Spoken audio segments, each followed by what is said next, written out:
Against the Market. Political Economy, Market Socialism, and the Marxist Critique. David McNally. Preface. I began work on this book in the summer of 1990, in the aftermath of the democratic uprisings of 1989 in Eastern Europe. At a moment when the permanent victory of the liberal ideology of the market was being triumphantly proclaimed, I set out to interrogate the origins of this ideology as a means of developing its socialist critique. My work was interrupted twice in 1991 by the pressing need for practical involvement in struggles against the tyranny of the market. First, by participation in the movement against the Gulf War, an example of the imperialism built into the world market.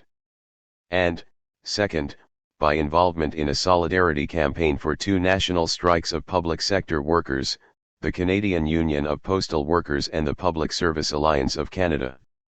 Completion of this book may have been delayed by participation in these struggles, but the vitality and solidarity of anti-war activists and rank-and-file workers striking against market-imposed austerity reaffirmed my belief in the struggle for a socialist society beyond the market.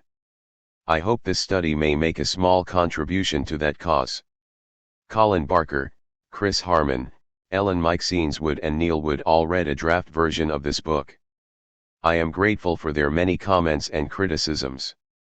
Robin Blackburn and I carried on a spirited correspondence over the arguments I develop in Chapter 6. While we have agreed to disagree on many matters, I would like to think that our polemic strengthened my final product.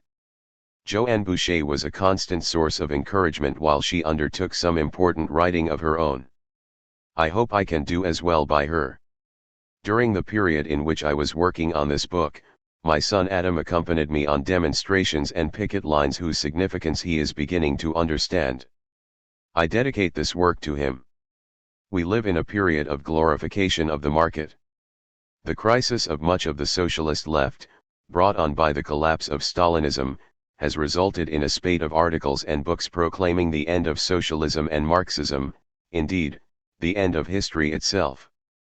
Many on the left, for too long insufficiently critical of the Stalinist regimes, too much inclined to depict them as some kind of socialist or post-capitalist societies, have collapsed to varying degrees in the face of this ideological assault. They have emerged as bomb-again adherents of the market.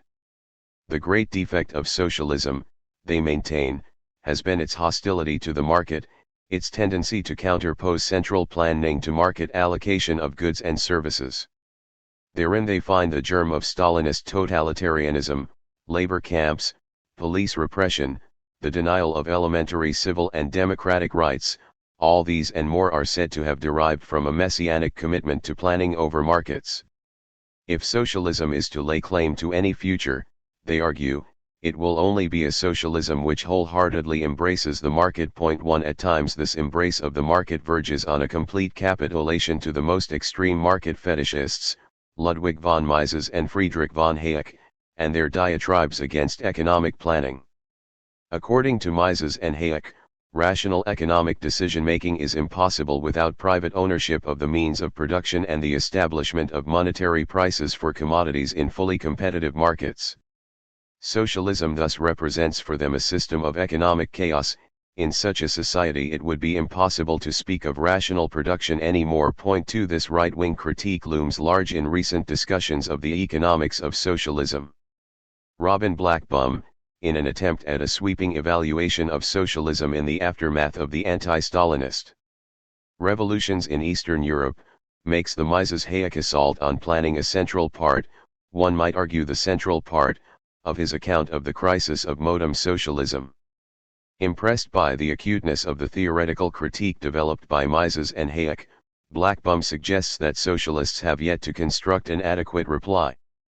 In so doing, he echoes the sentiment of Jeff Hodgson, who judges that Hayek offered a brilliant critique of centralized planning, and of Alec Nove, who commends the suggestion that a future socialist commonwealth might erect a statue to Mises, as one of the few who grasp the real difficulties of economic planning. 3 Yet these authors do not appear to grasp the scale of the concession they are making to the anti-socialist argument.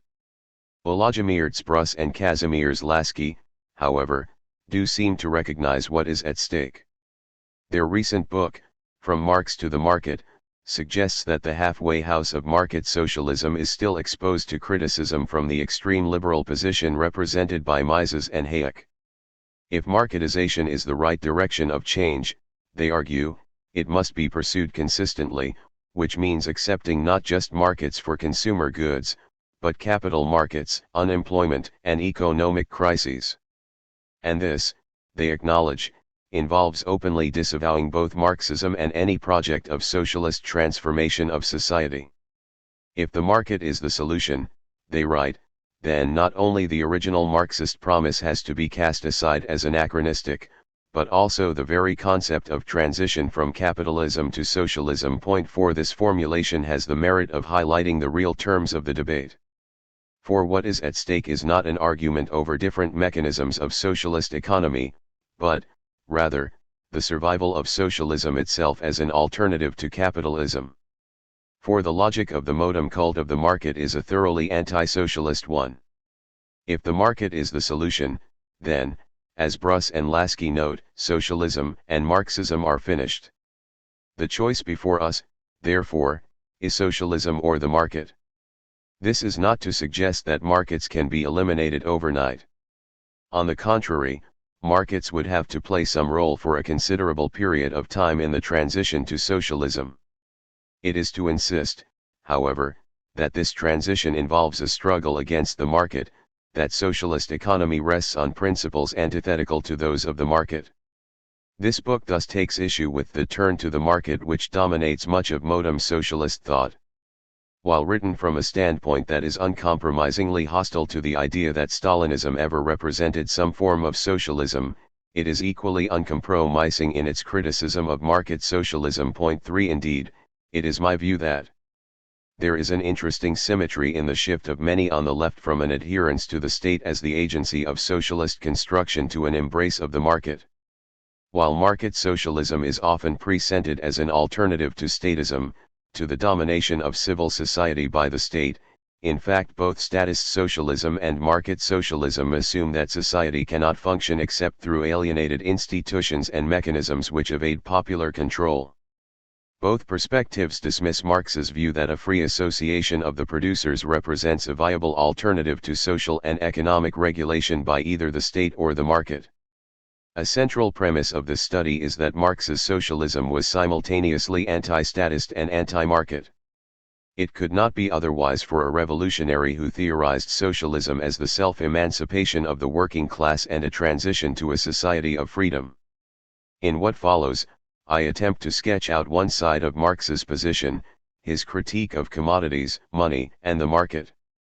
I endeavor to show that Marx systematically engaged with, and rejected, the idea that the market could serve as a central mechanism of socialist economy, and that this rejection was underpinned by a serious and profound argument about the nature of commodities, money, and the market, an argument of which modern-day adherents of market socialism show little understanding. In order to make sense of Marx's critique, I attempt, first, to trace the rise of a capitalist market system in Britain, second, to explore the way in which that system was theorized by classical political economists from Adam Smith to David Ricardo, and, third, to outline the development of a working-class critique of that political economy which naturalized capitalist exploitation of labor.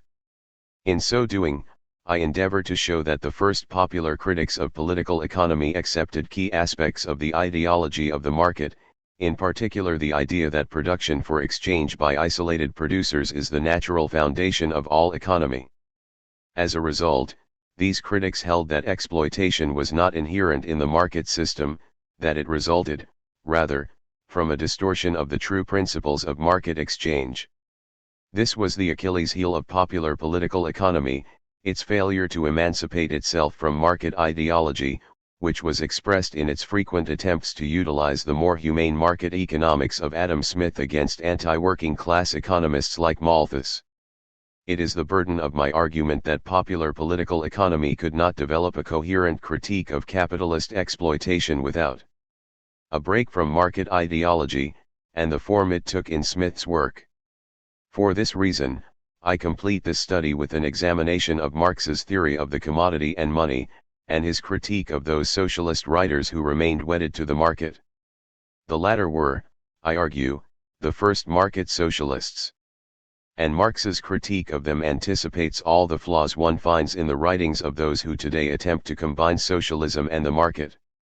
With the focus on the initial movement of socialist thought from Smith to Marx, I set out to show in Chapter I that the key to capitalism is the market in human labor power. In Chapters 2 and 3, one described how ideological justification of the full consequences of the labor market, a task carried through by Thomas Robert Malthus, required a jettisoning by political economists of the moral presuppositions of Adam Smith's economics. I then show in Chapter 4 how the first popular critics of political economy attempted to employ Smith's theory of fair and equitable commodity exchange in free markets as the basis of their criticism. Only then do I turn, in Chapter 5, to Marx and his powerful critique of those socialist theorists who hoped to construct a socialism via the market, who sought to eliminate exploitation while retaining commodities, prices, and money. Finally, Chapter 6 uses Marx's critique to confront modem market socialists.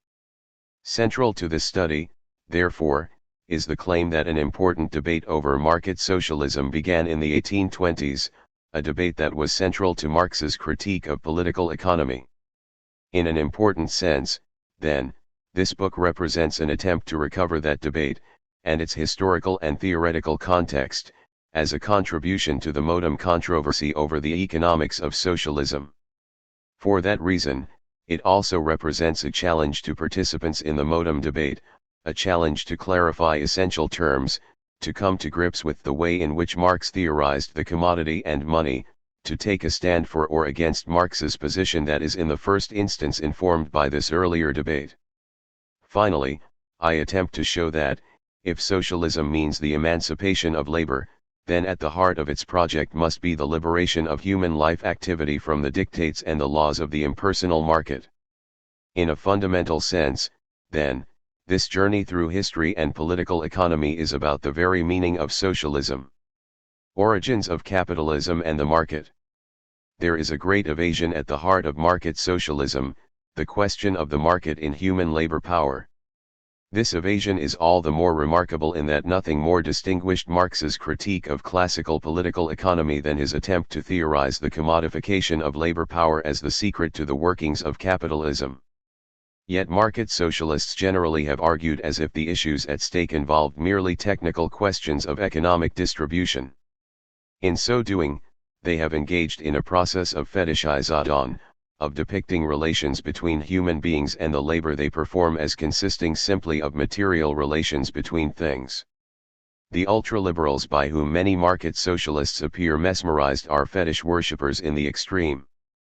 Mises's work Human Action, a treatise on economics, is a classic case in point. There we are told that labor is a scarce factor of production.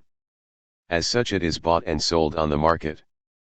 And that man deals with other people's labor in the same way that he deals with all scarce material factors of production. Point 1 In the Mises-Hayek worldview, this is all to the good. Indeed, the capacity of the market to treat labor as a scarce material factor of production is what makes economic rationality possible. It is a sign of the enormity of the intellectual retreat represented by market socialism that most of its proponents have tacitly accepted the ultraliberal equation of the market with rationality. To be consistent, of course, they should then argue that the creation of the market in human labor power constituted a decisive step towards a more rational form of society. They hesitate in the face of such an admission, however, sensing perhaps that it would mean the abandonment of any serious argument for socialism. Yet here the market worshippers have consistency on their side, albeit the consistency of crude apologists for capitalism. Take the case of Mises. Having extolled the virtues of the labor market, his exultant raptures know no bounds. Capitalism and the Industrial Revolution were unmitigated blessings. The first factories emptied the poorhouses, the workhouses, and the prisons. They converted starving beggars into self-supporting breadwinners. And these glorious developments were no accidental byproduct of industrial capitalism. After all, the very principle of capitalist entrepreneurship is to provide for the common man, Indeed, cheap things for the many, was the objective of the factory system. Point 2. Most market socialists will pull up short in the face of such bald-faced apologetics. They will claim to oppose the inequalities of unbridled market competition, to be appalled by the horrors of the early factory system. They will insist that they wish merely to alert socialists to the acutness of the critique of economic planning advanced by Mises and Hayek, a critique we allegedly ignore to our own peril. While dismissing the prescriptions advanced by the ultraliberals, they might contend that they wish to engage their critique in order to overcome the dogmas and the blind spots which have brought socialism to its present crisis. Yet such protestations feign too much innocence. For the very core of the Mises-Hayek critique of capitalism is the equation of economic rationality with market competition.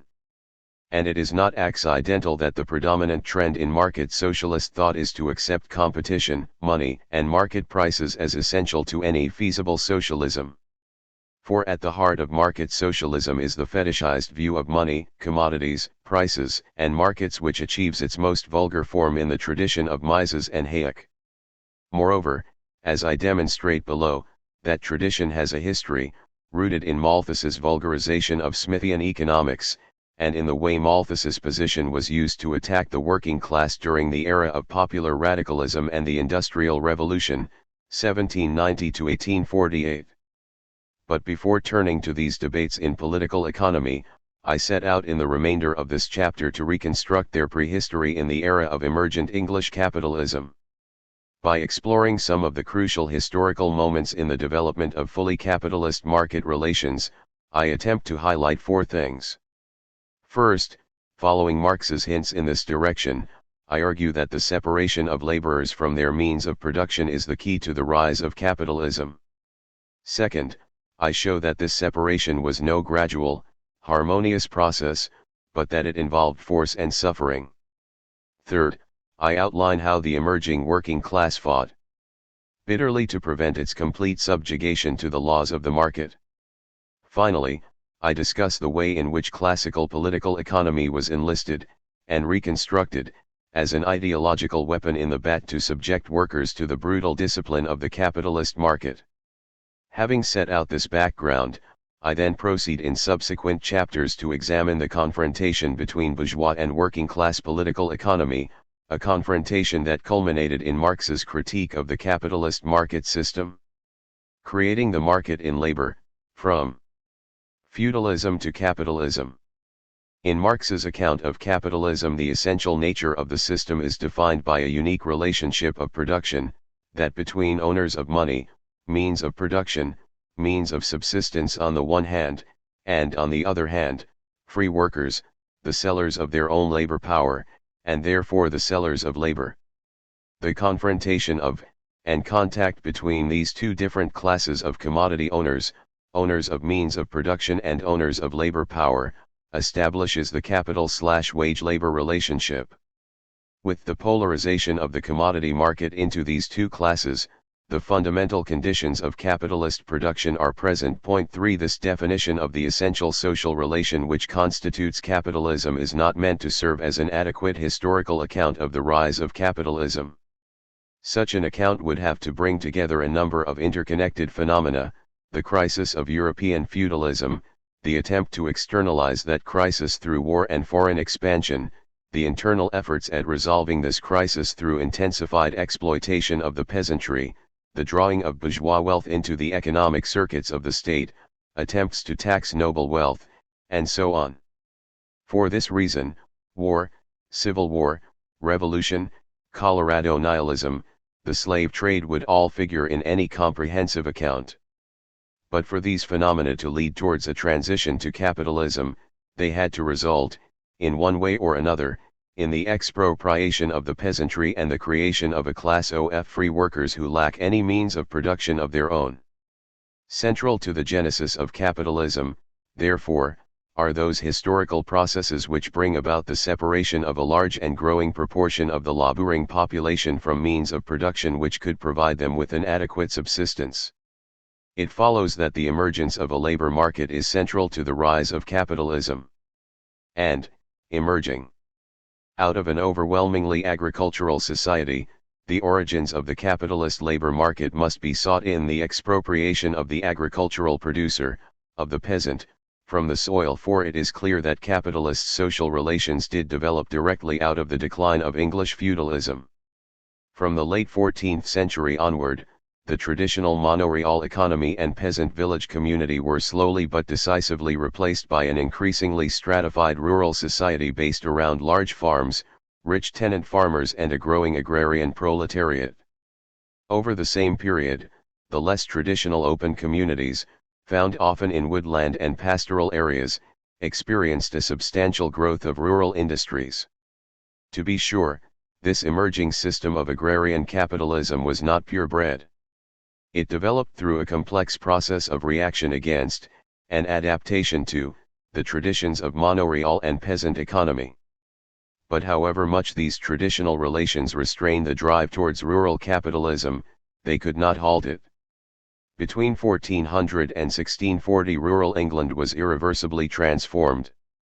A society based on peasant labor for large landlords, or upon largely self-sufficient peasant farming and domestic industry, was replaced by a society where agricultural production was carried on increasingly by wealthy capitalist tenant farmers who hired propertyless or almost propertyless laborers, and where traditional domestic production of manufactures began to give way to embryonic forms of capitalist organization. This transformation of English rural society went through a number of crucial phases. The most important of these are the great feudal crisis of the 14th century, the golden age of peasant prosperity during the economic recovery of the 15th century, the activation of the land market, the expansion of the landed class, and the drive towards commercial agriculture and enclosure associated with the religious reformation and the massive sale of church lands which began in 1536, the landlord offensive of 1590 to 1640, which saw a doubling of rents as a result of consolidation, enclosure, and a squeeze on the small tenants, and the widespread expansion of petty commodity production. 5 With the resolution of the Civil War and the stabilization of its achievements in 1688-9, stage was set for the great consolidation of agrarian capitalism and the emergence of industrial capitalism which characterized the 18th century. All of these processes contributed to an irreversible transformation of the peasantry, as peasantry, which spelled its end as a distinct class, is a key measure of the capitalist transformation of the English economy. The economic and social processes at work were piecemeal and uneven, nevertheless their cumulative effects were dramatic and irreversible. Whereas the typical medieval peasant had held between 8 and 30 acres of land during the period 1450 to 1550, peasant estates of 150-200 acres became more and more common. Some peasant holdings were substantially larger. Indeed, yeoman estates in grazing areas might stretch to 500 to 600 acres. 6. Meanwhile, the poorest peasants were being reduced to the status of cottagers with only a few acres of land. And once the social differentiation of the peasant community had proceeded, its poorest members were especially vulnerable. Previously, the commonality of peasant circumstances had cemented a solidarity within the village community which was crucial to resisting assaults by lords. In the changed circumstances of the 16th century, however, the richest peasants often stood to gain from lordly attacks on poor peasants and on traditional communal practices. Yeoman farmers were themselves expropriators of the village poor. Moreover, they were often the ones best situated to expand their holdings if lords evicted poor cottagers or enclosed and divided common lands. When they moved to evict, consolidate, and enclose, lords now often encountered a divided peasant community incapable of concerted action in defense of custom and tradition.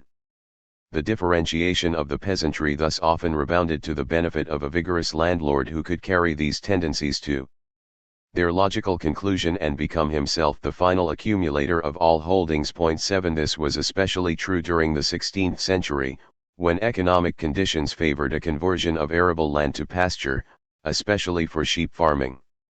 Throughout this period, then, the traditional peasant community was undermined as layers of better-off peasants became wealthy yeoman farmers, some entering the ranks of the gentry, while others were pauperized and proletarianized, and on a massive scale. One calculation of the number of landless peasants in England and Wales shows a dramatic escalation concentrated in the 100 years from 1540 to 1640, Table 1.1, thus reinforcing the view that by the 16th century the English peasant community consisted of a chain stretching from a mere cottager up to a petty capitalist. 8. The impulse towards capitalist farming did not emanate only from the peasant village community. The growth of trade and industry created new capitalist fortunes, expanded markets for agricultural products and generated a flow of bourgeois investments in land. Equally important were the social and economic effects of the Reformation and the sale of church properties, which brought about 1/4 of all English lands onto the market. As a result of this new fluidity of the land market, whole new gentry strata were created, as wealthy yeomen and urban bourgeois purchased or leased new holdings. Alongside these developments went the use by lords of their newly acquired land to create large enclosed farms for rental to wealthy tenants. The sale of church lands thus accelerated the social differentiation of the peasantry, the trend towards enclosure and consolidation, and the increasing presence of large capital farms. That there were tendencies towards the creation of large farms and the employment of wage labor throughout the 16th and 17th centuries is hardly a point of dispute among historians. 9. The crucial area of debate concerns the social basis of these changes.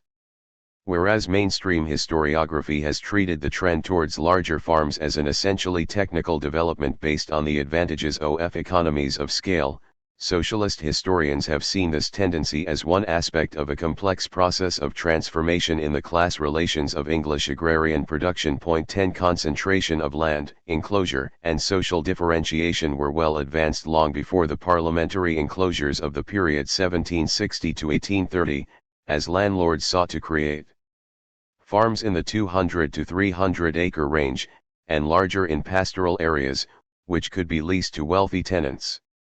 These prosperous tenants were able to pay larger rents on the basis of the higher productivity of improved, market-oriented farming sustained by capital investment on the land.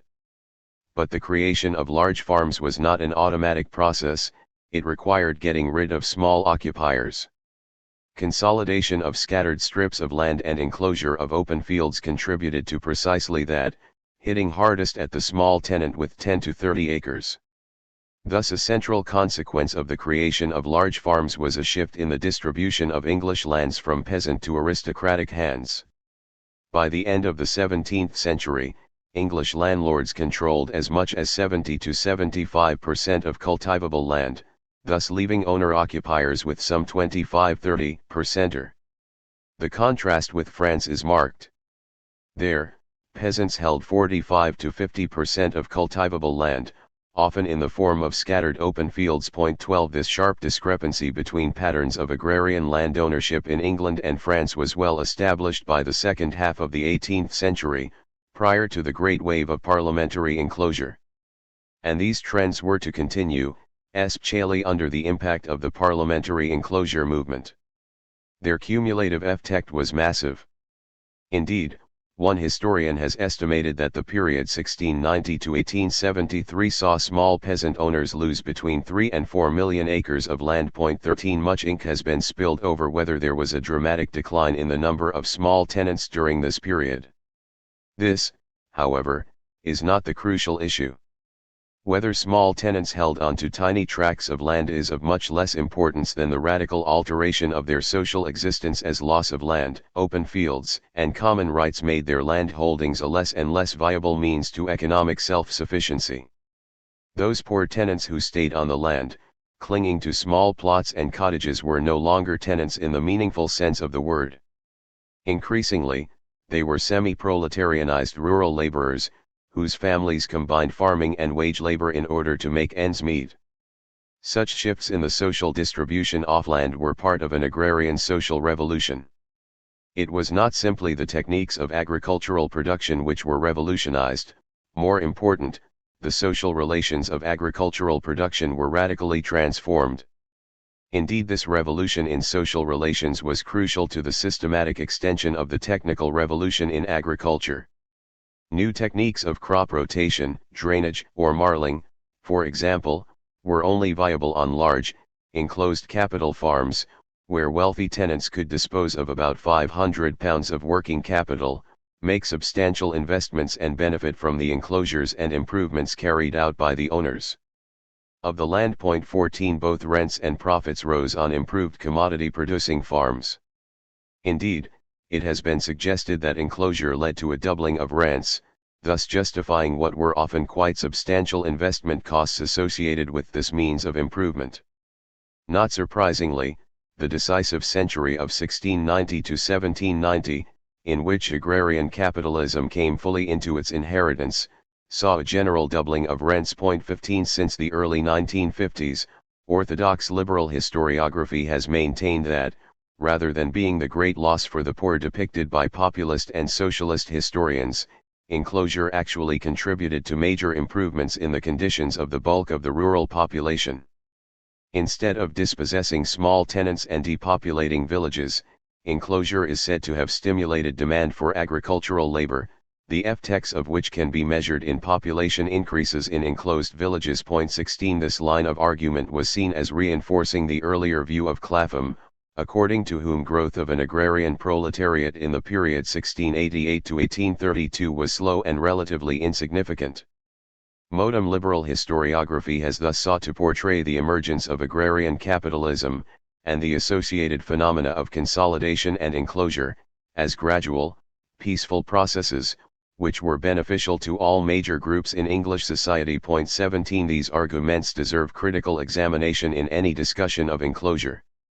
Enclosure involved the emancipation from the rules of communal cultivation of part or all of the lands used for purposes of tillage or pasture. 18 It thus represented a social transformation of the organization of agricultural production involving the destruction of communal practices. This is why the spatial rearrangement involved when peasants traded and reorganized small plots should not be included in the term. And for this reason it is to the enclosure wave of the Tudor period that we look for the origins of the social revolution which reshaped English farming. A wave of enclosure swept parts of England during the second half of the 15th century.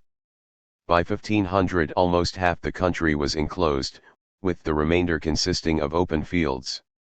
After the 1520s, the rate of enclosure slowed, only to pick up again in the 17th century. 9 Tudor enclosures were concentrated in the Midlands, and often involved massive dislocation and depopulation as a result of the shift from arable farming to sheep and cattle grazing.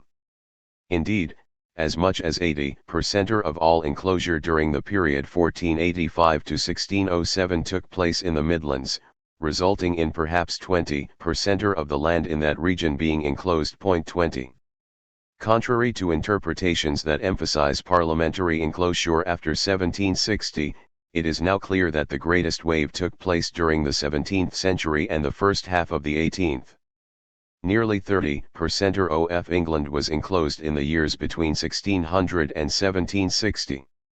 Indeed, on the eve of the parliamentary enclosure movement, England was already 75% enclosed. 21 This is not to minimize the great burst of activity between 1760 and 1830 in which some 6 million acres of land were enclosed by Act of Parliament.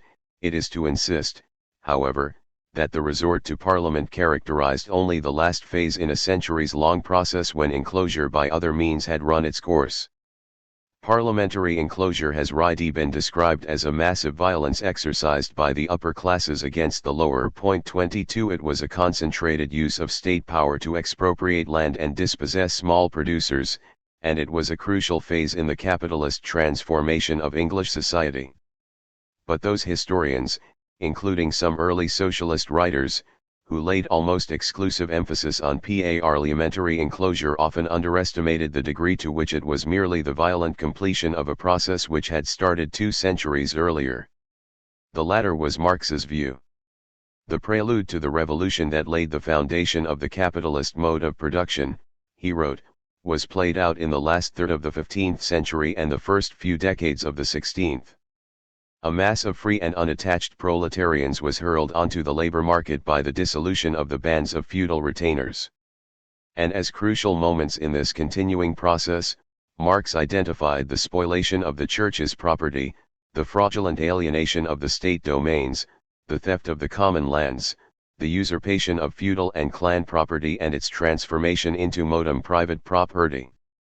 Parliamentary enclosure was thus for Marx one of many acts of ruthless terrorism by the ruling class which conquered the field for capitalist agriculture, incorporated the soil into capital, and created for the urban industries the necessary supply of free and rights proletarians. 23 The Marxist case should not rest, therefore, on the impact of parliamentary enclosure alone. Nevertheless, even in this area three fatal flaws can be identified in the liberal account. The first concerns the effect of parliamentary enclosure on the labor market. One important recent study has shown that, during the main period of parliamentary enclosure, population rose in both enclosed and unenclosed villages, and that the rate of growth was no faster in the former. Enclosure cannot therefore be said to have had a uniquely stimulative effect on population growth. The same study also demonstrates that there was a positive association between enclosure and migration out of villages. Finally, a definite correlation has been established between the extent of enclosure and reliance on poor rates. 24 The heart of the modem liberal account has thus been refuted. Indeed, the older socialist picture now seems remarkably accurate.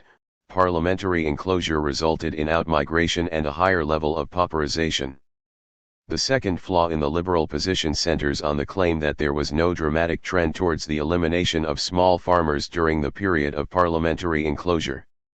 McNally has written, for example, that modem understanding of the slow pace of the agricultural revolution and of the effects of parliamentary enclosures does not, in general, support the old view that a major decline of small farmers occurred between 1760 and 1830. 25 Once again, the focus should not be placed exclusively on enclosure by Act of Parliament. After all, McNally recognizes that the number of smallholders did decline significantly during the 100 years prior to the Great Wave of Parliamentary Enclosures, 1650 to 1750. 26 Thus, debate merely over the effects of parliamentary enclosure unnecessarily restricts the frame of reference. Yet, McNally's treatment of even this last phase of enclosure tends to substitute static, numerical considerations for a full social analysis by minimizing the qualitative changes which parliamentary enclosure wrought on the small tenant. This can be seen by scrutinizing the way in which the orthodox liberal account uses the notion of the small farmer during this period. As McNally has noted in another context, the very small fanners, occupiers of perhaps 25 acres and less, could hardly survive without some additional form of income. The land itself, unless used for specialized production or amply supplemented by common, would hardly yield sufficient to pay the rent and keep the family. 27. He goes on to point out that only in rare circumstances could such small occupiers engage in specialized farming for the market. Yet the other means of support, farming amply supplemented by common, is precisely that which was being destroyed by parliamentary enclosure, to the tune of 6 million acres via Enclosure Act, about 1/4 of the cultivated area of England, and another 8 million acres by agreement. 28 The impact of enclosure on small tenants, whose lands were inadequate to procure subsistence, can only have been dramatic, forcing them into growing reliance on wage labor, as proponents of enclosure said it should. Before turning to look at that impact, let us further pursue the situation of the small tenant. For, while it is true that many clung to the land, it is also true that the rural poor came to hold ever smaller tracts. J.R. Wordy has documented this trend on the Levinson Gower estates during the period 1714 to 1832. He shows that over these years the number of farms in the 20 to 200 acre range fell sharply. At the same time, the acreage of large farms grew. Most important, the great majority of those holding 20 acres or less had fewer than 5 acres, indeed, a majority held less than a single acre. Yet, according to the analysis put forth by McNally, these were all small farmers. In reality, the majority were proletarians who held onto small plots as a supplement to their wages.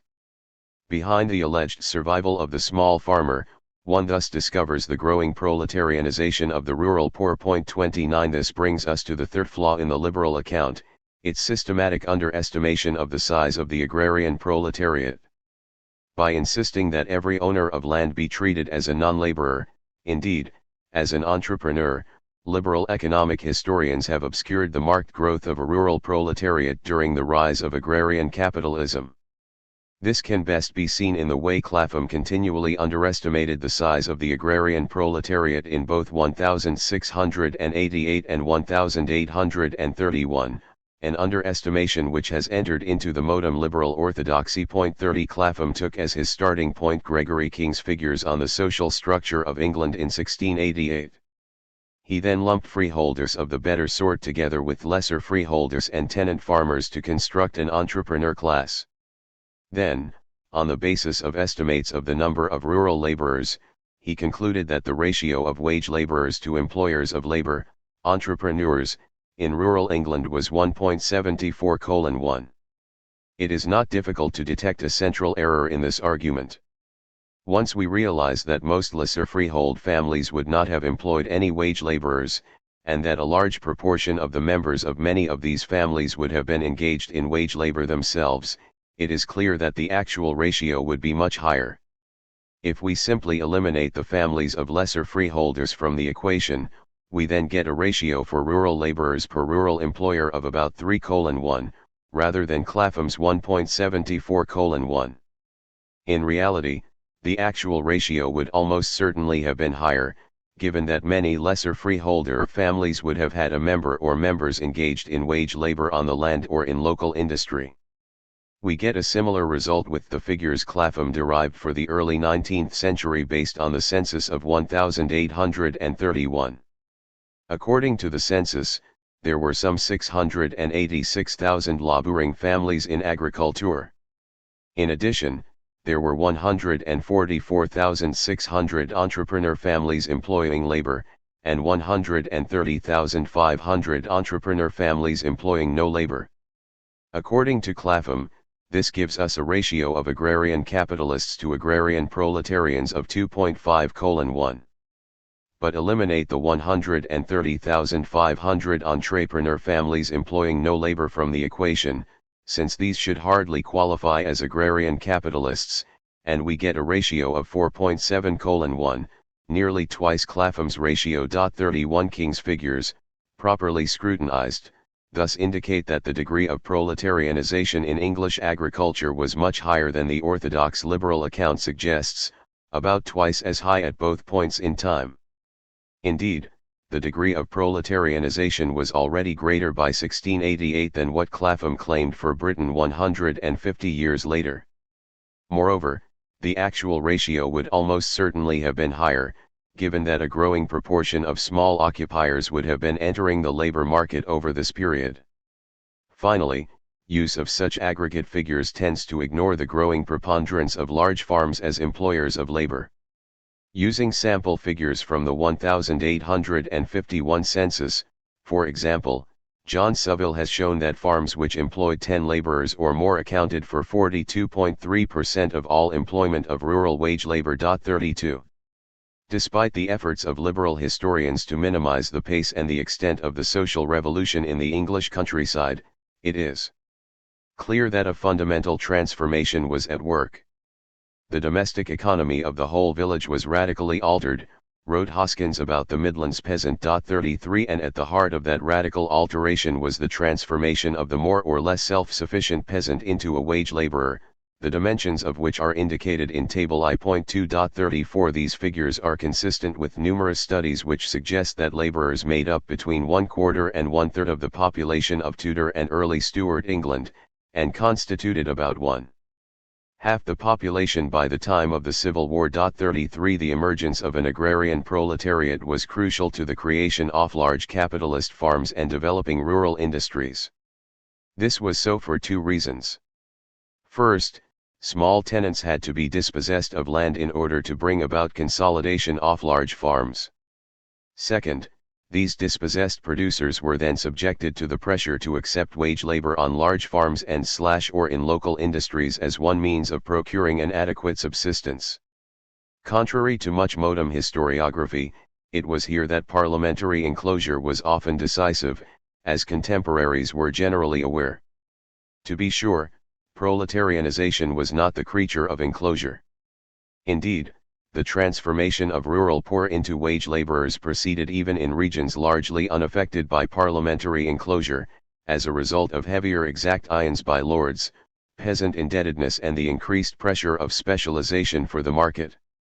In this sense, the enclosures of 1760 to 1830, which concentrated on common lands, were simply a special case of a general situation, the growing inability of tiny marginal cultivators to hold out in a system of industrialist manufactures and capitalist agriculture. 36 But this special case was often an inextricable part of the general process, and frequently it sealed the fate of the small tenants or cottagers by making them irreversibly reliant on wage labor for their subsistence. Many rural wage laborers in Tudor and Stuart England continued to maintain a garden or small farm and exercise common rights. In many villages, a clear majority of the working population combined farming with wage labor. A large proportion of the rural poor had more than one industrial by employment. Joan Thirsk has estimated, for example, that as many as one-half of all small farmers in 17th century England engaged in one or more industrial employment. 37 Probably one-quarter of the farming population of England spent some of their working hours in the woolen industries during this period. And it was not just the rural poor who combined wage labor with fanning. This was characteristic also of relatively skilled labor such as carpenters, masons, coopers, wheelwrights and plowwrights. 38 What we are dealing with throughout this period, then, is a sort of semi-proletariat, a group that lacked enough land to maintain economic self-sufficiency, but that could at the same time use its own production, either for consumption or for the market, as a substantial supplement to wages. As Marx put it, the agricultural proletariat of this time was composed on the one hand of peasants, and on the other hand, of an independent, special class of wage laborer. The latter, however, were also in practice peasants, farming independently for themselves. Moreover, like the other peasants, they enjoyed the right to exploit the common land, which gave pasture to their cattle, and furnished them with timber, firewood, turf, etc. So long as the degree of capitalist development was such that agrarian and rural industrial employers did not need a substantially larger class of full-time wage laborers, this arrangement was satisfactory for economic purposes. But as agrarian and industrial capitalism developed in the 18th century, the elements of economic self-sufficiency which wage laborers retained became a hindrance, pulling them periodically out of the labor market and providing them with elements of both material and psychological independence. Thus, as the economic demand for a growing full-time proletariat increased, so did the pressure to expropriate completely the land or access to land of the semi-proletariat. 40 This is what made the battle over common lands so important, as these generally constituted the most important insurance against outright proletarianization and the poverty that came with it. It should come as no surprise that the standard of living was generally much higher in those areas where laborers managed to combine industrial work with farming. In regions where agriculture was separated from rural industries, on the other hand, laborers were usually poor. Moreover, it is clear that important though the laborer's individual small holding was, the vital factor in his fortunes was his rights of common. 41 Access to commons meant that laborers could graze animals, gather wood, stones, and gravel, dig coal, hunt and fish. These rights often made the difference between subsistence and abject poverty. Arthur Young estimated, for example, that the value of a cow in terms of milk and butter equaled the wages of a fully employed laborer. 42 Yet cows usually could not be kept once grazing rights on the commons were lost. For this reason one historian accurately notes that the laborer's rights of common formed part of a carefully integrated economy, whose balance could rarely be altered without serious consequences for the commoners themselves. Moreover, poor though they seem, those rights alone added a few simple graces to an otherwise bare existence, and bred in the laborer a sense of hope and independence. 43 It was precisely these elements of material and spiritual independence that many of the most outspoken advocates of enclosure sought to destroy. 18th century proponents of enclosure were remarkably forthright in this respect. Common rights and access to common lands, they argued, allowed a degree of social and economic independence, and thereby produced a lazy, dissolute mass of rural poor who eschewed honest labor and church attendance, and whose idleness resulted in drunkenness, riotous behavior, and moral laxity. Denying such people common lands and common rights would force them to conform to the harsh discipline imposed by the market in labor. The use of common lands by laborers operates upon the mind as a sort of independence, wrote Mr. Bishton in the report on Shropshire, prepared for the Board of Agriculture in 1794. Enclosure of the commons would put an end to the state of mind. Once deprived of commons, he argued, the laborers will work every day in the year, their children will be put out to labor early, and that subordination of the lower ranks which in the present times is so much wanted, would be thereby considerably secured. 44 The argument for enclosure as a means to destroying independence was echoed throughout the next half-century. As the Poor Law Commissioners of 1834 stated in their report, we can do little or nothing to prevent pauperism, the farmers will have it, they prefer that the laborers should be slaves, they object to their having gardens, saying, the more they work for themselves, the less they work for us. 45 Similar statements were made to the 1844 Select Committee on Enclosures. They will not seek for labor until they are compelled to do it, a witness from Newbury in Berkshire told the committee. Describing one parish, he claimed that only as a result of a recent enclosure did the poor now constitute a respectable class looking up to the wealthier classes for labor. Indeed, respectability was defined regularly in terms of objective dependence on one's betters. Another witness told the committee, I think there is no comparison whatever between the moral state of persons who gain their livelihood by day labor and those who occupy a cottage and garden, and perhaps a small encroachment in the neighborhood of a common, and who live as cottagers, not as laborers. 46 The moral inferiority of the former was linked invariably to the slower pace of independent farming and the ultimatum to wage labor this provided. In sauntering after his cat, wrote one agriculturalist, he acquires a habit of indolence. Quarter, half, and occasionally whole days are imperceptibly lost. Day labor becomes disgusting, the aversion increases by indulgence, and at length the sale of a half-fed calf, or hog, furnishes the means of adding intemperance to idleness. 47 Advocates of enclosure thus made much more than a narrowly economic case for enclosure of the commons, their argument was fully social, emphasizing that elimination of the means to economic independence was essential to creating a disciplined labor force. The campaign for enclosure of common lands was presented as a great moral crusade designed to eliminate idleness, intemperance and riotous behavior, and to render the poor sober and respectable. Indeed, by the time of the 1834 Poor Law Commission, the discourse of independence had been radically redefined. Now that the bulk of enclosure had taken place, it was poor relief that represented the laborer's main buffer from the market. Rather than attacking the independence made possible by rights to common, the Poor Law Report attacked dependence on poor relief, and advocated a new form of independence, utter reliance of the laborer upon the wages he or she could procure through the market. 46 Liberal historians have often recognized that the emergence of a modern working class is vital to capitalist development. A malleable and trained workforce was central to an industrializing country, one has written. 49 But they have shown little inclination to investigate the actual processes of proletarianization. Contemporaries were not so reluctant. Advocates of enclosure, as we have seen, regularly stressed that a disciplined class of wage laborers could not be created without enclosure of common lands.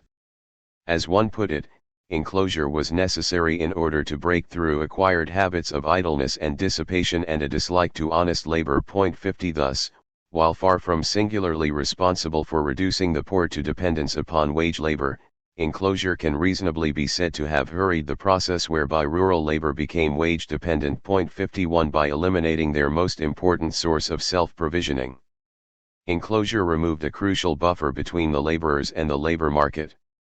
And there can be no doubt that this contributed to the impoverishment of many. By the late 18th century, between 1/4 and 1/2 of village populations relied upon poor relief.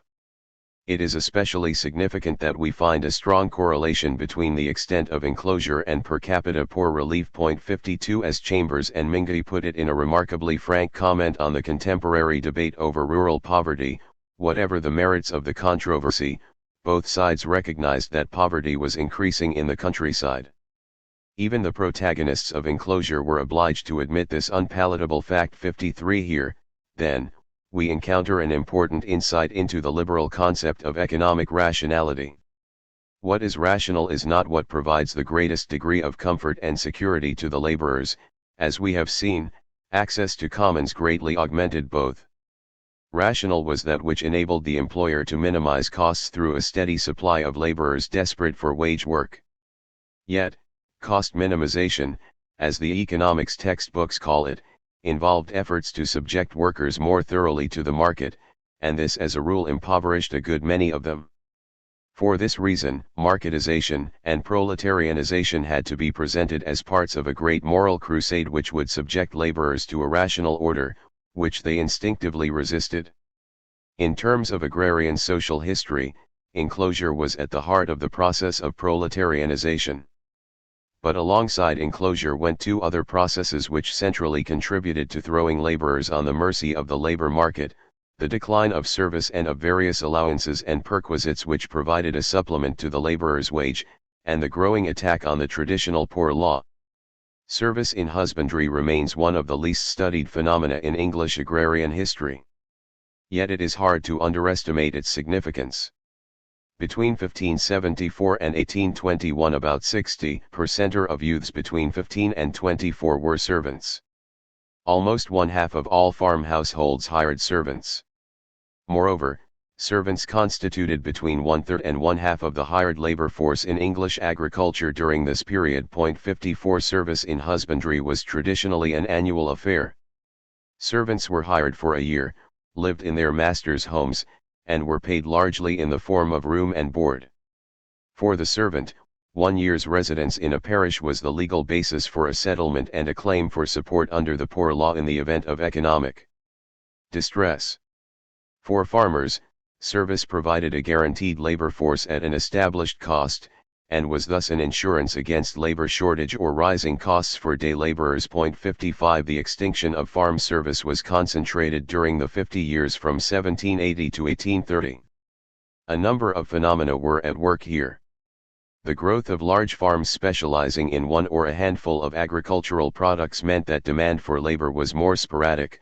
Hiring of servants on an annual contract made less and less economic sense, especially in a period of labor surplus. 56 Similarly, during a phase of rising food prices, farmers preferred to pay wages than to have to absorb subsistence costs for servants. In addition, parishes which were confronted with rising poor rates, as a result of relative overpopulation, wished to avoid further increases in rates by reducing or eliminating annual service contracts which gave their holders legal settlement. This does not mean, however, that annual service was simply replaced by day labor. On the contrary, there was a tendency for the terms of service to become shorter. Indeed, some farmers offered 51-week contracts in order to avoid parish settlements. Contracts were often substantially shorter. In practice, weekly contracts tended to become daily since farmers paid nothing for days when labor could not be performed. The decline of service thus took the form, not of an overnight elimination, but of a process in which service shaded imperceptibly into forms of weekly or day labor. 57 By 1830 farm service was a thing of the past in the south of England. Alongside its decline went the demise of payments in kind, a long-standing set of practices according to which laborers received a share of farm produce in the form of milk or grain, were allowed to graze livestock, received clothing or gloves, or could acquire a rent-free cottage and land. 58 For the farm servant, the decline of payments in kind, like the decline of service, reduced him, except at harvest when every hand was needed, to nothing but a precarious cash wage, which might or might not cover his modest subsistence costs. 59 Moreover, as we have already indicated, the decline of service was linked to a tax on the old poor law, since annual service was often the means by which young people in early modern England established a legal parish settlement.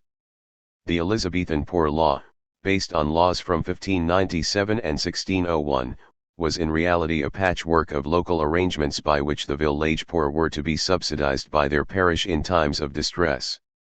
There was enormous variation in the forms of support provided.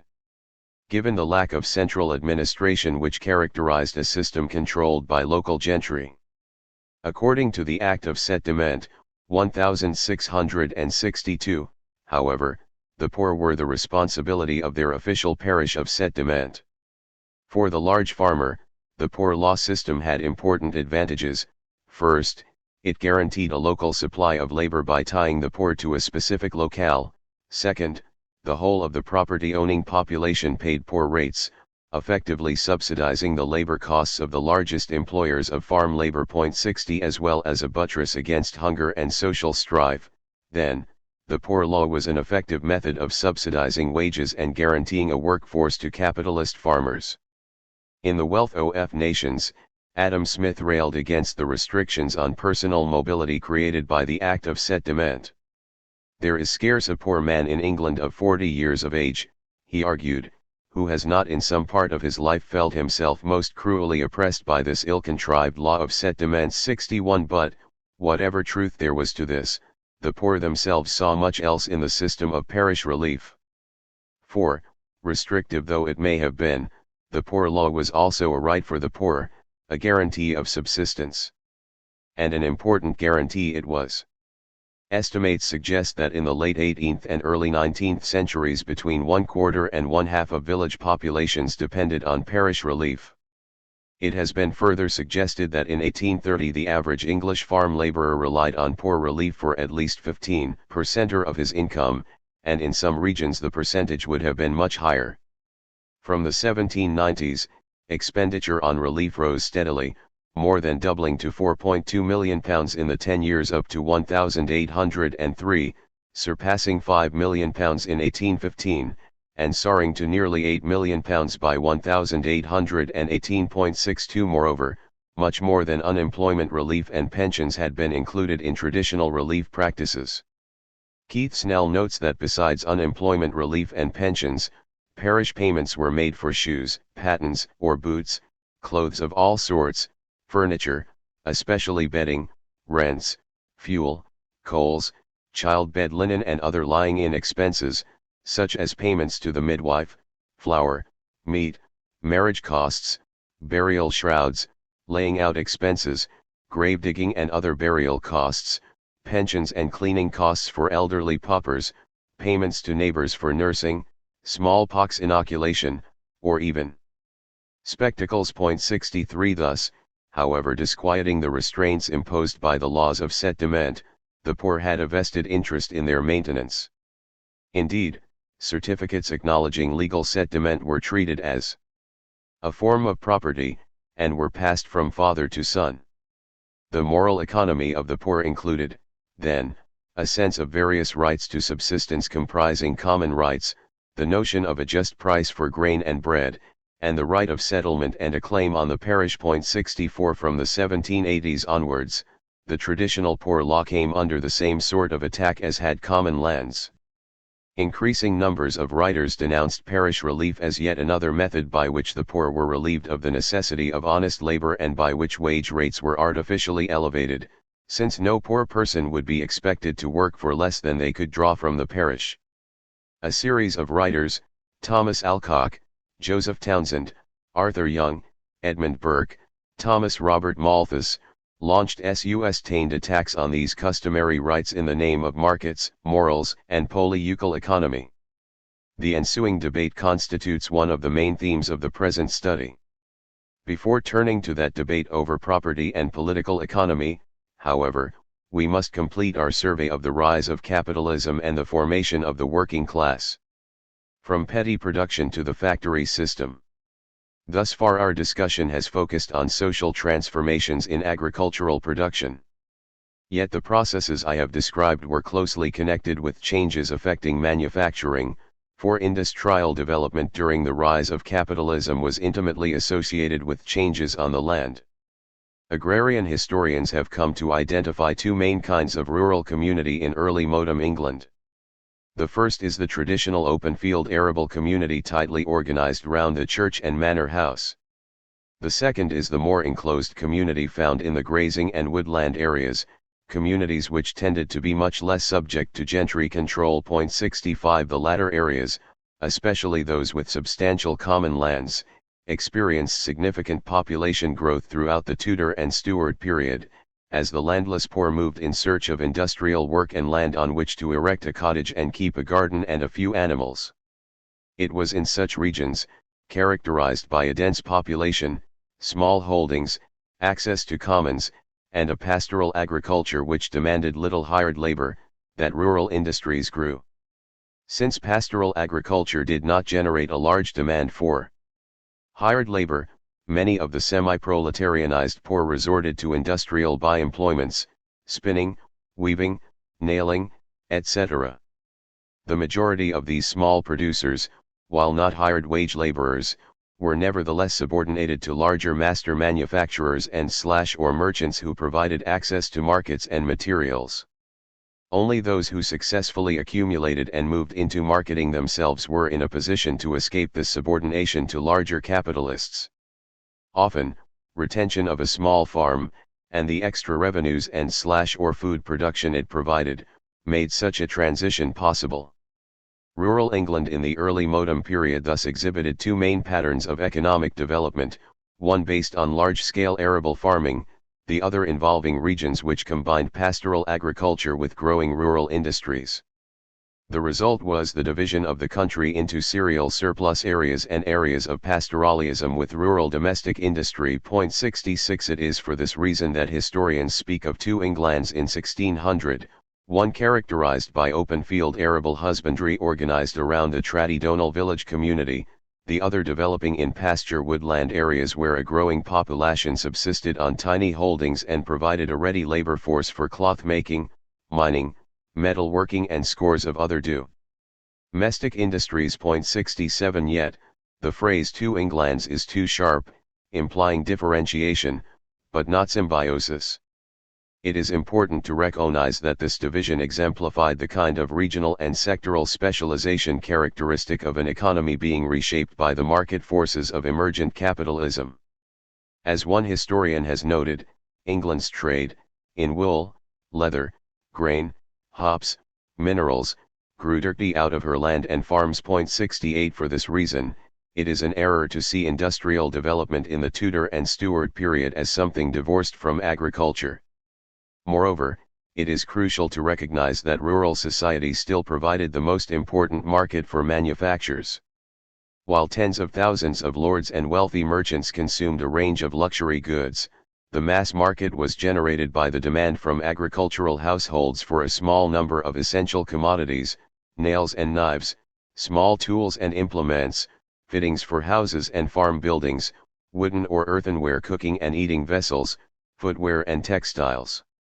Most manufacturing in early modern England involved production of commodities such as these, although a number of areas specialized in exports.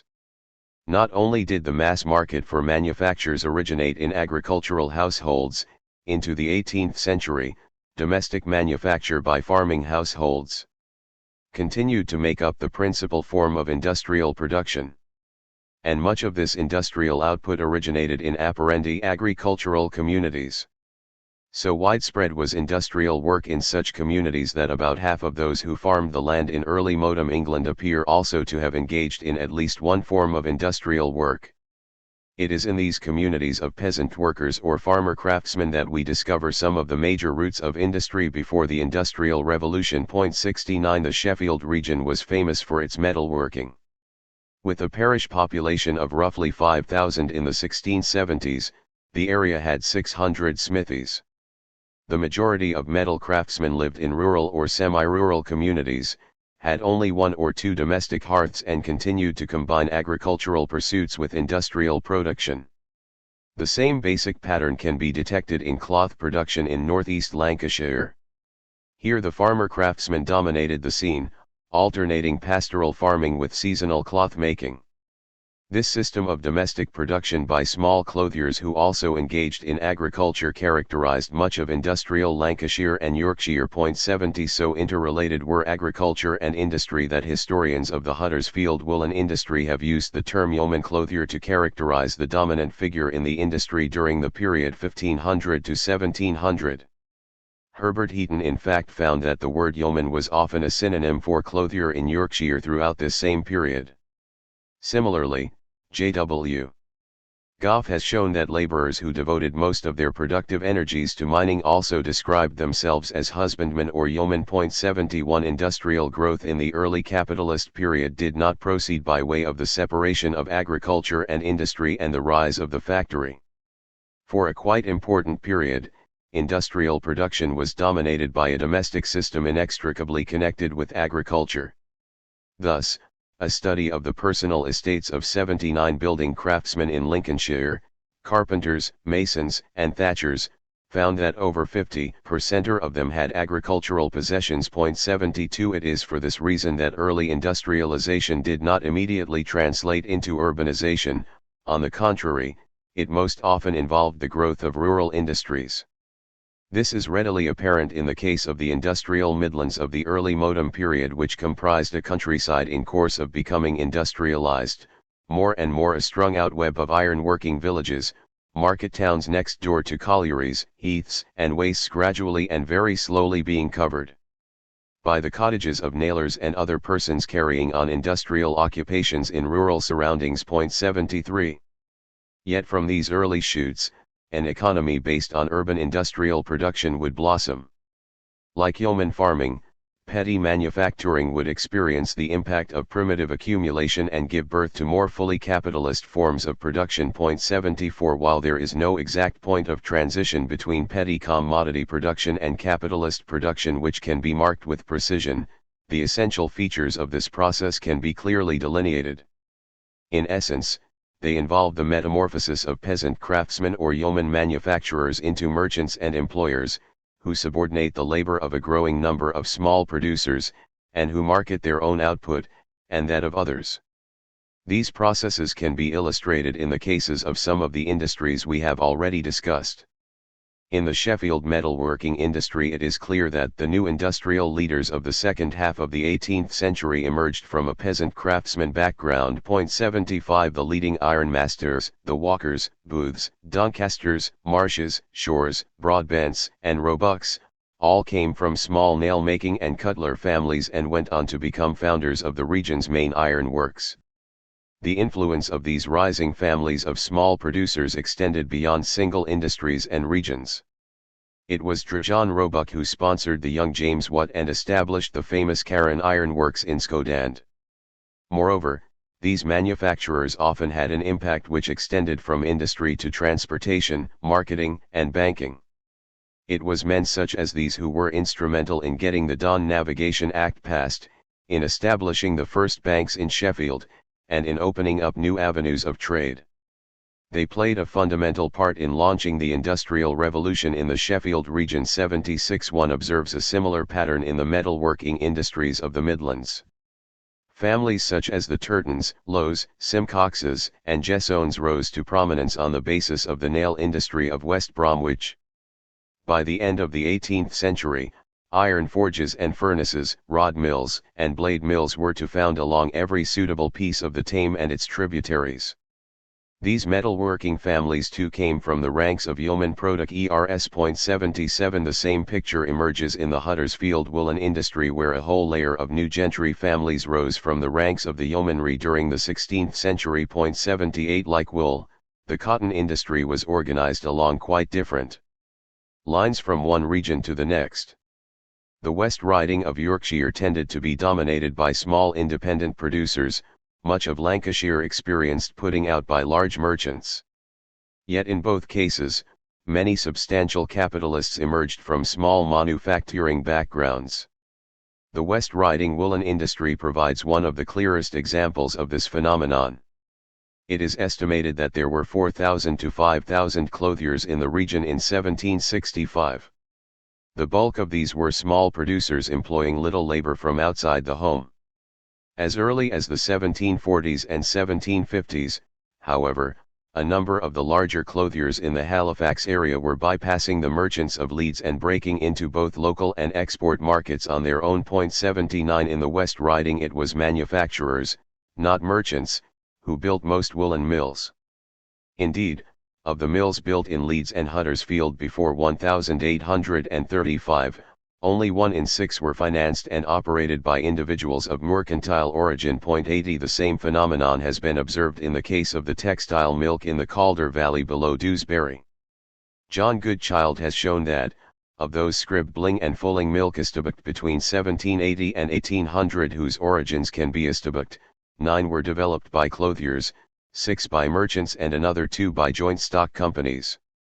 Equally important, one of the region's largest and most innovative milk was initiated by Benjamin Hallis, a master clothier who came from a long line of handloom weavers. 81 To focus on the development of small producers into merchants and large employers, what Marx called the really revolutionary way towards capitalism, cannot to deny that in many areas industrial capitalism emerged out of merchant-controlled putting-out systems. 82 It is to inst, however, that we closely inspect these systems, for often they reveal yet another form in which small producers developed into merchants and employers.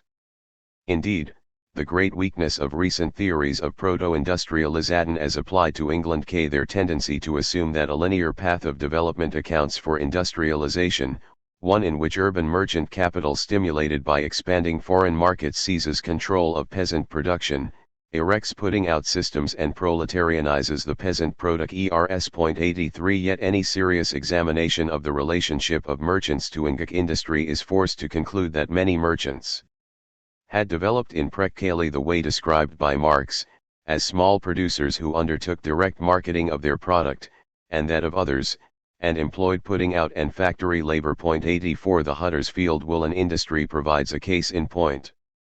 Neither was the demarcation between clothier and merchant as rigid as is sometimes thought. A few of the more substantial clothiers did, in fact, dress their pieces, and probably those of their neighbors, and were merchants in all but name. 85 The research of St. Chapman on the Midlands textile industry illustrates the same pattern. Chapman demonstrates that many Midlands hosiers climbed from the ranks of frame operatives to the position of merchants, kept their own workshops, owned 50 to 100 frames, and used 100 to 150 more, thus providing employment for about 800 domestic workers. 86 Understanding the way in which mercantile and industrial capital frequently combined in the same hands in early modern England requires us to redraw our picture of the putting out system. Too often commentators have forgotten that master manufacturers regularly combined direct employment of wage labor with putting out. Indeed, even early factory masters often continued putting out operations. Moreover, many of the merchants who engaged in large-scale putting out had come from the ranks of the small masters. 87 This is not to deny that some with exclusively mercantile interests moved into putting out or went on to build mills. It is to insist, however, that many large capitalists did not develop in this way, and that many merchants had actually climbed from the ranks of the small manufacturers and continued to combine industrial and mercantile activities. 88 Moreover, contrary to many misconceptions, the putting out system did not close of the path by which small producers developed into full-fledged capitalists in their own right. Even the Lancashire cotton industry, largely organized by merchants who put out materials for work by domestic laborers, provided avenues for the revolutionary path to industrial capitalism. Indeed, in its early stages, putting out in Lancashire involved not so much the distribution by merchants of materials to individual spinners and weavers as the provision of cotton to small country employers who put out these materials to the direct producers. These country manufacturers formed an intermediate class of middlemen manufacturers, employing the spinners and fustian weavers of their districts, and standing on a footing of some independence in relation to the Manchester linen draper. Country manufacturers were often well positioned to establish their own connections with London merchants, to move into local wool dealing and finishing processes, and to accumulate capital on a significant scale. Wadsworth and Mann point out that Although most of the weavers and spinners were employees under one form or another of the putting out system, the system was not a closed one. It was a short step from weaver to putter out, and from putting out agent to manufacturer. 89 to be sure. For every small producer who made the transition to merchant and industrial capitalist, dozens of others failed. Yet this was merely another way in which social differentiation took place within the ranks of small producers and created both indigenous capitalists and proletarians. And this phenomenon of class differentiation among petty commodity producers is a central moment in the total process of primitive accumulation of capital. Francis Crouzet depicts this aspect of capitalist industrialization with great clarity. There were many individuals whose main occupation was actually in industry, but who were also small, part-time farmers, with, as borderline cases, those who had just enough land to maintain one horse or cow. A selection process took place among these people in the late 18th and early 19th centuries. Many had to retreat, became cottagers doing handloom weaving and were eventually absorbed into the proletariat. But there was also a superior class of artisans cum farmers, who had greater resources and, probably, more ability and more luck than others. They, or their sons, succeeded in becoming putters out, then merchant manufacturers, and eventually they established a factory. 90. Market competition and proletarianization. Alongside outright expropriation of the bulk of the peasantry, then, the disintegration of feudalism unleashed new forces of petty commodity production as some small producers, emancipated from feudal exactions, increasingly produced for the market. In the context of a growing labor market, competition favored those producers who could accumulate sufficiently to employ more and more wage laborers. It was these capitalist producers, tending to concentrate production at one site, who were able to lower average costs of production, through economies of scale and successful exploitation of labor, and thereby force smaller producers into decreasingly viable strategies of self-exploitation in their desperate efforts to produce according to average costs of production. But the long-run trend was for these smaller producers to be bankrupted and driven into the ranks of the proletariat. Thus, just as class differentiation took place within the ranks of the peasantry, so it did among petty producers in manufactures. It is this phenomenon Marx had in mind when he claimed that capitalism develops on the tomb of petty production, and when he described the dissolution of private property based on the labor of its owner as a central aspect of primitive capitalist accumulation. 91 Marx's point here is particularly relevant to any full understanding of the capitalist market. The key to that market, as we have seen, is the commodification of labor power. The necessity for the majority to enter the labor market in order to procure their means of subsistence radically transforms the whole of economic life. It means that all inputs and outputs of a production process will tend to be marketized and monetized. Generalized commodity production is thus possible only if labor power exists as a commodity on a large scale. For this reason Marx writes that this one historical precondition comprises a world's history. 92 Moreover, in the context of a far-reaching labor market, petty commodity production will tend to be transformed into fully capitalist production through processes of market competed on. Indeed, competition will generate a growing labor market as numbers of small producers are regularly bankrupted and proletarianized.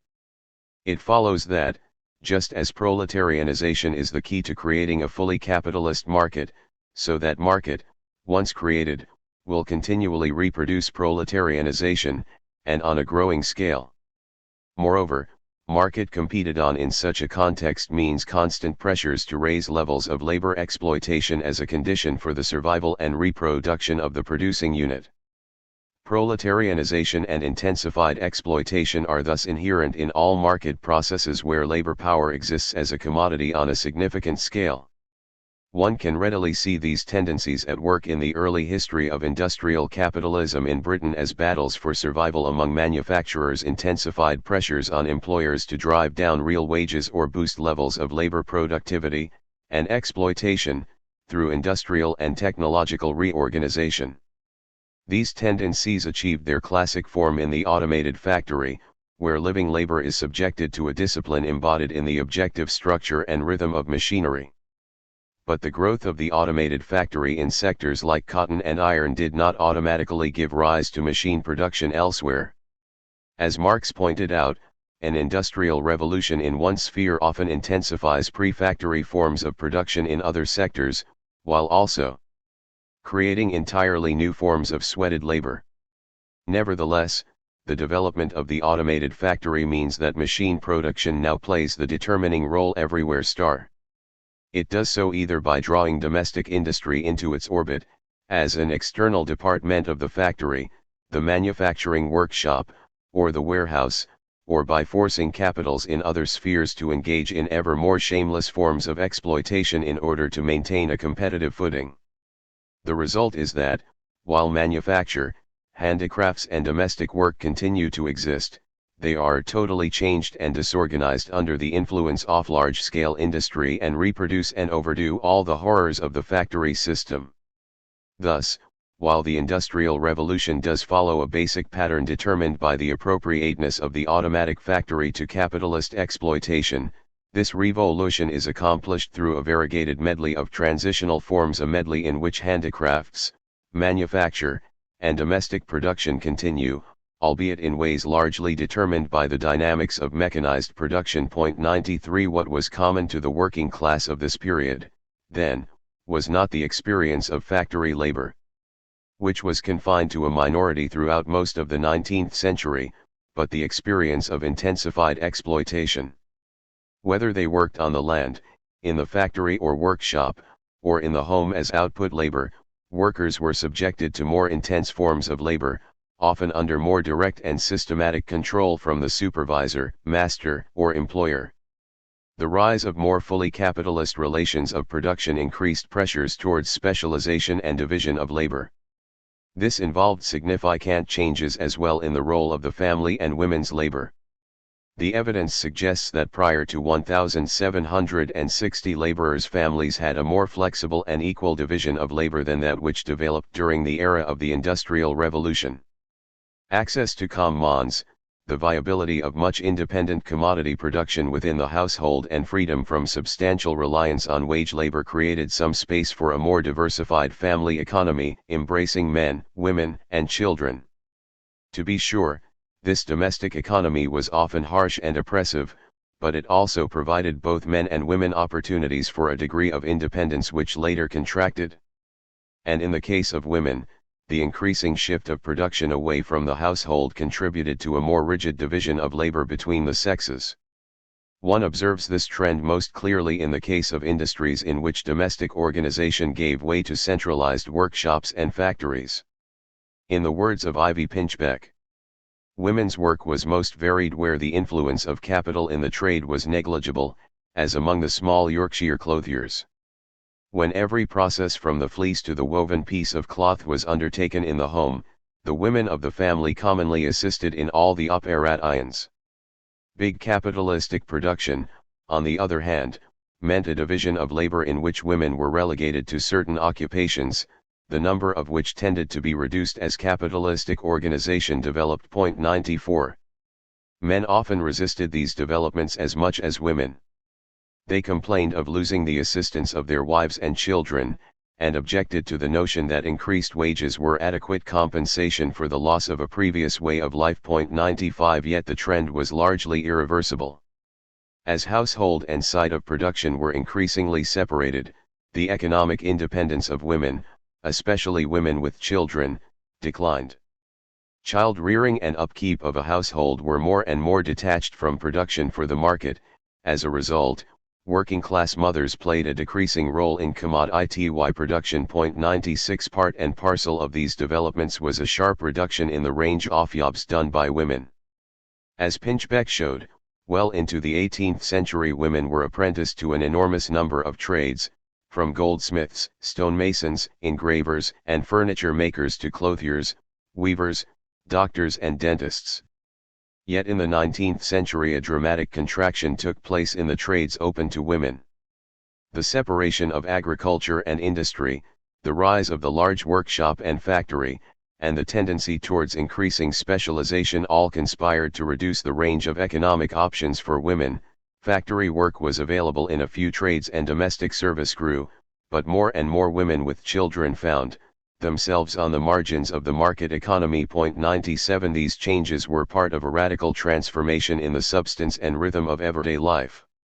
And at the heart of this transformation was the destruction of those elements of independence which had protected workers and their families from utter subjection to the market. Despite specific differences in their experiences, workers shared a common sense of loss of control and intensification of labor. During the years 1780 to 1832, as E.P. Thompson notes, the English working class felt a series of grievances arising from changes in the character of capitalist exploitation, the rise of a master class without traditional authority or obligations, the growing distance between master and man, the transparency of the exploitation at the source of their new wealth and power, the loss of status and above all, of independence for the worker, his reduction to total dependence on the master's instruments of production, the partiality of the law, the disruption of the traditional family economy, the discipline, hours, and conditions of work, loss of leisure and amenities, the reduction of the man to the status of an instrument. 98. It was in these ways that the whole working class experienced the Industrial Revolution. However much their work situations varied, all workers felt the impact of the new dynamics introduced by the rise of the factory during a period of sharpening capitalist competition. These new dynamics involved a radical recasting of relations between capital and labor, and produced the great social struggles in which the workers began to define themselves as a class. The working class and the Industrial Revolution. Harold Perkin has written that a regular, disciplined, reliable labor force was, and is, the most hazardous requirement of an industrial revolution. 99 Hazardous it was, because workers resisted the manifold processes by which they were made entirely reliant on the vagaries of the market in labor and subjected to the pressures, both direct and indirect, of mechanization. The battle to create a disciplined proletariat was fought as a campaign against anything that provided laborers with an element of independence from the labor market. We have examined perhaps the most important of these conflicts in the previous chapter, the enclosure debate, which played a central role in the creation of a large and growing proletariat, and which was often conducted in terms of an attack on the independence of laborers with a cottage or access to common lands. According to the developing precepts of political economy, the propertylessness of the majority was the indispensable prerequisite to the advance of civilization, which, ironically, was defined in terms of the displacement of common ownership by private ownership of productive resources. 100 The debate over enclosure was not the only arena in which the argument over labor, property, and political economy was conducted. There were many other interrelated issues around which this battle raged between 1780 and 1834. 5 of these particularly deserve comment in the context of this study: 1. Perquisites and embezzlement, 2. Apprenticeship, 3. Labor discipline, 4. Property, crime, and punishment, 5. Poor law policy. Each one of these debates focused on the need to render the working class utterly reliant on wage labor.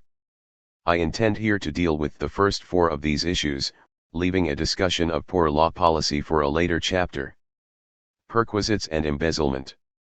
The idea that labor should be paid exclusively in terms of a money wage was foreign to the experience of many workers in the 18th and early 19th centuries. Byproducts of the production process were commonly considered the rightful property of the laborers. To take just 2 examples, it was customary for weavers to take thrums, the weft ends left on the loom after the removal of finished cloth, and for shipwrights to appropriate chips, waste scraps of wood which could be used or sold as firewood, as a supplement to the money wage. These perquisites were widely considered to belong to the laborers as a form of property established and sanctioned by long-standing custom. 101 In the environment of intensified labor and heightened capitalist competition which emerged in the second half of the 18th century, many of these perquisites were redefined in law as forms of theft, as embezzlement of property which rightfully belonged to the employer. Associations for the prosecution of embezzlement were formed by masters, modelled perhaps on those created by rural gentry for the enforcement of game laws and prosecution of poachers. These associations employed inspectors to search workers' homes for stolen materials and provided funds for prosecutions. By 1777 the penalty for embezzlement had increased to 3 months in a house of correction, up from 14 days in 1749.102. The attack on perquisites was not simply an attempt to minimize costs, although it was that in part. It was also an attempt to impose a stricter labor discipline by establishing both the right of the employer to full ownership of all the products of the labor process, and the complete reliance of employees on their money wage. In large measure, the issue at hand was the imposition of the money form as the exclusive basis of the material relation between capital and labor. 103 The same issue was central to the dispute over apprenticeship. The apprenticeship debate. The Statute of Artificers and Apprentices of 1563 required that any practitioner of a wide variety of crafts had first to serve a 7-year apprenticeship under a master craftsman. In return for honoring their obligations under the Act, apprentices were often boarded in the home of their master or mistress, and, as with service in husbandry, the latter were commonly expected to provide food, clothes, and tools, and to pay entry fines or company dues at the end of the 7-year term. Rather than an arrangement determined by a free labor market, apprenticeship entailed a regulated, customary relationship in which the money wage played an often secondary role. 104 In practice, however, the Act had never been enforced systematically, and as the 18th century progressed it was consistently violated and modified. Thus, the mean length of AP apprenticeships declined from 6.5 years in the 1750s to 4 years by 1795. During the 1820s and 1830s, apprentices completed their apprenticeships at about 17 years of age, as opposed to nearly 20 years of age before 1780.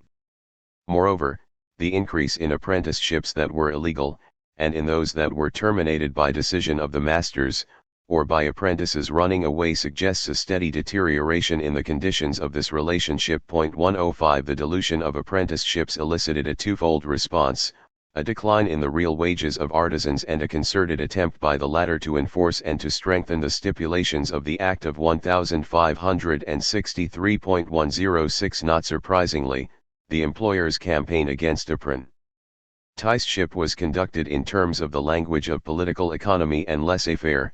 Apprenticeship laws were denounced as violations of natural liberty and free trade.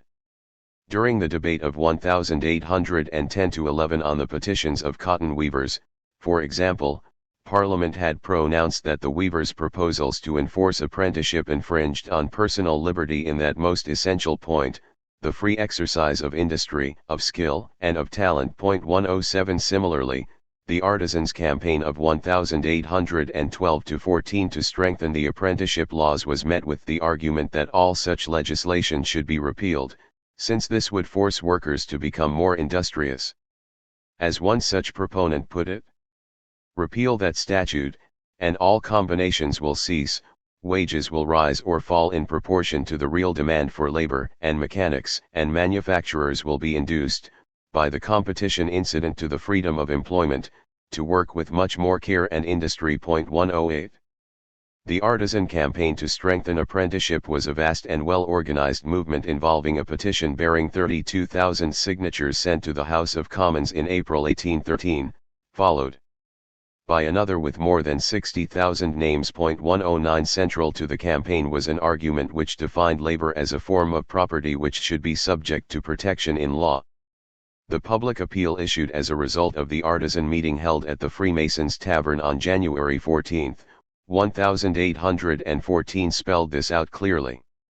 The apprenticed artisans have, collectively and individually, an unquestionable right to expect the most extended protection from the legislature, in the quiet and exclusive use and enjoyment of their several and respective arts and trades, which the law has already conferred upon them as a property, as much as it has secured the property of the stockholder in the public funds, and it is clearly unjust to take away the whole of the ancient property and rights of any one class of the community.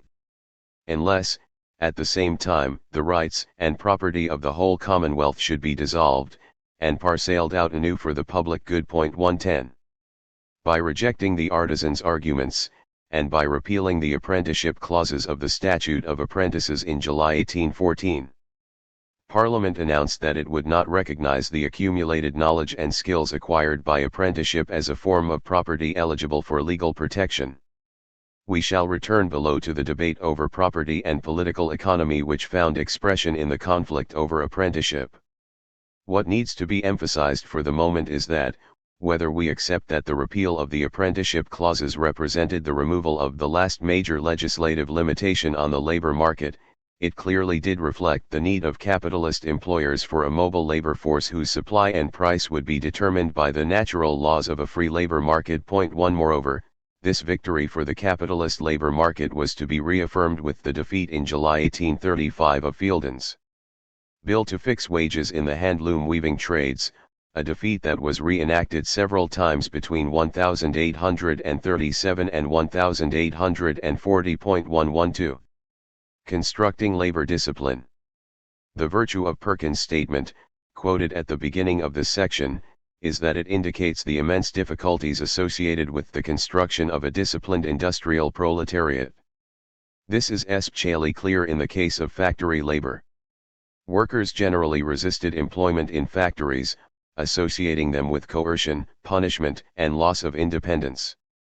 The design of factories along the lines of houses of correction did much to encourage this association. For this reason, early factories often used indentured labor, usually that of children. Even here, enormous difficulties were encountered. Figures for one mill indicate that fully one-third of apprentices died, absconded, or had to be sent back to parents and overseers between 1786 and 1805. 113. In addition to the problem of attracting employees, the early factory masters also encountered that of inculcating habits of punctuality, regularity, and industry. The pre-industrial workforce followed a unique rhythm of work and leisure. The practice of St. Monday, taking Monday as a holiday from work, was widespread, as was the taking of numerous feast days throughout the year. By no means should the domestic system be glorified, nevertheless, however intermittent and sweated its labor, it did allow a man a degree of personal liberty to indulge himself, a command over his time, which he was not to enjoy again. It was the element of command over his time which the early factory masters sought especially to eliminate. Time was the new idol, together with care, regularity, and obedience. 114. Central to the creation of labor discipline, therefore, was a new experience of time which was materially embodied in bells, clocks, clocking in, fines for lateness and absenteeism, and so on. It should go without saying that the battle to impose factory discipline was a battle over the very culture of life, labor, and leisure. 113. This battle was often depicted by the practitioners and ideologists of early industrial capitalism as a great moral crusade for social improvement. Thus, Josiah Wedgwood maintained that he sought to make artists of mere men, and to make such machines of the men as cannot err. Difficult though this operation might be, Wedgwood conceived it in heroic terms. It is hard, but then it is glorious to conquer so great an empire with raw, undisciplined recruits. 116. In addition to the bell and the clock, Wedgwood introduced a sweeping set of work rules. Nevertheless, the success of the factory masters at inculcating industrial discipline, while real, should not be exaggerated. Wedgwood, for example, completely failed to control the potter's attendance of fairs and wakes. When a riot broke out at his pottery at Etruria in 1783, he called for military repression. The end result was the arrest and conviction of 2 men, one of whom was hanged. It was generally coercion such as this, not incentive, which instilled the new labor discipline. Pollard sums up the balance of the experience when he writes that the modem industrial proletariat was introduced to its role not so much by attraction or monetary reward, but by compulsion, force, and fear. It was not allowed to grow as in a sunny garden, it was forged over a fire by the powerful blows of a hammer. The typical framework is that of dominance and fear, fear of hunger, of eviction, of prison for those who disobey the new industrial rules. 117. This is confirmed by the questionnaires returned to the factory commissioners in 1833, which showed that of 614 incidents of the use of discipline to enforce obedience among factory children, 575 of these were coercive, ranging from corporal punishment to dismissal, whereas a mere 34 cases showed attempts at positive inducement to obedience. 118. Often, mechanization was the only way to break working class resistance by establishing a rhythm of production materially embodied in the machine, rather than in the skills of the laborers. As Sadler's Parliamentary Committee reported in 1831-2, in a statement which reinforces Marx's view that machinery ultimately forced the worker to accept the discipline of the factory. 119. But especially during the early transition to industrial capitalism, the use of state power was never far from sight, and was called in whenever the employer could not sustain discipline on his own. And use of state power involved more than periodic use of troops. It also involved whole new arrangements governing crime and punishment. Property, crime, and punishment. The emergence of new definitions of property and crime has received increased attention in recent years. The Black Act 1723, for example, criminalized a range of activities which had long been considered legitimate exercises of customary right: appropriating timber, underwood, hedges, and fruit from trees, taking fish from ponds, damaging woodlands and orchards, and so on. 120. Similarly, the laws on embezzlement described above represented an assertion of newly defined rights of property against communal and customary rights. Not only did the law increasingly punish transgressions of capitalist property rights, it also sought to punish those who tried to elude the discipline of the employer and the labor market. The Vagrancy Act 1744, for instance, endowed magistrates with the power to whip or imprison beggars, peddlers, gamblers, strolling actors, gypsies, and all those who refused to work for the usual and common wages, and it bestowed on them the right to imprison all persons wandering abroad and lodging in alehouses, barns, and houses or in the open air, not giving a good account of themselves. The emphasis on disciplined adherence to wage labor was often made explicit. Blackstone explained that one of the reasons for criminalizing the taking of rabbits was to inhibit low and indigent persons from pursuing the hunt rather than their proper employments and callings. 121. In a variety of ways, then, 18th-century law was recast in order more effectively to subjugate workers to the discipline of the labor market, by punishing vagrancy, avoidance of wage labor, and by eliminating alternatives to waged work: hunting, fishing, wood gathering, the taking of thrums and chips. This extension of the rights of property, the assault on supplementary forms of income, the decline of real wages in numerous industries, and the more powerful assertion of capitalist authority combined to produce an escalade in the crime rate. Moreover, as transportation declined as a form of punishment, largely because of the war with America, the prison population soared. John Howard, philanthropist and prison reformer, estimated that the number of imprisoned had increased 73% between 1776 and 1786. Accompanying this was the increasing severity of punishment. The number of persons executed in London between 1783 and 1787 was 82% or higher than it had been in the previous 5-year period. This trend was exacerbated by the trade depression and mass unemployment, which followed the end of the Napoleonic Wars, resulting in a sharp rise in the number of people committed to trial, a trend that continued into the 1840s. 122. Not only did the law create a whole new set of crimes against the rights of property, the era of the Industrial Revolution also saw a radically new conception of the nature of punishment, a conception that was embodied in the order of the penitentiary. Understood in ideological terms, the development of the penitentiary was an expression of the liberal English materialism which contributed to the construction of bourgeois society. Central to this doctrine was the notion that human beings could be remade, by a combination of coercion, education, and changed circumstances, to create a disciplined and industrious labor force.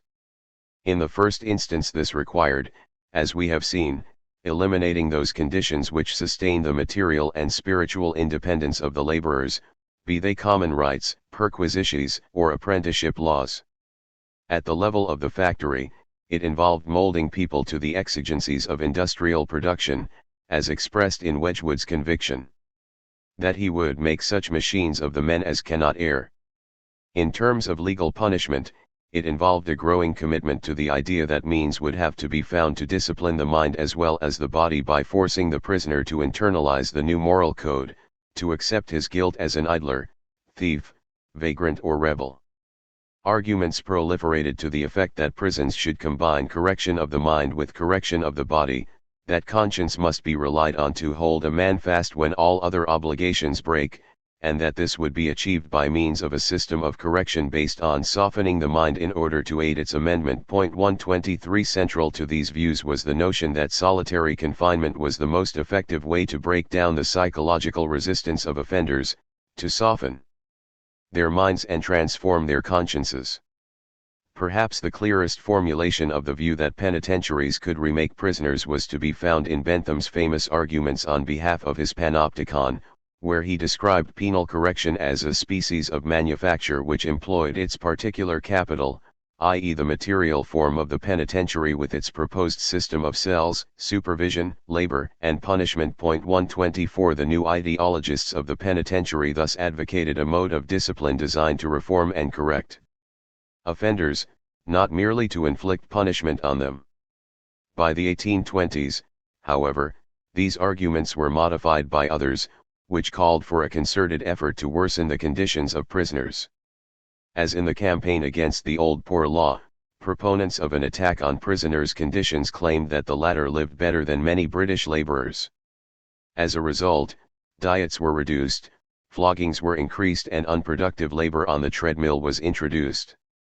At the same time, a series of acts passed between 1823 and 1831 increased the powers of magistrates, provided for the building of new prisons and created a new police force in an effort to broaden the material means for enforcing the growing rights of property. 125 The creation of the free labor market was thus the result of decades of coercive measures, embodied in a regime of law and punishment, designed to destroy communal property rights and establish the unfettered sway of capitalist private property. Moreover, as we have seen, the creation of a fully marketized economy was essential to the construction of those property relations. For the labor market presupposed the destruction of communal property and reproduced the dispossession of the laborers. Rather than the natural outgrowth of economic life, the free market was the product of class policy and class power. It was this reality that Karl Polanyi had in mind when he coined his memorable phrase, laissez-faire was planned. 126 And theorists of the developing working class knew it. As a result, at the same time as workers resisted their increasing subjugation to the labor market, working class writers sought to launch a theoretical assault on the principles which underpinned the planned creation of the free market in labor. Inevitably, this required a theoretical confrontation with political economy, justice and markets. The ambiguous legacy of Adam Smith. Did Dr. A. Smith ever contemplate such a state of things? It is in vain to read his book to find a remedy for a complaint which he could not conceive existed, viz. 100,000 weavers doing the work of 150,000 when there was no demand, as 'tis said, and that for half meat, and the rest paid by poor rates. 1 So testified Thomas Ainsworth, a ruined man, about the depression in the British cotton trade which followed the Napoleonic Wars. What is most important in Ainsworth's statement, at least for our purposes, is his reference to Adam Smith, which identifies an important problem. For central to Smith's theory of growth in the wealth of nations was the notion that capital accumulation inevitably involved an increase in employment and wages. Yet the experience of the British economy in the half-century after the publication of The Wealth of Nations in 1776 seemed directly to contradict Smith's analysis. Instead of increased prosperity and security for the sober and industrious poor, as Smith called the commercial society appeared to offer greater misery and poverty. The result was that Smithian political economy underwent a marked bifurcation, On the one hand, defenders of the status quo stripped Smith's economic theory of its commitment to rising employment and wages, and hence of its ethical dimension, in order to justify the ill fortunes of laborers as necessary and inevitable. On the other hand, critics of emerging industrial capitalism used Smith's theories of growth and distribution in order to indict poverty and the factory system. As a result, by the 1820s, Smithian apologists for industrial capitalism confronted Smithian socialists in a vigorous, and often venomous, debate over political economy. 2 The term Smithian socialists immediately invites surprise. Wasn't it Smith, after DLL, who constructed an idealized image of bourgeois society which became a cornerstone of ideological defenses of capitalism? Certainly this is the dominant view. Yet working-class radicals did not see things that way. While they directed substantial energies into a campaign against political economy, their targets were usually Malthus and his Ricardian adherents. And they often used Smith's work as a weapon in their campaign against these political economists. That Smith's name was invoked by dogmatic defenders of the capitalist market is of no little historical import. But the Smithian legacy was a contested one. Understanding why this was so, and how an apologetic bourgeois version of Smith came to prevail, is crucial to grasping the evolution of political economy and socialism during this period. But the question of the Smithian legacy is of more than historical interest, particularly because modem ideologists of the market continue to claim Smith as a prophet of ultraliberalism. Friedrich von Hayek, for example, is moved to assert that the foundation of modem civilization was first understood by Adam Smith. 3 And the foundation of modem civilization that Smith apparently first grasped is the spontaneous order of the competitive market. According to Hayek, human civilization involves a long struggle against primitive instincts such as solidarity, benevolence, and the impulse to put the needs of the community first. These instincts underpin socialism and all theories of social justice. Yet the greatness of modem society consists in the substitution of artificial rules which free the individual from the primitive constraints imposed by communal impulses and enable unfettered competition to establish a spontaneous order conducive to liberty and prosperity. 4 Hayek claims Smith's famous discussion of the division of labor in Book 1 of The Wealth of Nations as the germ of the modem theory of market society. 5 Yet there is something disingenuous about Hayek's attempt to enlist Smith as a warrior against those inherited instincts which lead to the valuing of benevolence. For the best scholarship on Smith has demonstrated that at the heart of his thought was a considered attempt to reconcile the old ethics and the new economics. 6 Rather than reject all previous ethics, Smith sought to work some of their central elements into a moral and jurisprudential theory which could outline a means of sustaining justice and benevolence within a commercial society. This inevitably produced an enormous tension in his thought as he struggled to weave morality and the market into a new theoretical synthesis. Ludwig von Mises, Hayek's teacher and predecessor, at least, acknowledged the ambiguous legacy of Smith in this regard, noting in Theory and History that the author of The Wealth of Nations could not free himself from the standards and terminology of traditional ethics that condemned as vicious man's desire to improve his own material conditions. 7 In an effort to appropriate the Smithian legacy to his own ends, Hayek prefers to ignore these aspects of Smith's thought, to smooth out its tensions and flatten it into a homily for the market. Subtly, however, he has come to put greater emphasis on Smith's adversary, Bernard Mandeville, as the first prophet of the cult of the market. But in depicting the author of The Wealth of Nations as a Mandevillian, Hayek is engaged in nothing less than a wholesale vulgarization of Smith's thought. Given the obvious nature of this vulgarization, it is ironic that much recent scholarship has presented a new image of Smith which looks remarkably like a much older picture. A long-standing line of interpretation depicted the author of The Wealth of Nations as an unconscious mercenary in the service of a rising capitalist class in Europe and as the prophet of the commercial society of modem capitalism. 8 Recent interpretations have arrived at a more theoretically subtle and informed image of Smith by setting The Wealth of Nations alongside its author's first work, The Theory of the Moral Sentiments, 1759, and students' notes of his lectures on jurisprudence from his tenure at Glasgow University. The author of The Wealth of Nations thus emerges as a much more sophisticated and profound theorist than earlier images had suggested. Notwithstanding these modifications, the final image offered in the new interpretation is remarkably similar to the traditional one.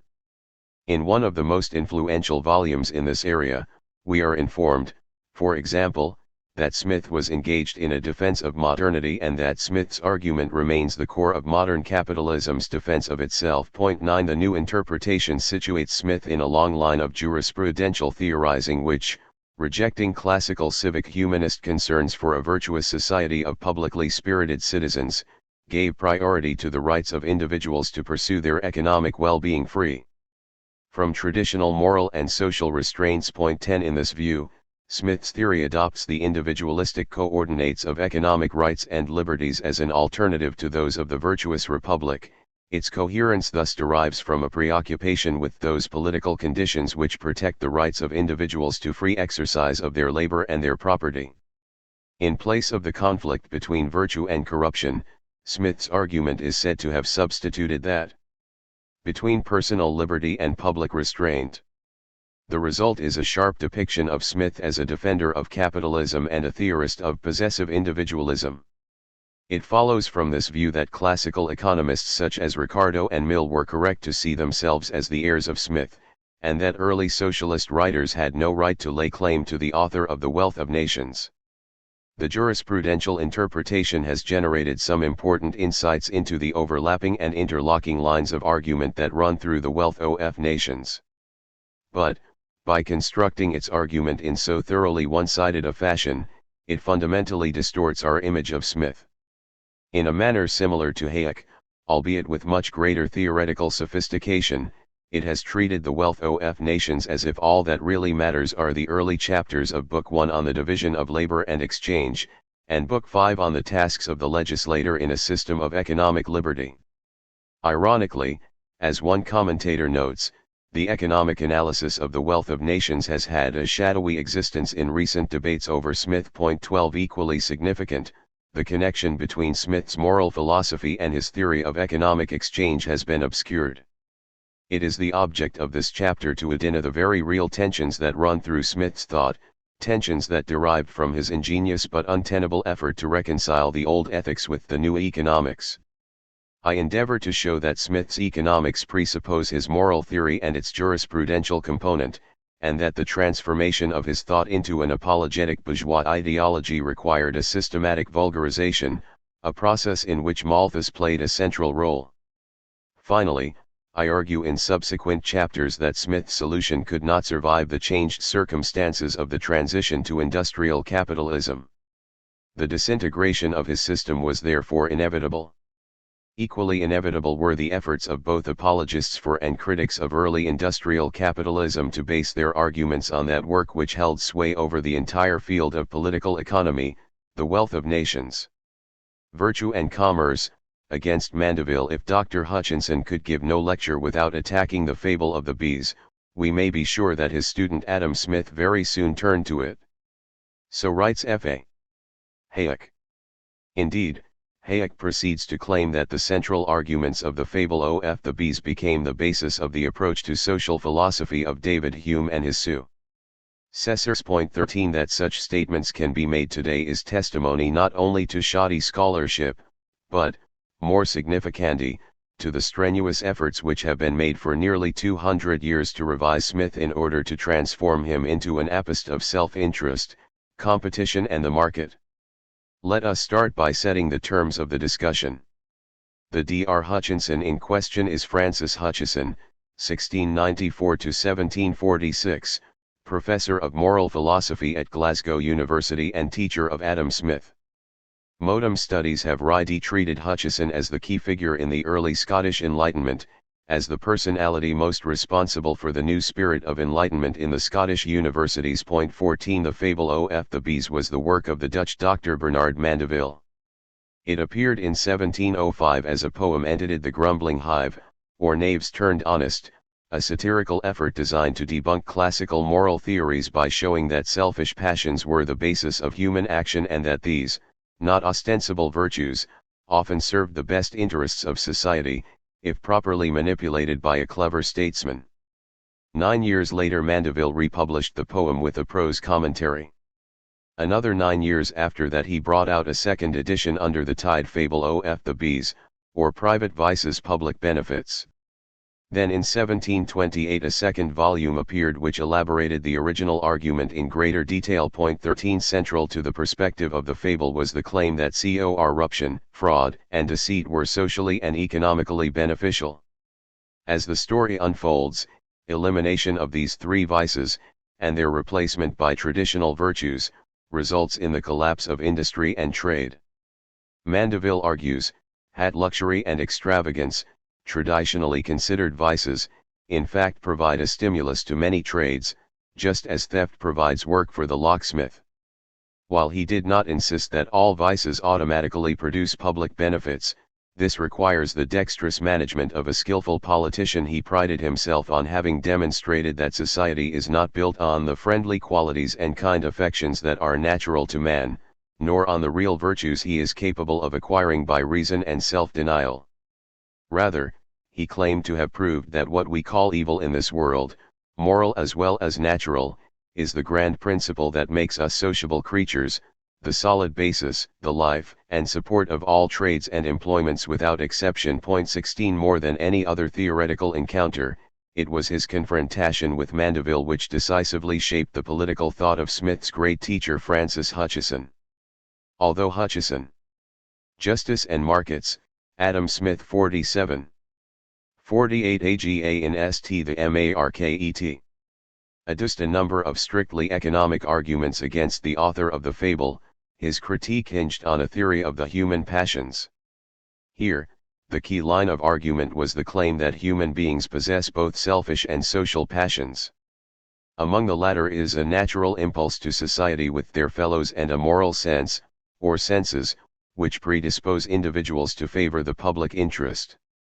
Social life requires a carefully regulated balance and harmony among these impulses, but it is not simply reducible to any one of them. Point 17 Contrary to Hayek's crude effort to collapse Smith into Mandeville's position, it is clear that the author of The Wealth of Nations adhered much more closely to the Hutchesonian perspective. In one of his earliest published F-Torts, a 1756 letter to the short-lived Edinburgh Review, Smith took issue with both Mandeville and Rousseau and their shared view that there is in man no powerful instinct which necessarily determines him to seek society for its own sake. Smith rejected this asocial conception of human nature, although he was clearly more sympathetic to Rousseau's overall position.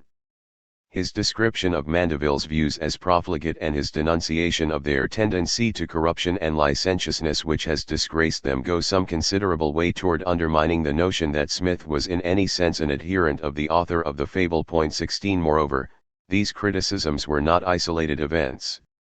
It was one of the central purposes of Smith's major work in moral philosophy, the Theory of the Moral Sentiments, first edition 1759, to refute the claim of the selfishness school that the foundation of all human action is selfish passion. Smith there attacks Mandeville's system as wholly pernicious and as a piece of ingenious sophistry. And he writes that it is the great folly of Dr. Mandeville's book to represent every passion as wholly vicious, which is so in any degree and in any direction. The first sentence of the Moral Sentiments directly attacks this position. Smith writes that, how selfish soever man may be supposed, there are evidently some principles in his nature, which interest him in the fortune of others, and render their happiness necessary to him, though he derives nothing from it, except the pleasure of seeing it. Point 19.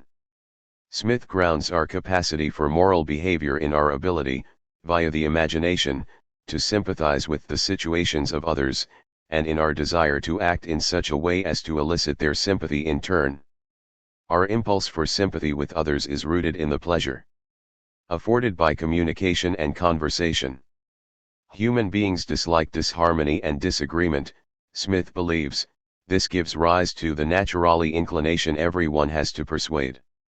In order to produce a convergence and harmony of opinions and sentiments, everyone is practicing oratory on others through the whole of his life. Nothing pleases us more, he writes, than to observe in other men a fellow feeling with the emotions of our own breast. Seen in this light, the art of communication is the creation through language of a sympathetic identification between a speaker and his listeners. Point 20. Smith is quite explicit about the role of sympathy in this process of communication. As he puts it in a passage from his lectures on rhetoric and Bell's Lettres, whenever the sentiment of the speaker is expressed in a neat, clear, plain, and clever manner, and the passion or affection he is possessed of and intends, by sympathy, to communicate to his hearer, is plainly and cleverly hit off, then and then only the expression has all the force and beauty that language can give it. Point 21. It follows, then, that sympathy is essential to the fullest possible communication of our sentiments.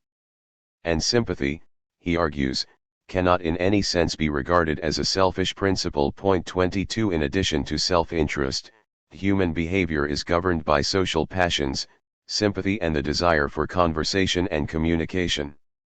Our sentiments thus involve a natural desire for a community of feelings and opinions. The great pleasure of conversation and society, he continues towards the end of the moral sentiments, arises from a certain correspondence of sentiments and opinions, from a certain harmony of minds, which, like so many musical instruments, coincide and keep time with another. But this most delightful harmony cannot be obtained unless there is a free communication of sentiments and opinions. Point 23. Our desire for sympathy with and from others arises, therefore, from the pleasure we derive from society, understood as a community of language and sentiments. Human beings are thus naturally sociable, yet sympathy involves more than a natural instinct or moral sense. It requires an exercise of the imagination through which we attempt to place ourselves in the shoes of another in order to form an image of their experience, and to imagine how our behavior in a given situation appears to them. Indeed, Smith maintains that through social interaction we internalize norms of appropriate behavior, a sort of moral code, and that we attempt to measure our own behavior against our notion of how it would appear to a disinterested or impartial spectator. Thus, the desire for sympathetic interaction is natural.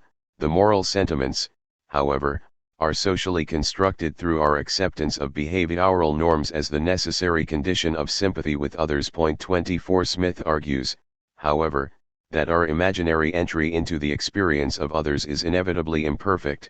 We can never truly experience the full degree of their joy or their grief. For this reason, the fullness of their sympathetic identification with us requires that we moderate and subdue our passions. In so doing, we make our experience more accessible to them, and thereby enhance our respondence of sentiments. In order that others may enter into his experience, the individual must control his passion, he must flatten the sharpness of its natural tone, in order to reduce it to harmony and concord with the emotions of those who are about him. Point 25. Moderation and self-control are thus prerequisites of communication and conversation. Without self-control there will be discord rather than concord of sentiments, and society in the fullest sense of the term will not be possible. Our natural impulse towards society requires, therefore, that we learn to shape our behavior to conform to prevailing standards and expectations. And this involves humbling the arrogance of our self-love and bringing it down to something that other men can go along with. Point 26. Thus, however much self-love is part of the natural constitution of human beings, so is the social impulse towards conversation and society, an impulse which underlies learned behavior through which we control our self-love in the interest of harmony with others. The psychological underpinnings of Smith's theory of society are thus anything but the sort of self-seeking individualism commonly associated with Hobbes and Mandeville. Following his teacher Francis Hutcheson, Smith starts from the premise of natural sociability. And he sees the essence of our socialization as involving acquired habits of self-control in order that we might have the pleasures of conversation and society. Moreover, these are the presuppositions of his discussion in The Wealth of Nations of the division of labor and exchange. Sympathy, communication, and exchange. It seems probable, Smith argues in his treatise on political economy, that the human propensity to truck, barter, and exchange one thing for another is the necessary consequence of the faculties of reason and speech. Indeed, In his lectures on jurisprudence, Smith traces this propensity to our natural inclination to persuade. Moreover, this propensity is uniquely human, it is common to all men, and to be found in no other race of animals. Certainly, nobody ever saw a dog make a fair and deliberate exchange of one bone for another with another dog. 27 Exchange is both a reasonable and a sociable act.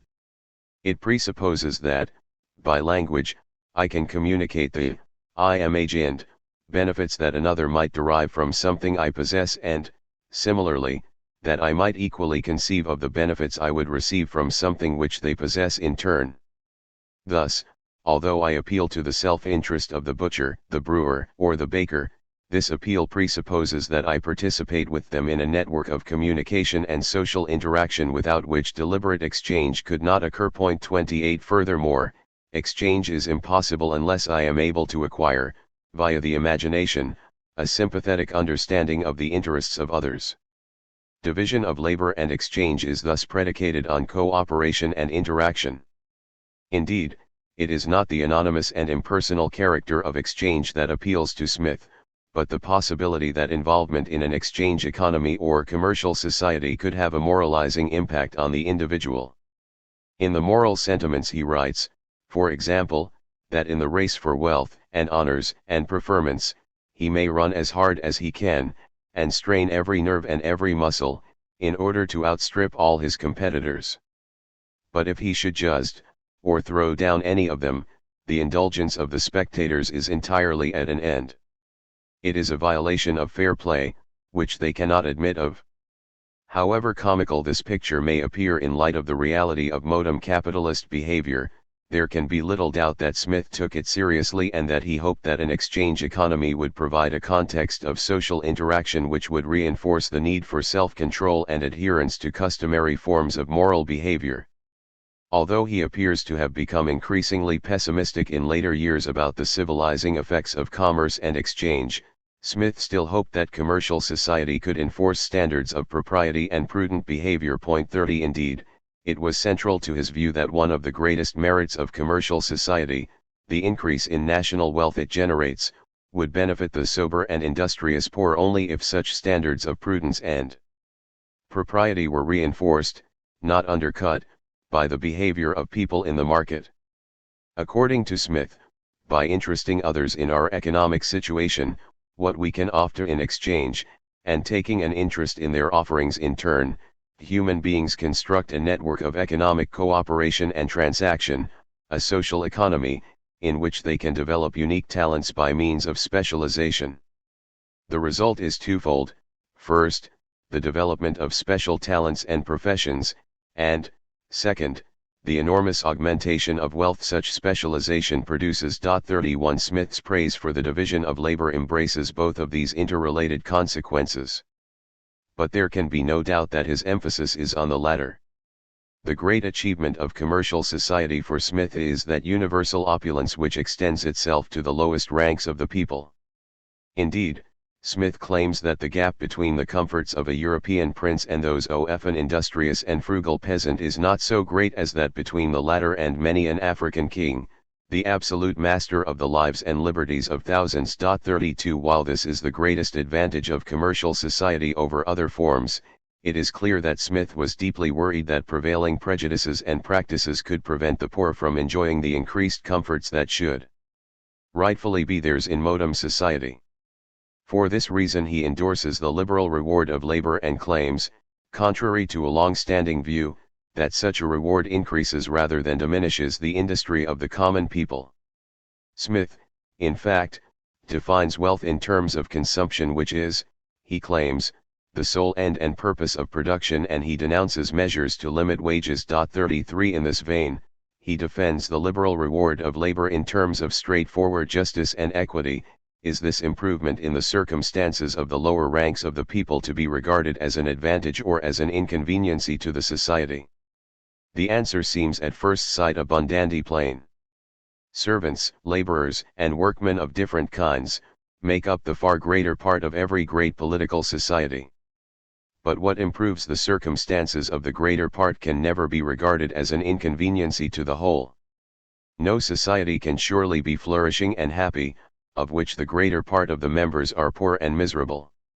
It is but equity, besides, that they who feed, clothe and lodge the whole body of the people, should have such a share of the produce of their own labor as to be themselves tolerably well fed, clothed, and lodged. 54 Smith's support for the liberal reward of labor was crucial to his theory of commercial society.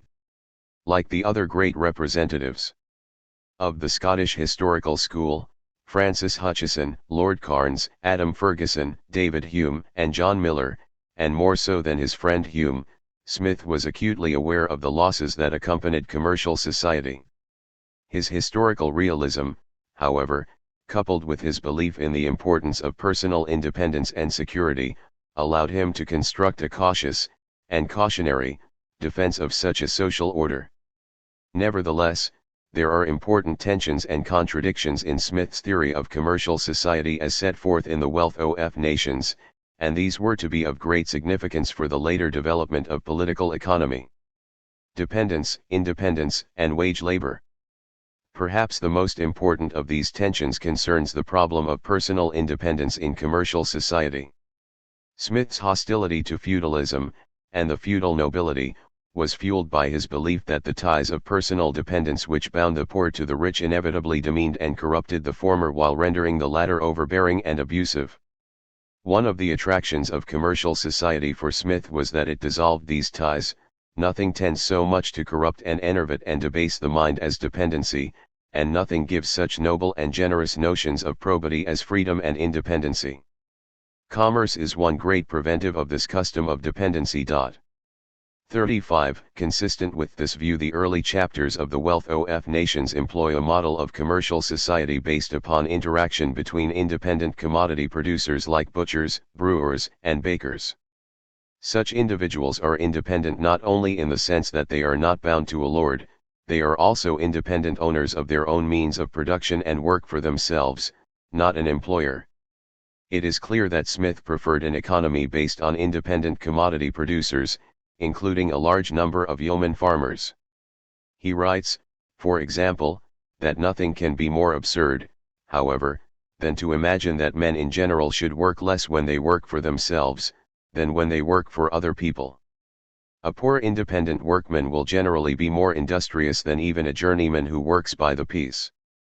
The one enjoys the whole produce of his industry, the other shares it with his master. The one, in his separate state, is less liable to the temptations of bad company, which in large manufactories ruin the morals of the other. The superiority of the independent workman over those servants who are hired by the month or the year, and whose wages and maintenance are the same whether they do much or do little, is likely to be still greater. 56 The superiority of the independent workman is thus both economic, because of the greater industry of those who work for themselves, and moral, as a result of the lack of direct exposure to the immorality of other, wage-dependent, workmen. But Smith's idealized independent workman is not economically self-sufficient. As his strictures against the slothful and lazy country weaver indicate, Smith envisages independent workmen who are specialized commodity producers. 57 They operate, therefore, in a network of market relations with others, but they do so from a position of independence. It is easy to comprehend the attractions of such an outlook given Smith's moral philosophy.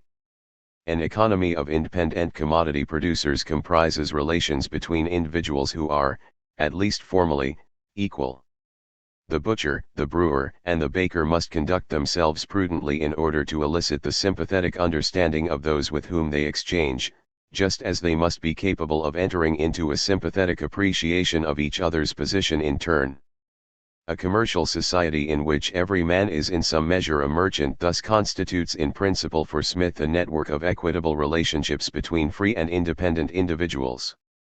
A model based on independent commodity producers is at the heart of Smith's lectures on jurisprudence and the first 5 chapters of Book 1 of The Wealth of Nations. Chapter 6 of Book 1 introduces a radically different model, however, one based on the agrarian capitalist triad of landlord, capitalist, and wage laborer.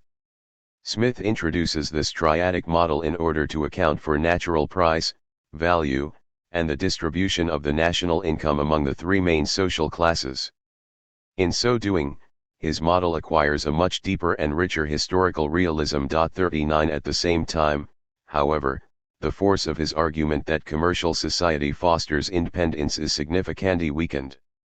Indeed, Smith now acknowledges that in modern Europe, the greater part of the workmen stand in need of a master, i.e., they do not own or possess means of production, and indeed that wage laborers outnumber independent workmen by a ratio of 20 to 1.40. The only way of fitting this reality into Smith's initial model is to treat those who sell their labor as merchants just like those who sell commodities produced by their employees. The notion that both capitalists and wage laborers represent free and independent buyers and sellers in the market is, of course, one of the classic apologetic claims of vulgar bourgeois economics. Although Smith's slippage from the one-class model of independent commodity producers to the three-class model opens the door to doing precisely this, it is clear that he does not do so for apologetic purposes. Nevertheless, by treating a tripartite class society as a society of independent merchants, Smith developed a line of thought which was to be crucial to the development of political economy as a pure and simple bourgeois ideology. Exploitation, equity, and the market. However much the wealth of nations opened a line towards vulgar economics, Smith's predispositions were clearly on the side of laborers in their relations with their employers. He pointed out, for example, that there were no laws limiting combinations among employers of the sort that prohibit trade union combinations.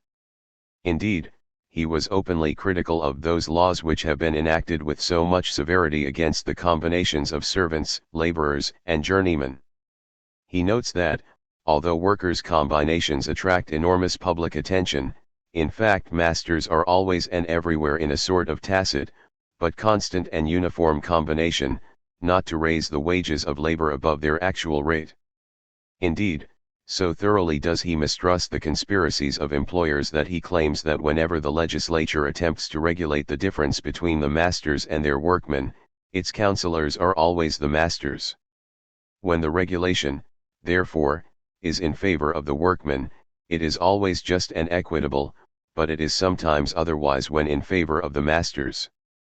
Finally, he argues against the complaints of masters concerning high wages, that high profits are a greater cause of high prices, and thus more hurtful to the public than high wages. 41 Smith's emphasis on the public benefits of low prices is worthy of special note. From his lectures on jurisprudence onwards, he maintained that the best measure of national wealth was the consumption of the average member of society. Consequently, anything that raised the prices of commodities, and thereby made them less accessible to the majority, diminished national wealth or public opulence. Whatever police furor tends to raise the market price above the natural, tends to diminish public opulence. Dearness and scarcity are in effect the same thing. When commodities are in abundance, they can be sold to the inferior ranks of the people.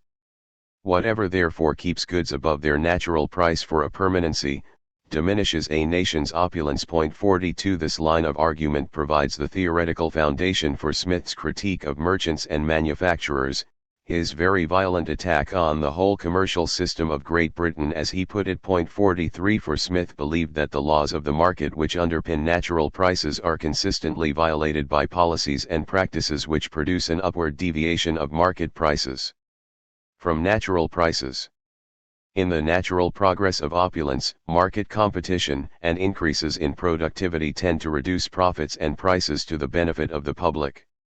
As a result, merchants and manufacturers have a direct interest to deceive and even to oppress the public by conspiring to boost market prices and profits. The interest of the dealers, in any particular branch of trade or manufactures, is always in some respects different from, and even opposite to, that of the public. To widen the market and to narrow the competition, is always the interest of the dealers. To widen the market may frequently be agreeable enough to the interest of the public, but to narrow the competition must always be against it, and can only serve to enable the dealers, by raising their profits above what they would normally be, to levy, for their own benefit, an absurd tax upon the rest of their fellow citizens. 44. The wealth of nations rings with an indignant attack on these capitalist groups. Smith denounces the mean rapacity, the monopolizing spirit of merchants and manufacturers. He condemns their impertinent jealousy and their interested sophistry. He compares these groups to an overgrown standing army which attempts to intimidate the legislature into erecting the sneaking arts of underlying tradesmen into political maxims for the conduct of a great empire. 24 Indeed, Smith believed that these groups had managed to construct a set of monopolistic practices, the mercantile system, which depressed wages and rents by boosting profits and prices. On top of this, Smith accuses mercantilism of diverting investment away from those areas where it generates the most employment, agriculture and local manufactures, and into areas such as overseas trade which generate less employment. Mercantilism thus reduces national wealth, defined as it is by Smith in terms of the real level of consumption of the laboring poor. 46. Smith's theory of natural price thus had explicitly normative concerns. Having defined public opulence, the wealth of the nation, in terms of the level of consumption of the average member of society, and having argued that the natural progress of opulence results in falling prices and rising wages, his theory of natural price invokes notions of justice and equity. Monopolistic practices constitute a form of exploitation, the infliction of an absurd tax on the wealth of others. By raising prices and reducing real wages, they also violate the principle of equity according to which they who feed, clothe and lodge the whole body of the people, should have such a share of the produce of their own labor as to be themselves tolerably well fed, clothed, and lodged. Smith, in fact, held that, by tolerating such monopolies for the benefit of the rich and the powerful, the state was complicit in policies which were evidently contrary to that justice and equality of treatment which the sovereign owes to all the different orders of his subjects. 47 Smith's theory of natural price thus offers a language of moral critique of monopolistic exploitation in the market. This should come as no surprise given that his political economy was deeply rooted in the traditions of natural jurisprudence associated with Grotius and Pufendorf, and transmitted to him by his teacher Francis Hutcheson. As Marion Bowley notes in this regard, Adam Smith's reliance on competition to eliminate the divergences between market prices and natural prices was wholly consistent with the acceptance by some of the later schoolmen of the price ruling in a competitive market as the just price. The requirement of competition by such schoolmen was of course due, as with Adam Smith, to the need to prevent individuals, or groups, from obtaining and taking advantage of favorable bargaining positions to raise prices. 48. This line of argument was taken up by some popular political economists who employed Smith's theory of natural price in order to attack the exploitative practices of large merchants and master manufacturers. Smith's idealized notion of the formation of just, natural prices under conditions of perfect liberty provided a contrast to the exercise of monopolistic powers and privileges. At the same time, however, it confined such critiques of political economy to the sphere of exchange, and in so doing constrained their analytic range and the political perspectives which flowed from them, points to which I shall return. Moral economy and the market. Smith is commonly depicted as a theorist who asserted the superiority of the market economy over a regulated moral economy. 49 There is an important element of truth in this view. Certainly, one finds such a perspective in his treatment of the grain trade in the wealth of nations. There was a long-standing tradition in England and elsewhere of popular requisitioning of grain and its distribution according to just prices in times of scarcity and high prices. Smith saw popular fears that dealers would engross grain and withhold it from the market in order to await higher prices, and the exercises of taxation populaire such fears induced, as entirely irrational, on the same level as the popular terrors and suspicions of witchcraft. 50 He maintained that inland dealers in grain, independent farmers and bakers, were too numerous to combine effectively, that forcing farmers to market their own grain in order to eliminate middlemen was inefficient as it necessitated tying up capital in the grain trade which could be better employed on the land. Except in rare cases of urgent necessity, he held that free trade in grain was the best means of establishing reasonable prices, which would satisfy the subsistence needs of the people while providing a fair profit to the farmer. 51 Clearly, We have here a straightforward case of Smith choosing the market in food over the traditional moral economy. If the free market in food was one of the intellectual cornerstones of liberal capitalist thought during this period, so was the argument for the free market in labor. Here again, Smith comes down on the side of modernity, which should come as no surprise given his dislike of the dependency and corruption he associated with feudal relations. Yet it is instructive that Smith's discussion of the labor market assumes that restraints on the free circulation of labor usually favor employers, not workers. Thus, when it comes to the poor laws, Smith has nothing to say about the subsidy they provide to labor, or their allegedly deleterious effect on habits of industry, the centerpieces of 19th-century attacks on the poor laws. Instead, he focuses his attention upon the laws of settlement, claiming that they are hurtful to the laborers. He maintains that this is so for three main reasons. First, by requiring a year's settlement to establish eligibility for poor relief, these laws induce employers to hire for periods of less than a year. Second, they establish great inequalities in the price of labor within different areas since they effectively prevent large numbers from migrating to high-wage areas in search of work. Finally, they are an evident violation of natural liberty since they lead to removals from parishes of non-settlement simply because individuals have pursued an opportunity to exercise their labor. 32 I have shown in Chapter I that the reality was more complex, that the poor often valued the right to parish relief which could be established under the settlement laws. Nevertheless, it is significant that Smith attacks them not for encouraging indolence, but rather for their alleged cruelty. There is scarce a poor man in England of 40 years of age, I will venture to say, who has not in some part of his life felt himself most cruelly oppressed by this ill-contrived law of settlements. He writes. On balance, then, Himmelfarb appears justified in her judgment that Smith tacitly approved of the poor laws. 53 Paradoxical as it seems today, Smith's defense of the free market in labor was dead to his conviction that market interference benefits the rich and hurts the poor. It is the industry which is carried on for the benefit of the rich and powerful, he asserts, that is principally encouraged by our mercantile system. That which is carried on for the poor and indigent, is too often, either neglected, or oppressed. 54 Thus, Smith's language of markets was meant to break down monopolistic restrictions and thereby boost public opulence. His attack was not directed at the poor, indeed, he sought to improve their position. One of the ironies of capitalist development, however, was that Smith's rhetoric of the market, joined to a moral crusade against the indolence of the poor, was to serve as a powerful ideological weapon against the working class in the age of the Industrial Revolution. The economics and politics of social classes. It should be clear from what we have seen thus far that Smith had deep reservations about the economic and political practices of merchants and manufacturers.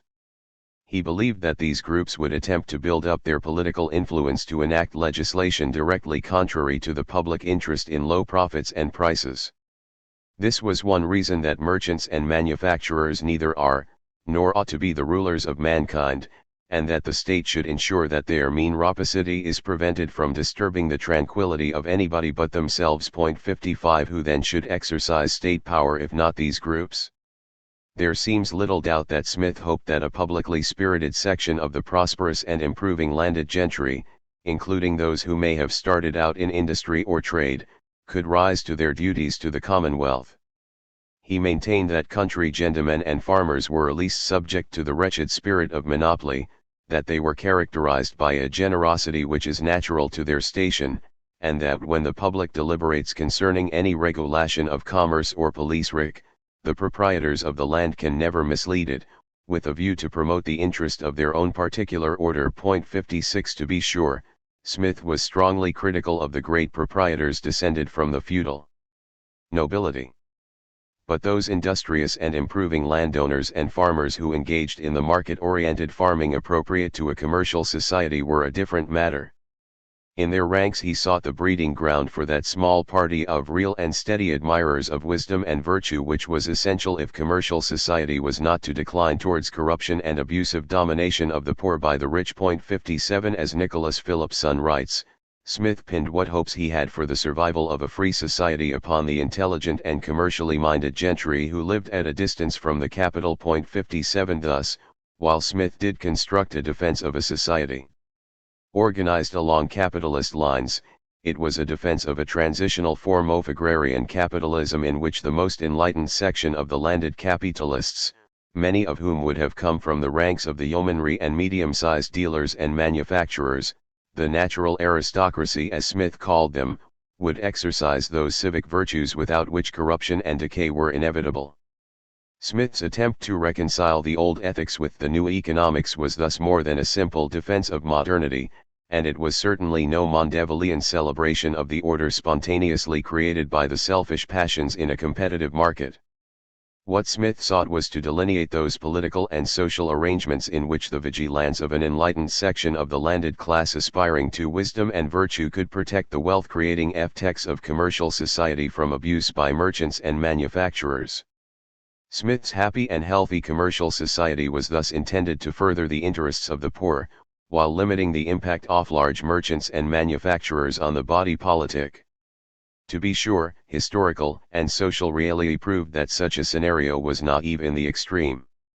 And when the full impact of capitalist transformation elevated precisely those groups that worried Smith, in alliance with a landed class which eschewed its alleged moral duties, while the poor suffered an intensification of hardship that would have shocked him, it was inevitable that his delicate attempt to balance virtue and commerce, progress and public opulence, would come crashing down. Moreover, because of his idealization of free markets, elements of Smith's political economy could be used to legitimate outcomes that might have troubled him deeply. In this regard, Smith provided at least part of the intellectual armory for a position, demoralized capitalist apologetics, inconsistent with his own moral predilections. E.P. Thompson has correctly grasped this point with respect to Smith's arguments concerning the grain trade. It is perfectly possible that laissez-faire doctrines as to the food trade could have been both normative in intent, i.e. Adam Smith believed they would encourage cheap and abundant food, and ideological in outcome, i.e. in the result their supposedly demoralist scientism was used to mask and apologize for other self-interested operations. 59 Smith's moral intent was incompatible with the nature of the free markets he often idealized. Those markets embodied a history of force and coercion and a practice of exploitation which his moral theory could not countenance. As a result, his political economy, taken as a totality, was destroyed by the real course of capitalist development.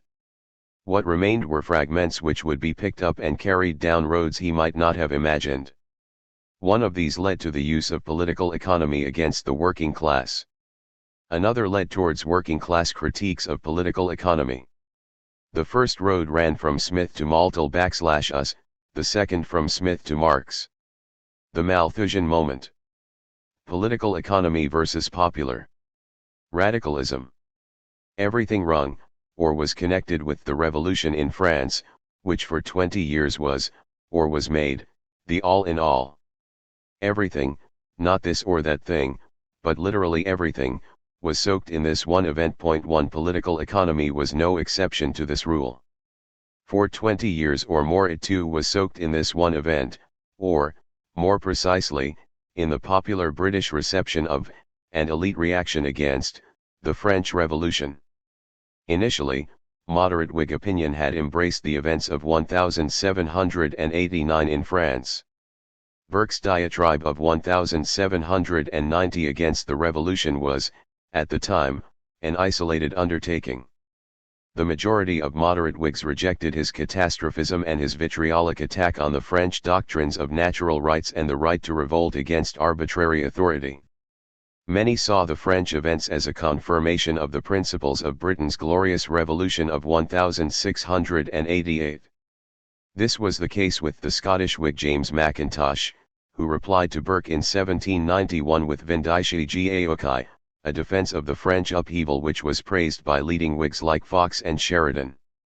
Yet if Burke's reflections on the revolution in France was initially an isolated work, throughout the course of the 1790s ruling class opinion flowed towards his anti-revolutionary position. Within Whig ranks a noticeable hardening of positions had occurred. By 1796 James Mackintosh was writing to Burke and apologizing for having been the dupe of my own enthusiasm. Point 2 This shift in ruling class attitudes towards the revolution was not dictated principally by events in France. Instead, it was the British adaptation of French revolutionary doctrines, most clearly expressed in Thomas Paine's Rights of Man, and the emergence of a radical plebeian movement that surged forward during the popular agitation of 1795 to 1801 against grain shortages, hunger, and inflation, which convinced large numbers of Britain's rulers of the need to combat a growing radical threat at home which was deriving sustenance and inspiration from events across the Channel. After 1792, the year of France's Second Revolution, of Part 2 of Paine's Rights of Man, and of the new radical corresponding societies, the molecular shift in the domain of established ideology became irreversible. The British ruling class in its vast majority took the road of reaction, a reaction which inevitably swept the realm of social and political thought. Popular radicalism and the poverty debate.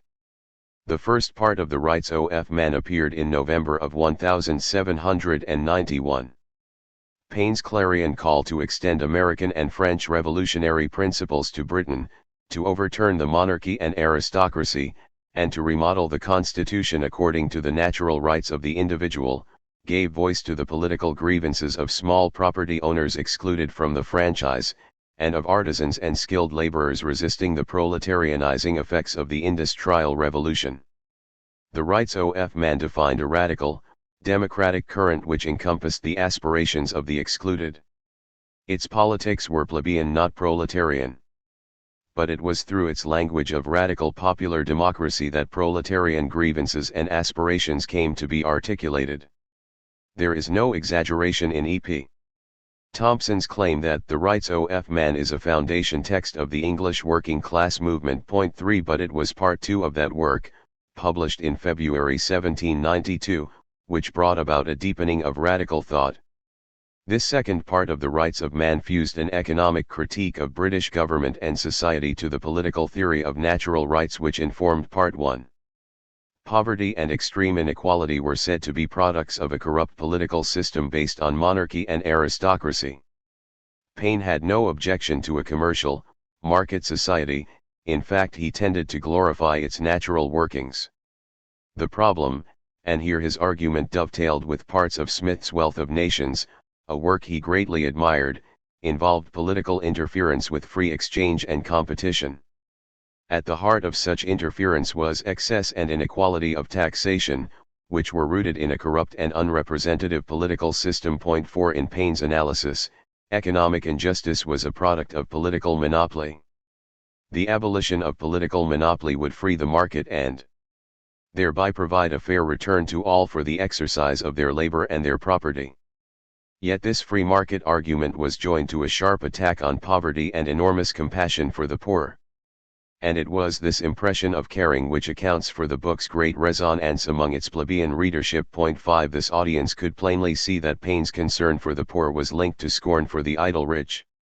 The peer and the beggar are often of the same family. One extreme produces the other. To make one rich many must be made poor, he wrote.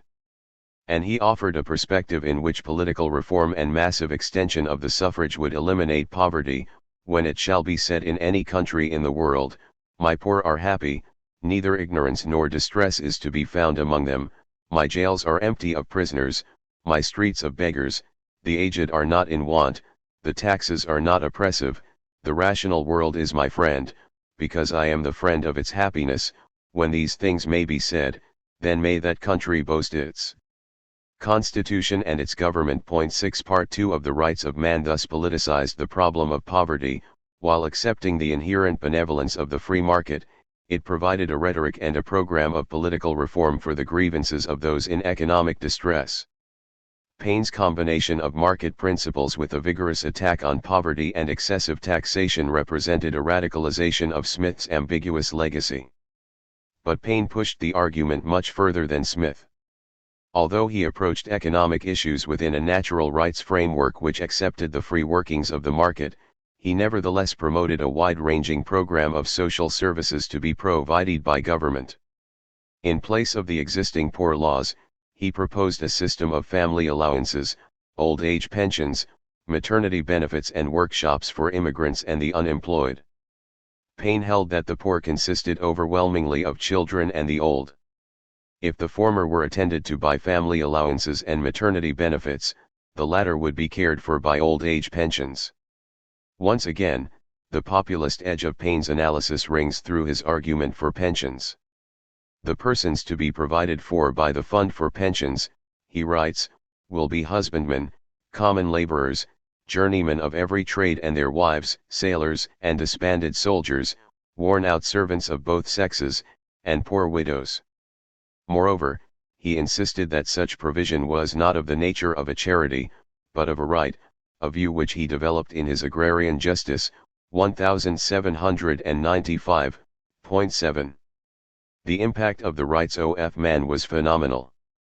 Most historians accept the estimate that 200,000 copies of Part 2 were sold within a year. 8 Such sales were possible largely because the book became the guiding manual of a popular political movement.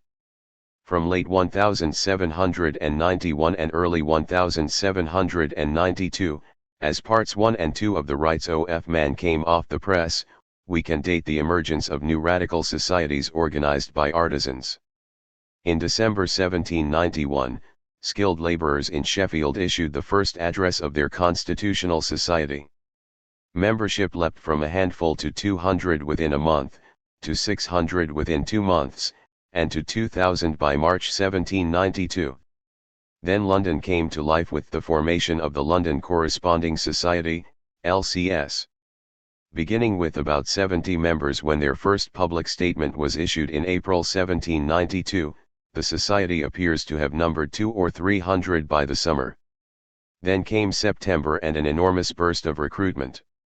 Years later Thomas Hardy, one of its central leaders, estimated that in November 1792 between 300 and 400 signed up every week. By the end of the year there were 29 divisions of the LCS with a membership probably in excess of 0.9 everywhere. It was Paine's book which provided the ideological inspiration for the new movement. The Constitutional Society in Sheffield brought out the first cheap edition of Part 1. It was said that every cuter in the town had a copy. Weavers, shoemakers, miners, shopkeepers snatched up copies in Norwich, Manchester, Nottingham, Selby, Edinburgh, Oldham, and dozens of other localities.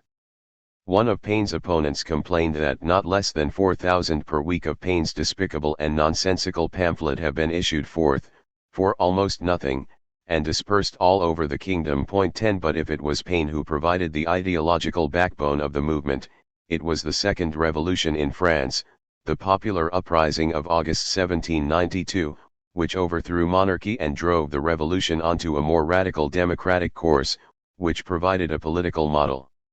For the British popular movement, notes Gwyn Williams, the French Revolution which counted was that of August 10, 1792.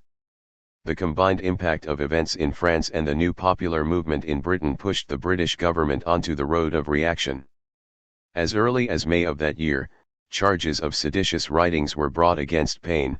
He was convicted after having fled to France, and outlawed from ever returning to Britain.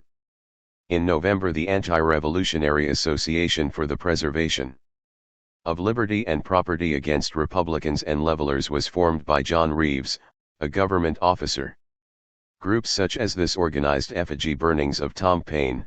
Indeed 26 such burnings were reported within 20 miles of Manchester in March 1793 alone. 12 At the same time, the crackdown began in Scotland, with trials for sedition of a number of prominent radicals, 2 of whom were sentenced to lengthy terms of transportation. Fear of the growing popular movement and intimidation by the government combined virtually to eliminate open opposition within the political nation represented within Parliament. Denied a point of entry into legitimate political debate, the radical societies were thrown back on their own resources. And these resources proved adequate to the task of organizing and mobilizing political dissent. New popular societies appeared throughout 1793 and 1794 in spite of the Loyalist demonstrations. In London the LCS grew to some 5,000 members in 48 divisions. Its first attempts at repression having failed, the government now raised the stakes. Habeas corpus was suspended in May 1794. Radicals were imprisoned throughout the kingdom. In October, the LCS leaders Thomas Hardy and John Thelwall were arrested along with 10 others and all charged with high treason. The LCS and other radical socios were quickly thrown into disarray. Then came the dearth and hunger of 1795, and the radical movement surged forward again, this time tightly binding its political demands with mass economic grievances. A deeper and more proletarian radicalism now asserted itself. Since late 1794, wheat prices had been rising steadily. By August of the next year, they were more than double the level of a year earlier. Although prices fell somewhat thereafter, they remained exceptionally high until 1797. For most workers the situation was devastating. Indeed, average wages throughout much of this period were inadequate to purchase even ordinary amounts of wheat, let alone other commodities. 13 The dearth of 1795 produced a rising tide of grain seizures, food riots and popular price setting. What distinguished these efforts in popular moral economy from earlier protests, however, was the leading role often played by an increasingly articulate radical minority. The ideas of Thomas Paine and British Jacobinism provided a language of protest, a framework of analysis, and a set of demands which shaped this upsurge of taxation populaire.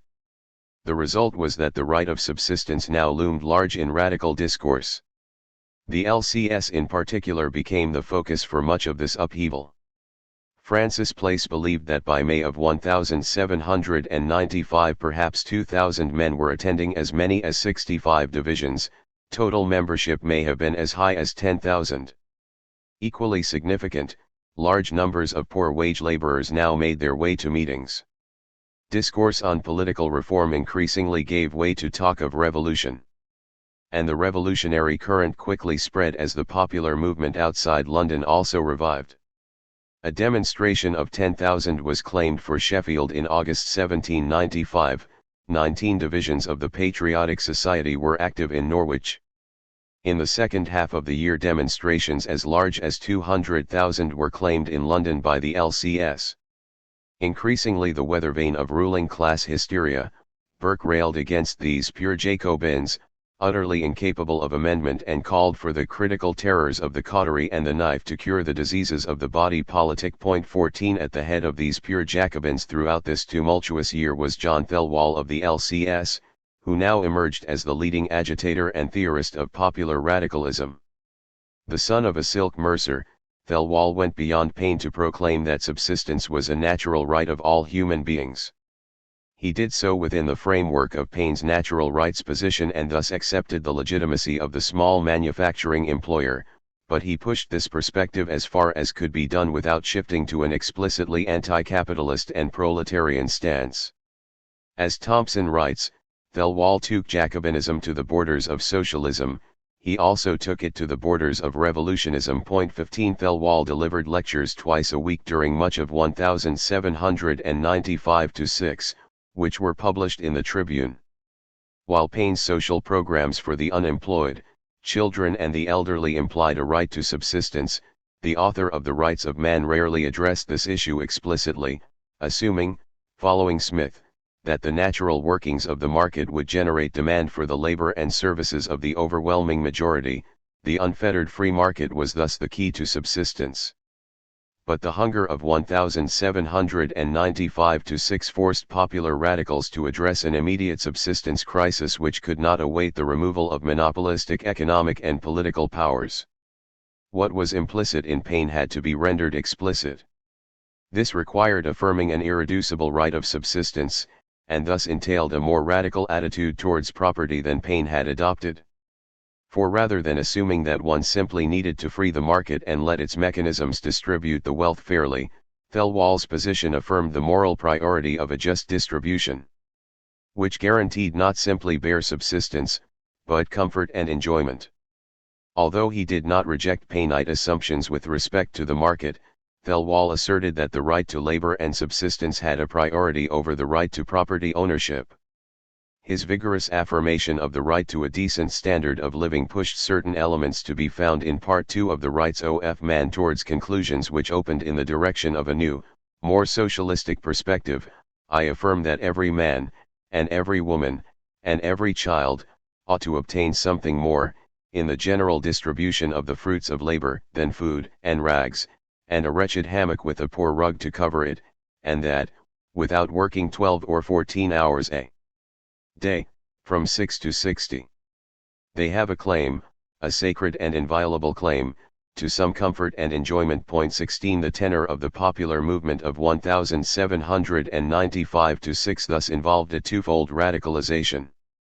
On the practical level, talk of revolution now vied with traditional commitments to mass pressure for reform. On the theoretical plane, powerful assertions of a right to comfort and subsistence encouraged sharper and more critical attitudes towards property. The result was that the political argument inspired by the French Revolution became in the British context a debate over property. As Arthur Young put it in 1792, the real contest was not between liberty and tyranny, instead, it was a question of property.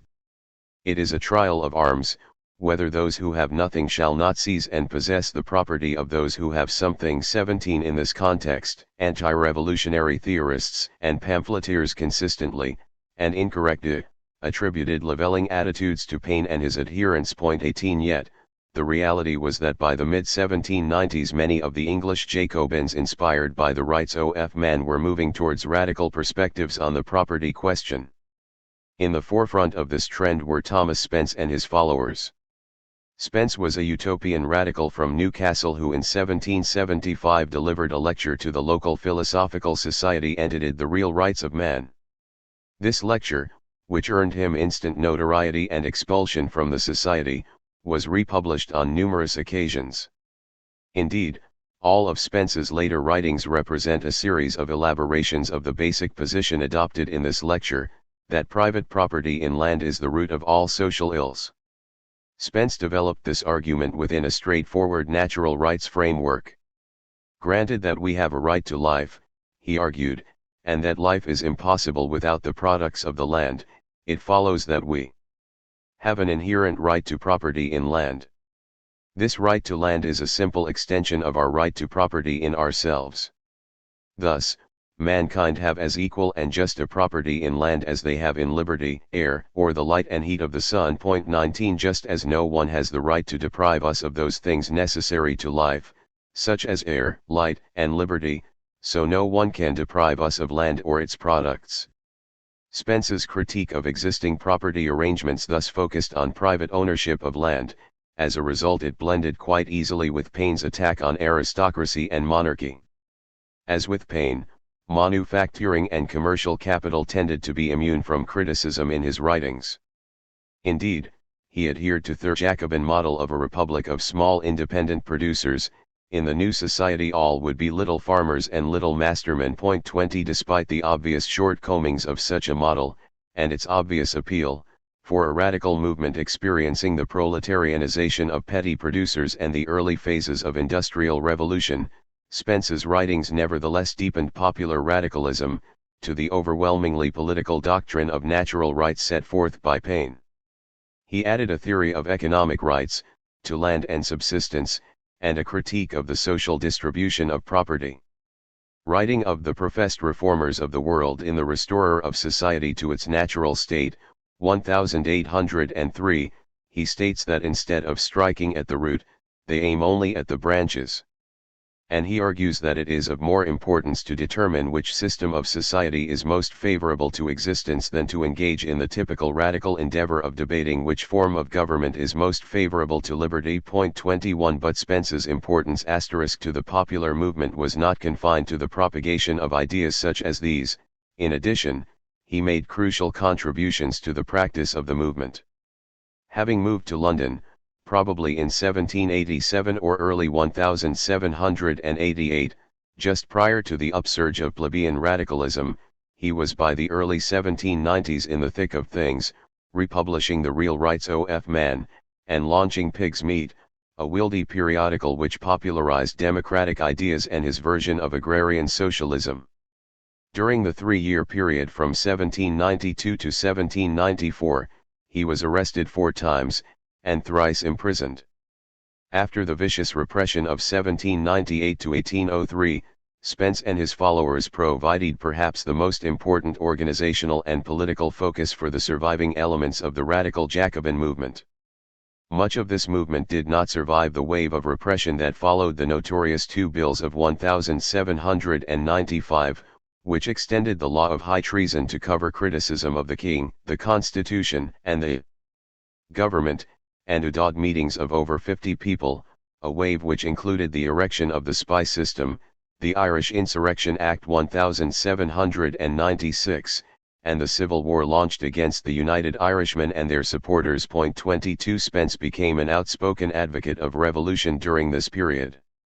He argued for a well-armed organization of a few thousands of hardy and determined fellows who would lead an insurrection and establish a provisional government. In the event that the aristocracy resisted, he advocated destroying them root and branch and confiscating their wealth. Moreover, he recommended a mutiny on the land, a euphemism for strikes and riots, along the lines of the 1791 naval mutinies in which the United Irishmen and their British supporters had participated. 23 During this period, Spence also became one of the sharpest proponents of self-activity on the part of the lower classes as an alternative to deferential support for upper-class reformers. Real change would be achieved, he insisted, through action designed to transform the Constitution and the government, not by addressing ourselves to the religion, generosity, and feelings of the rich and powerful, for their humiliating charity. This position became a hallmark of Spenceanism. In 1818, for example, Dr. Watson claimed that the working people are become fully competent to manage for themselves and cautioned against alliances with persons of property. 24 Deserted by upper-class reformers during the period of intense repression, plebeian radicals had little option but to fall back on their own resources, to discover means of independent quasi-legal or underground organization, and to nourish traditions and forms of organization of their own. 25 During these trying years of repression and self-reliance, Spence remained on the side and in the midst of these radical English Jacobins. Indeed, the society he formed in London gradually rallied the survivors of the Jacobin revolutionary cadres smashed in the government repression of 1798-1803 and maintained a small but continuous revolutionary republican underground which runs from the mid-I-79s to early Chartism. 26 Equally significant, Spence and his followers introduced notions of female equality into their revolutionary democratic perspective, signifying an important step in the deepening of the radical thought of the period. 27 At the center of the Spencean movement was the former secretary of the LCS, Thomas Evans. Despite his central role in London radicalism during the years 1790 to 1820, Evans has generally remained a shadowy figure in histories of the period. There are a number of reasons for this, not the least of which was his strong concern for security given his periodic involvement in insurrectionary plots. Equally important, however, has been the tendency of many historians to assume, incorrectly, that Spenceans were utopian cranks with little connection to or impact on the plebeian radicalism of their time. Fortunately, recent studies have disproved this picture. We now know that the Spenceans constituted one of the most important radical currents of their time, and that their legacy was carried forward into the Chartist period. 28 Moreover, it is clear, contrary to a recent simplistic interpretation of radical thought, that the Spenceans kept alive a tradition of thought which saw economic inequalities as the root of political injustice and corruption, in contrast to the more orthodox Painite view, which focused overwhelmingly on political monopoly as the source of economic oppression. 29 In a typically Spencean statement, for example, Evans argued that it is property and property alone that gives power and influence. 30 Nor, as I have insisted, was this a marginal view within the spectrum of radical thought. For much of the period 1790 to 1820, Spenceanism was at the heart of the politics of the more revolutionary elements of the popular democratic movement. Indeed, it is no overstatement to insist that it was Spencean agrarianism that was to inform theory and practice in the labor movement wherever gradualism was rejected. 31 To be sure, the agrarian focus of Spence's analysis handicapped radical economic thought, a point to which I shall return in the next chapter. For present purposes, however, this much should be clear: the popular movement of the 1790s had pushed radicals towards affirming a right of subsistence, an implicit challenge to existing property arrangements given the conditions of the period, and towards analyses which made property and property alone the heart of the problem of improving human society. In so doing, it had defined the agenda of political debate that would dominate the period 1792 to 1834. Alternatives to radicalism, humanitarianism and the poverty debate. The rise of agrarian and industrial capitalism in England was, after 1688, carried through within political arrangements which appeared traditional, indeed immemorial. The English ruling class clearly promoted this appearance of tradition, permanence, and stability. Inevitably, however, tensions developed in the relation between revolutionary socio-economic changes and their organization within apparently traditional political forms. As Hobsbawm and Rood put it, a fundamental contradiction lay at the heart of English agrarian society in the period of the Industrial Revolution. Its rulers wanted it to be both capitalist and stable, traditionalist and hierarchical. In other words, they wanted it to be governed by the universal free market of the liberal economist, which was inevitably a market for land and men as well as for goods, but only to the extent that suited nobles, squires and farmers. Yet, Hobsbawm and Rood go too far when they describe this balance as a fundamental contradiction.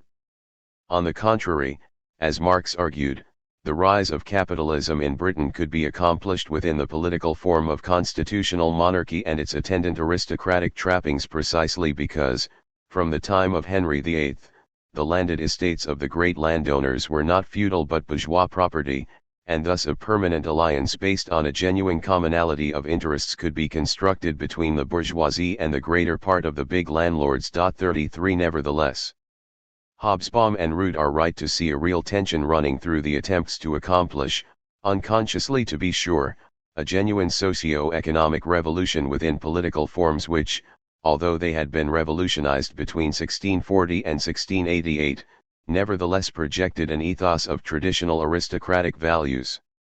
It is not overstating the case to claim that political debate within the ruling class during this period often revolved around the viability of such an ethos, moving between those who sought to buttress traditional obligations to the poor as a means of circumventing mass upheaval, and those who advocated jettisoning such sentimental and self-defeating straight geese in favor of a campaign to eliminate traditional rights of the poor to land or to relief from hunger and want.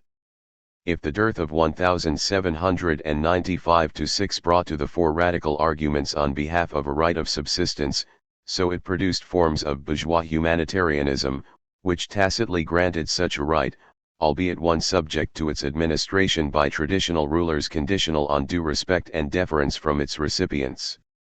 Many of these arguments became doubly insistent when the radical upsurge of 1795 to 6 was followed by the naval mutinies of 1797, the Irish insurrection of the following year, and the terrible subsistence crisis of 1800 which produced an enormous wave of rioting. 34.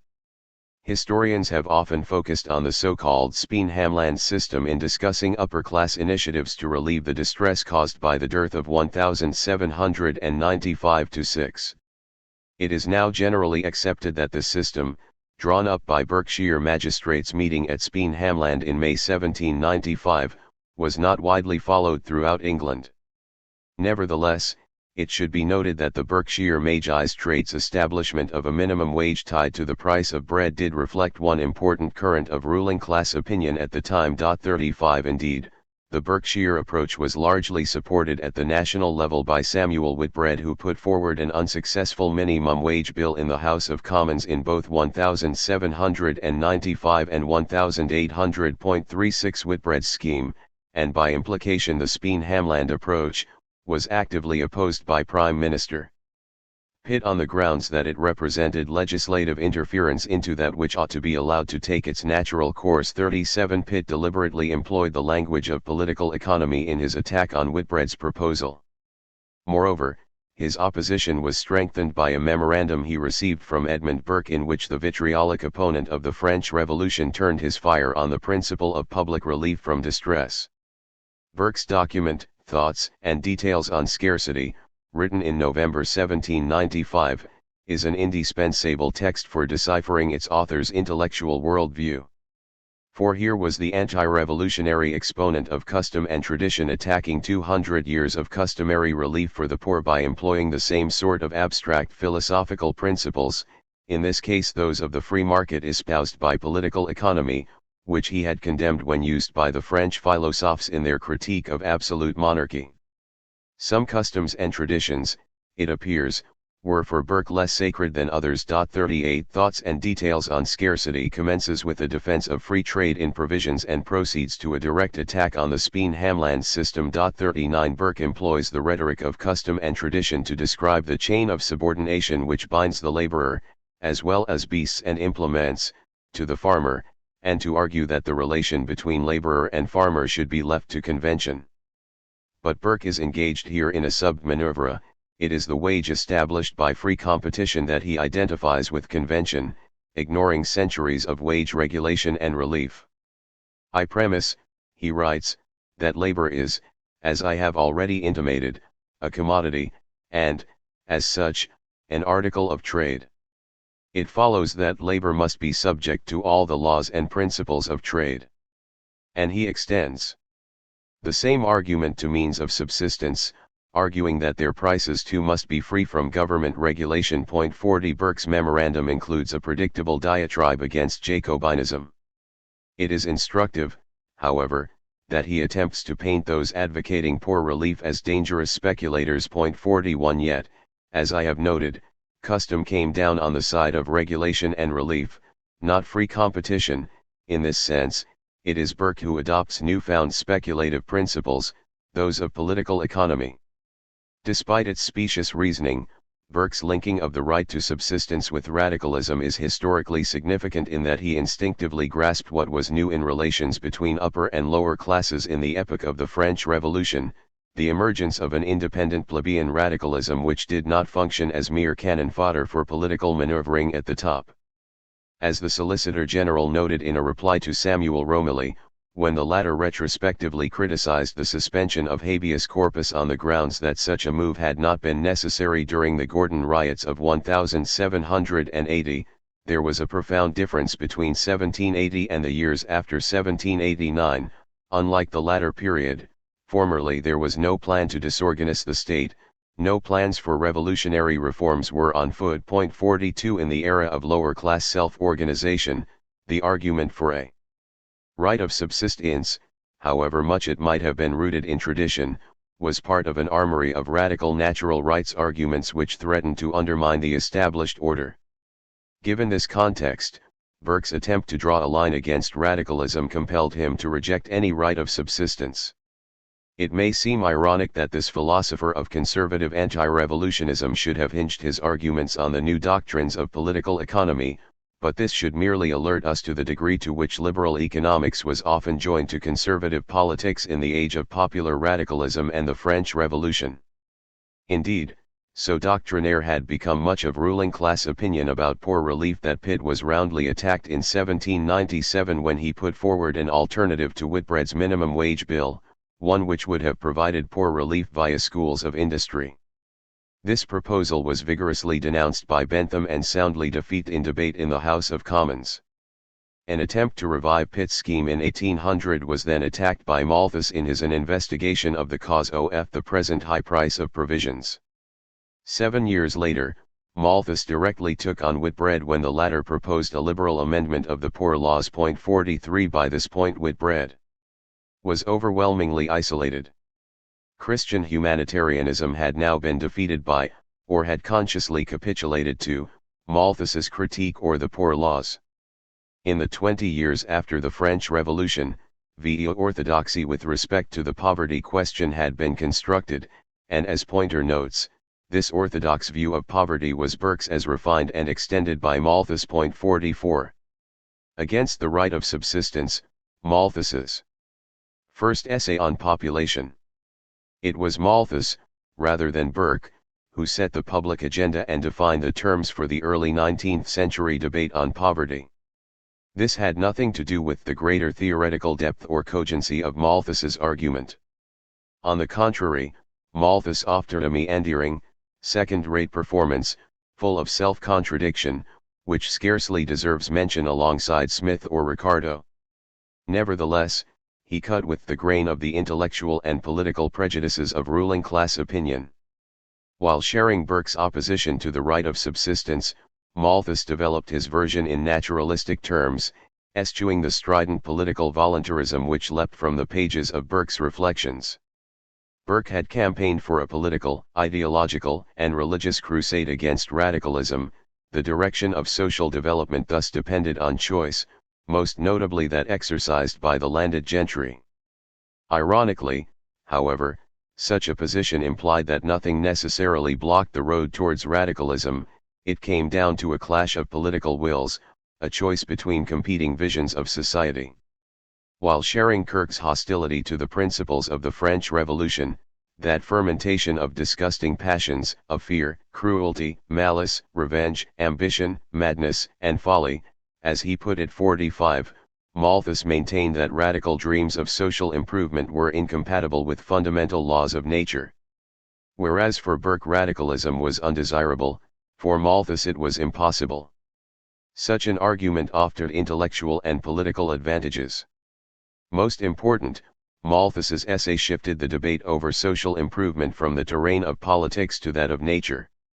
In addition, in Malthus's hands the intellectual contest appeared to involve nothing but disinterested scientific investigation. As Donald Winch notes, whereas Burke appeared in the guise of an enraged critic, Malthus presented himself as a calm and dispassionate seeker after scientific truth in the Newtonian manner. 46 Yet however dispassionate he might strive to appear, there could be little doubt that Malthus's essay was intended as an attack on radicalism and the doctrine of improvement. Indeed, the author consistently acknowledged the origins of the essay in the disputes related to the French Revolution. In 1798 the targets were Condorcet and Godwin, later editions attacked Robert Owen and the Spenceans. Moreover, what Malthus attempted to refute, although in an increasingly inconsistent fashion, as we shall see, was the notion that there could be any significant improvement in the conditions of the poor. He claimed, for example, that his argument was conclusive, not only against the perfectibility of man, but against any very marked and striking change for the better, in the form and structure of general society, by which I mean any great and decided amelioration of the condition of the lower classes of mankind. 47.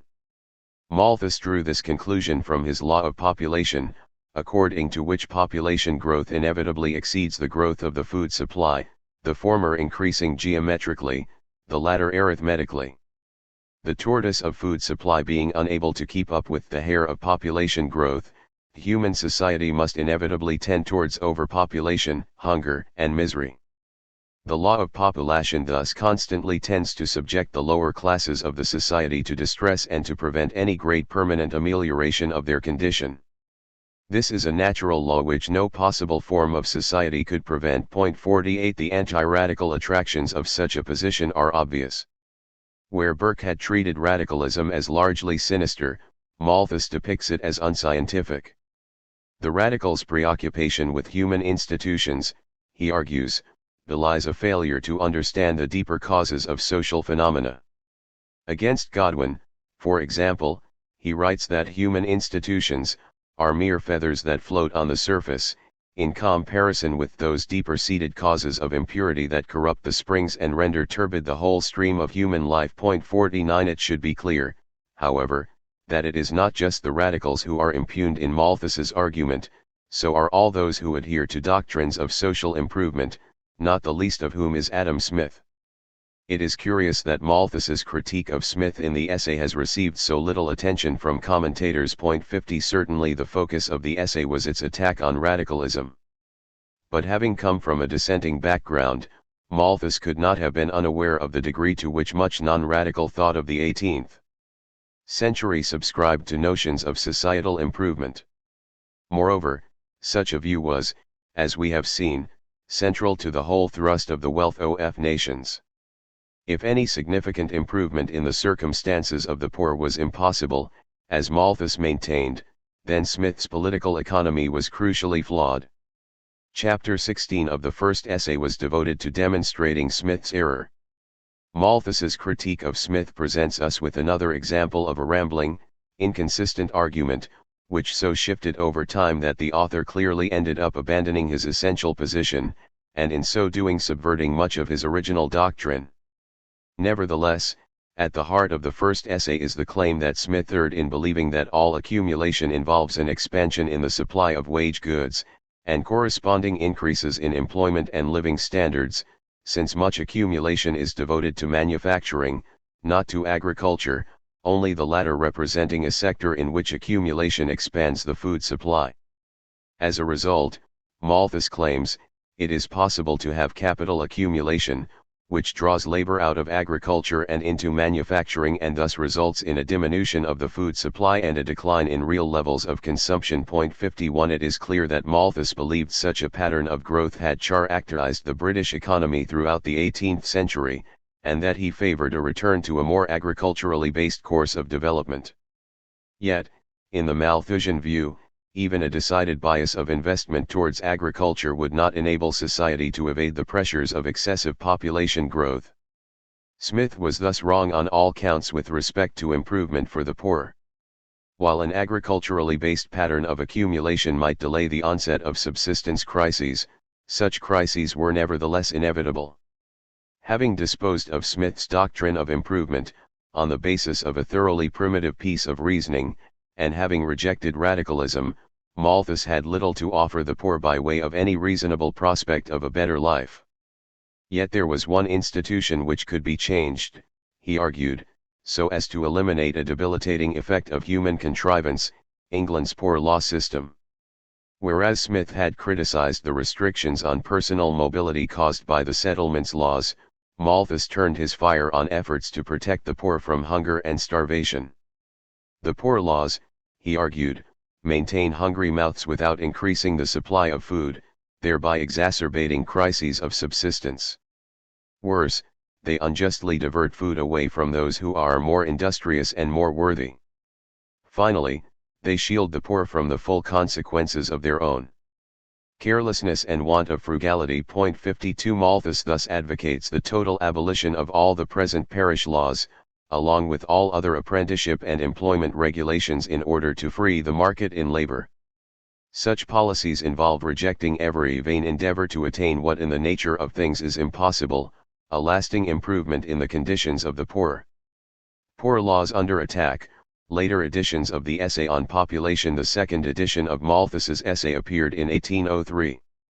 Not only was this a massive expansion of the version of 1798, it also signified a thoroughgoing revision of Malthus's views. As Robert Southey wrote in the Analytic Review, by the end of the second edition Malthus admits everything which he contradicted in the beginning, and is clearly and confessedly a convert to the doctrine of the perfectibility of man. 53 Indeed, as we shall see, so sweeping were the changes introduced in the second edition that it is difficult to see in what theoretical respects it remained merely another edition of the previous work. In substance it represented a new and different book. Ironically, Malthus's theoretical inconsistencies did nothing to diminish his influence. In fact, his population principle became more influential in the years after 1803. Here we have a case of support for a theory because of its ideological import, regardless of its theoretical shortcomings. 54 Before turning to the changes introduced into the Malthusian doctrine in 1803 and after, it is worth noting its two constant themes: first, the attack on radicalism, and second, the assault on the poor laws. It is not overstating the case to suggest that these were the only significant elements of the first essay that remained untouched, however much the theoretical arguments designed to sustain them changed. As radicalism developed, Malthus added material intended as responses to new weapons in the radical armory. Paine, who was not mentioned in the essay of 1798, for example, came in for specific rebuke in later editions. Moreover, The fifth edition of 1817 included a whole section in refutation of Owen, as well as arguments against the followers of Thomas Spence. 55 Furthermore, the author made no effort to disguise his hostility to the growing militancy of the popular movement. A mob, he argued, is of all monsters the most fatal to freedom. And he went on to denounce the fact that events had transpired in which political discontents were blended with the cries of hunger, the result of which would have been a revolution and unceasing carnage had the government not resorted to the use of force. Given this prospect, Malthus had no difficulty accepting incursions on civil liberties in the name of social order, proclaiming that he would submit to very great oppression rather than give the slightest countenance to a popular tumult. In this spirit, later editions of the essay continued a frontal assault on the delusive arguments on equality which were circulated among the lower classes. 56 Coming to the second constant in the different versions of the essay, Malthus left little doubt as to which delusive argument he considered most dangerous, the notion that the individual possesses a right to subsistence when his labor will not fairly purchase it, a proposition which, along with most anti-radical writers, he attributed to Paine. 57 The second edition of the essay thus registered Malthus's perception of the decisive shift within radical thought represented by Thelwall, Spence, and Evans, the fusing of a right to subsistence to the Paineite theory of natural rights. Once again, Malthus was concerned to combat concessions to radicalism within the theory and practice to be found in the ruling circles. Just as the FVRST essay had challenged notions of improvement in Adam Smith and dissenting thought, the second edition attacked the acceptance of a right of subsistence implicit in the English Poor Laws. For this reason, as Malthus shifted his emphasis to a critique of the right of subsistence, the attack on the Poor Laws, which was secondary in the essay of 1798, usurped the position of the attack on perfectibility. 56 To this end, the second edition argued that the Poor Laws should be outright abolished, following a government declaration that children born to the poor 2 years after the date of declaration would not be eligible for public relief. The limited support for workhouses for the poor to be found in the essay of 1798 was henceforth dropped. Eclectic work that the essay was, the attack on perfectibility remained in later editions, as did the original population principle. Yet, as we shall see, these were so diluted as to become almost meaningless.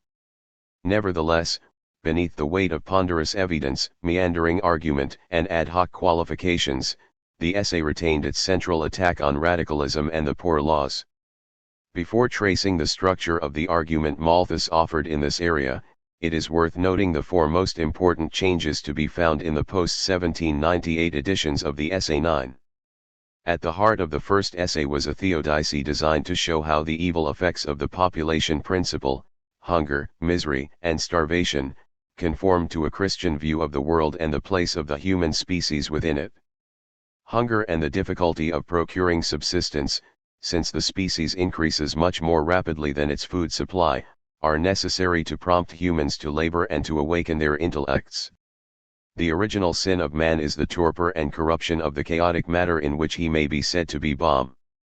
The Supreme Being seeks to stimulate human beings to develop their reason, since God is constantly occupied in forming mind out of matter, and this, says Malthus, requires the whip of hunger and the threat of starvation, since the species is by nature inert, sluggish, and averse from labor, unless compelled by necessity. It follows therefore, that moral evil is absolutely necessary to the production of moral excellence.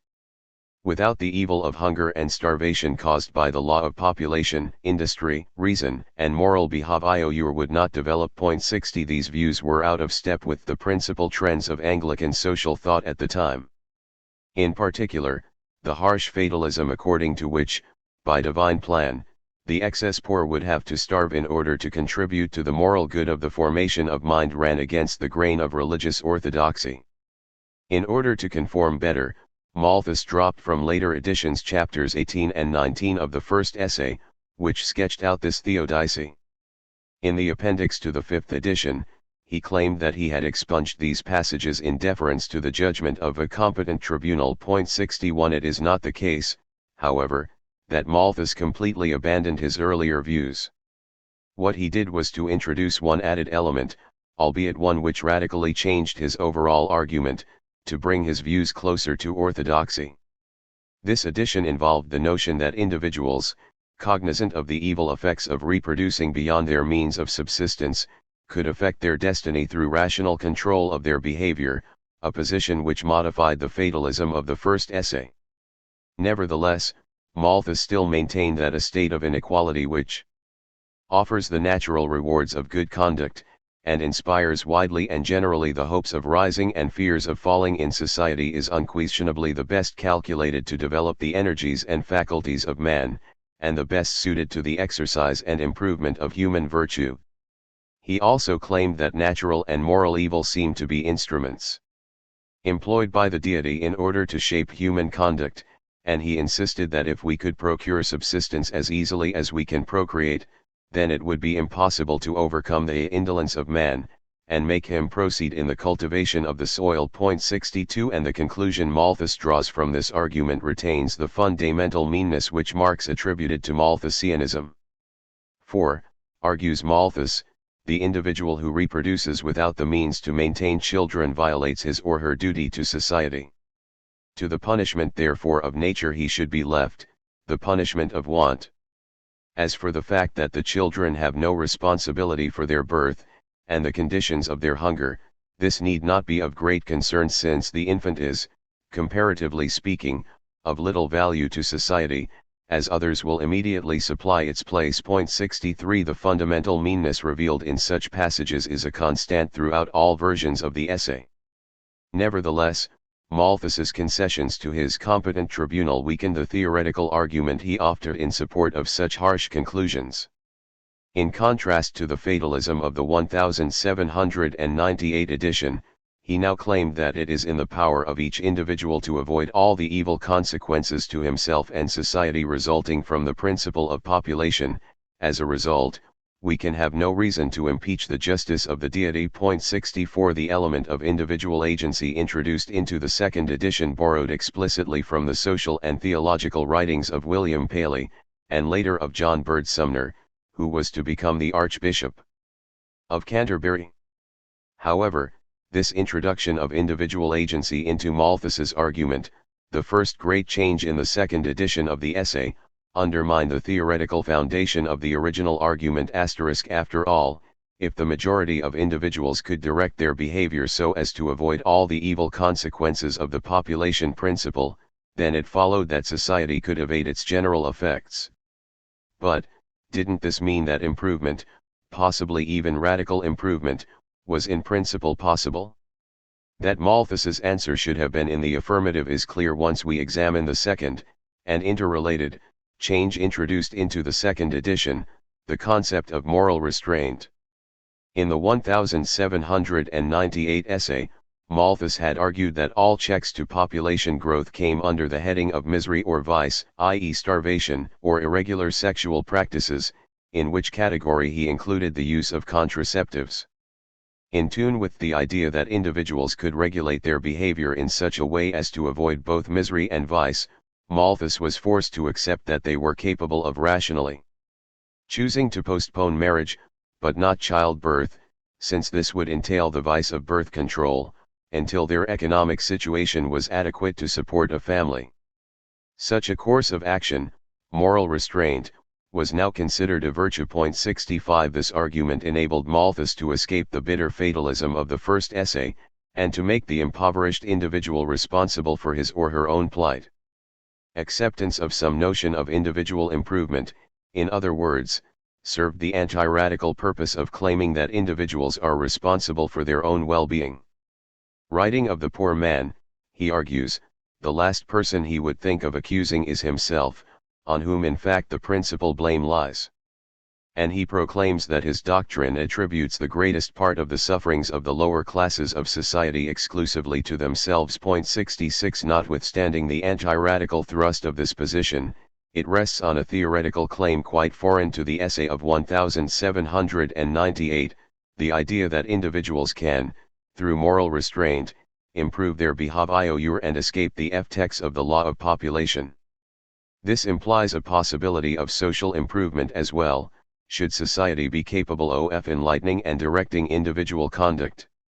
Indeed, Malthus at times lapses into an optimism entirely at odds with his earlier views, as when he writes, "I can easily conceive that this country, with a proper direction of the national industry, might, in the course of some centuries, contain 2 or 3 times its present population, and yet every man in the kingdom be much better fed and clothed than he is at present." 67 Such formulations lend credence to Southey's claim, cited at the outset of this section, that in the essay of 1803, Malthus had become a convert to the doctrine of perfectibility. Apparently uneasy about such an interpretation, Malthus regularly pulled back from the full implications of his new position. "Few of my readers," he wrote, "can be less sanguine than I am in their expectations of any great change in the general conduct of men," and he claimed to be very cautious in his expectations of probable improvement. Such refusals to entertain prospects of improvement fit with the mood of Malthus's work, but they were essentially arbitrary estimations, which did not flow logically from the theoretical core of the essay once individual agency and moral restraint had been taken on board. Having undermined the theoretical foundations of his original position, Malthus's 1803 work attempts to buttress the principle of population with a plethora of empirical detail, the third main change introduced into the essay. The result is a series of tedious chapters which, drawing on data from a host of countries, claim to provide evidence for the law asterisk of the first essay. What immediately strikes the reader about these empirical demonstrations, however, is the complete arbitrariness with which Malthus marshals and interprets the data. As Thomas Sowell puts it, Malthus showed no awareness of the distinction between facts with a topical connection and facts with an analytic relevance. 68 Indeed, the census of 1801 obliged Malthus to acknowledge that, contrary to his earlier claims, the British population was increasing quite rapidly, an acknowledgement which finds its way into the second edition. Moreover, in an essay of 1807, Malthus conceded that in England, despite the alleged effects of the Poor Laws, the proportion of births and marriages to the whole population is less than in most of the other countries of Europe. In other words, that social, cultural and institutional factors could have a determining effect, a conclusion which defied both his general law and his specific analysis of the Poor Laws. 69 Of course, such exceptions could be accounted for by way of ad hoc explanation. But either the population law was an essential and unalterable fact of human existence, as Malthus never tired of repeating, or it was one highly malleable tendency among others, in which case its practical import for social policy was minimal. Clearly Malthus could not accept the latter conclusion. Yet, once individual agency and moral restraint were introduced into the corpus of the doctrine, no specific direction to population growth and food supply could be specified. The result was that from the second edition on, any empirical consequence of increased prosperity was consistent with the new population principle. It was emptied of meaning as a theory, though it retained some significance as an exhortation. 70 The result of these 3 modifications of the essay was to transform the work from a naturalistic claim that social improvement, particularly in the form of better conditions for the poor, was impossible, to the much weaker, although still anti-radical, argument that there was one means alone of advancement for the poor, the individual practice of moral restraint, the need for which was undermined by the Poor Laws. Yet, as if these 3 alterations did not do enough damage to the theory advanced in 1798, Malthus proceeded to reverse himself on matters of economic analysis, and in so doing, unwittingly again, he drove the last nail into the coffin of his earlier position. 71 Malthus's agrarianism became increasingly muted throughout the revisions which entered into the various editions of the essay.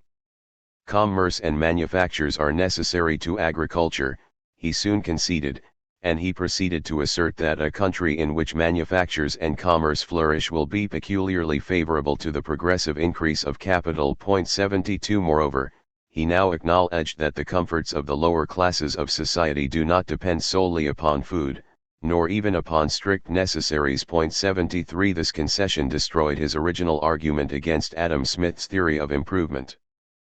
Previously, Malthus had claimed that accumulation in manufacturing did nothing to improve the conditions of life for workers.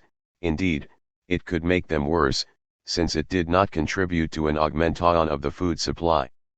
In later iterations, however, he accepted that growth of manufacturing and commerce were essential to investment in agriculture, that workers consumed more than food, and, therefore, that workers' conditions could improve, should they practice moral restraint, with the expansion of national wealth. The effects of increasing wealth on the condition of the poor, brings with it advantages to the lower classes which may fully counterbalance the disadvantages with which it is attended, and, strictly speaking, the good or bad condition of the poor is not necessarily connected with any particular stage in the progress of society to its full complement of wealth. 74. In other words, the direction of real wages is indeterminate. Even under conditions of industrially biased growth, working-class living standards might rise. This represented the total collapse of Malthus's case against Smith. Improvement for the working class was now entirely possible. Moreover, by the time he brought out his Principles of Political Economy in 1820, Malthus had completely abandoned the economic analysis of the essay, although there is no evidence that he understood this fact. One of the central concerns of Malthus's principles was to refute the position of the Ricardo school, first formulated by Jean-Baptiste Say, according to which production, by generating wealth and incomes, creates its own demand. Say's law thus holds that general overproduction is impossible in a free market economy. One of the few interesting features of Malthus's principles is his rejection of this argument, yet his rejection rests on an argument completely at odds with the theory of the essay on population. The theoretical structure of Malthus's principles is thoroughly eclectic, revolving as it does around his effort to balance a costs of production theory of value with a supply and demand model. Nevertheless, this eclectic enterprise enables him to recognize that demand and supply need not automatically balance. Moreover, Malthus contends that the process of saving which is essential to capital accumulation poses a problem on the demand side. At times Malthus seems headed towards the argument that what is withdrawn from the revenue stream as savings for accumulation may not immediately translate into investment and production. Yet his simple-minded doctrine of proportions, according to which all extremes must be avoided, leads him to claim that it is excessive savings and accumulation which are the danger, although he is incapable of specifying what levels are problematic. Nevertheless, Malthus sees that without an effectual and unchecked demand for all that is produced, accumulation will slow down or come to a halt. Recognizing the necessity of effective demand, he then jumps to the principle, which does not logically follow, that it is demand which drives growth. General wealth will always follow the effectual demand. 75 Malthus claims that workers and capitalists cannot make up for the deficit in demand caused by capitalists saving. These two groups produce more than they consume. Demand and supply will thus be brought into balance only if there is a group which consumes more than it produces. It is the great economic virtue of the landed class that they perform this function, particularly by employing non-productive laborers who perform personal services. The luxury consumption of the landlords is thus the key to stable economic growth. 76 The whole of this argument is completely at odds with the economic analysis of the essay. According to the population principle, the chronic, and immediate, danger which confronts society is underproduction of food relative to people. In the principles, however, we are thrust into a world threatened by overproduction. Rather than there being too little supply relative to demand, there is now too little demand relative to supply. In the place of a world struggling against scarcity, we now encounter a world drowning in abundance. Moreover, we are now informed that the unproductive employment of a part of the population, one of the evils railed against in the essay, is crucial to economic well-being. Indeed, the principles advocates the employment of the poor in roads and public works as one of the solutions to crises of overproduction. 77. As Malthus's biographer notes in something of an understatement, It was surely inconsistent of economist Malthus to say there were too few demanders for the products available, when population Malthus had insisted that there were too many. 78 Tobsure, theorists often commit various inconsistencies.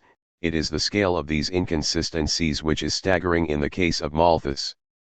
As Morton Pughlin puts it, the Malthus of the Principles speaks with a different voice. Instead of conceiving population as pressing relentlessly on the means of subsistence, he sees vast powers of production lying fallow, with existing resources adequate for 10 times the present population.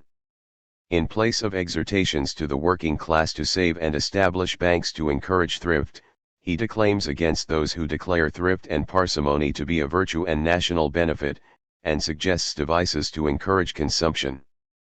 In place of the condescension shown in the essay to those who advocate employing the poor productively, he sees in the Principles the need for public works programs. Yet no formal retraction of the essay was made. 79 Examination of the revisions introduced into the economic analysis of the essay, and the completely different theory which underpins the Principles, makes it difficult to dissent from the view of Robert Torrens, expressed in 1815, 5 years before the publications of Malthus's Principles, that in the leading questions of economical science, Mr. Malthus scarcely ever embraced a principle which he did not subsequently abandon. However, this observation did not prevent Torrens from proceeding to praise Malthus as a theorist. 80 Indeed, Torrens's attitude reflects the general view one finds throughout political economy circles during this period, enormous praise for Malthus coupled with disdain for his analytic abilities. Unraveling this apparent paradox is crucial to understanding the development of bourgeois political economy in the first part of the 19th century. For a period of about 25 years Malthus's essay occupied a position second only to the Wealth of Nations in shaping the theoretical structure of classical political economy. The essay was, as Bernard Semmel puts it, the most significant and most widely read work in political economy to appear in the quarter century after the publication of The Wealth of Nations. J.R. Poynter concurs. The essay was second in importance only to The Wealth of Nations as a formative influence on that school of economics loosely called classical. In the same vein, Patricia James claims that during the first decade of the 19th century, Adam Smith's Monday had fallen upon Malthus. He was regarded as the country's foremost living political economist. James goes on to note that the currency of the word Malthusian at this time could be compared with the word Freudian about a century later, a view which is echoed by Robert Young, who notes that Malthus' ideas were as commonplace in the first half of the 19th century as Freud's were in the 20th. 81 It seems fair to say that no 19th century political economist, and this includes Ricardo, had the public impact of Malthus. However, all the leading economic theorists of the period, James Mill, Ricardo, Nassau Sr., Robert Torrens, John Stuart Mill, had disdain for his theoretical achievements in political economy.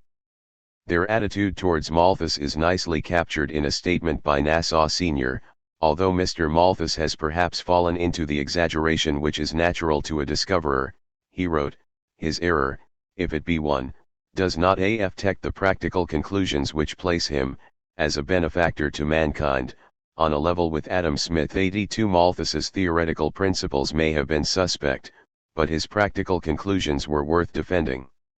This attitude explains the praise for Malthus's population theory which ran through publications as diverse as the Edinburgh Review, the Quarterly Review, the Analytic Review and the Monthly Review, and accounts for Henry Brougham's effusive claim during the debate on the new Poor Law Bill that Malthus was one of the greatest political philosophers of the age. 83 For it was Malthus's practical conclusion with respect to the poor law and the right of subsistence which was taken over and integrated into classical political economy during this period.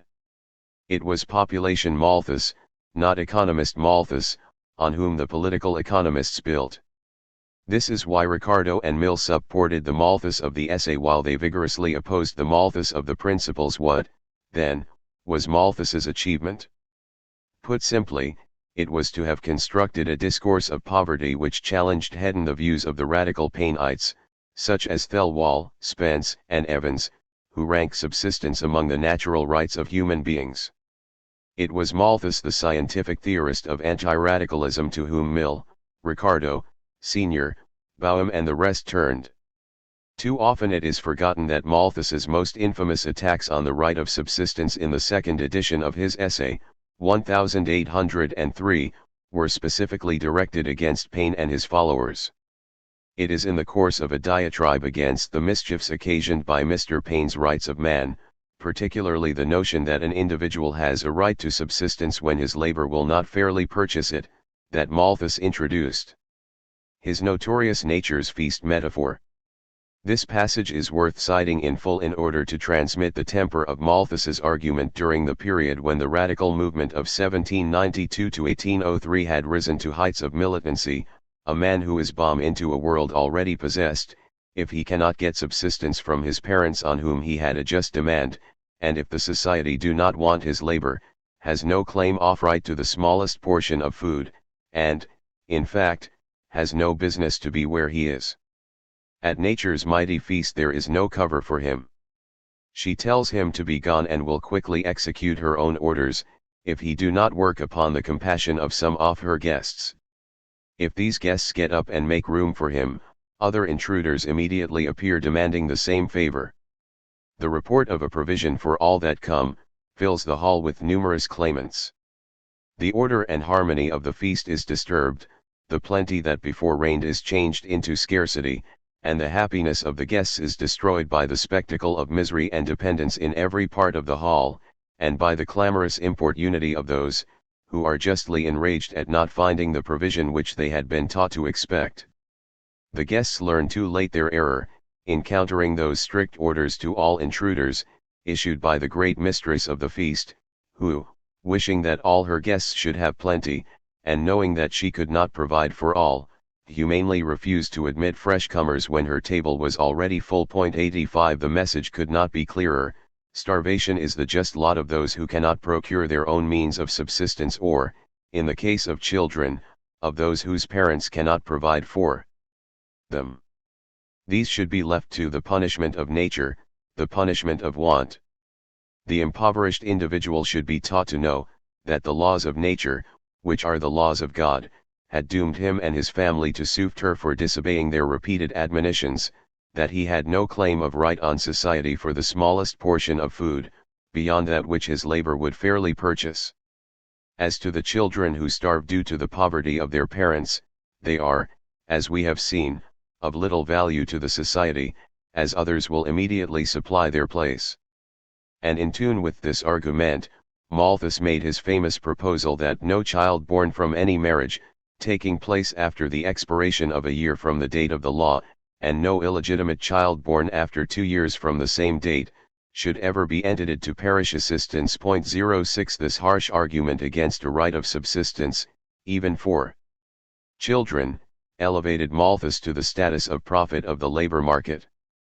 In attacking the right of subsistence, he challenged the idea that the market price of labor ought always to be sufficient decency to support a family, a conclusion which contradicts the plainest and most obvious principles of supply and demand. 87 Moreover, this insistence that labor should earn only what the market dictates was wedded to the argument that food supply would always tend to be inadequate to provide subsistence for the whole population, a law which it was utterly beyond the power of any revolution or change of government to affect. The poor would thus have to be made to understand that a revolution would not alter in their favor the proportion of the supply of labor to the demand. 88 Malthus thus laid down those elements of social conservatism which were indispensable to the construction of economic liberalism. And, as I have suggested above, by defining these in terms of laws of nature, he avoided the problem of political voluntarism which pervades Burke's attempt to render bourgeois thought socially conservative.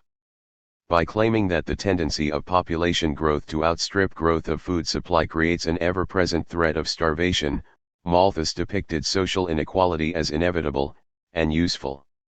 If all human beings were equal, he suggested, then hunger and distress would be constantly pressing on all mankind. The result would be a failure of any members of human society to rise above hunger and want, to cultivate reason and to achieve higher forms of moral behavior. Clearly, Malthus argued, such could not have been God's will.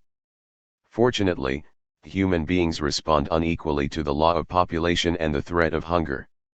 The result is that while some starve, which is in any case inevitable, others exercise their industry and reason to advance the moral status of humankind, a state, in which inequality of conditions offers the natural rewards of good conduct, and inspires widely and generally the hopes of rising and the fears of falling in society, is unquestionably the best calculated to develop the energies and faculties of man, and the best suited to the exercise and improvement of human virtue. 69. The law of population, harsh though it may be, is thus providential. It forces humanity to elevate itself through industry, reason, and moral improvement. In so doing, it generates inequality, as some fail to keep up with the pace of virtuous improvement. Moreover, the unequal gains of improvement must be protected. They constitute the foundation of the laws relating to property. 90. This line of argument, extolling the necessity of social inequality and private property, moves entirely to the forefront of Malthus's last significant restatement of the population principle, a summary view of the principle of population, 1830. Humanity stagnates under systems of common property, Malthus claims, once more directing his argument against radicalism. Only under a system of private property can there be any hope of obtaining a large produce from the soil, since only security of possessions provides an inducement to labor. A system of private property can maintain the largest number of people at the same time as it provides a stimulus to virtue and improvement. Yet concede a right of subsistence and you undermine private property by granting the poor a right, in principle unlimited, to help themselves to the property of others.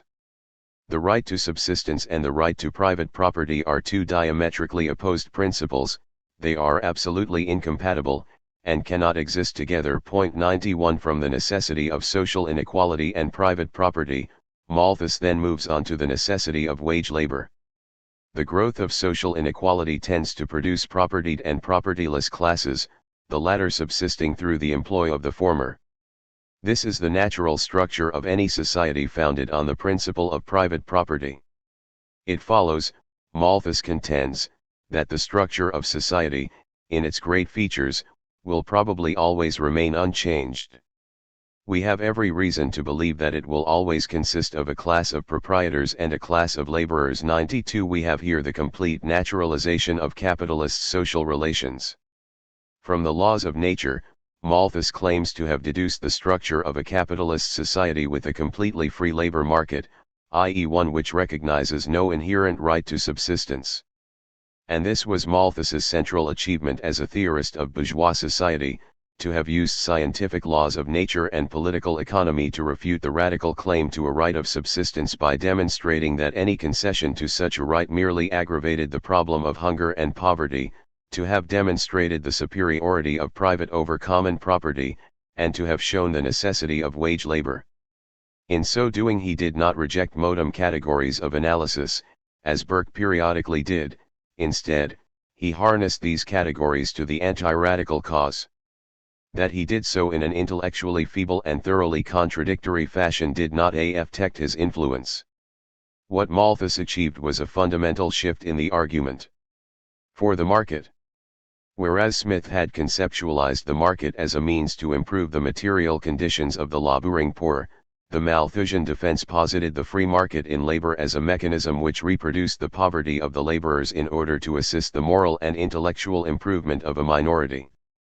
The labor market was depicted as an institution which disciplined the poor, breaking their laziness and dependence on the rich while eliminating policies, like the Poor Law, which bred overpopulation.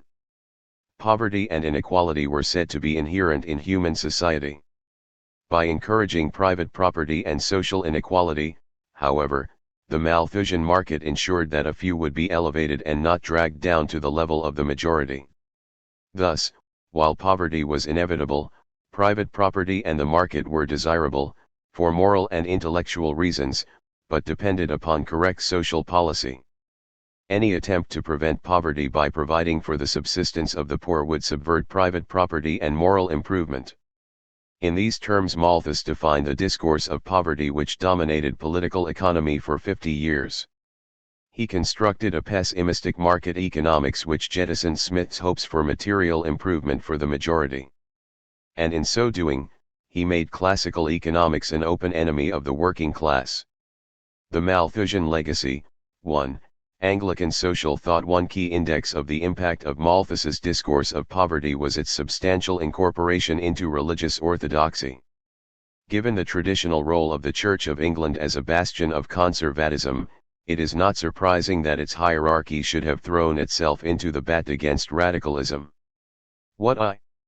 Interesting is the degree to which in so doing it drew upon the theoretical armory of political economy as reshaped by Malthus. By the mid-1790s, Anglican bishops were portraying the struggle against revolutionary France as a holy war to save Christian civilization.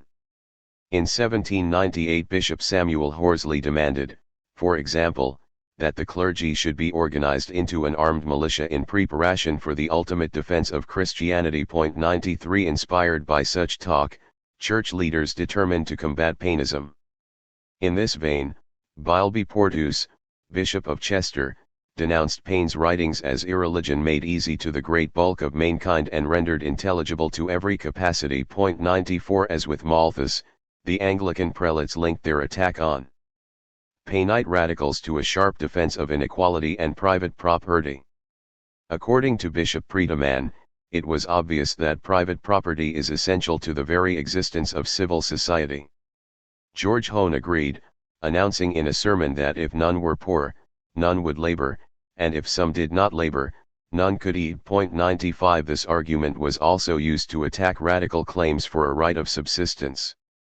Charity might be bestowed on the supplicant, but militant protesters for bread or relief should never be satisfied. While you dem and, we refuse, explained the vicar Thomas Whitaker. When you begin to supplicate, from that moment we bestow. We crush the stubborn, we spare the vanquished. 96 Increasingly, then, Anglican social thought merged with the doctrines of bourgeois political economy. This was most clear in the writings of John Bird Sumner, the future evangelical Bishop of Chester, 1828-48, and Archbishop of Canterbury, 1848-62. Sumner was centrally involved in that great historic document in which clerical conservatism and political economy came together to recast social policy, the Poor Law Report of 1834. His achievement was to graft aspects of Adam Smith's discussion of division of labor and economic improvement to Malthus's theory of population and to fit these into an orthodox theological perspective. In so doing, Sumner's treatise on the records of creation, 1816, portrayed laws of nature laid down by God which required private property and social inequality.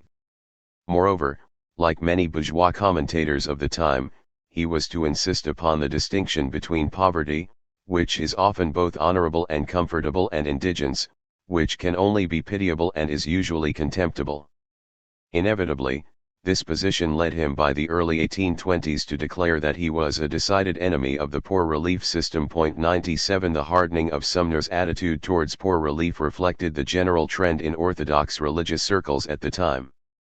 Edward Copleston, Bishop of Llandaft, for example, openly praised Malthus's essay as that blazing beacon, the rock upon which all former projects, and all legislative measures split, and he attacked the poor laws because they embodied the false assumption of a right to support. 98 An even more vociferous Malthusian was the Scottish prelate Thomas Chalmers, who published 2 lengthy articles in the Edinburgh Review in 1817-18 on the causes and cure of pauperism. A hardcore abolitionist, Chalmers attacked charity and poor relief as practices which destroyed self-reliance, overpopulated society, and demolished respect for industry and property. 99. Although it is likely that few prelates read Malthus directly, by the 1820s, if not earlier, Malthusianism had become part of the arsenal of anti-radical doctrine employed by Anglican propagandists. It should come as no surprise then that 2 bishops were named as Poor Law Commissioners in 1832 when Parliament struck its Royal Commission on the Poor Laws. Joined with them were a number of prominent figures in political economy circles, that other milieu in which Malthus made a decisive impact. The Malthusian Legacy, 2. Classical Political Economy. Conventional histories of economic thought have looked at early 19th century political economy largely in terms of the dispute between Malthus and Ricardo over Say's law and the possibility of general crises of overproduction. To be sure, in terms of economic theory per se, this analytic debate is of much significance. Furthermore, the controversy between Malthus and the Ricardians over the Corn Laws is of no little import. It remains the case, however, that in terms of the dominant debates over social policy Malthus and Ricardo were of one mind. Indeed, as I have noted above, for all their theoretical differences with Malthus, Ricardo and his followers continued to profess their allegiance to Malthus's theory of population and his attack on the poor laws. For this reason, it was not as leaders of rival schools, but as theoretical brothers in arms, that a large part of the generation of Ricardo, and of the decade after his death, regarded Malthus and Ricardo. 100 Certainly this was the signal Ricardo gave in his Principles of Political Economy and Taxation, 1817, where, in his chapter on wages, he attacked the pernicious tendency of the poor laws, which had been fully explained by the able hand of Mr. Malthus, and proceeded to call for the abolition of these laws in a series of gradual steps. 101 Ricardo's gradualism on this occasion contrasts with his more extreme abolitionism at other times. Indeed, during parliamentary debates on this and related questions, Ricardo generally appeared as a hard-line Malthusian. In 1819, for example, he was nominated to the Parliamentary Committee of Inquiry into the Poor Laws headed by William Sturgis Beaumais, who proposed to eliminate all poor relief to destitute parents of large families, but advocated providing relief to hungry children on condition that they be taken from their parents and placed in workhouses. Yet Ricardo found even this harsh proposal, the Malthusian moment, 93, too liberal. It would encourage population growth, he claimed, by assuring poor adults that an asylum would be provided for their children, in which they would be treated with humanity and tenderness. Indeed, Ricardo maintained that the proposal was only the plan of Mr. Owen, in a worse shape and carried to a greater extent. 102 The same doctrinaire opposition to any public support for wages and living standards appears in Ricardo's response to the plight of unemployed and impoverished cotton and silk weavers. In an effort to relieve suffering cotton workers, MP John Maxwell, in June 1820, moved that a select committee be appointed to examine their plight.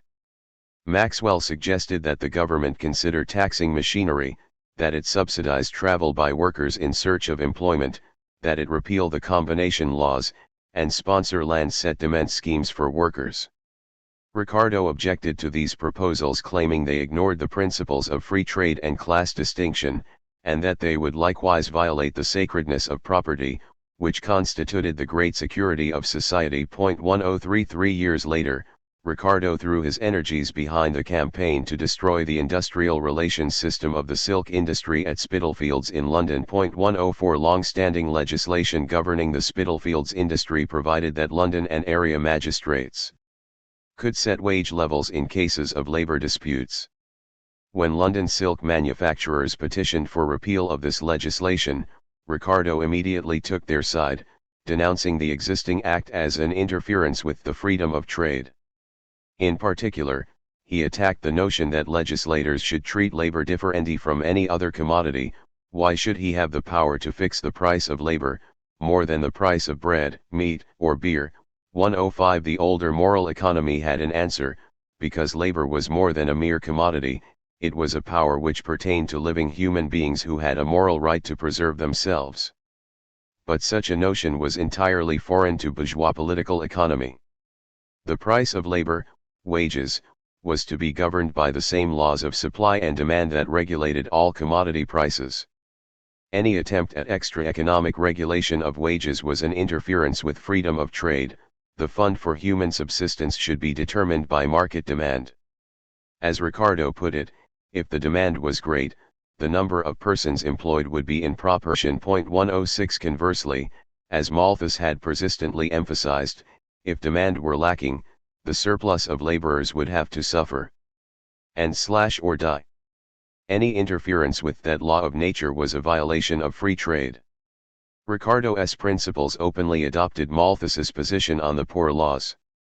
Indeed, Ricardo told Francis Place, in words that could have come right from Malthus, or Bentham, that he completely rejected all talk of a right to relief.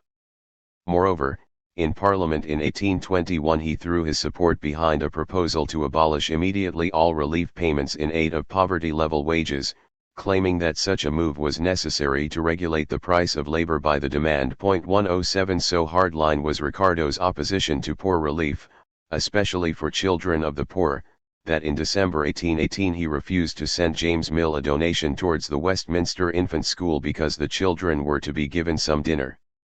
If it is part of the plan of the establishment, to feed as well as take care of and educate the children of 3 years of age, and upwards, belonging to the poor, I see the most serious objections to the plan, and I should be exceedingly inconsistent if I gave my countenance to it. I have invariably objected to the poor laws, and to every system which should give encouragement to excess of population. 109.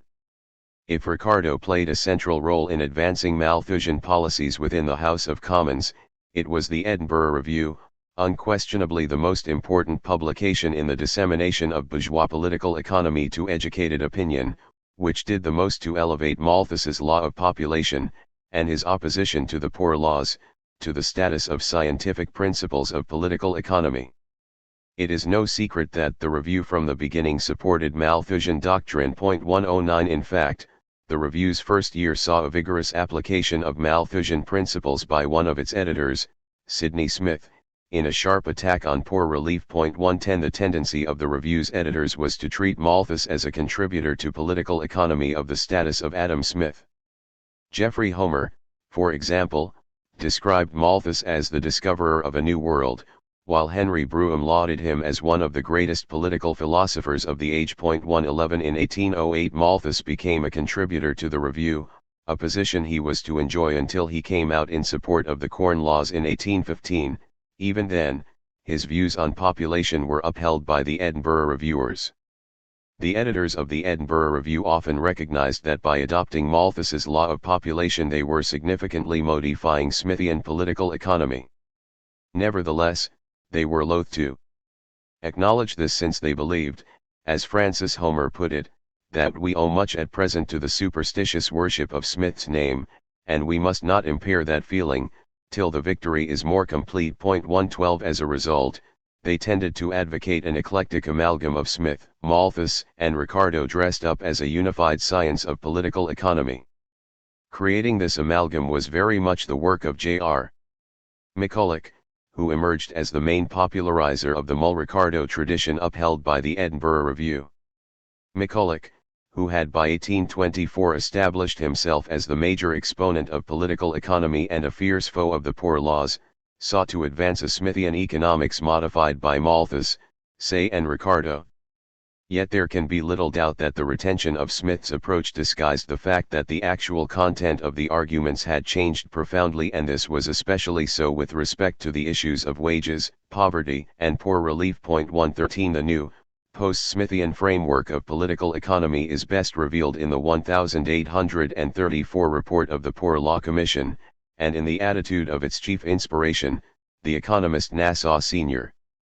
A vicious opponent of trade unions and all restrictions on the rights of employers, Sr. advocated the criminalization of all combinations by workers, opposed the 10 Hours Bill, and, as head of a royal commission on the plight of handloom weavers, vigorously attacked all relief measures for the impoverished and the unemployed. 114 But he was most outspoken in his assault on the principle of poor relief.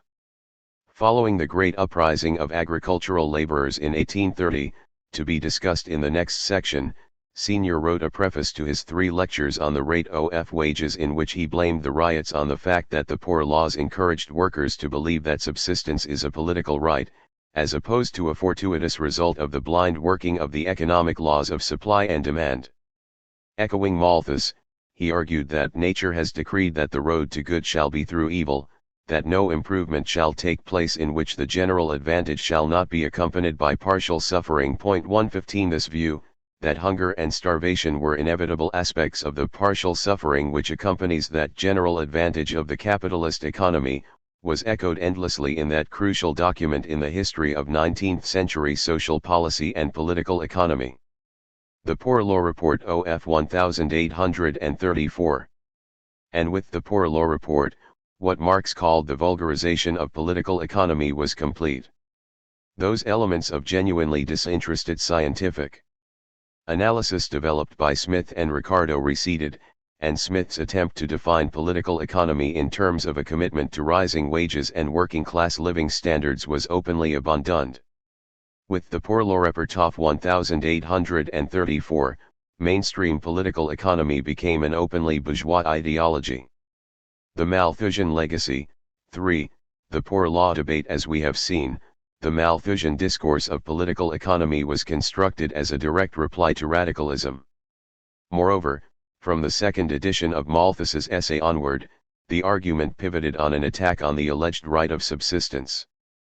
By the early 1820s, as poor relief costs declined and popular radicalism receded, the British ruling class became less preoccupied with the Poor Law debate. The agrarian riots of 1830 changed all that. Once more, ruling class opinion sought to combat those popular notions which sustained radical thought. Once more, the poor law system and its implicit acceptance of a right to subsistence came under siege. The renewal of the poor law debate from 1830 to 1834 was, in other words, a direct response to a perceived crisis in social control and class relations. In the forefront of this renewed debate were political and ideological concerns, not in the first instance financial ones. The issue was not so much that poor relief costs were rising, as it was the view that the relief system sustained attitudes and beliefs that encouraged the poor to stand up for, and revolt on behalf of, the subversive notion that the rich owed them their subsistence. Whereas poor relief costs had soared between 1795 and 1803, they declined during the boom that accompanied the Napoleonic Wars. With the end of the wars, the demobilization of soldiers, and the decline in demand for military goods, a depression set in.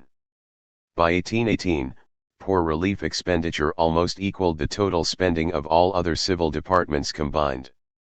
Indeed, it has been suggested that between 1817 and 1821 as many as 20% of the entire English population may have received some relief. 116 Yet, the peak of relief expenditure was reached in 1818, there was a steady decline thereafter until the late 1820s.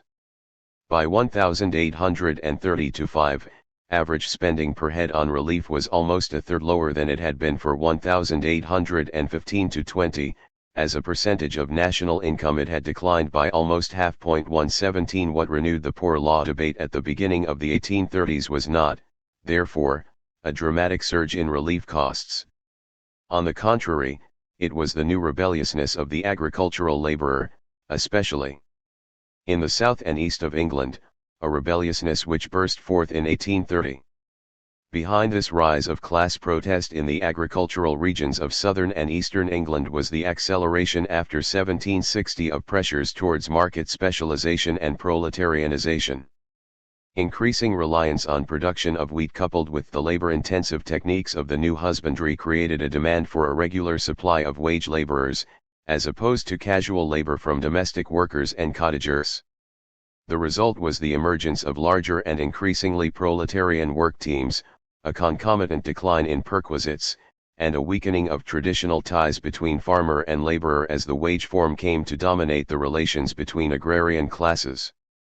When the agricultural depression hit after 1815, these more fully capitalist relations on the land provided the foundation for widespread agitation over wages by farm laborers. 118 The first symptom of the emerging crisis in agrarian class relations in the period after the Napoleonic Wars was the wave of protests in East Anglia in 1816, which was followed by similar protests in 1822. 119 Equally indicative was the rise in rural crime, especially a directly socio-economic crime such as poaching. 120 But, as I have suggested, it was the massive uprising of 1830, the swing riots, known as such because of the use of the name Captain Swing on anonymous letters of protest to farmers, magistrates, and overseers of the poor, which reflected the enormous tensions involved in the transition to agrarian capitalism in these parts of England. The story of Captain Swing has been told admirably and in great detail. 121 Beginning in East Kent in late August 1830, there developed an enormous wave of rural protest, which swept across southern and eastern England, and included arson, threatening letters, rent and tithe revolts, the destruction of threshing machines, wage protests, attacks on overseers, magistrates, and prisons, mass assemblies, and so on. The ruling class was thrown into an utter panic over the breadth and the militancy of these actions. A magistrate writing to Sir Robert Peel urged the government to sanction the arming of the bourgeois classes in order to suppress the uprisings, claiming that if this state of things should continue, the peasantry will learn the secret of their own physical strength. 122 This was no isolated case. The swing riots drove the bulk of the ruling class towards an increasingly hardline attitude to the poor laws. Rural protest could only be halted, went the argument, if a concerted effort was made to break the political assumption that the rich had an obligation to guarantee the subsistence of the poor. This subversive notion was said to be the root of those popular attitudes which fomented riot and rebellion. By creating the expectation that subsistence was a matter of political will, and not of the inexorable laws of the market, relief encouraged the poor to rebel when the supply of food was precarious.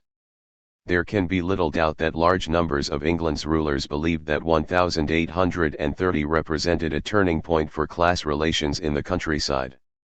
William Day, a Sussex squire who became an assistant Poor Law Commissioner, told the Poor Law Commission of 1834 that when he went to the parish of Mayfield in order to examine the poor rates, on the door of the first vestry I attended I found a notice that they intended washing their hands in my blood. In 1826, a threat of that kind was readily disregarded. At present it would be consummated in a riot or fire. This situation made it necessary, he claimed, that the central government take over the poor law system. After all, the complaining pauper may hope to intimidate a vestry, but he cannot dare to oppose a government. 123 Similarly, explaining his support for the new Poor Law Bill of 1834, R.A. Slaney, the Liberal MP for Shrewsbury, reminded his audience of the Panic of 1830. The bill was necessary, he argued, because no village, hamlet, or parish was safe from the work of the incendiary, and when the flames were raging at the highest, the laborers, instead of helping to extinguish them, were seen silently looking on. 124 The uprisings of 1830 drove the gentry of England to launch a further attack on the traditional rights of die poor. Having seen the face of incendiary working class protest in the villages, they resolved to move decisively. 123 And they had chosen their solution well in advance of the report of the Poor Law Commission. As William Day, who has been quoted above, put it in 1833, the answer was to center poor relief in a workhouse which joins the discipline of a prison to the incontamination of a manufactory, i.e. a workhouse which is, in short, a barrack. 12 Poverty, in other words, would have to be punished. Only in this way could the expectation of a right to subsistence be thoroughly demolished. The composition of the Poor Law Commission, established in 1832, reflected the importance of the two ideological groups upon which Malthusianism made its greatest impact, Anglican social theorists and mainstream political economists. Representing the former were John Bird Sumner, Bishop of Chester, and Charles James Blomfield, Bishop of London. Representing organized political economy circles were Nassau Senior, Walter Cowlson, like Senior a member of the Political Economy Club, and Edwin Chadwick, one of the most important of Jeremy Bentham's disciples. Among the four remaining commissioners was William Sturgisbourne, the leading Tory opponent of the poor laws in the House of Commons. There can be little doubt that it was the Duke of leading members of the Political Economy Club which most indelibly put its stamp on the commission. As Cowherd notes, during the years of the Poor Law Inquiry, the Political Economy Club stood as a shadow government for economic policy. Members of the Whig government, with primary responsibility for economic affairs, were also members of the Political Economy Club. 127. Not surprisingly, the report which the Commission produced dogmatically reasserted the orthodox preconceptions of vulgar political economy, in particular, the notion that the old poor law encouraged widespread indigence among the able-bodied who chose the luxury of outdoor relief over a hard day's work. J.R.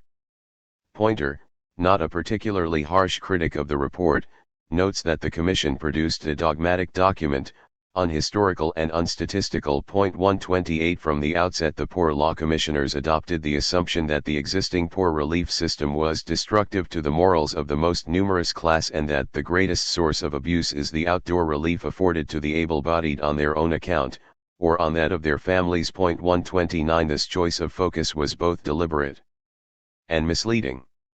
In reality, the vast majority of recipients of outdoor relief were elderly people. Women with illegitimate children formed another substantial group. One examination of outdoor relief in Halifax for 1802 indicates that 80% of those who received such relief were widows, elderly women and men, women with illegitimate children, and those with physical and mental disabilities. 130 The Commissioners, however, were not interested in such facts. Their concern was not an accurate profile of the poor relief system, rather, it was to prosecute the ideological conviction that only a labor market freed from traditional forms of protection against hunger and poverty could produce the disciplined workforce appropriate to a capitalist economy. For this reason, they focused their attack on what was in statistical terms a marginal group, the able-bodied poor. At the heart of their argument was the claim that conditions of relief should be made decidedly inferior to those of the independent laborer. They argued that a strong line of demarcation had to be drawn between pauperism and independence *, and that this could best be done by making relief in all cases less agreeable than wages. To this end, the Commissioners proposed that relief of the able-bodied should take place only in workhouses in which recipients would be separated from their families and receive a diet inferior to that available to the poorest wage laborer. 131 One of the interesting features of the analysis by which the Commissioners upheld this proposal is that they rested their case not on the apparent encouragement to overpopulation which poor relief provided, but, rather, on the alleged corrupting effects of relief to the able-bodied. In this they followed the shifting emphasis of Malthus's argument from 1803 onward. Yet, whereas Malthus tried to combine the two anti-poor law arguments, the Poor Law Report almost entirely ignored the overpopulation thesis. 132 Instead, it built its case against relief on the damage done by poor relief to personal morality and labor discipline, much the same thing in the eyes of the Commissioners.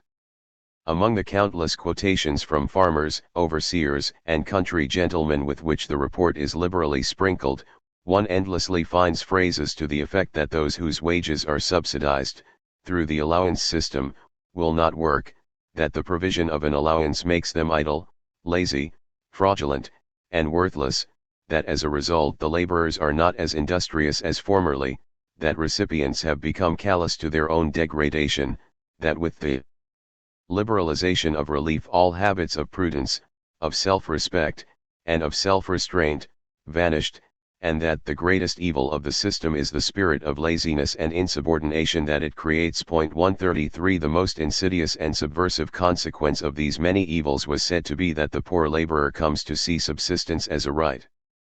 The able-bodied recipient of relief receives a certain sum, not because it is the fair value of his labor, but because it is what the vestry has ordered to be paid.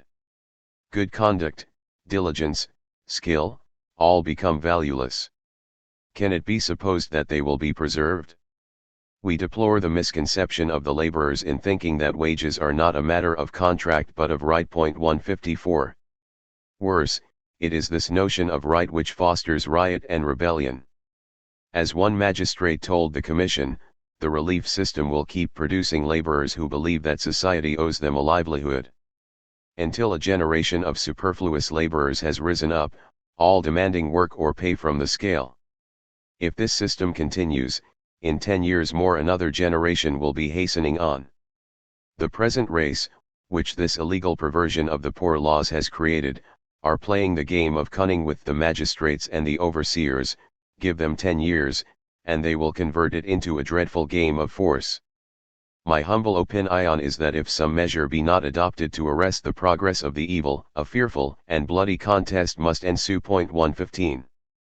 Indeed, the commissioners held that such a point had been reached in 1830, that during the agricultural riots the violence of most of the mob seems to have arisen from an idea that all their privations arose from the cupidity or fraud of those entrusted with the management of the funds provided for the poor, and that the main lesson the poor had learned from 1830 was that their rates can be effected by intimidation. 136 Until the expectation of relief to the able-bodied could be broken, violence, riot, and intimidation would haunt rural England.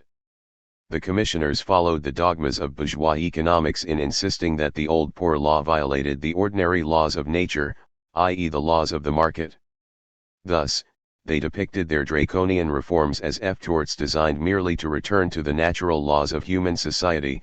One of the objects attempted by the present administration of the poor laws is to repeal pro tanto that law of nature by which the effects of each man's providence or misconduct are borne by himself and his family. 137 To this end, they adopted the Benthamite notion that poor relief should be subject to a self-acting test, given the provision of relief at inferior levels, and subject to the punitive constraints of the workhouse.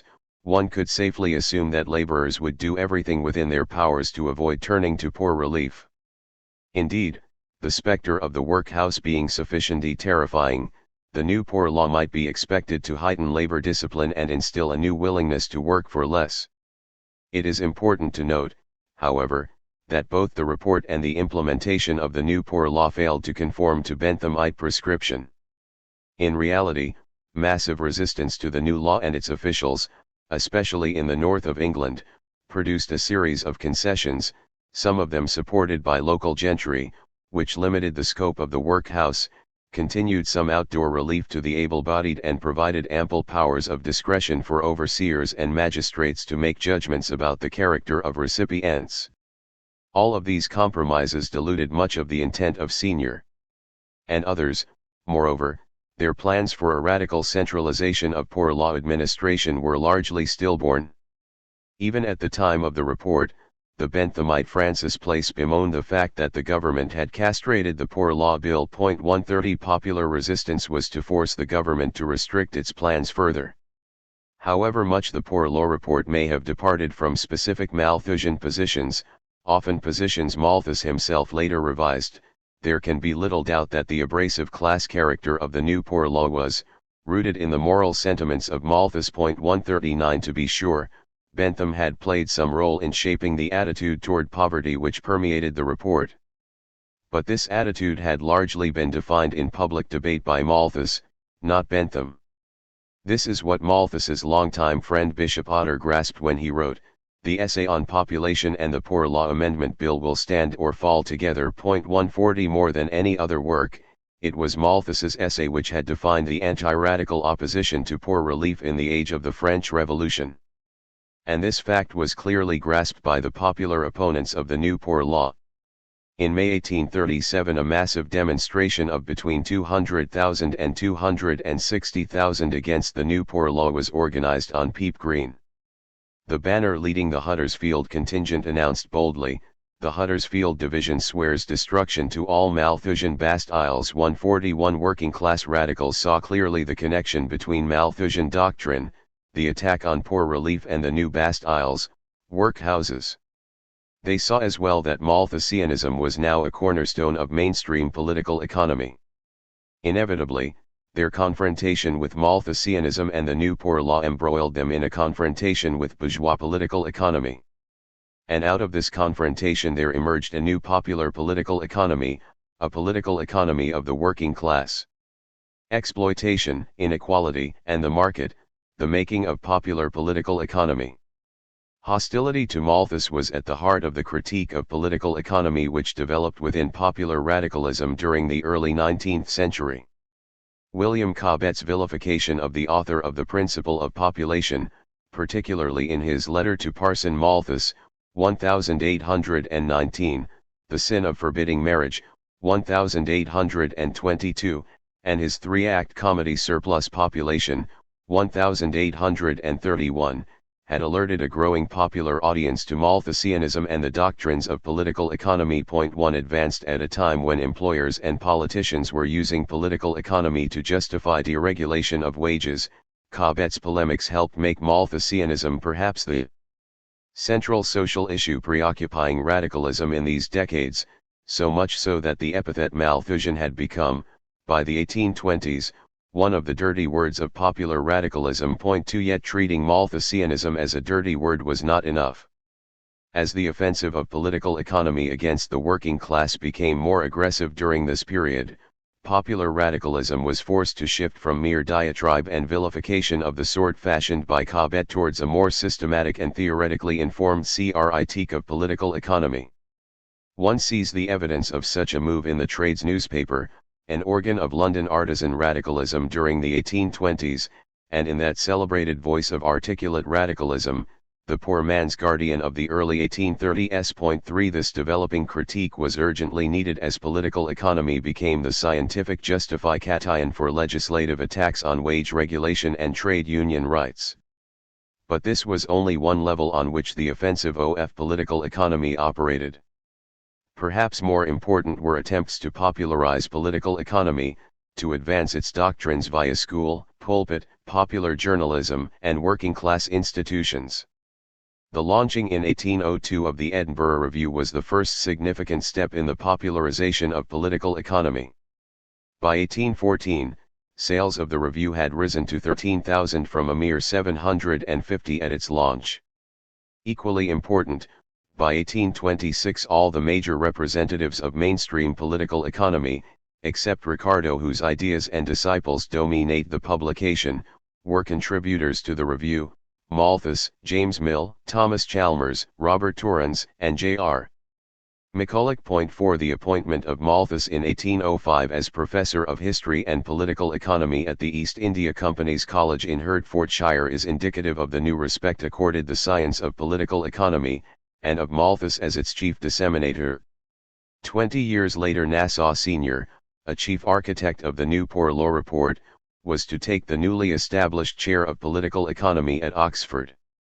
Significant as these moves were for establishing a veneer of intellectual respectability for political economy and, in the case of the Edinburgh Review, for broadening its middle-class audience, they were still a far cry from a genuine popularization of its doctrines.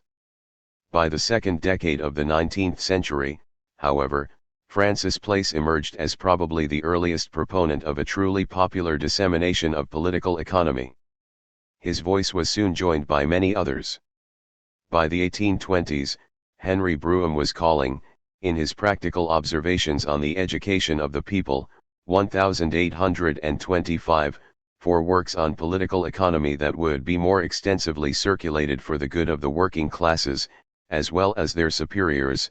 The following year Thomas Chalmers proposed using political economy as a means of tranquilizing the popular mind and removing from it all those delusions which are the main cause of popular disaffection, and in 1827 Nassau Sr. could be read advocating the diffusion of political economy in order to attract the notice of the mechanic and the artisan and to penetrate into the cottage of the laborer. 1 What we observe by the 1820s, then, is a quite conscious attempt to employ political economy not simply as an ideological justification for the ruling class, but also as a means of legitimating capital's assault on the moral economy of the laborers. Such a popular legitimation required blunting the edge of the vitriolic anti-radicalism which pervaded Malthus's first essay, a task Malthus himself had partially carried through in subsequent editions, and presenting political economy as a science which delineated rational and respectable, as opposed to fantastic and delusionary, means of working-class advancement. Among the efforts at doing so were the crude Conversations on Political Economy published by Marxist in 1816, which went through 5 editions by 1824, and Harriet Martineau's fictional work The Rioters, 1827, which aimed to expose the deluded and corrupt nature of machine breaking. but the site of the real fight to establish the hegemony of political economy within the working class movement was the mechanics institutes of the 1820s. The first mechanical institution was founded in London in 1817. Although that effort collapsed after 3 years, the editors of the Mechanics magazine, Thomas Hodgkin and J.C. Robertson, revived the idea in 1823.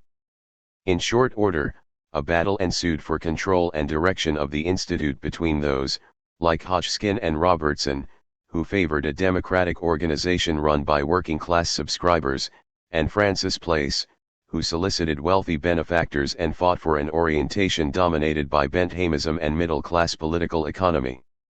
Place and his supporters ultimately prevailed, consolidated middle-class control over the institute, put a stop to Hodgkin's critical lectures on political economy and remodeled the institutes into self-conscious disseminators of the entrepreneurial ideal. 6 The conflict over the Mechanics Institutes illustrates the divide that was taking place within radical politics over the doctrines of political economy.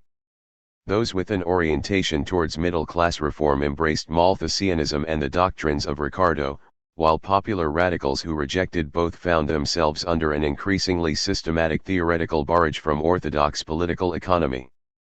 Radical critics were regularly dismissed for ignoring political economy, as Place wrote of Godwin.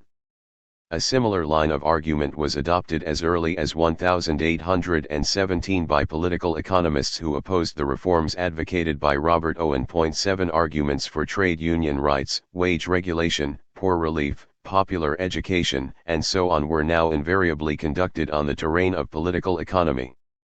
The result was that, as radicalism split into two camps, the dividing line came to be, increasingly, not alternative reform strategies, but alternative notions of political economy. 8 From these alternative notions there emerged in the 1820s a new popular political economy.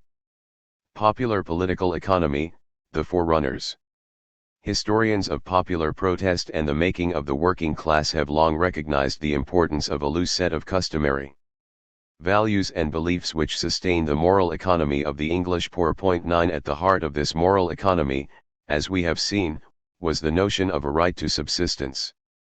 During the period of the agrarian and industrial revolutions of the 18th and early 19th centuries, however, the right of subsistence argument shaded into the idea of a right to secure employment at a living wage.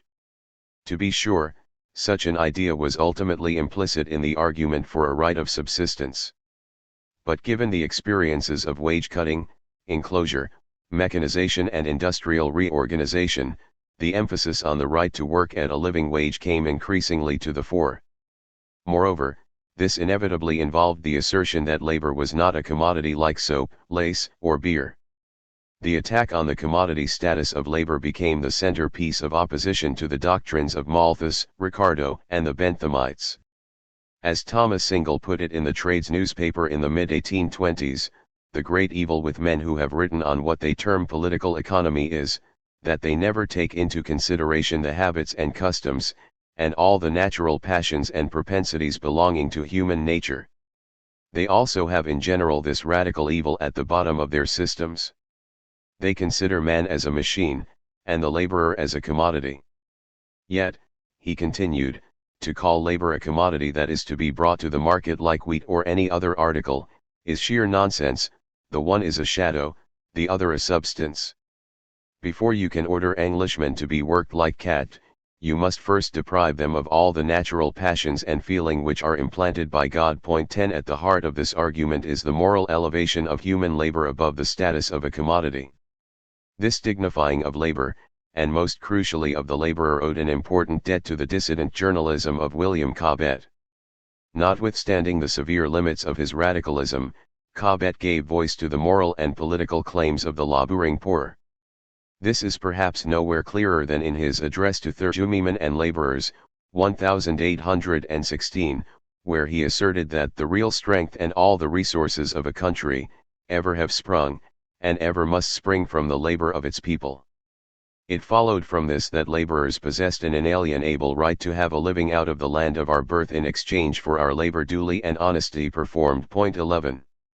What Cobbett developed from the traditional moral economy of the poor, then, was the notion that the right to a decent living from honest labor took precedence over the laws of supply and demand. Yet his was a market utopianism. Like Paine, he believed that constitutional reform, or, in his case, constitutional renewal, would allow each landlord, farmer, master, and laborer to receive their fair share of the national wealth. Just as he did not object to property or class, but merely to their perversion and distortion by unpatriotic innovators, so he entirely accepted the principle of market exchange while criticizing its manipulation. As Raymond Williams puts it, Cobbett sought not the overthrow of the supposed principles of bourgeois society, but rather, their extension to all men, rather than just the proprietors and entrepreneurs. The result, notes E.P. Thompson, was that he reduced economic analysis to a polemic against the parasitism of certain vested interests. He could not allow a critique which centered on ownership. 12 It was the achievement of Thomas Spence and the radical agrarians to have introduced such a critique centered on ownership into popular radicalism. The agrarian program developed by the Spenceans represented one of the main solutions advanced to counter the commodification of human labor power. By establishing common ownership of the land, Spenceanism offered a way of eliminating the need for the poor to rely on the labor market for their subsistence. Reunite laborers with the land, went the argument, and you will either eliminate wage labor or so reduce the supply of labor as to force up wages and eliminate poverty. The Spenceans' attack on private ownership of land brought the property question increasingly to the fore of radical discourse. Thomas Evans's claim that it is property and property alone that gives power and influence, and wherever the people are wholly deprived of property they are slaves, signifies this crucial shift within the perimeters of radical thought. 13 Yet although they took a more vigorous line towards the property question and were more thoroughgoing egalitarians, the Spenceans shared with Cobbett an idealized image of a community of small producers. Common ownership of the land would enable all to be little farmers and little mastermen, Spence claimed. His supporter Thomas Evans similarly idealized small-scale individual enterprise. 14 Changes in property arrangements were thus seen as ways to eliminate exploitation by allowing the market to operate naturally and equitably. This, then, was the aspect of the Paineite tradition which even the most left-wing of the popular radicals tended to maintain, the dream of a utopia of independent proprietor producers equitably exchanging in free markets.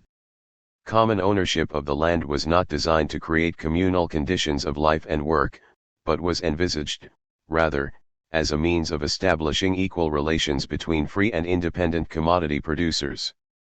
Although there would be a degree of economic self-sufficiency involved, Spence envisaged a fairly developed level of economic specialization, production and exchange of manufactures, and employment of wage labor. 15 Spencean socialism, in other words, rested on acceptance of individualized production and market exchange in the context of communal ownership of land. This vision of socialism, or a new social order, as the true society of free trade and independent commodity exchange was to become of increasing importance within the British working class movement. Before turning to the popular political economists of the 1820s and 1830s, however, there are two other elements of the legacy bequeathed to them by their forerunners which deserve mention: the radical theory of exploitation and the critique of paper money. Theories of exploitation themselves were not new in the 1820s. Throughout many epochs of society one finds prayers, poems, songs, and writings which condemn the domination of the rich over the poor. What was unique about the notions of exploitation that developed within British radicalism from the 1780s onwards is that they joined to the moral condemnation of inequality a search for a clear measure of economic exploitation, i.e. the amount of wealth expropriated by the rich from the labor of the poor, and that they sought to anatomize the social classes which interacted in the economic process that created this exploitation. By the beginning of the 19th century, in other words, elements of a theory pi exploitation were being sketched in terms of categories other than those of moral economy, and increasingly in the language of political economy, and in that of its predecessors, political anatomy and political arithmetic.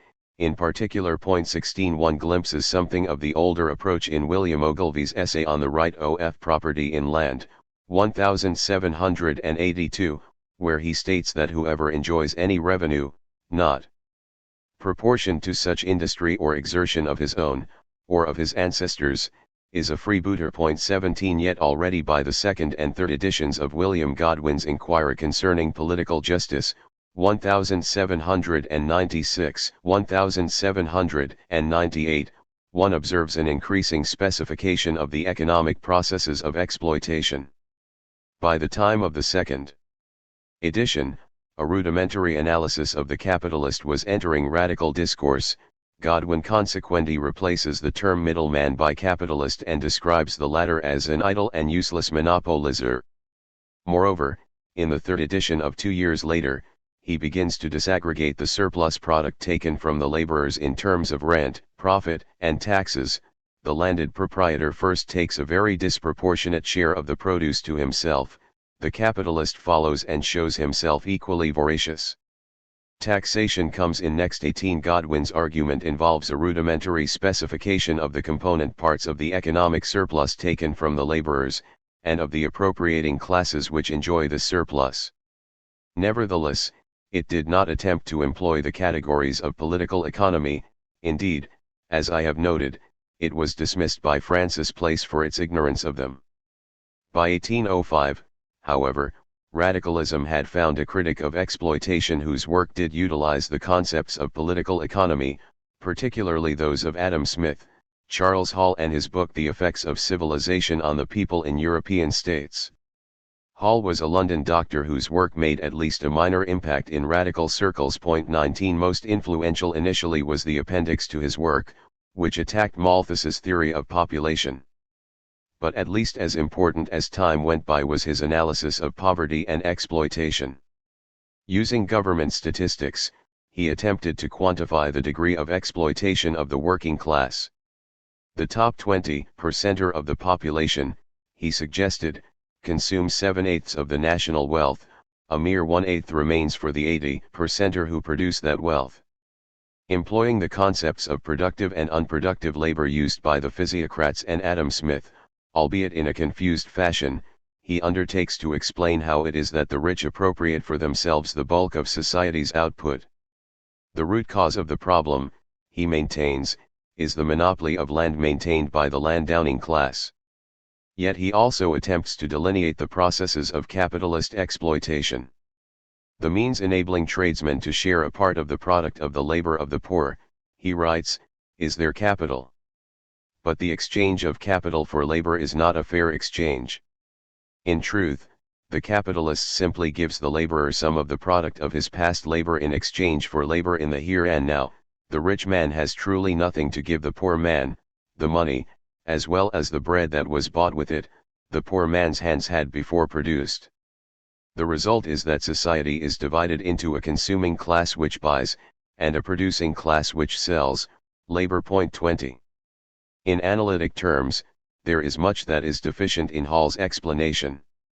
He has a physiocratic theory of value and exploitation in which capitalist profit is seen as a deduction from the rent of land, and he conceives of the capitalist as an intermediary in the sphere of exchange, not as an employer of labor. 21 Notwithstanding these shortcomings, his work represented a significant step forward in the economic analysis of exploitation precisely because it engaged this discussion on the terrain of, and in terms of, the categories of political economy. As one historian notes, without classical political economy, Hall's book would have been impossible. There can be little doubt that Hall owes to classical economy his ability to perceive, and hence criticize, an economic and social system. 22 There is one further aspect of radical economic criticism of which we must take note at this point, the analysis of money. Here Cobbett's view exercised perhaps the greatest influence. After reading Paine's Decline and Fall of the English System of Finance in 1804, his eyes were opened. Cobbett told his readers, to the evils of taxation, the national debt and paper money. Yet Paine himself had not attacked the latter. Indeed, he had earlier emerged as a defender of paper money. 23 Cobbett's innovation on Paine was twofold: first, to link the public debt to paper money, and, second, having done so, to launch a generalized attack on the moneyed interest. By the latter term, he explained, I mean an interest hostile alike to the landholder and to the stockholder, to the colonist, to the real merchant, and to the manufacturer, to the clergy, to the nobility, and to the throne. I mean the numerous and powerful body of loan jobbers, directors, brokers, contractors, and farmers general, which has been engendered by the excessive amount of public debt, and the almost boundless extension of the issues of paper money. Cobbett's attack on paper money was tied to his celebration of the virtues of labor as the true source of wealth. In contrast to the artificial, the fanciful, and the speculative, he extolled the natural, the sturdy, the substantial, that paper money, and, indeed, that money of no sort, can create anything valuable, is evident, and that it cannot cause it to be created on a general scale, is also evident, for all valuable things arise from labor. Nothing is created by money. It is not value in itself, but merely the measure of value, and the means of removing valuable things from one possessor to another. But a paper money, while it removes things from one place to another, is a false measure of value trademark. This analysis betrays all Cobbett's strengths as a popular propagandist and his weaknesses as a theorist. The argument is sharp and clear, it is free of pretentious rhetoric, it can be easily grasped and disseminated. Only labor creates value, money is artificial and sterile, a mere means of circulation. Yet it eschews rigorous theorizing, echoes its readers' known biases and fails to fuse to their grievances a genuine analysis of the social phenomena involved. There is no real theory of value, nor of money in metallic or paper form. As a result, Cobbett can set forth no clear economic ultimatum, rid the system of corruption, the national debt and paper money, he implies, and life will revert to the tried and true patterns of the past. Where analysis is needed, one finds a populist nostalgia. When the first major working-class critics of political economy emerged in the 1820s, then, they took up and developed a number of strands of thought which had come to the fore during the previous quarter century or so. Ready to hand were, a rudimentary theory of labor as the source of value, a critique of the existing distribution of property, a design for a system of free and equal exchanges among independent producers, a primitive theory of the exploitation of labor, and a critique of paper money. Most of these elements were to enter in different ways into the arguments of the working-class critics of political economy. But first, they were filtered through the writings of Britain's first important modern socialist, Robert Owen. Owenism and political economy. One of the great achievements of Owenism was that it taught many working-class radicals to see capitalism, not as a collection of discrete events, but as a system. 26. A key reason for this was Owen's choice in around 1820 to confront his critics on the terrain of political economy, a choice which was to be of lasting significance for the British working-class movement. This achievement, which I will discuss more closely in a moment, was offset by Owen's elitism and paternalism. For the bulk of his public career, Owen appealed directly to segments of the ruling class to undertake a general reform of society. The four essays which comprised his A New View of Society, 1813, for example, one was originally dedicated to the Prince Regent, another to the philanthropic reformer William Wilberforce, and a third to his fellow manufacturers. Indeed, in the latter work, Owen described workers to his fellow manufacturers as your vital machines. With the partial exception of the early 1830s, Owen essayed himself to men of influence and sought social reform from above. He was obsessed with the reception of his proposals, for example, by the ultra-Tories Sidmouth and Liverpool. Moreover, Owen always presented his reform package as a means of avoiding class conflict, violent protest, and revolution. He railed against those evils which threatened to forcibly dissolve all existing governments and institutions, and took the side of reaction in the aftermath of the June 1848 uprising of the Paris workers, welcoming the military force of the government, which must overwhelm the deluded mass opposed to them. The workers, he stated in his address to the Chartists, were too ignorant and inexperienced to find a remedy to the existing evils. they would have to rely on the paternal benevolence of people like himself. Point 27. As Marx and Engels were to write in the Communist Manifesto, socialism of the sort espoused by Owen originally developed at a time when some contradictions of emerging capitalism were clear, like the coexistence of new productive powers and widespread poverty, but when the working class had not yet come forward as a class with historical initiative and an independent political movement.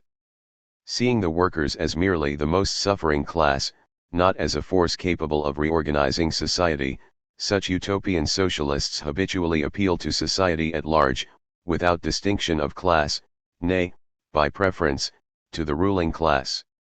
Despite these limitations, early socialism of this sort was progressive, they argued, because it contained a critical element, and because its theorists set out to attack every principle of existing society. Point 28. Owen played just such a role in the British working class movement. His move towards a critique of capitalism which confronted the categories of political economy signified a crucial turn in radical thought. Moreover, when he was drawn directly into the working class movement, during the years 1829 to 34, his thought underwent significant shifts in emphasis.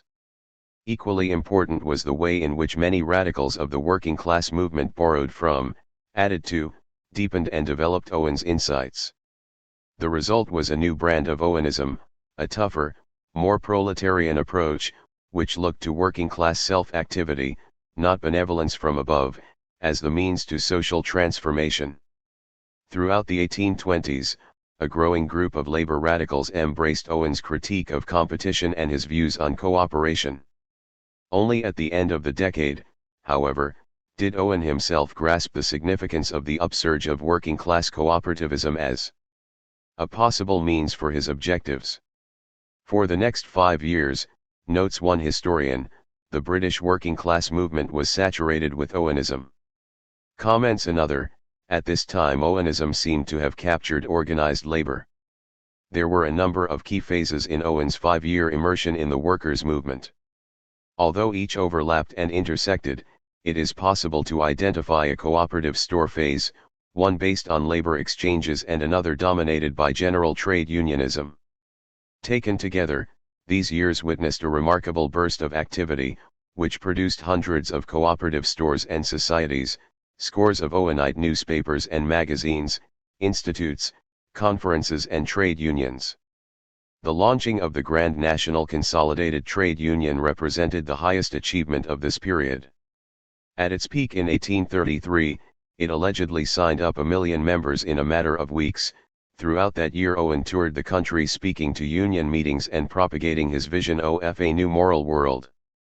Yet by the end of 1834, the NSU was in a shambles, defeated by a vicious campaign of lockouts and repression by the government and the employers. Dismayed by such intense social conflict, Owen resigned from the movement. Never again was he to play such a role in a working-class organization.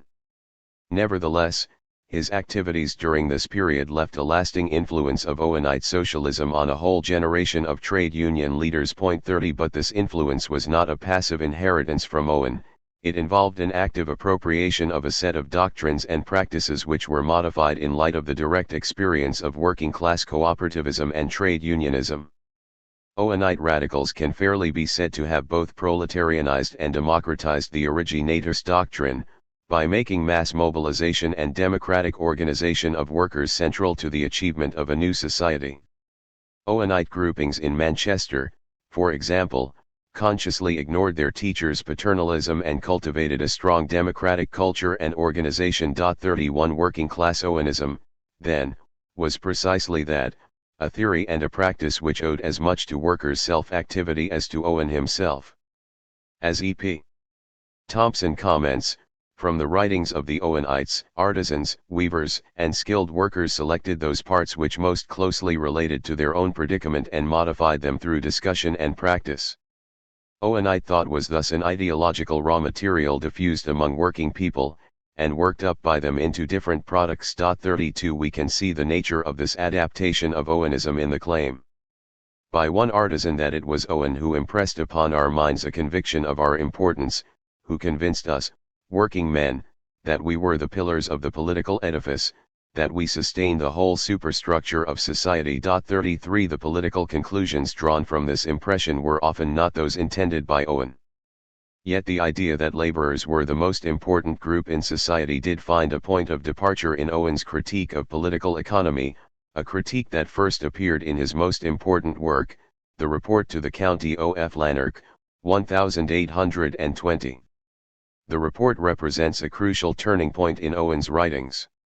Moral criticism of poverty and suffering now took a backseat to economic criticism. If Owen had previously operated on the terrain of a certain strain in Scottish moral thought, he now set his sights on the political economy of the classical school. It was a shift of enormous import. Within the first few pages of its introduction, the report confronts political economy on its own ground. Owen claims that the prevailing economic distress of the time is a result of the ignorance connected with the science of political economy, and he sets out to show how only his system corresponds to the true principles of that science. 34 Much of this argument was to have a deep and abiding impact on the socialist movement, especially his criticism of the division of labor in industry, and his attack on the principles of individual interest and competition, the root causes, he maintained, of poverty and economic crisis. 35 These views composed the ethical foundation of socialist thought throughout the period. Yet at the level of economic analysis, Owen's concepts of value and money were to be most influential. The central economic problem of society, Owen argues, is that gold and silver represent artificial standards of value. The natural standard of value is labor. The use of gold and silver, however, has altered the intrinsic values of all things into artificial values. Were labor made the standard of value, the artificial system of wages would disappear, markets would expand, since wages based on the intrinsic value of labor would result in increased demand by workers, and poverty and ignorance would disappear. 36 All these benefits would be reaped by creating a system in which goods exchange on the basis of their labor values. Change the standard of value and the unit of exchange, Owen suggests, and it will be possible to create an economy based on exchanging all articles with each other at prime cost, or with reference to the amount of labor in each, an amount which he suggests can easily be determined. 37 Owen's analysis had great powers of attraction for the working class radicals of the day. It extolled the productive powers of labor as the basis of all wealth, it condemned the artificial system of wages and the poverty it creates, and it reinforced the widespread sentiment that mere movers and accumulators of monetary wealth enjoyed artificial fortunes, which could be eliminated through a change in the monetary system. The Report to the County of Lanark is a landmark text in the English labour movement because it attempted to make the case for socialism in terms of an economic analysis, an analysis that employed the lexicon of classical political economy. Notwithstanding this achievement, however, the report, like Owen's later writings, failed to address clearly some of the analytical problems that a rival theory of value and money needed to confront. The first major difficulty with Owen's economic analysis is his failure to clarify the problem of exploitation and productive labor. If we proceed from the principle that everyone should be remunerated in proportion to the productive labor they expend, we soon confront the issue of profit on industrial capital. Is profit a pure surplus, or does the capitalist manufacturer contribute some productive labor of his own? Owen never directly answered this question. His acceptance of a rate of profit of around 5%, however, implies that he believed or should have believed according to his value theory, that the manufacturer is a productive laborer. 38 This immediately raises the problem of exploitation. If workers are not paid the full value of the labor they perform, as Owen insisted, yet capitalist profit does not derive in principle from the appropriation by an unproductive class, the capitalists, of a share of the labor of the productive class, workers, then what is the process by which such exploitation occurs? Owen's suggestion, and it is little more than that, is that the price mechanism, based on an artificial standard of value, undervalues labor and thereby enables capitalists to appropriate a share of the national wealth greater than their productive contribution. It is not capitalist ownership, or the social organization of production, that is at the root of exploitation, it is the monetary standard. We thus return to one of the central economic issues of the report. How to construct a true standard of value which could eliminate exploitation by remunerating labor at its natural rate. Owen, of course, always insisted that this was no problem. All we need do, he claimed, is calculate the average physical power of men in order to find a measure for calculating the input of average labor into a given commodity. Once we have this average measure, we can then read off the amount embodied in any commodity simply from those quantities called prime costs in most business operations. 39 Needless to say, both of these assumptions, that we can determine the value of an input of average labor, and that we can then ascertain the amount embodied in any commodity, enable Owen to skirt the crucial problems in the classical theory of value, problems whose solution eluded a theorist as astute as Ricardo. The result is that Owen does not construct a theory of value so much as he puts forward a series of first principles which he asserts to be true. As I show below with respect to the problem of labor exchanges, this failure at theoretical elaboration was to have serious consequences for the practice of the labor and cooperative movements Owen inspired. What these movements inherited from Owen, in sum, was an economic analysis which asserted that labor was the basis of value, but which also accepted the legitimate claim of capital to a fair profit, and which challenged not the capitalist ownership and organization of production, but the monetary, exchange and distributive relationships which prevailed.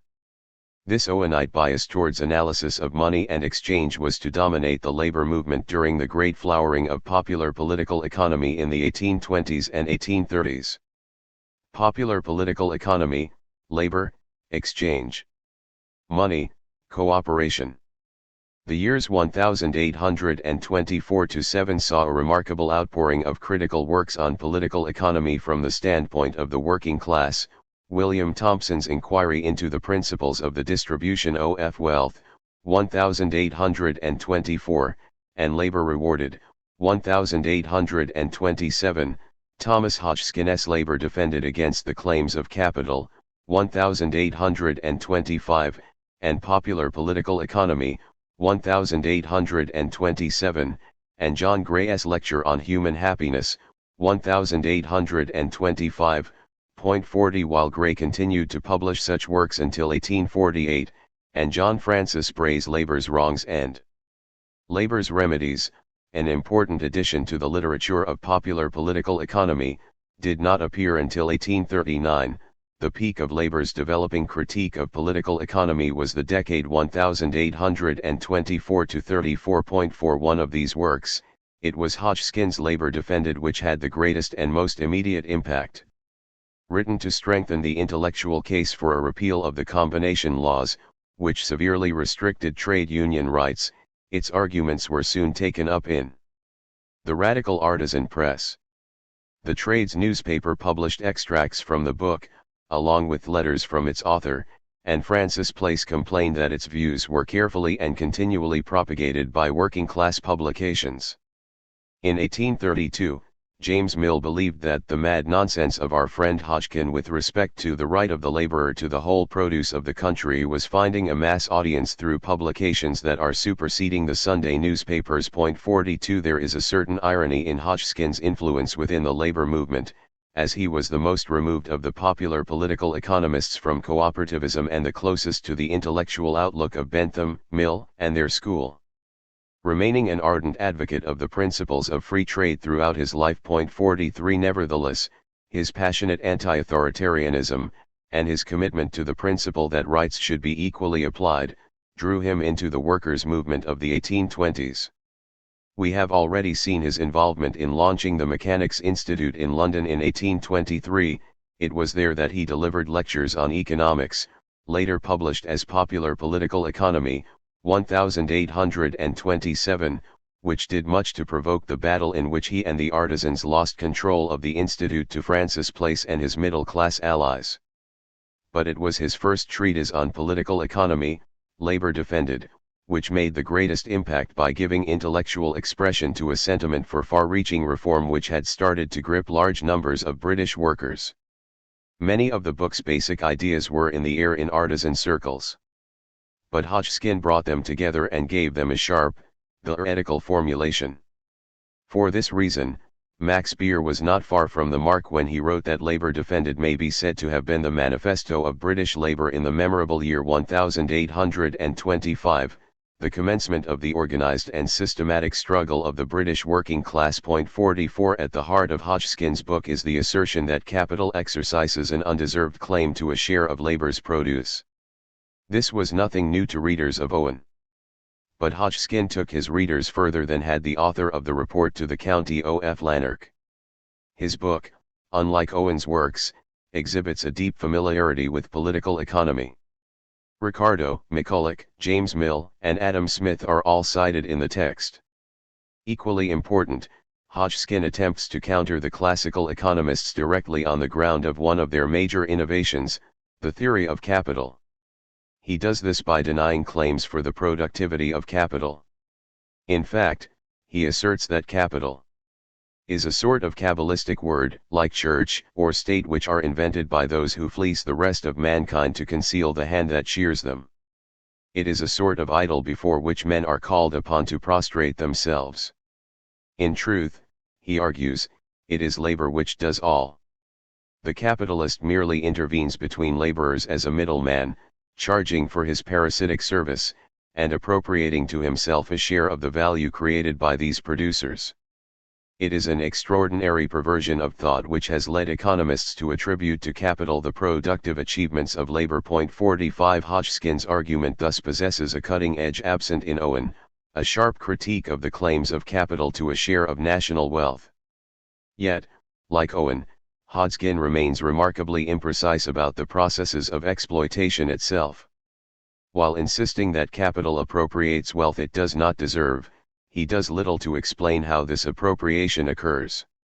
To the degree to which he does provide such an explanation, he develops a market-based approach derived from Adam Smith's theory of price.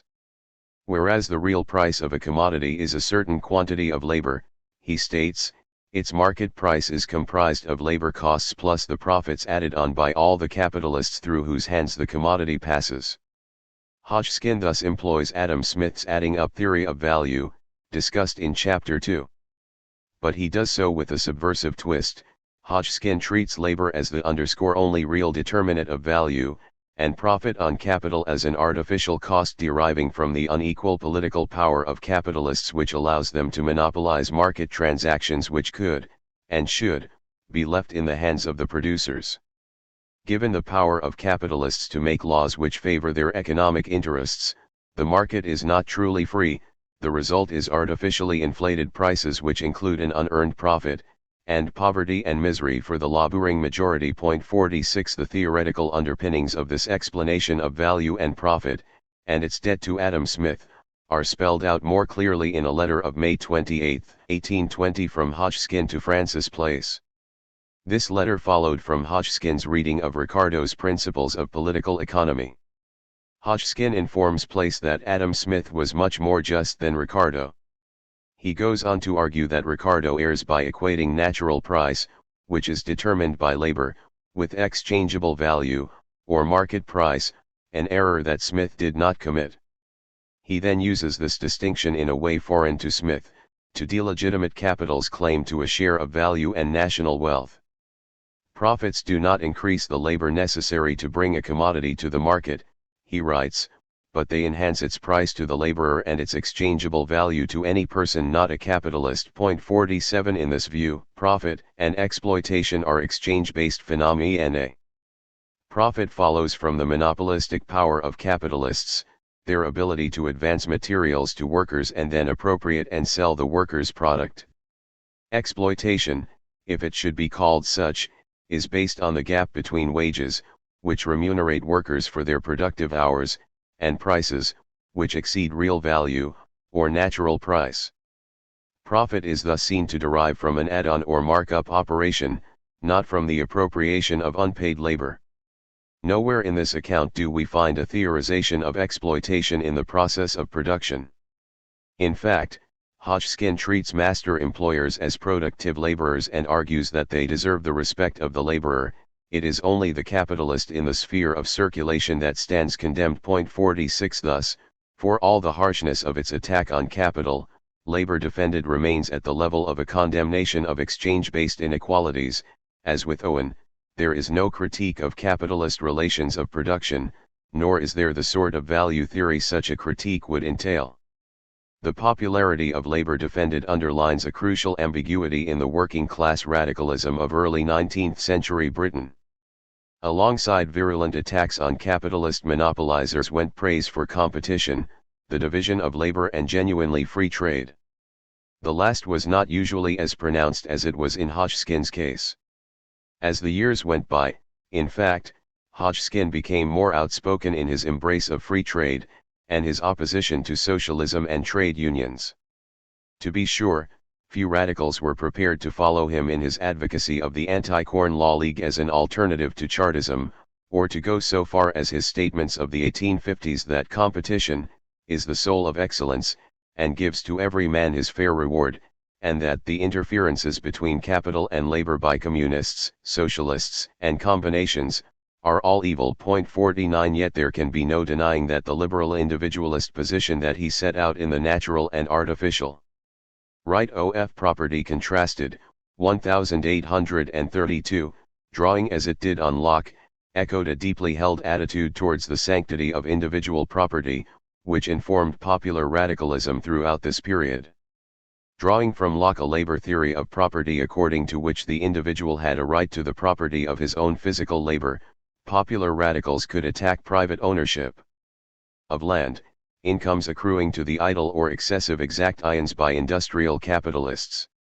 They could not, however, attack capitalist private property per se.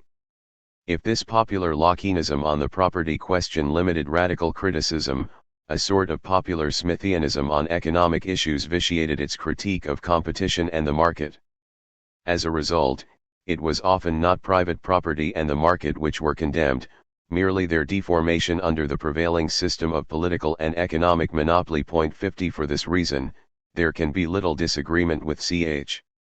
Driver's assessment that Hodgkin's is really, after all, a bourgeois utopia, one in which the free working of the liberal principles of individual property and market exchange would produce justice for all. 51 As we shall see, this attachment to a form of bourgeois, or, more precisely, petty bourgeois, utopianism was to remain one of the crucial problems of radicalism and popular political economy throughout this period.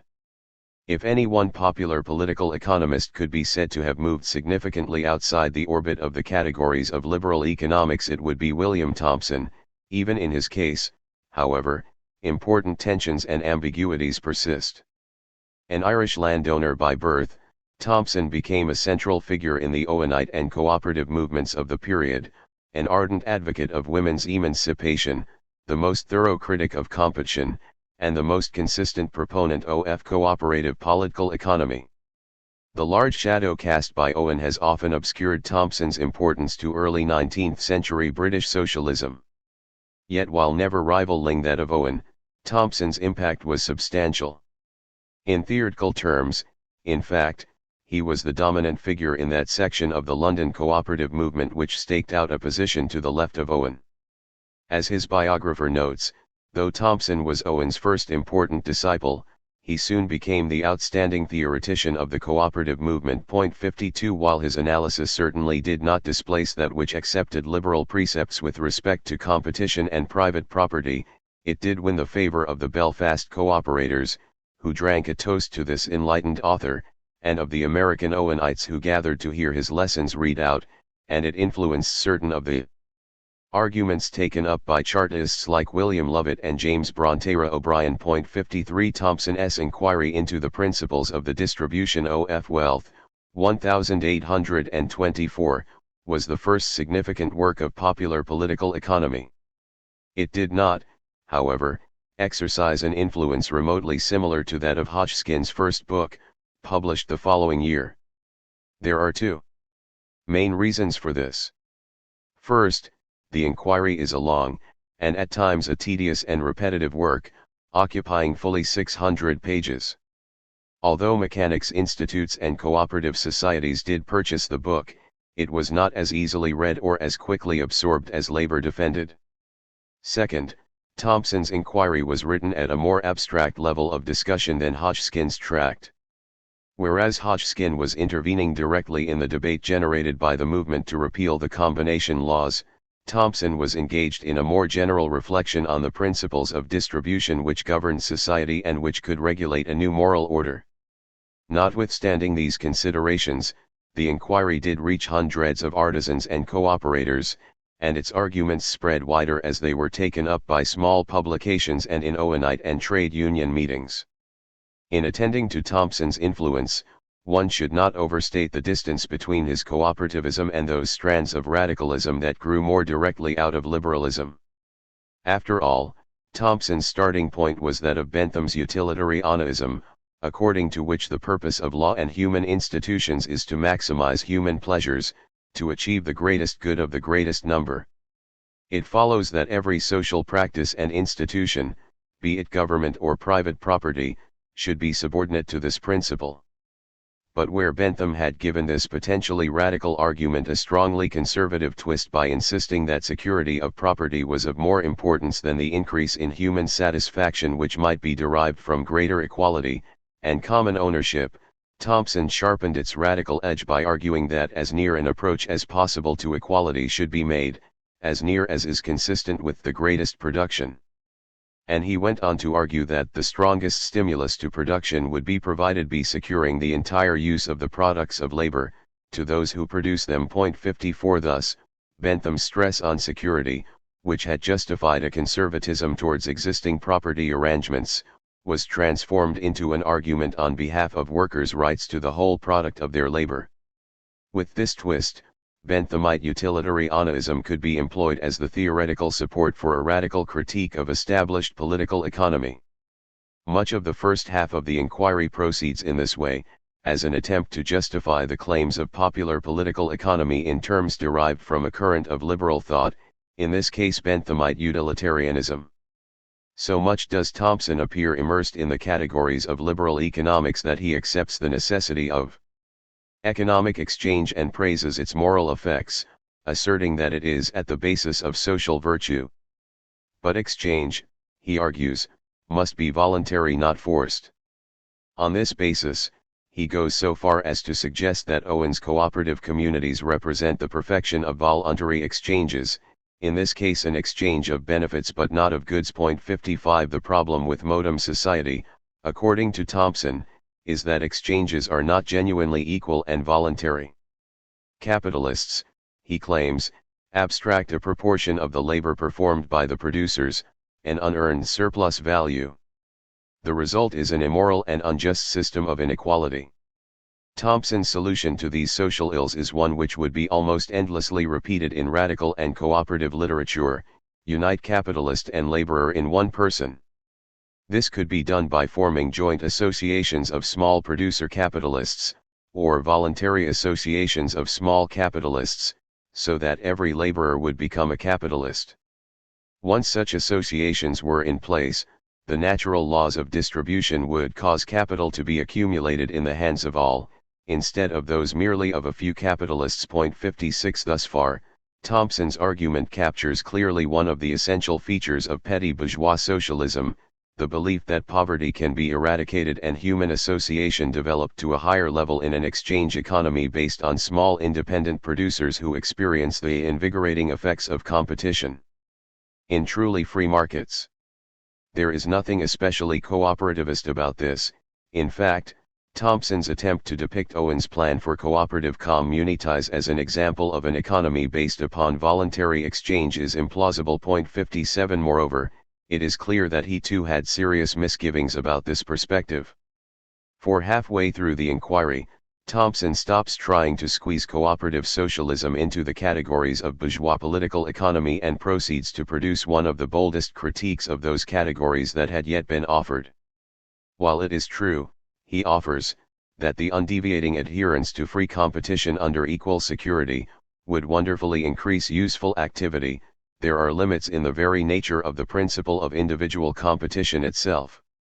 He identifies 5 such limits of the competitive principle: the retention of selfishness as a basic motivation of social action, the oppression of women in the family structure inherent in the competitive system, the waste of some social labor through unprofitable pursuits, lack of insurance for those who as a result of sickness, old age, disability, or injury cannot provide for their own well-being, inhibition of education and the progress of knowledge. 58 For these reasons, Thompson proposes a superior alternative to the establishment of voluntary exchanges within a competitive framework, a cooperative system of voluntary equality.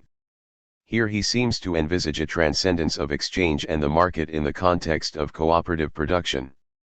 Wants being supplied in common, he maintains, there would be nothing to retail, except, perhaps, a few superfluities. 59 The second alternative, the system of voluntary equality, was to move to the forefront of Thompson's second tract on political economy, Labor Rewarded, 1827, a work written in large measure as a reply to Hodgkin's Labor Defended. Thompson maintains that Hodgkin's goal, to deprive the capitalist middleman of a share in the product of labor, cannot be achieved within the framework of the system of labor by individual competition which the latter advocates. The possession by labor of the whole products of its exertions, Thompson writes, is incompatible with individual competition. 60 To this end, he breaks radically from competitive political economy, and projects the system of voluntary cooperation as its only real alternative. Thompson now makes three major charges against the system of competition and market exchange. First, he argues that competition is incompatible with equality, that the higgling of the market embraced by Hodgkin will never effect a just remuneration to all. Second, and clearly connected to the first point, he maintains that a competitive market framework invariably generates unjust exchanges and that the beneficiaries of these will inevitably become capitalists. There can be no just exchange within a competitive system.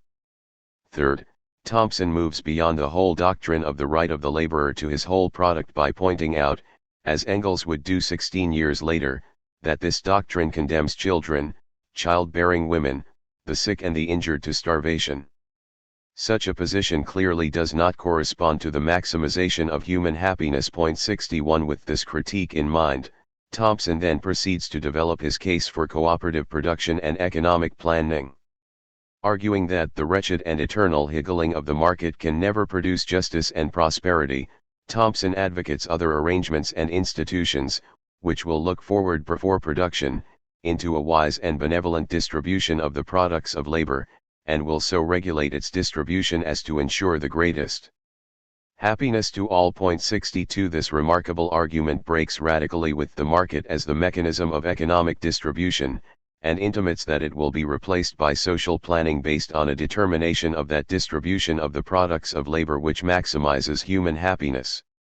Although Thompson does not set forth a model for such planning, the argument in Labor Rewarded, placed alongside his other contributions to the cooperative movement, suggests he envisioned a network of cooperative communities which would afford an unfailing market to each other.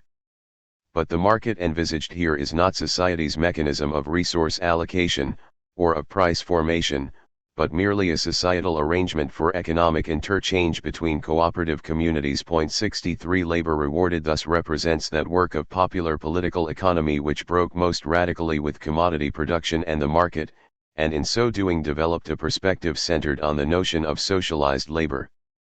Indeed, much of the book's importance derives from the degree to which its vision of a cooperative society transcended the horizon of petty bourgeois socialism. Yet in two important respects, Thompson's approach was still connected to this petty bourgeois outlook. First, he continued to argue that in order for the cooperative system to be created, laborers must become capitalists and must accumulate capital out of the savings from the wages of well-remunerated labor.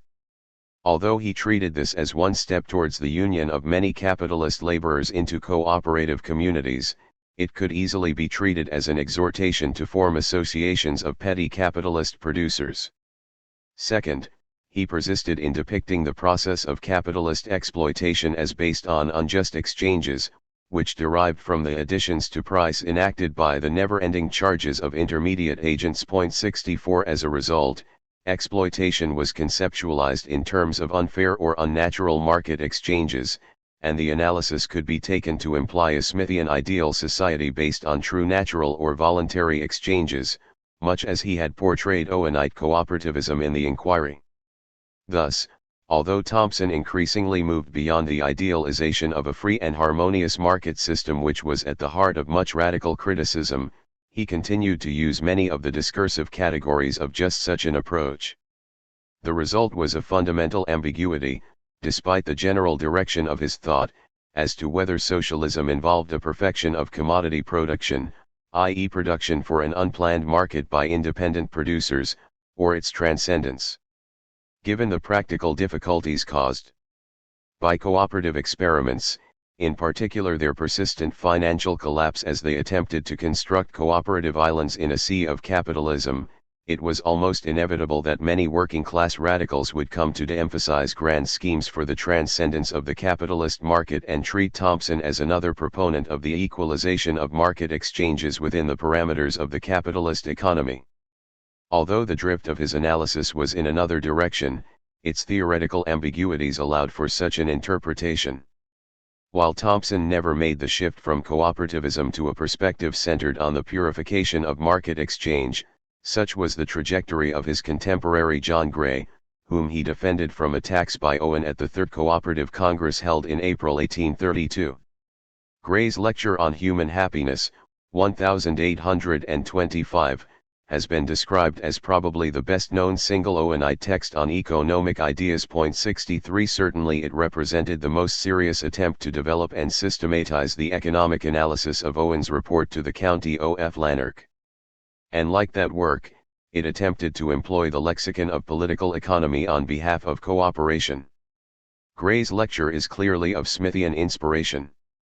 Human sociability, he claims, is based on our capacity for economic exchange. In fact, he argues that it is the propensity to exchange labor for labor which differentiates humanity from brute creation, and that barter, and barter alone, is the basis of society. To this essentially Smithian view of society he adds a Lockean theory of property. Individuals are entitled to that property which arises from their labor. 66 Any property which derives from sources other than individual labor violates the principle that all economic transactions should consist of equal exchanges of labor. In fact, at the heart of Gray's critical analysis is the claim that there is a huge layer of unproductive laborers, landlords, retailers, money lenders, and so on, who give no equivalent in exchange for a share of the productive labor of society.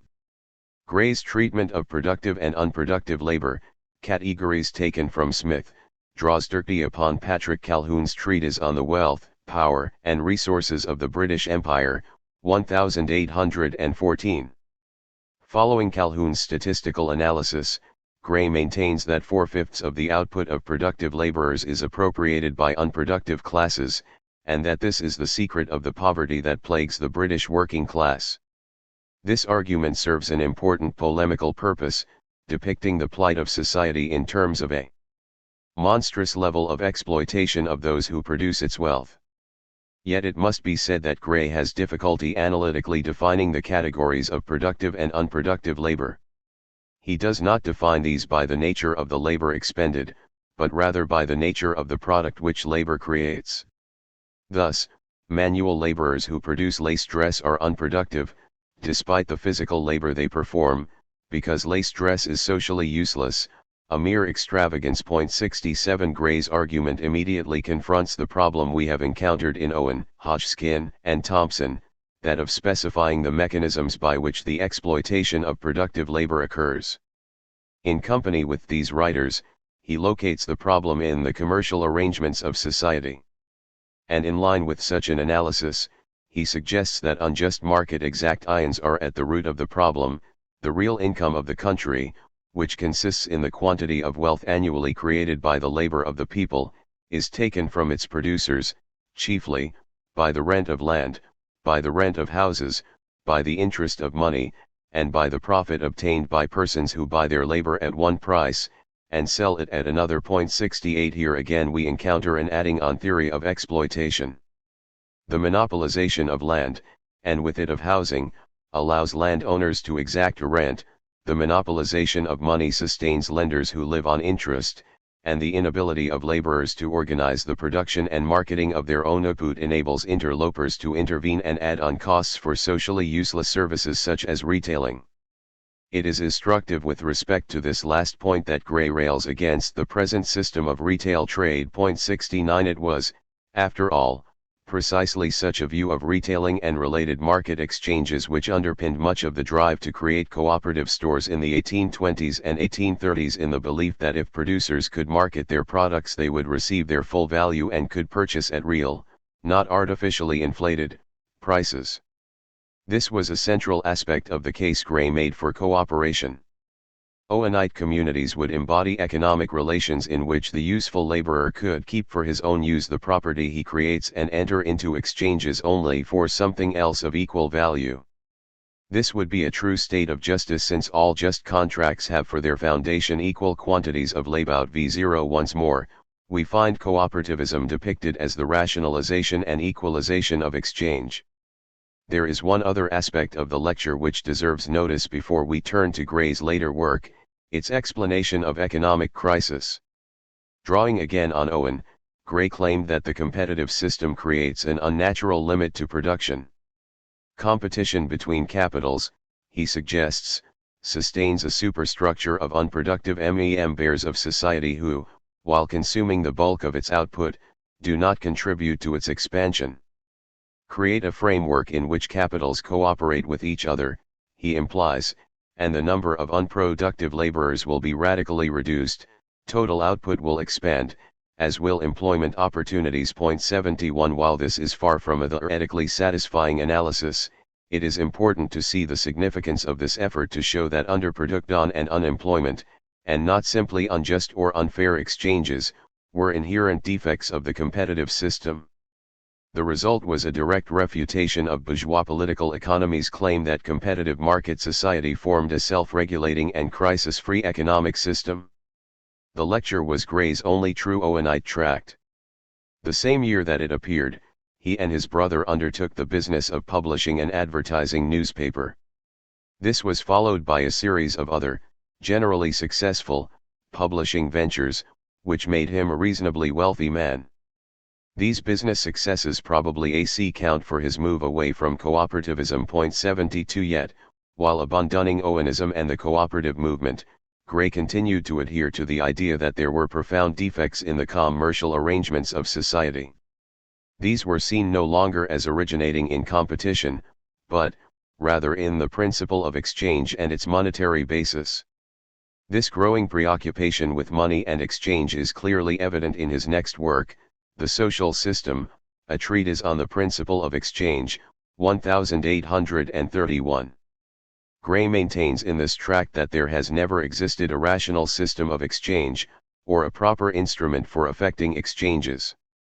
The reform of society requires merely a conventional plan of exchange, and a rational species of money.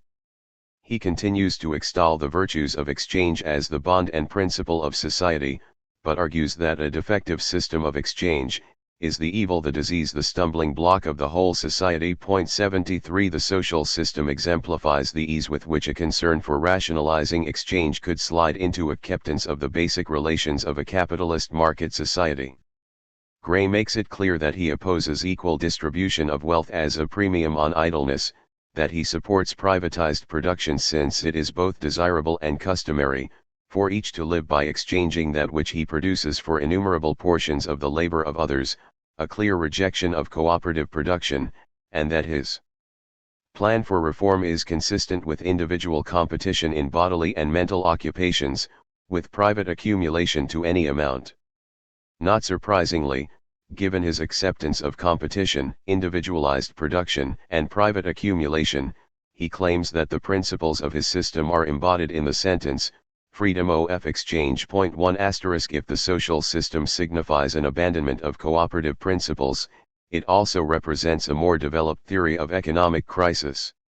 The root cause of crisis, Gray states, is that money takes a commodity form and thus possesses an intrinsic value. Developing Owen's distinction between natural and artificial media of exchange, he argues that the rate of expansion in the supply of a money commodity such as gold cannot keep pace with the rate of increase in the national wealth. Hence arises a powerful check on production, in anticipation of the inevitable shortage of money, and its deflationary effects. Manufacturers invariably cut back their production, creating a drop in employment and a contraction of effectual demand. The solution to poverty and economic crisis is thus remarkably simple: money must be a symbol, not a commodity. It must possess no intrinsic value. Given the right arrangements, the adoption of such a purely symbolic form of money would guarantee that condition sought by political economists, that production would become the uniform and never-failing cause of demand, thereby eliminating economic crises. 75 In outlining the arrangements necessary to a rational system of exchange, Gray was prepared to countenance a high degree of economic regulation. He called for the establishment of a national chamber of commerce, which would be responsible for pricing, distribution, via national warehouses, regulation of wage and salary levels, national investment, and maintenance of a national bank. 76 While this involved a relatively high level of centralized economic decision-making, it is important to realize that Gray did not envisage economic regulation extending to public ownership of the principal means of production. As already indicated, he happily accepted individual ownership, competition, and private accumulation. Gray intended a regulated system of pricing, distribution and banking to underpin a truly free system of competition and exchange. Regulation would free the market, not eliminate it. 77 Economic regulation would proceed, therefore, according to equitable principles. This was especially so with respect to wages. Gray believed it was possible to determine an average price of labor, which would then form the basis of an immutable standard of value. This was a return to something approximating Owen's labor money. Once the average price of labor was determined, a pound note from that time forth would be just another name for a week of reasonable exertion. Gray recognized the difficulty posed by labors of different skill, productivity, and intensity, and suggested some sort of fixed scale of payment for different employments. 78 But nowhere does he begin to come to terms with the real problems this poses, especially that of translating particular, concrete, labors into units of average, abstract, labor, a point to which I shall return. Gray's two final economic works, An Efficient Remedy for the Distress of Nations, 1842, and his Lectures on the Nature and Use of Money, 1848, add nothing of theoretical value to the analysis of the social system.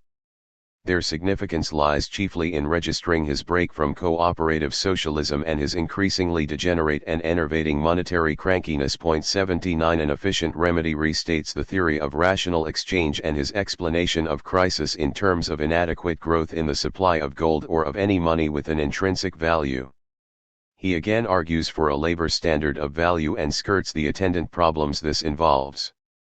Indeed, these problems take on greater significance in that he now wishes to combine regulation of the average rate of wages with a system in which individual wages would be as much open to competition as ever. 80 Nowhere does he manage to square this theoretical circle, nor could he, if individual wages are to be arrived at by competition, so, ultimately, must be the average level around which they revolve. This means, of course, that regulation would have little impact upon the labor market, and an unregulated and competitive labor market would make it impossible to regulate prices if these are to be arrived at in terms of labor values. Gray's inability to recognize this problem, never mind resolve it, would appear to have been a function of his increasing obsession with monetary reform, an obsession which dominates his last economic work, the Lectures on Money.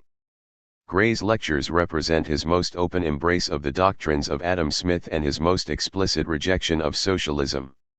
He ridicules the injustice, impracticality, and, in a word, futility of projects for the establishment of cooperative communities, hives for wingless bees, and the like, and he claims that his earlier use of the term social system was in no way intended to connote socialism. 81 Nevertheless, he apparently retains some contact with the Owenites, for in the lectures he reprints a letter from Owen's follower William Pear urging him to assist the new French I-30 AGA in St the Market. Government in reform of its monetary system. 82 T someone who had moved so far from Owenite socialism could be held in such esteem by members of that movement indicates the persistent attraction of the idea that social justice could be achieved through the purification of market relations. One sees this especially in the case of John Francis Bray, whose book, Labor's Wrongs and Labor's Remedy, 1839, has rightly been described as the last and most powerful manifesto of Owenism. 83 The ambiguities of Owenite political economy appear particularly acute in Bray's case because his attack on competition did not skirt the property question. Bray maintained that existing property arrangements must be totally subverted, therein adopting a tone which earned the praise of Marx, and he maintained that the land, buildings, machinery, vessels, and every other description of reproducible wealth should be the property of society as a whole. 84 At the same time, however, like William Thompson in his inquiry, Bray continued to project cooperative society as the realization of a genuine system of equal exchanges. Indeed, social ownership of the means of production was for him the essential precondition of personal property of individuals in the products of their own labor. At no point did Bray confront the dilemma inherent in support for public ownership of the principal means of production and private ownership of the products of labor, that some of the products of labor, buildings, machinery, vessels, etc., must themselves be means of production.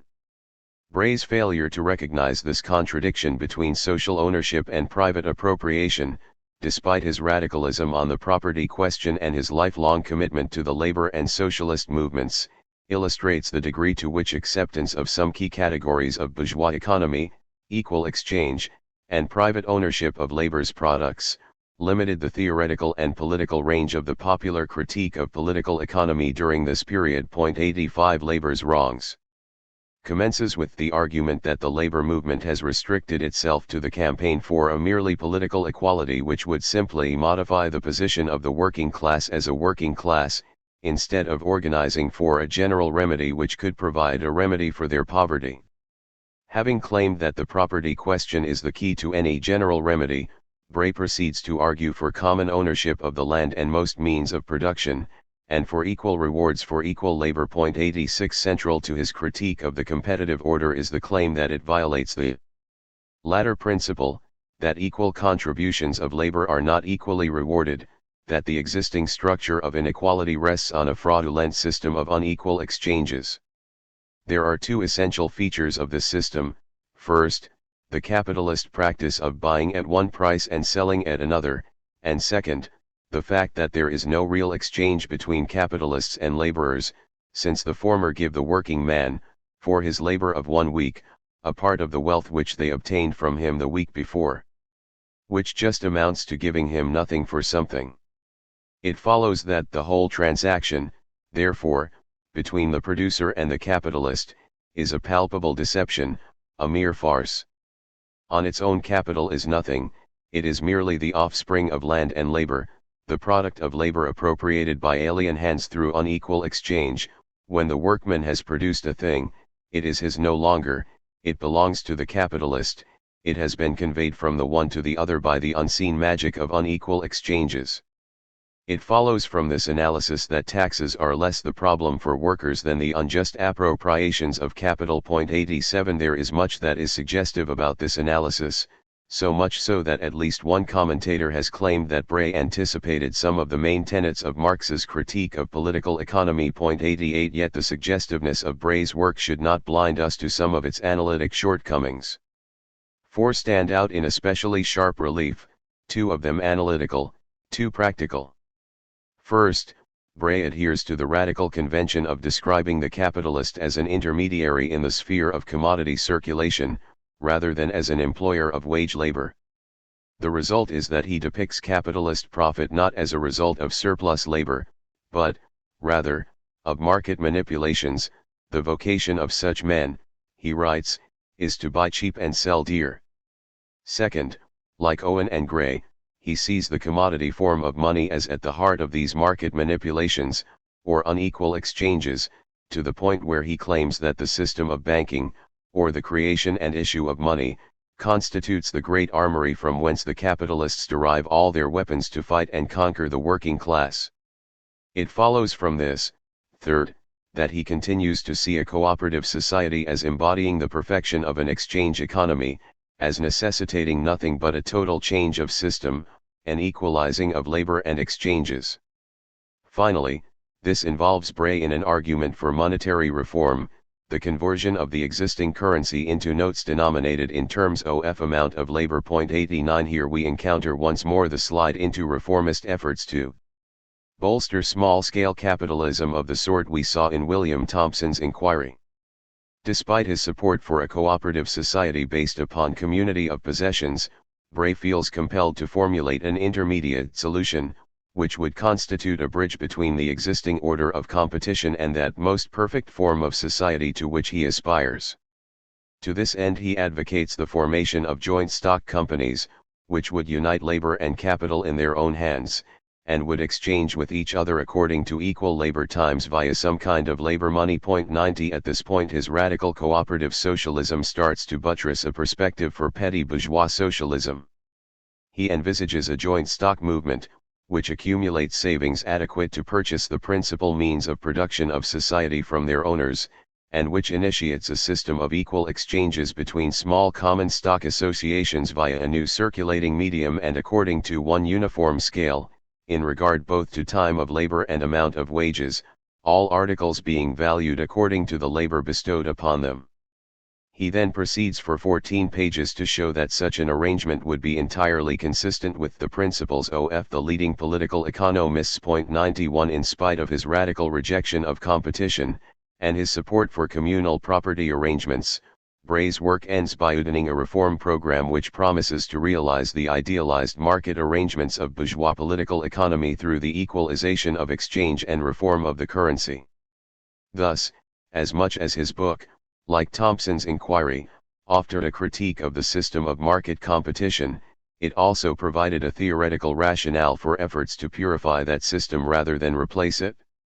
It should come as no surprise, then, that the cooperative movement gave birth to an extraordinary array of plans for cooperative stores, joint stock companies, labor exchanges, and currency reforms, all designed to produce an internal metamorphosis of the system without its radical or revolutionary transformation. From theory to practice, the labor exchange experiment.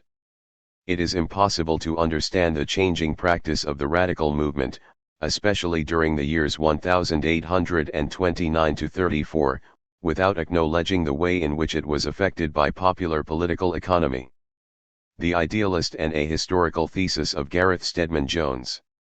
According to which working-class radicalism of the 1830s failed to pass beyond the horizons of the radical thought of the 1770s, which offered a critique of political corruption but failed to attack existing property arrangements via an economic analysis of society, irreparably distorts the experience and practice of the radicalism of the 1830s.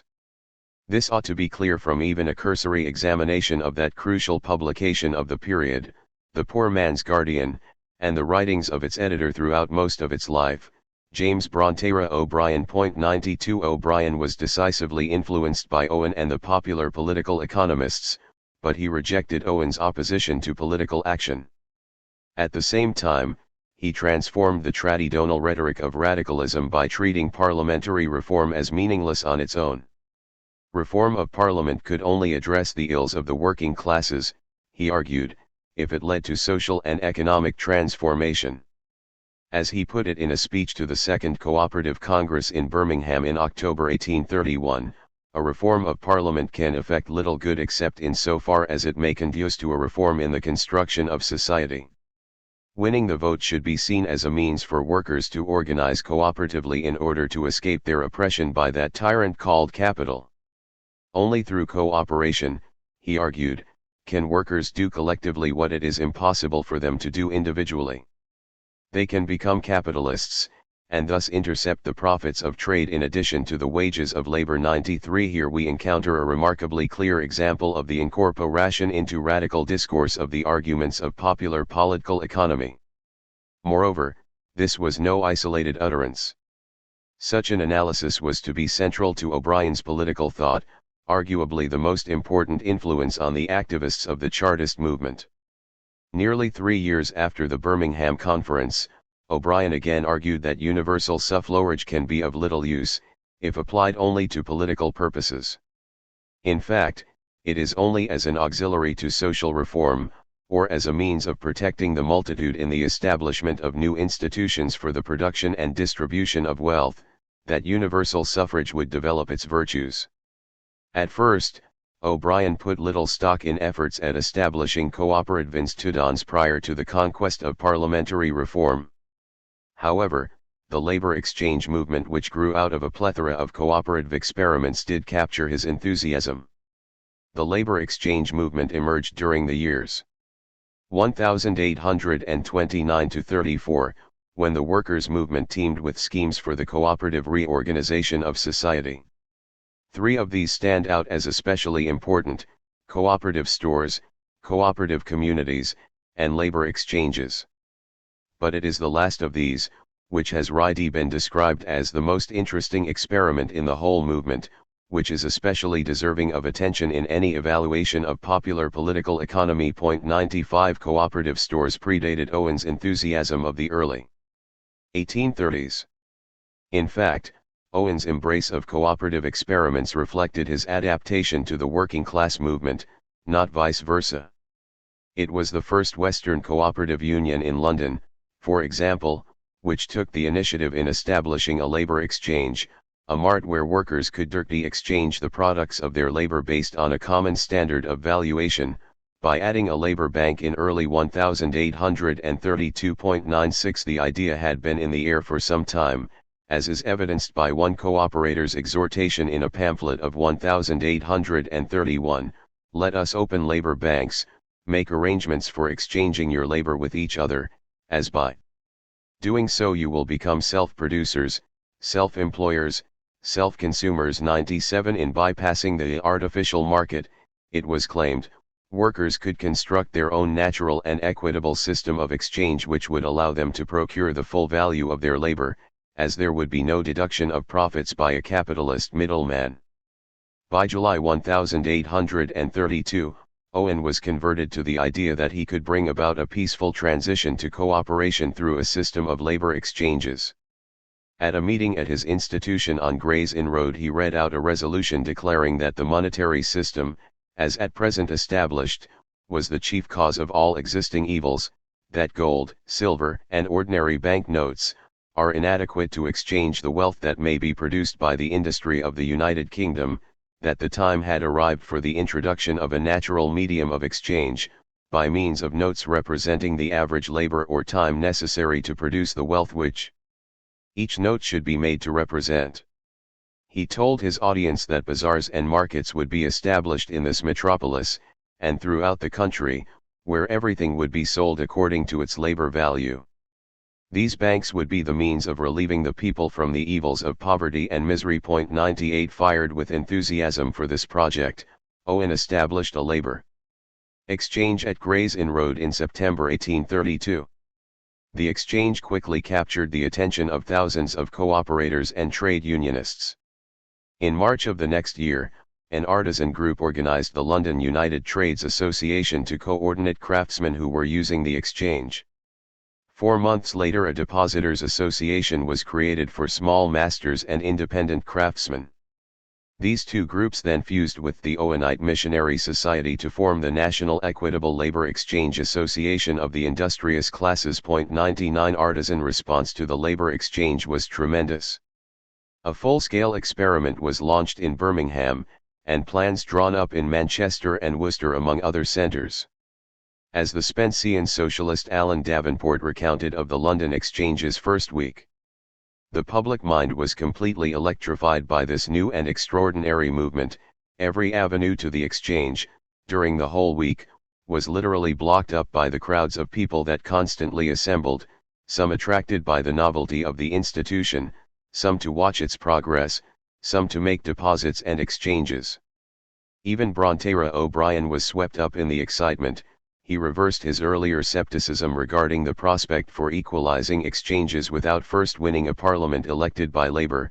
exhorting his readers as far as possible to promote mutual exchanges of labor for labor. 100 Despite its tremendous impact on the imaginations of thousands of artisans, despite the participation of Sheffield cutlers, Huddersfield clothiers, Leicester lace workers, shoemakers from Kendal, artisans of every description in London and Birmingham, the labor exchange movement soon collapsed.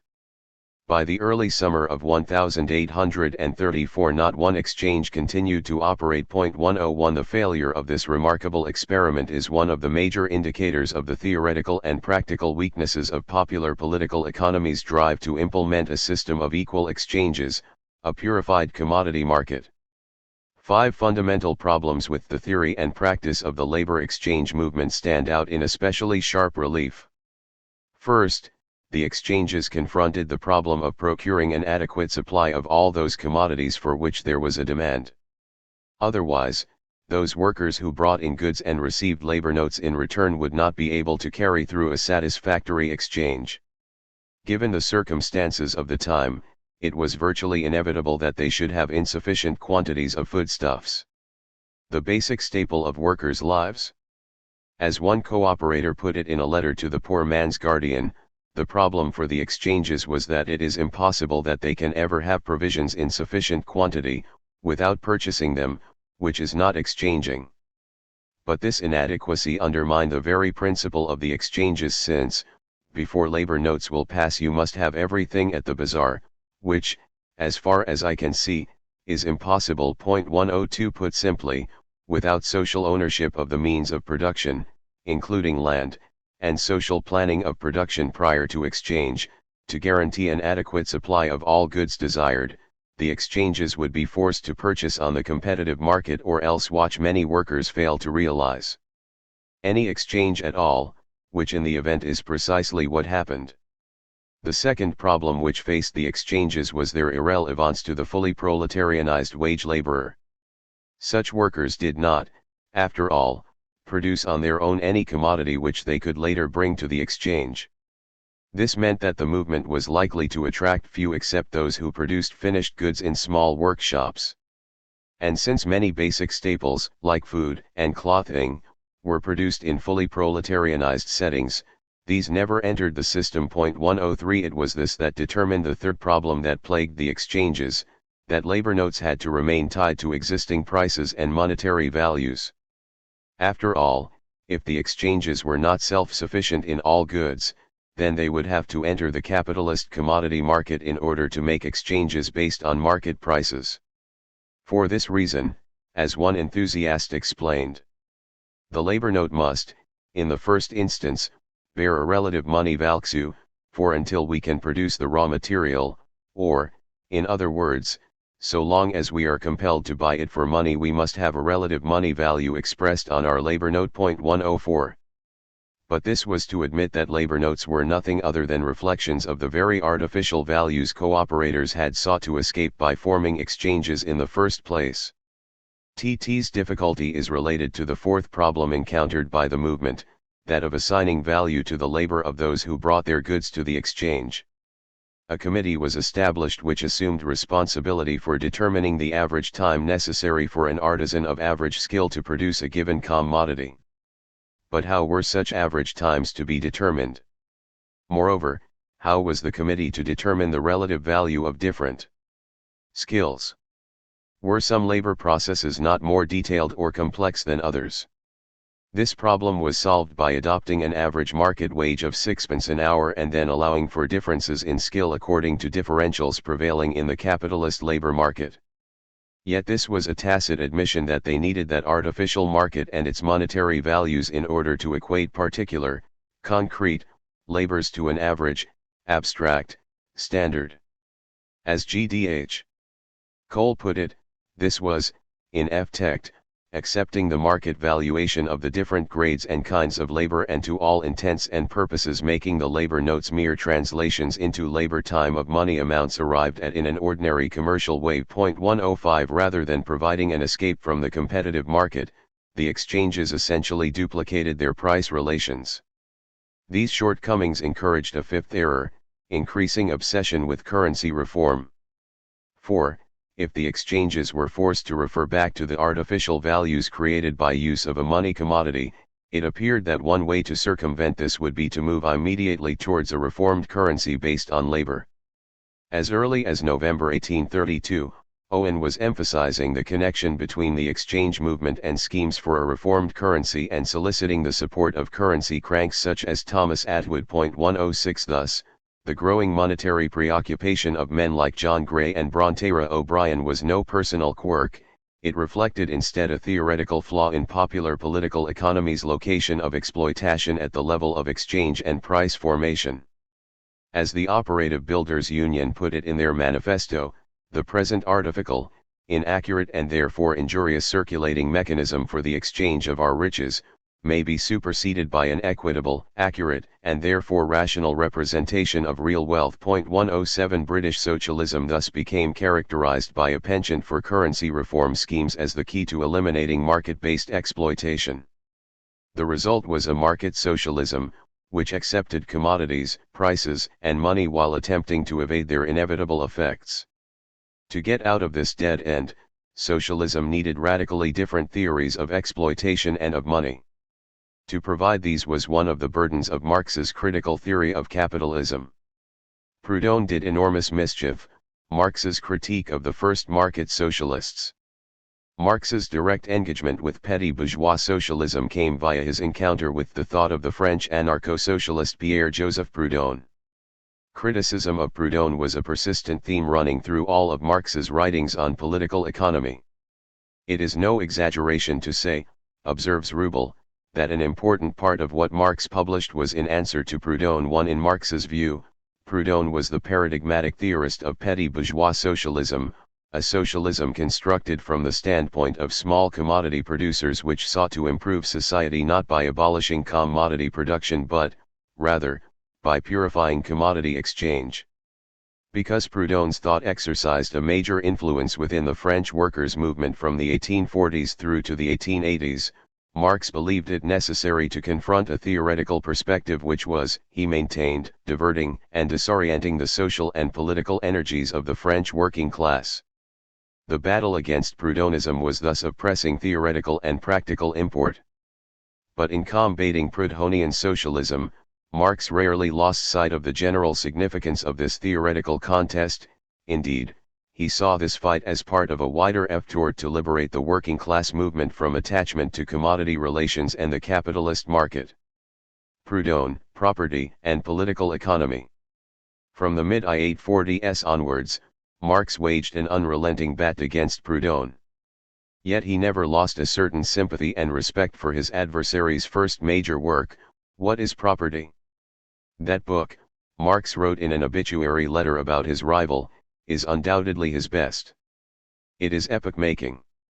Marx was most taken with the work's provocative defiance of the ruling ideas of liberal economics, in particular the latter's justification of capitalist property. Although its critique of property was from the standpoint and with the eyes of a French small peasant, later petty bourgeois, Marx heralded the achievements of What is Property? As one of the earliest and boldest radical assaults on political economy. 2 At the heart of Proudhon's first book is the claim that property is robbery, a claim that pivots on its distinction between property and possession.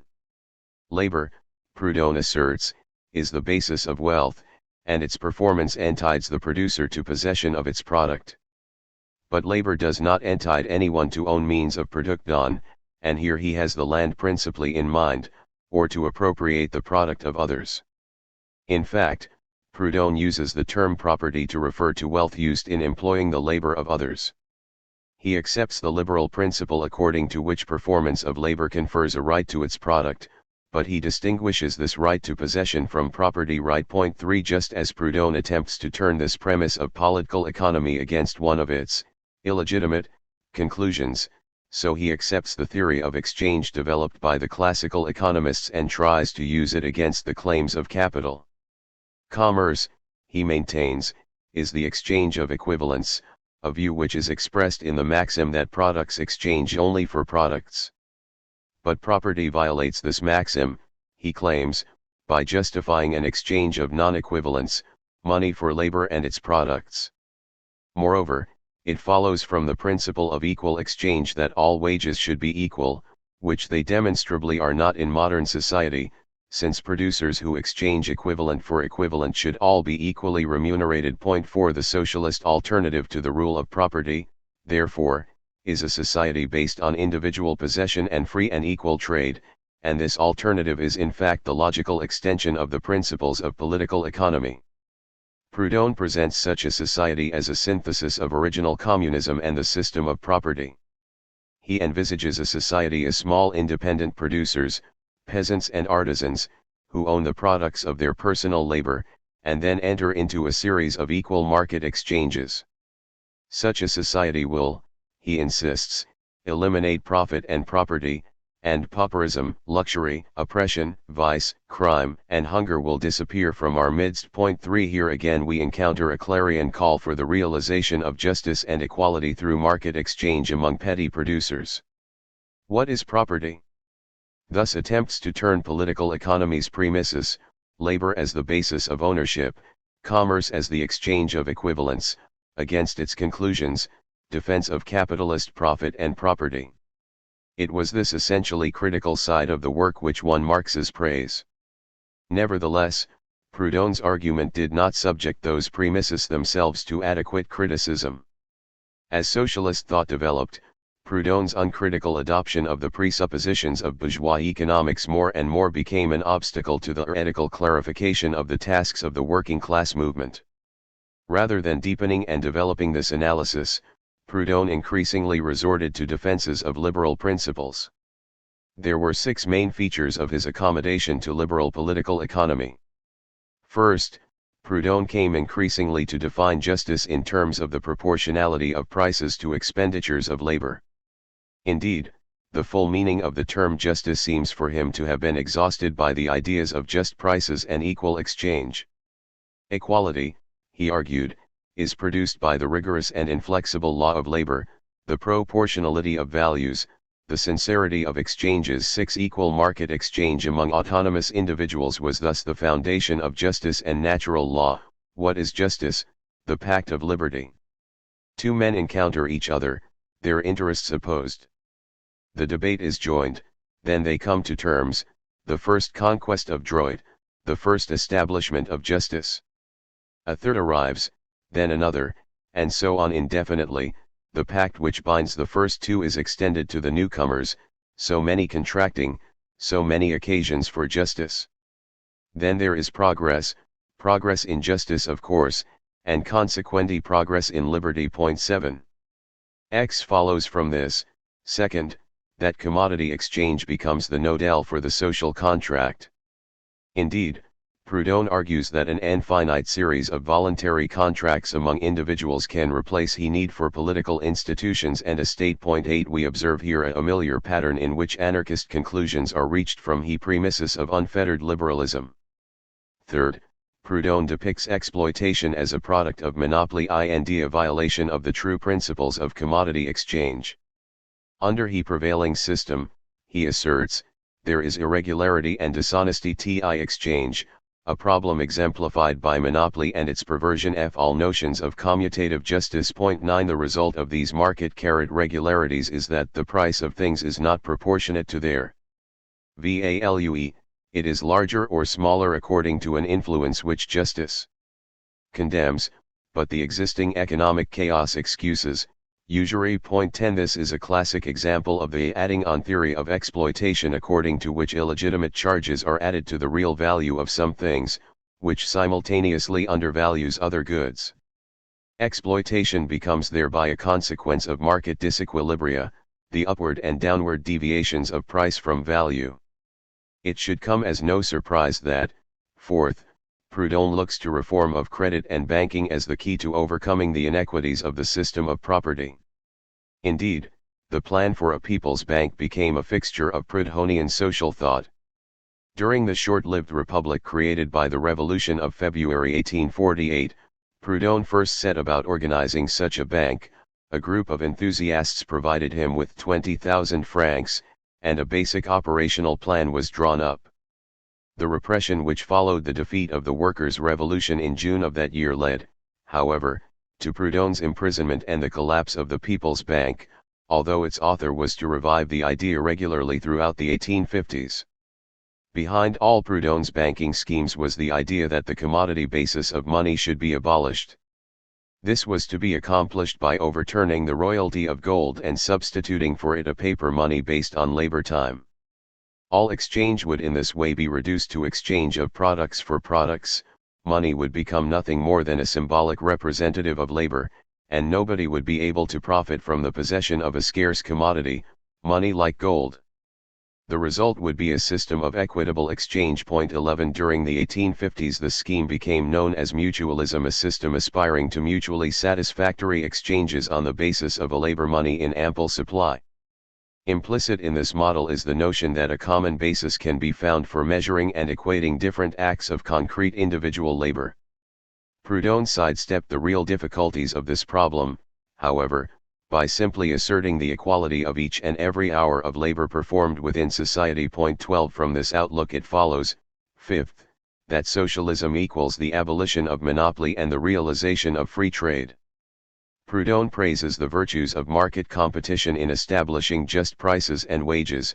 He insists that all economic transactions should be governed by free contract and subject to competition.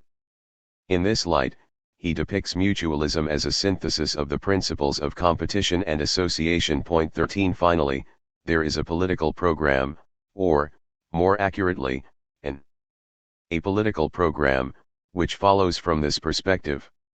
It was this orientation to the political struggle of the working class that Marx considered the most pernicious aspect of Proudhonism. Proudhonian political strategy, if we can call it that, emerged first in the System of Economical Contradictions, 1846, where its author claimed that, if you are in a position to organize labor, if you have studied the laws of exchange, you have no need of the capital of the nation or of public force.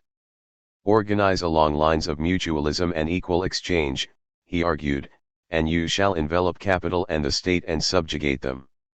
It followed that there was no need for strikes, which were in any case self-defeating since they merely induced price rises, or political struggles for state power. Moreover, as Proudhon argued in On the Capacity of the Working Classes, 1865, the legal right to trade union organization is contrary to the economic right of free competition. Indeed, Proudhon claimed in that work that posterity would not condemn the soldiers who shot the striking miners of Rive-de-Gier since, while the former may have acted disgracefully, they sought only to maintain social order. In contrast to the destructive and destabilizing effects of strikes, mutualism would produce a gradual and inevitable victory. 14 Proudhon thus rejected the idea of progress through class struggle. In his April 1848 electoral address, for example, he exhorted voters to embrace class harmony. Workers, hold out your hand to your employers, and, employers, do not repudiate the advances of those who were your workmen, he exclaimed. 15 Indeed, Proudhon was never loath to proclaim his abhorrence of revolution. As he wrote about the revolutionary events of February 1848, the revolution, the republic, socialism, were now approaching with giant strides. I fled before the democratic and social monster whose riddle I could not answer. An inexpressible terror froze my soul and paralyzed my mind. And, he continued, I wept for the burgesses whom I saw ruined, driven into bankruptcy. Moreover, he went on to explain that socialists were to blame for the hostility that now greeted them since they had threatened to apply their system by public authority and at the state's expense. 16 Political action and revolution were thus condemned. The only acceptable route to a new society was one that posed no threat to the ruling class and the power of capital, one that disavowed political struggle and evolved slowly out of the interstices of mutualist exchange. As the French workers' movement developed during and after 1848, a perspective which disavowed strikes, class struggle and revolution exercised an increasingly conservative influence. Proudhon was in fact quite explicit about the backward-looking tendency of his thought. You know me as a revolutionary who is profoundly conservative, he wrote an acquaintance in the summer of 1849. He later wrote to another ally declaring, My ambition is, after having been the most revolutionary thinker of my time, to become, without changing my opinions one iota, the most conservative. 11 And stake out conservative positions he did. During the election campaign of December 1848, for example, he supported the presidential candidacy of Cavaignac, the general who had bloodily suppressed the workers' uprising in June of that year. Subsequently, he produced an apology for the dictatorship of Louis Bonaparte, arguing that the socialist left should welcome his coup d'état as it would inevitably advance their cause. 18 But nowhere is Proudhon's conservatism more conspicuous than in his attitude towards women. He opposed divorce, approved of those legal restrictions which denied women rights to deal with financial and business matters without paternal or spousal consent, and announced in Pomocratie, his diatribe against women's emancipation, that we men think a woman knows enough if she knows enough to mend our shirts and cook us a steak. I am one of those men. His glorification of the patriarchal household was so extreme that he told his friend Karl Grun, far from applauding what is nowadays called the emancipation of women, I am inclined, rather, should it come to that extremity, to put them into reclusion.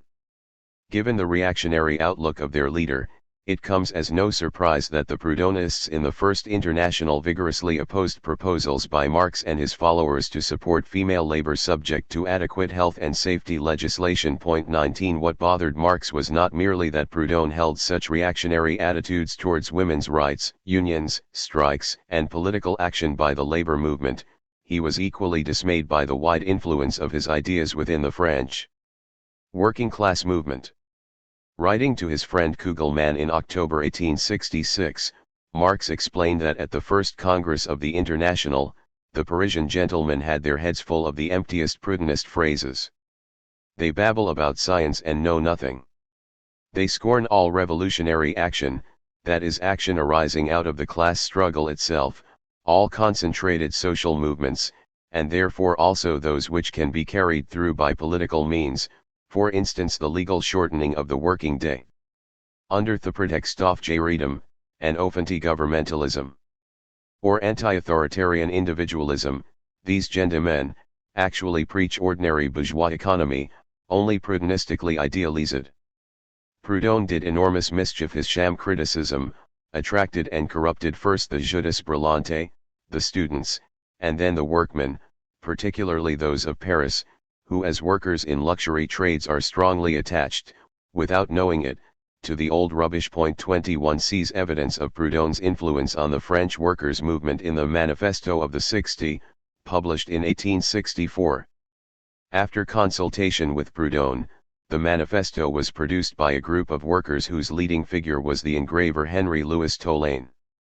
Although the group chose, in decidedly non-anarchist terms, to field working-class candidates in the coming elections, their program was essentially mutualist. Tolaine and his supporters went on to form the core of the French section of the International Workingmen's Association, the First International, in which organization they often crossed swords with Marx and his adherents over questions such as strikes, unions, women's participation in production and state intervention in the economy. Marx's view in the 1860s was that a revitalized and politicized trade union movement would serve as the point of departure for radical working-class politics. He thus took heart from the growing sympathy among European workers for a political cause, the national liberation of Poland, and from the fact that it served as the rallying point for launching the First International. Genuine socialist politics for Marx was rooted in militant trade unionism, as the latter expressed the class struggle at its most basic level. To be sure, he hoped for a generalized trade unionism and often bemoaned the narrow sectionalism and lack of a spirit of generalization which plagued the English labor movement. 21 But this did not prevent him from celebrating strikes and union struggles as the basis of all real working-class politics, an attitude which brought him into conflict with France's most famous socialist. Proudhon's hostility to strikes and unions found an echo, albeit a somewhat muted one, among his working-class followers of the 1860s and 1870s.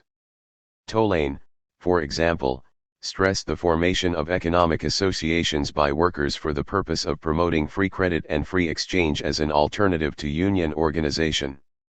and at the 1866 Congress of the International in Geneva, the Proudhonists condemned strikes as a war between masters, to the detriment of all. They extolled the necessary role of capital in production, claiming that relations between capitalists and workers were only perverted in the absence of reciprocal exchange. Moreover, true to their liberal impulses, they opposed the demand for legislation limiting the working day to 8 hours on the ground that this interfered with freedom of contract. 22 In the early years of the International, Marx's views were often in a minority, especially on economic issues. At the Lausanne Congress of 1867, for example, a resolution supporting a state bank based on the idea of free credit was carried with the backing of the Proudhonists from France and the English followers of Bronterre O'Brien. 23 Within England, the ideas of labour banks and equitable exchange were kept alive by the O'Brienite National Reform League, a number of whose members played an important role in the International. In fact, English branches of the International were often dominated by O'Brien's ideas and by lectures and debates on land, currency, and credit. 24 While Marx admired the more revolutionary and less nationalist attitude of the O'Brienites relative to most English trade unionists, he had little patience for their currency quackery. 25 Marx's hostility to Proudhon's éduque was thus motivated by much more than personal antipathy. Believing that Proudhonist ideas were fatal to the struggle for the emancipation of the working class, and recognizing their wide influence within the French labor movement and, indirectly, among the O'Brienites in England, he considered the defeat of those ideas an urgent task of socialist theory and practice.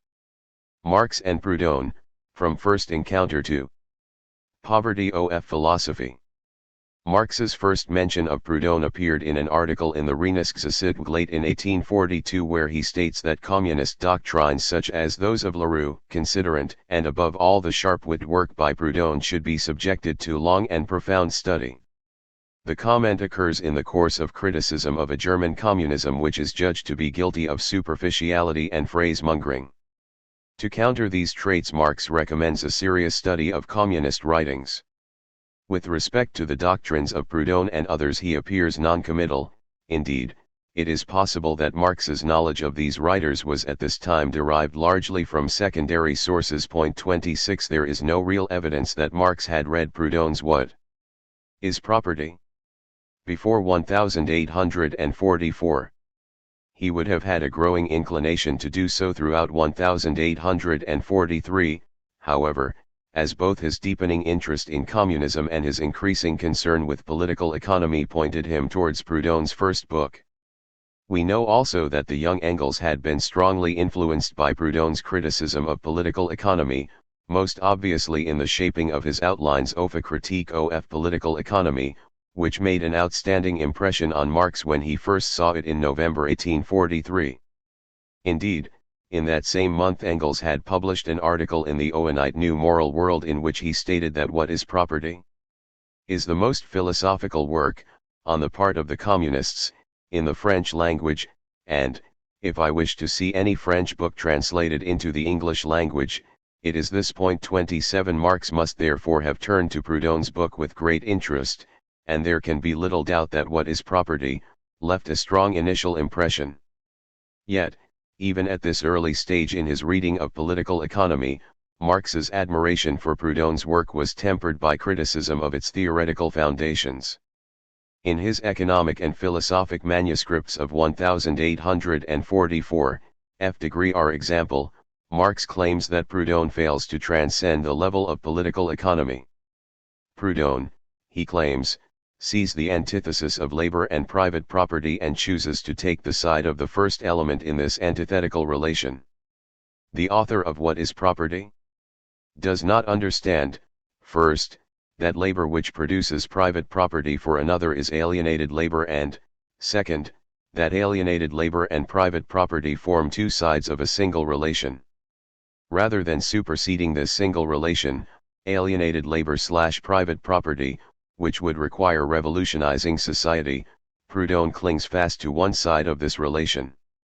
He argues that political economy should remain true to its starting point, labor as the source of wealth, while rejecting its conclusion, Private property.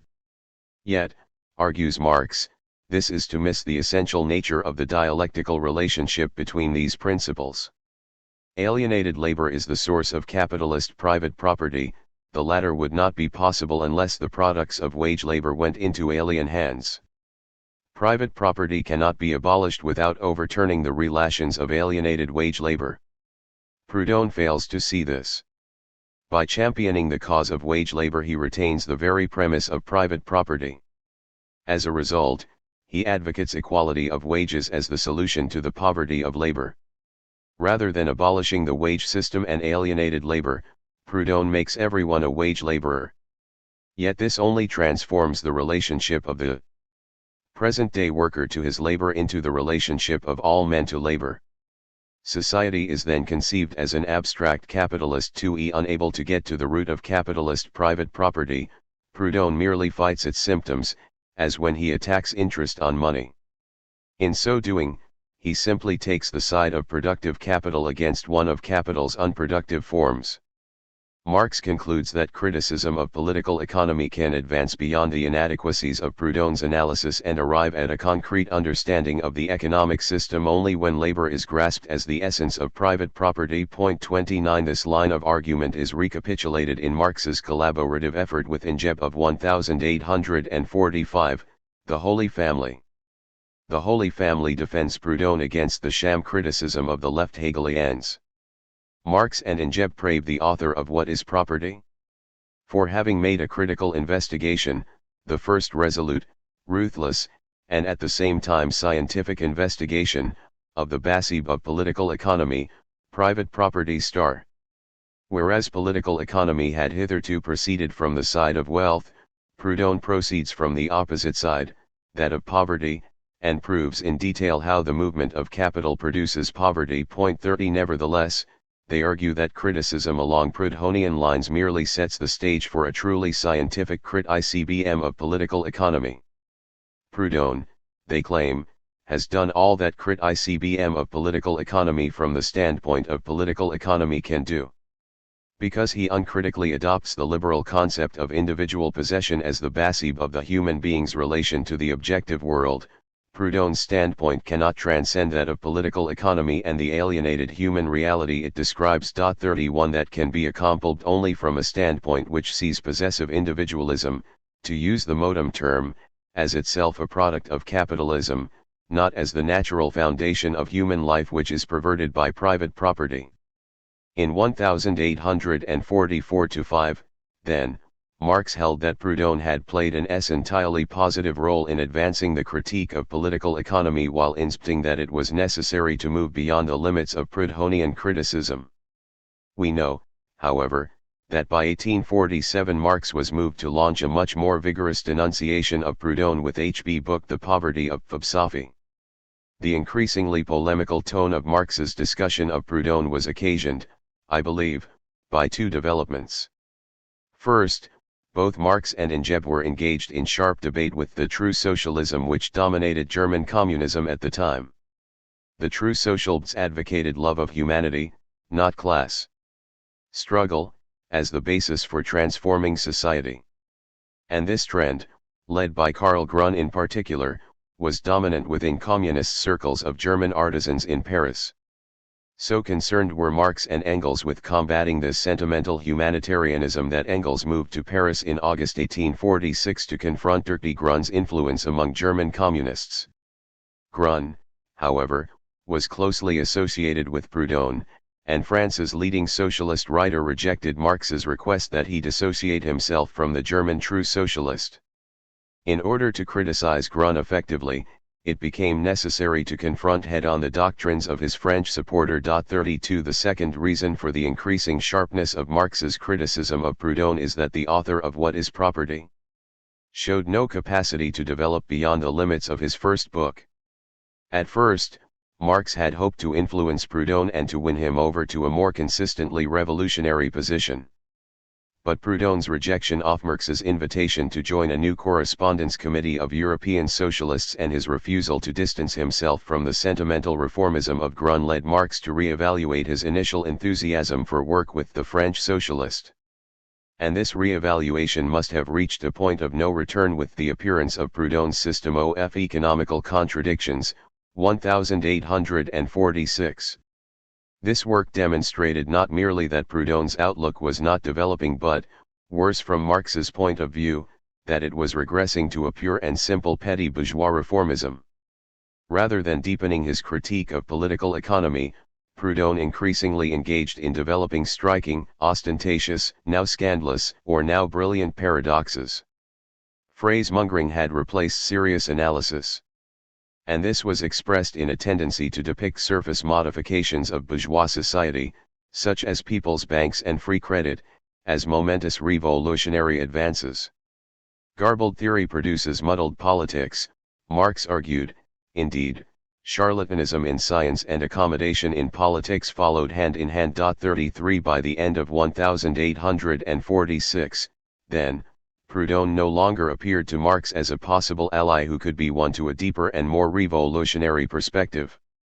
Moreover, in light of Grund's use of Proudhon to advance the cause of true socialism, the latter's ideas increasingly appeared as an obstacle to the revolutionary workers' movement, and one that would have to be confronted head-on.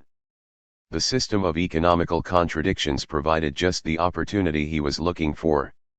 The poverty of philosophy. Petty bourgeois. Socialism under attack. Whereas what is property? Had been a sharp-witted work of criticism, Proudhon's system was designed to be a more constructive and expository work. As Marx rightly saw, however, in theoretical terms the book offered little more than a vulgarized version of Ricardo and Hegel. Rather than departing from the highest achievements of these great bourgeois thinkers while overcoming their limits and contradictions by means of systematic criticism, Proudhon's system merely played with Ricardian and Hegelian ideas in order to arrive at the author's pre-established political conclusions. The result was not a piece of scientific criticism which deepened understanding of the contradictions of capitalism, but a blustering piece of eclecticism which could only do damage to the socialist workers' movement. In his economic analysis, Proudhon sought to show the revolutionary character of the doctrine that exchange value is determined by labor time.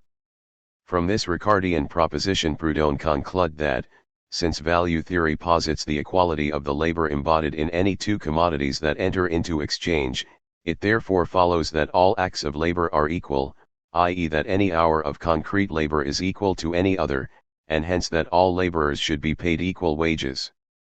Yet as Marx points out, the Proudhonian conclusion does not follow from the Ricardian premise. To say that commodities exchange on the basis of the labor time needed for their production is not to say that each concrete hour of labor performed in society is equal to every other. The value of a commodity includes, after all, the indirect labor, embodied in the means of production, as well as the direct labor that enters into its production. It is not simply a question of the value created by direct labor and its remuneration, wages. More important, the equivalence of exchange values does not imply the identity of each and every hour of labor performed. On the contrary, one of the functions of market competition is to determine precisely how much a given hour of labor is worth relative to other hours.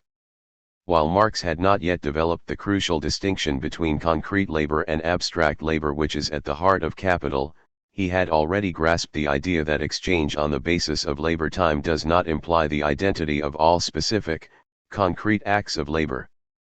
He recognized that only on the market does the producer discover the abstract, social value of a given hour of concrete labor performed. 1 hour of my labor may end up exchanging for only 45 minutes of someone else's labor, should the market deem my labor to be less productive than theirs.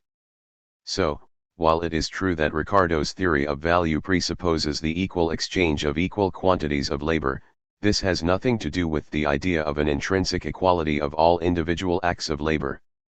The market does operate according to equal exchange, but this equality is established by overriding the concrete particularity of each and every act of labor in order to transform them into quantifiable units of a common substance, human labor in the abstract. Thus, while average or socially necessary labor is the measure of value, and hence of the social weight of individual acts of labor, This says nothing about the equality of each and every productive act per se. Proudhon's mistake, therefore, is to confuse measure by the labor time needed for the production of a commodity and measure by the value of the labor. 34 Proudhon fails to realize that the law of value, exchange on the basis of labor time, operates only via the fluctuating movement of the capitalist market, and that there is no ready-made constituted proportional relation which can provide an unchanging standard for just prices and equal exchanges. The anarchy of production and market fluctuation are the actual mechanisms through which the law of value asserts itself. 35 Fluctuation, imbalance, and overproduction are thus inherent in any system of commodity exchange. Rather than violations of the true principles of market exchange, these phenomena represent the actual economic life processes necessary to any system of commodity production. Failure to grasp this leads to the hopeless confusion of seeking an egalitarian reform of society on the basis of the Ricardian theory of value, a false start which had been taken by a number of earlier socialist writers, among them John Francis Bray in his Labor's Wrongs and Labor's Remedies. Marx offers two main challenges to Bray's theory of equal exchange, which he treats as an anticipation of Proudhon's position. First, he points out that if individual workers perform their concrete acts of production in isolation and without any collective coordination, there can be no guarantee that the requisite amounts of various goods will be produced. Too much labor time may have been expended on some commodities, e.g. chairs and shoes, and not enough on others, e.g. wheat and soap.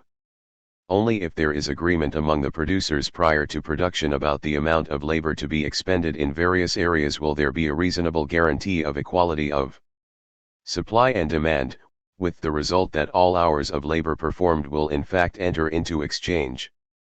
But Marx points out, such an agreement negates individual exchange. And he goes on to argue that, since modern labor is based on cooperative acts of mass, not individual, production, planning the expenditure of social labor will require eliminating the struggle between capital and labor and allowing freely associated labor to direct economic decision-making.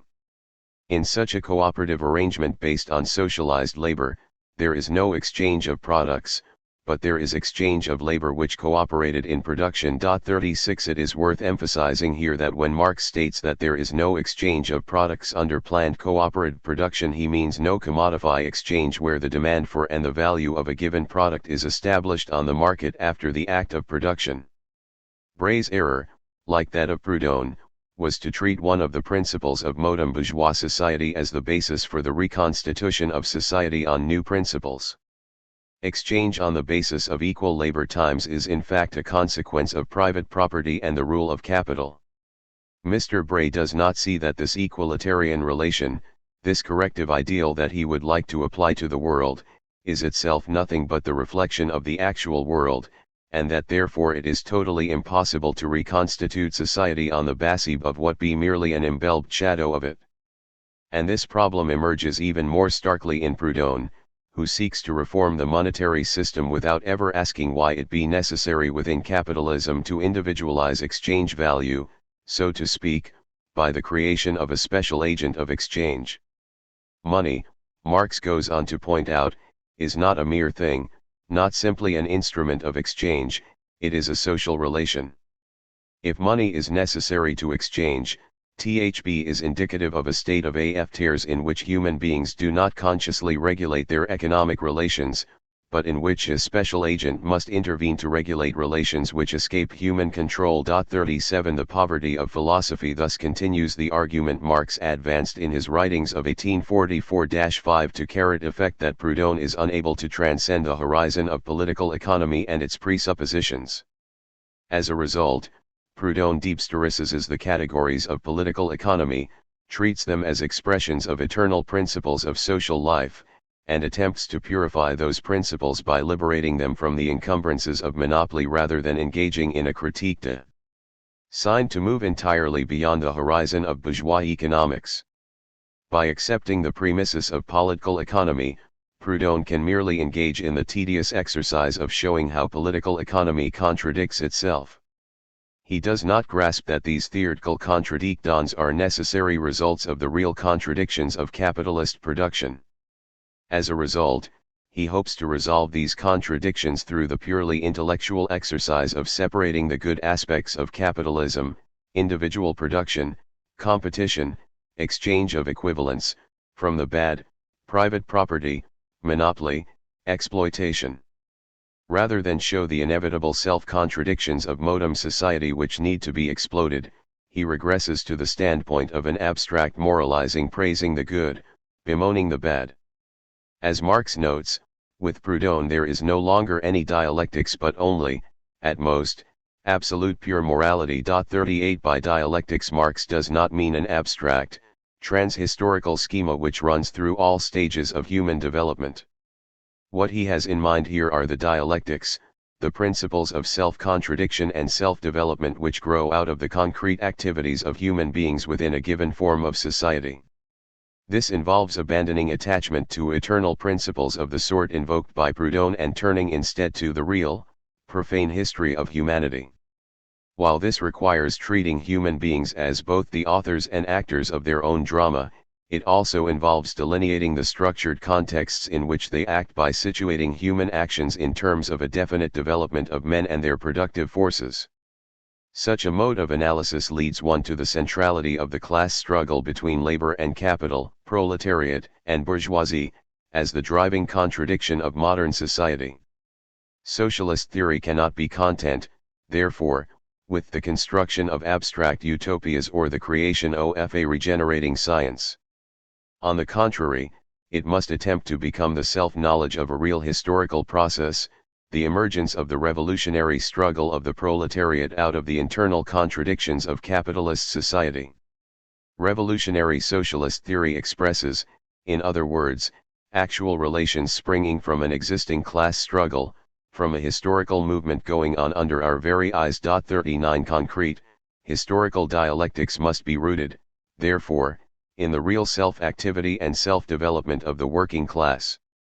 In terms of political theory, this involves the insistence that socialism can only be achieved through the self-emancipation of the working class. For this reason, Marx sharply attacks Proudhon's hostile attitude towards strikes and trade unions. While recognizing the limits of trade union struggle, Marx nevertheless treats unions as ramparts for workers in their struggles with the employers. Moreover, these ramparts of working-class self-organization could provide the ground for an association which takes on a political character. Marx dismissed Proudhonian opposition to working-class political action. The class struggle discloses to workers that economics and politics are not truly separable. Economic emancipation requires the conquest of political power. There is no way to shortcut the necessary moments of the class struggle. Rather than fearing them or attempting to transcend them, socialist revolutionaries try to raise them to their highest level, a working-class revolution which will lead to the abolition of classes and the state. 40 The poverty of philosophy thus set out both the theoretical and practical orientations of Marxian socialism. At the level of theory, this involved a rigorous critique of the phenomena through which capitalism most immediately confronts the individual, the commodity, money, market exchange, by showing them to be necessary forms taken by the alienated and antagonistic relations of capitalist production. And at the level of political practice, it involves rejecting the idea that any of these necessary forms can be the means for a progressive regeneration of society, and asserting that a higher form of society can develop only out of the self-activity of the exploited class whose labor sustains the whole edifice of capitalism. A battle continued, Marx's economy and the critique of Proudhon.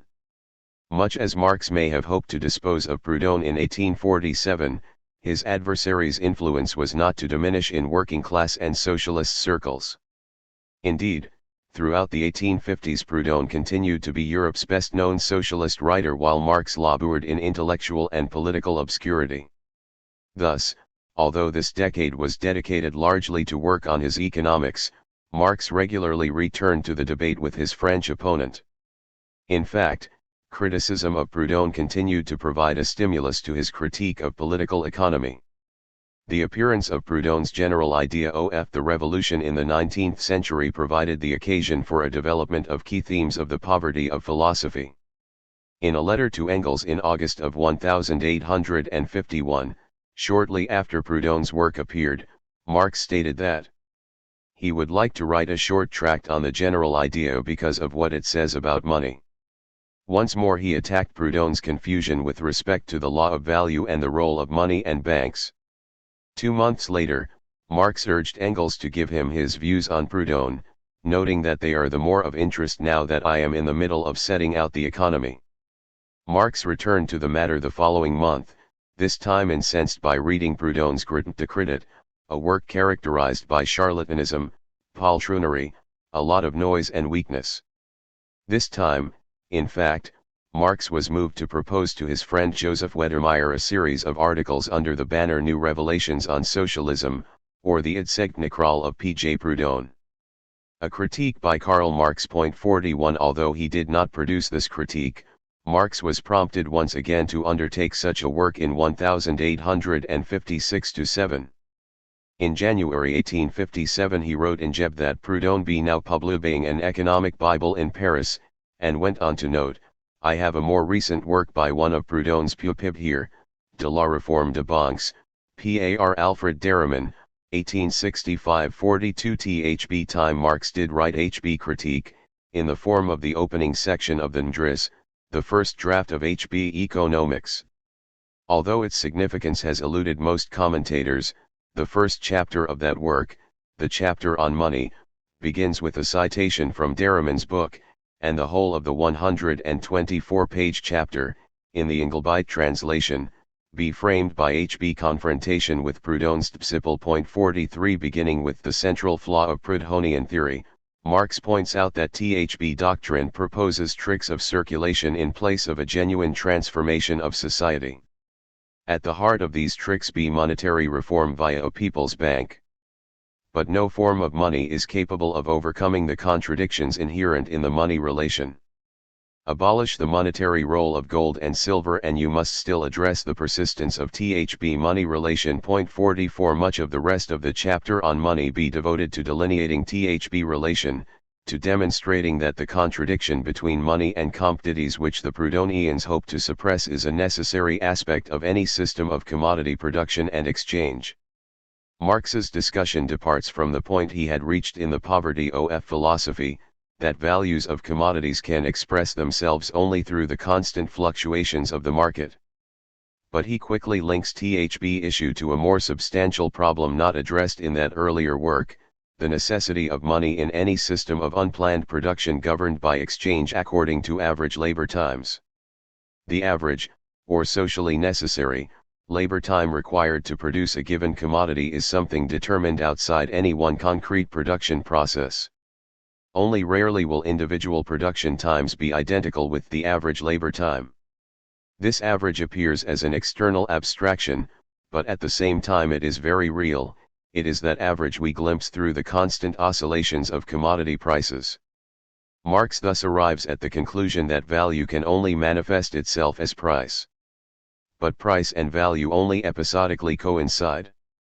The ever-changing relations of supply and demand, the introduction of new methods of production, and so on render prices inherently unstable.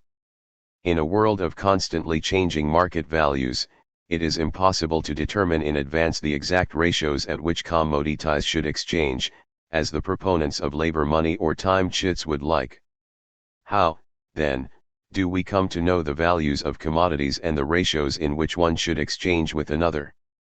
The time chitters conjure away the difficulties here with a pseudo-solution.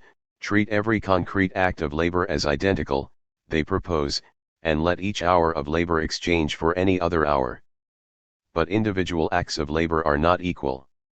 Looked at concretely, they are radically different, they produce varying goods in quite different productive situations. As a result, two commodities produced independently can only be equated through the medium of a third party, which measures the average, or socially necessary, labor they represent. It is impossible for an individual commodity to provide this measure of itself since no specific act of labor can be assumed to represent the social average. Put differently, no individual act of labor can be the measure of its own social value. The role of money, as we shall see in more detail below, is to act as a general representative of value, average social labor, and to provide the means of measuring the social value of specific commodities. 45 Marx's discussion of the money relation in the NDRIS operates at a very high level of abstraction and without the conceptual precision of his treatment of the problem in Capital. But its direction is clear. Value is a social relation which can be expressed only by means of a specific commodity chosen from the world of commodities, money. Money is necessary in a system of commodity production since as a value, the commodity is general, as a real commodity it is particular. And in order for a particular commodity produced in an unsocialized context to manifest its general or social nature, and thus to be exchangeable with another commodity, it requires something outside its own particular existence in which it can express its social being, its value. We have here a classic case of alienation.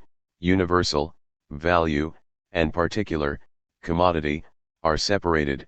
Their unification, in which the commodity attains a social value in the world of commodities, happens via a third party, a party external to the thing itself, commodity. In capitalist society there is thus a complete separation between the general and the particular, the social and the individual. On the one hand, we have separate and isolated acts of production which are brought together through the medium of things, commodities, in the act of market exchange. On the other hand, we have a separate representative of the social being of these things and the labors which went into producing them. Under capitalism, the universality and social being of commodities can be expressed only as something alien to them, autonomous, as a thing. Consequently, exchange value obtains a separate existence, in isolation from the product, this is, money star.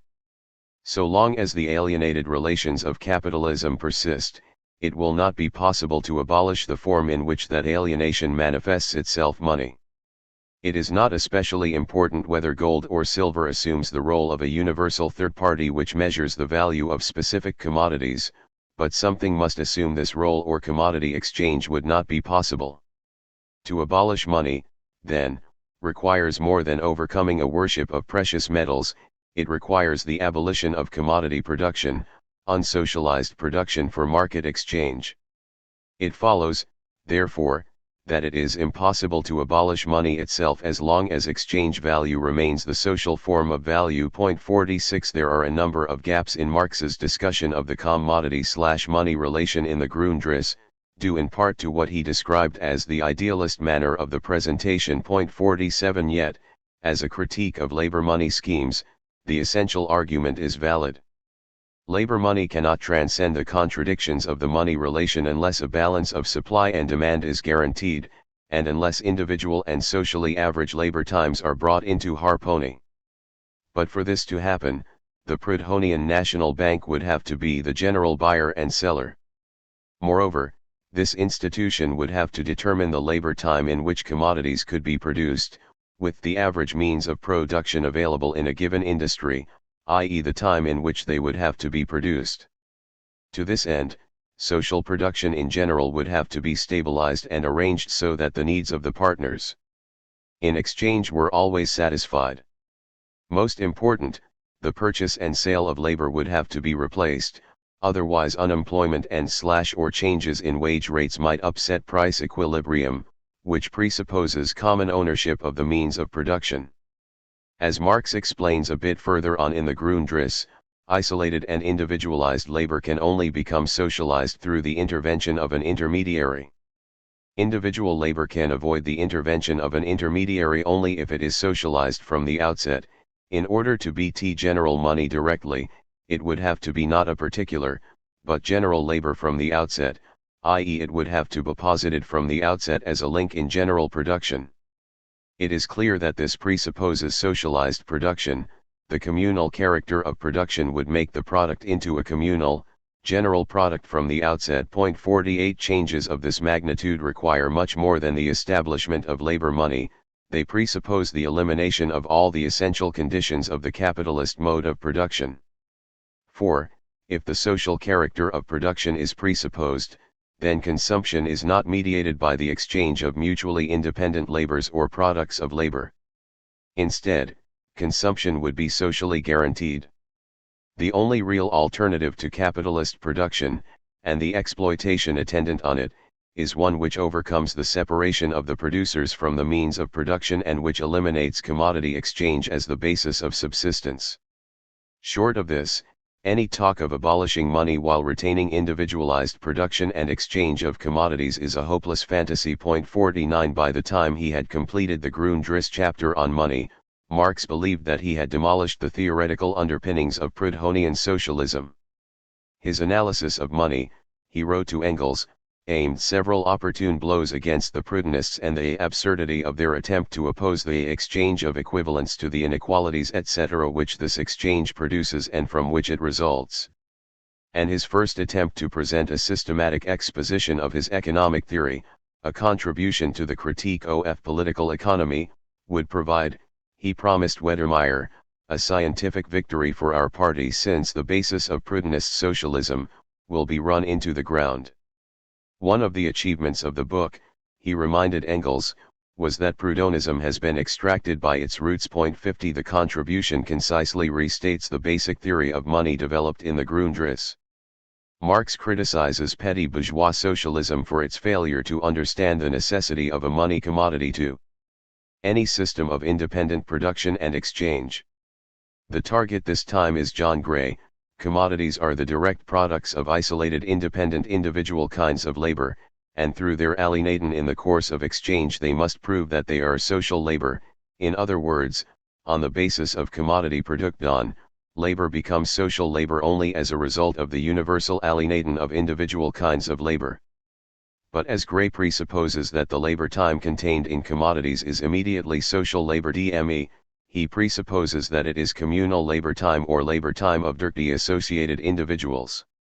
In that case it would be impossible for a specific commodity, such as gold or silver, to confront other commodities as the incarnation of universal labor. 51 While Marx criticizes Gray's theoretical confusion in trying to abolish the exchange of commodities, by centralizing exchange in the hands of the bank, while preserving commodity production by isolated producers, the bulk of his scorn is reserved for Proudhon. For Gray at least was compelled by the intrinsic logic of the subject matter to repudiate one condition of bourgeois production after another with his calls for nationalization of the land, public ownership of the principal means of production, and a national bank which would direct and regulate production. Gray's inability to theorize the commodity-money relation leaves his argument suspended in mid-air, repudiating many of the conditions of bourgeois production but not bourgeois production per se. Yet Proudhon does not advance even this far. He simply wants to rid society of a monetary commodity, like gold or silver, and thereby abolish usury and monopoly, in order to enable the pristine relations of commodity production to realize themselves in a true society of justice. Proudhon's standpoint is thus a significant regression from that of a socialist writer like Gray, not to mention Thompson and Bray, whose works achieved an even higher level of clarity. It was left to M. Proudhon and H. B. Schools to declare seriously that the degradation of money and the exaltation of commodities was the essence of socialism, and thereby reduce socialism to an elementary understanding of the inevitable correlation existing between commodities and money. 52. Capital. The real battle begins. Important as it was to the critique of Proudhonism, the contribution had broken off, Marx believed, right where the crucial bat should begin. As he explained in a letter to Ferdinand Lassalle, the contribution covered the ground only of the chapters on the commodity and on money from the original outline for the economy. The crucial third chapter, on capital, he had held back from the contribution. And he had done so for political reasons, for the real battle begins in chapter 3, and I thought it advisable not to frighten anyone off from the very beginning. 59 In fact, chapter 3 in Marx's original outline grew into the entirety of the first volume of Capital after part 1, Commodities and Money. It was there, he believed, in the theory of capital, that petty bourgeois socialism would find its definitive repudiation. Yet even the opening chapters of Capital advance Marx's critique of petty bourgeois socialism by developing his clearest exposition of the relation between commodities and money, and of the contradictions inherent in schemes for market socialism. Whereas the Grundriss commenced with an analysis of money, Capital starts with the commodity. Commodities, Marx explains, have a dual character. They are both use values, useful objects capable of satisfying some human need, and exchange values, products that can be exchanged for other goods. Commodity exchange, however, is governed not by usefulness but by exchange value. The latter is regulated by labor time. But just as commodities have a twofold character, being both use values and exchange values, so does the labor that goes into their production. On the one hand, there is the concrete, useful, labor directly expended in the production process, and, on the other hand, there is the abstract, socially necessary, labor this represents. The whole mystery of commodities and money is embodied in these two pairs, use value/exchange value, and concrete labor/abstract labor. It is of the nature of the commodity that each element of these pairs is separated from the other. The use value of a commodity is realized only if it can transform itself into an exchange value, just as the concrete labor that went into producing it is validated only when it is translated into abstract social labor through exchange on the market. The mysterious nature of the commodity has to do with the internal divisions it embodies, which can be transcended only through complex external relations. The secret of the mystery of commodities can be arrived at, Marx claims, by means of a comprehensive analysis of any exchange equation such as 20 yards of linen equals 1 coat. When we say that the value of the linen is expressed in the coat, we indicate that the coat is the material expression of the value of the linen. Since the value of the linen cannot be expressed in its own use value, since it does not exchange with itself, it finds its expression in the use value of the coat. As we have already noted, the translation of concrete individual labor into abstract social labor requires an external relation, something outside the commodity whose exchange value we wish to know. Because commodities are products of mutually independent acts of labor, performed in isolation, individual labor is separated from social labor. Produced in isolation, without social coordination, the linen requires another commodity, in this case the coat, to function as the medium for expressing its social being. But linen and coats are concretely different objects which satisfy different human needs. For one to serve as a means of expressing something inherent in the other, they both must share a common characteristic separate from their concrete utility. This common characteristic is general, abstract, human labor. The equation 20 yards of linen equals 1 coat refers not to a material relation between these goods, but rather to a social relation between the labor embodied in them. The social character of the coat, the fact that it represents an expenditure of average social labor as well as of concrete, useful labor and can thus be exchanged with other commodities, can only be activated by bringing the coat into a relationship with linen, or some other commodity. So long as we restrict ourselves to this simple or accidental relation between two commodities selected at random, we can say no more than that the use value of the coat expresses the exchange value of the linen, since to know the exchange value of the coat we would have to bring it into an active relation with another commodity and thus extend our exchange sequence to at least a third good, e.g. 20 yards of linen equals 1 coat equals 10 pounds of tea. At the simple level of a two-commodity relation, the abstract labor represented by the linen is expressed in the concrete labor embodied in the coat, whose social value could be discovered only by bringing it into an exchange relationship with tea or some other commodity. As Marx puts it, this concrete labor therefore becomes the expression of abstract labor.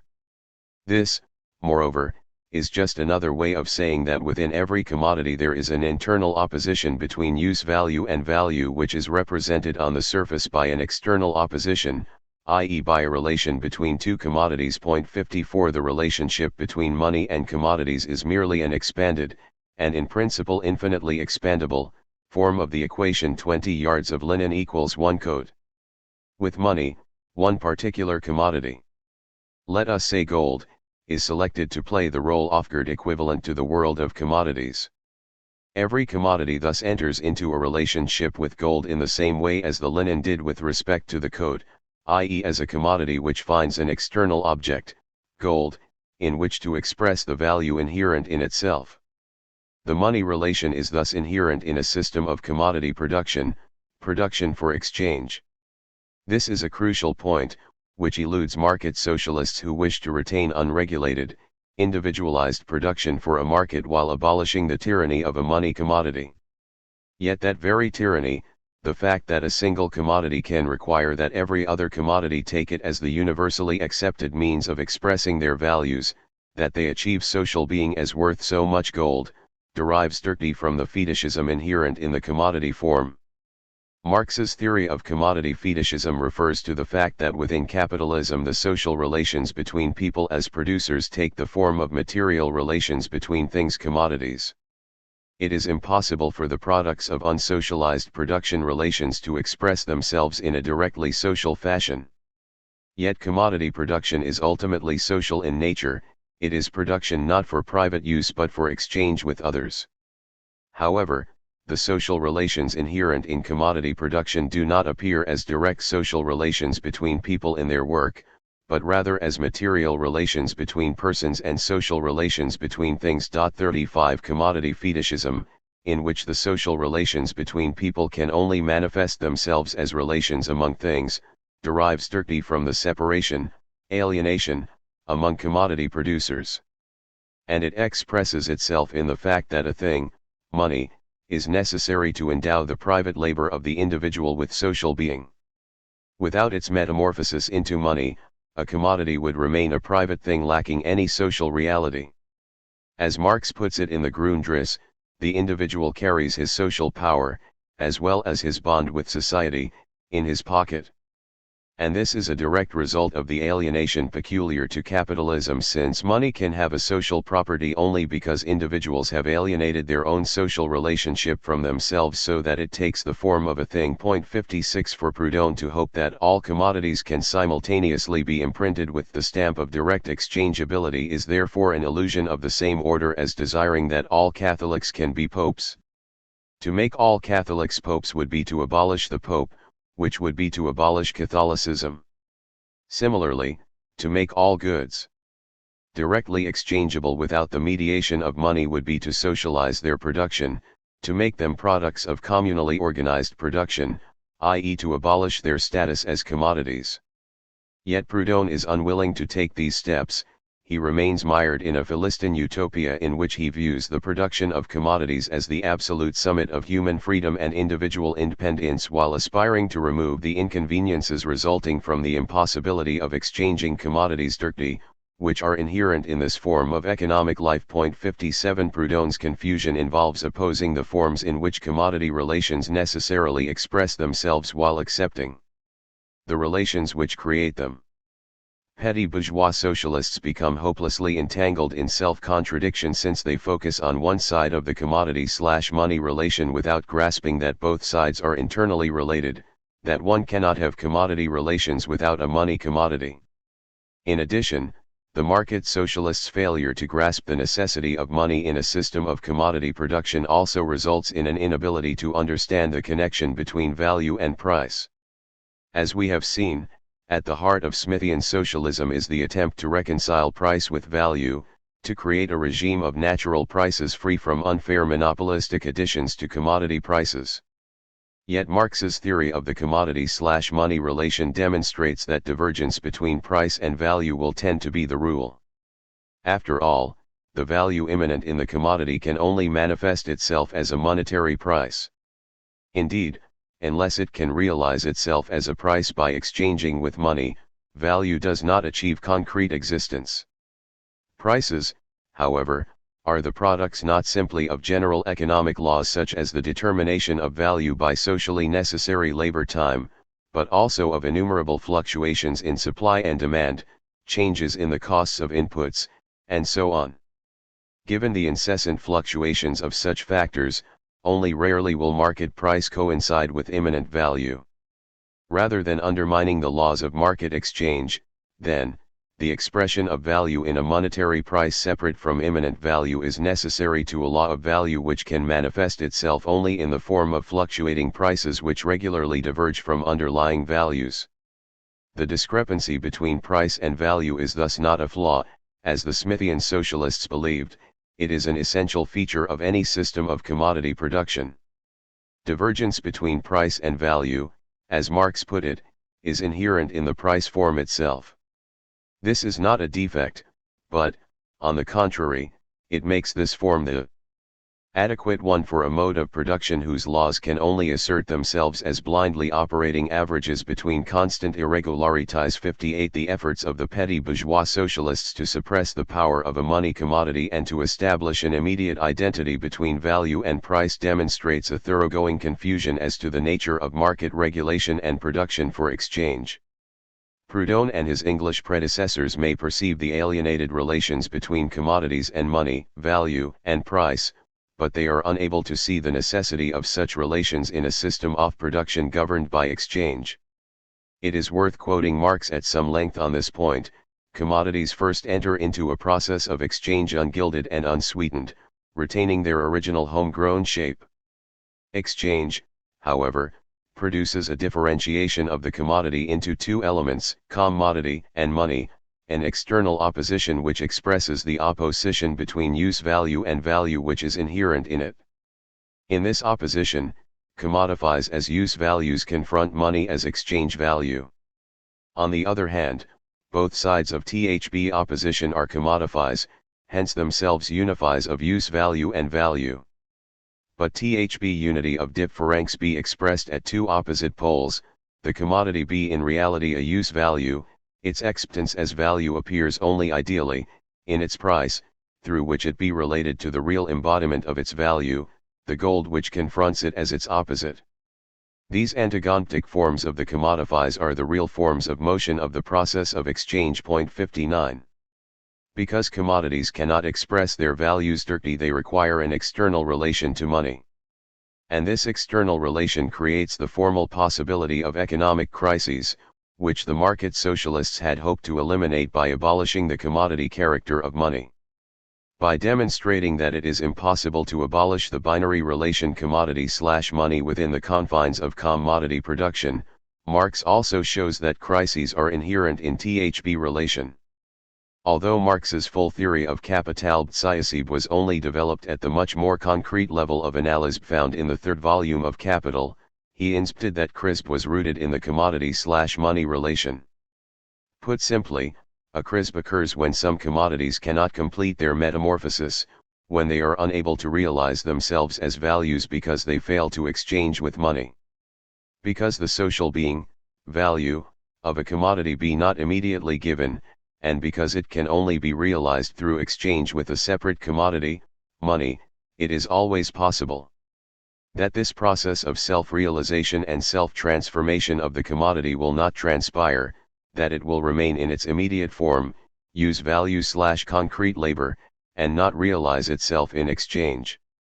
A crisis is precisely such a moment in which commodities fail to enter fully into their external relations with money. Then the separation between commodities and money reaches a breaking point. In a crisis, the antithesis between commodities and their value form, money, is raised to the level of an absolute contradiction. 60 Contrary to the market socialists, then, crises are not a contingent fact deriving from a distortion of the market economy by money, they are inherent in the commodity relation per se. Part 1 of Capital, Volume 1, thus demonstrates the inability of petty bourgeois socialism to grasp the commodity/money and value/price relations and the possibility of crises these entail. Marx turns in parts 2 to 6 to a discussion of capital, the labor process and the production of surplus value. The burden of much of these parts is to demonstrate how it is that capital systematically appropriates a share of the unpaid labor, surplus value, created by wage laborers. At the center of Marx's argument is the claim that it is the availability of labor power on the market, offered by those who have no alternative means of subsistence, which enables capital to appropriate a surplus value from the direct producers. It is not unequal exchange that accounts for exploitation of labor, rather, it is the appearance of laborers on the market as sellers of their working power as a result of their dispossession from means of production. This labor power can then be consumed by capital in the process of production for a duration and at an intensity which results in the creation of a value greater than that which was originally paid for it as wages. Building on this analysis, Marx returns in Part 7, Volume 1, to the problem of petty bourgeois socialism once more, this time in an effort to illustrate the confusion behind Proudhonian opposition to capitalist appropriation in the name of individual appropriation. In this case as well, Marx attempts to show the necessary relationship involved. Individual appropriation and capitalist appropriation are two sides of a single relation within the framework of capitalist production. Marx confronts this issue directly in Chapter 24 of Capital, the transformation of surplus value into capital. The first subsection of this chapter bears the heading, Capitalist Production on a Progressively Increasing Scale. The inversion which converts the property laws of commodity production into laws of capitalist appropriation. This subsection, which Marx expanded significantly in the French edition of 1872, challenges the very axis of Proudhonian economic theory, the critique of capitalist appropriation of a share of the products of labor, according to the principle of individual appropriation, the right of all laborers to ownership of the products of their labor. Central to Marx's argument is the claim that commodity production and capitalist appropriation are entirely compatible, even if the former is inverted in its development into the latter. Marx claims that this inversion grows out of the nature of individual production, exchange, and appropriation. By thus insisting that capitalist appropriation grows out of individual appropriation, that the seizing of a share of the laborer's output by capital does not contradict, but is in fact consistent with, the principle of free and equal exchange among individual proprietors, Marx is attempting to drive the final nail into the coffin of Proudhonian theory. Too often, Marx's treatment of this issue has been misunderstood as implying that simple commodity production automatically gives rise to fully capitalist production. 61 Marx's claim is different. It is that the property right established according to the principle of individual appropriation and equal exchange, which Proudhon saw as in conflict with capitalist exploitation, can and does become the legitimating principle of such exploitation.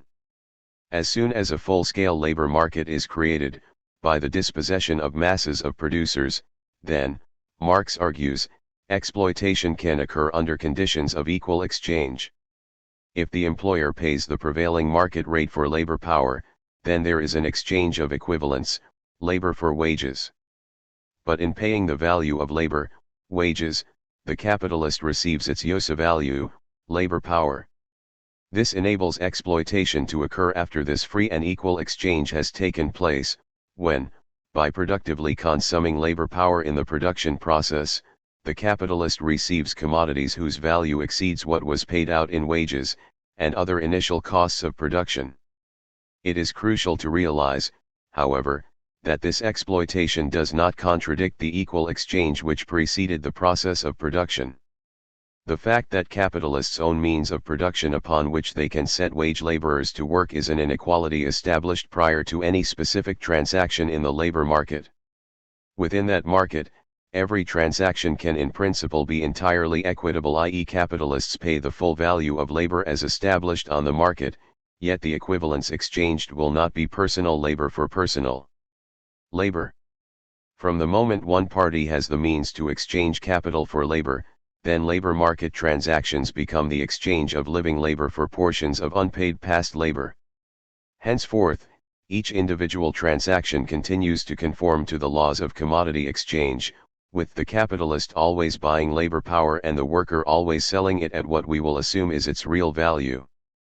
But now this ongoing process of equal exchange is also an incessant process of capitalist appropriation, since a surplus value can be extracted in the sphere of production, without any violation of the principles of free market exchange. In this way, the laws of appropriation or of private property, laws based on the production and circulation of commodities, become changed into their direct opposite through their own internal and inexorable dialectic. While we continue to observe an exchange of equivalence, labor for the wages determined in the market, the equivalence is merely formal. In substance there is a fundamental inequality at work, but one which originates outside the sphere of exchange, however much it is reproduced by it.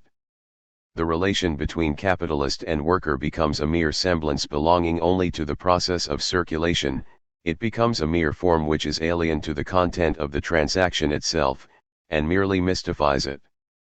The constant sale and purchase of labor power is the form, the content is the constant appropriation by the capitalist, without equivalent, of a portion of the labor of others. 63. Given these class arrangements, equal exchange sustains the separation of workers from their products, of labor from property. This is the inversion Marx has in mind, whereas private appropriation and exchange were initially justified in terms of the right of individuals to exchange the products of their labor. From the moment that some are propertyless and have only their laboring ability to sell, then the same principle justifies the buyer of their labor power in fairly claiming the commodities they produce. Yet legal ownership of the means of production enables the capitalist, while paying the value of labor as determined by the market, to appropriate more value than was advanced as wages. What these buyers acquire is a unique commodity, labor power, which has the special property of being able to generate more value than that which is necessary to its own production/reproduction, represented by wages. But this surplus value is not appropriated as a result of fraud, it takes place in the most exact accordance with the economic laws of commodity production and with the rights of property derived from them. 63 The key to the entire process, of course, is the proletarianization of a substantial proportion of the working population. Without that precondition, simple commodity production cannot develop into fully capitalist production. But that precondition is the very defining characteristic of a genuine system of commodity production. This result becomes inevitable from the moment there is a free sale, by the worker himself, of labor power as a commodity. But it is also only from them onwards that commodity production is generalized and becomes the typical form of production. It is only from then onwards that every product is produced for sale from the outset and all wealth goes through the sphere of circulation. Only where wage labor is its basis does commodity production impose itself upon society as a whole. 64. The process that Marx is describing at this level of theoretical abstraction corresponds to the historical processes I have discussed in Chapter I. Petty commodity production becomes a breeding ground for capitalist exploitation once a significant number of producers have been forced onto the market as sellers of labor power. Indeed, given adequate supplies of labor power on the market, petty commodity production will undergo a systematic process of class differentiation. The capital/wage labor relation will grow out of the soil of petty production. Given that condition, which is the very key to the development of capitalism, exploitation can take place through pure economic transaction untainted by the use of monopoly power. It should come as no surprise, then, that towards the end of the section of Chapter 24 of Capital, Marx takes another jibe at the cleverness of Proudhon, who would abolish capitalist property, by enforcing the eternal laws of property which are themselves based on commodity production. 65 The cumulative effect of the argument set forth in the first volume of Capital is thus devastating for petty bourgeois socialism. Whereas the latter had attempted to counterpose the law of value to capitalist exploitation and inequality, Marx demonstrates that the value form, in which products of labor interact according to the laws of market exchange, implies all the results rejected by petty bourgeois socialism: the tyranny of a money commodity, divergence of price from value, economic crises, and class polarization. As Engels was to put it in Anti-Diering, his critique of a similar sort of German socialist economic theorizing. The value form of products therefore already contains in embryo the whole capitalist form of production, the antagonism between capitalists and Wagkemers, the industrial reserve army, crises.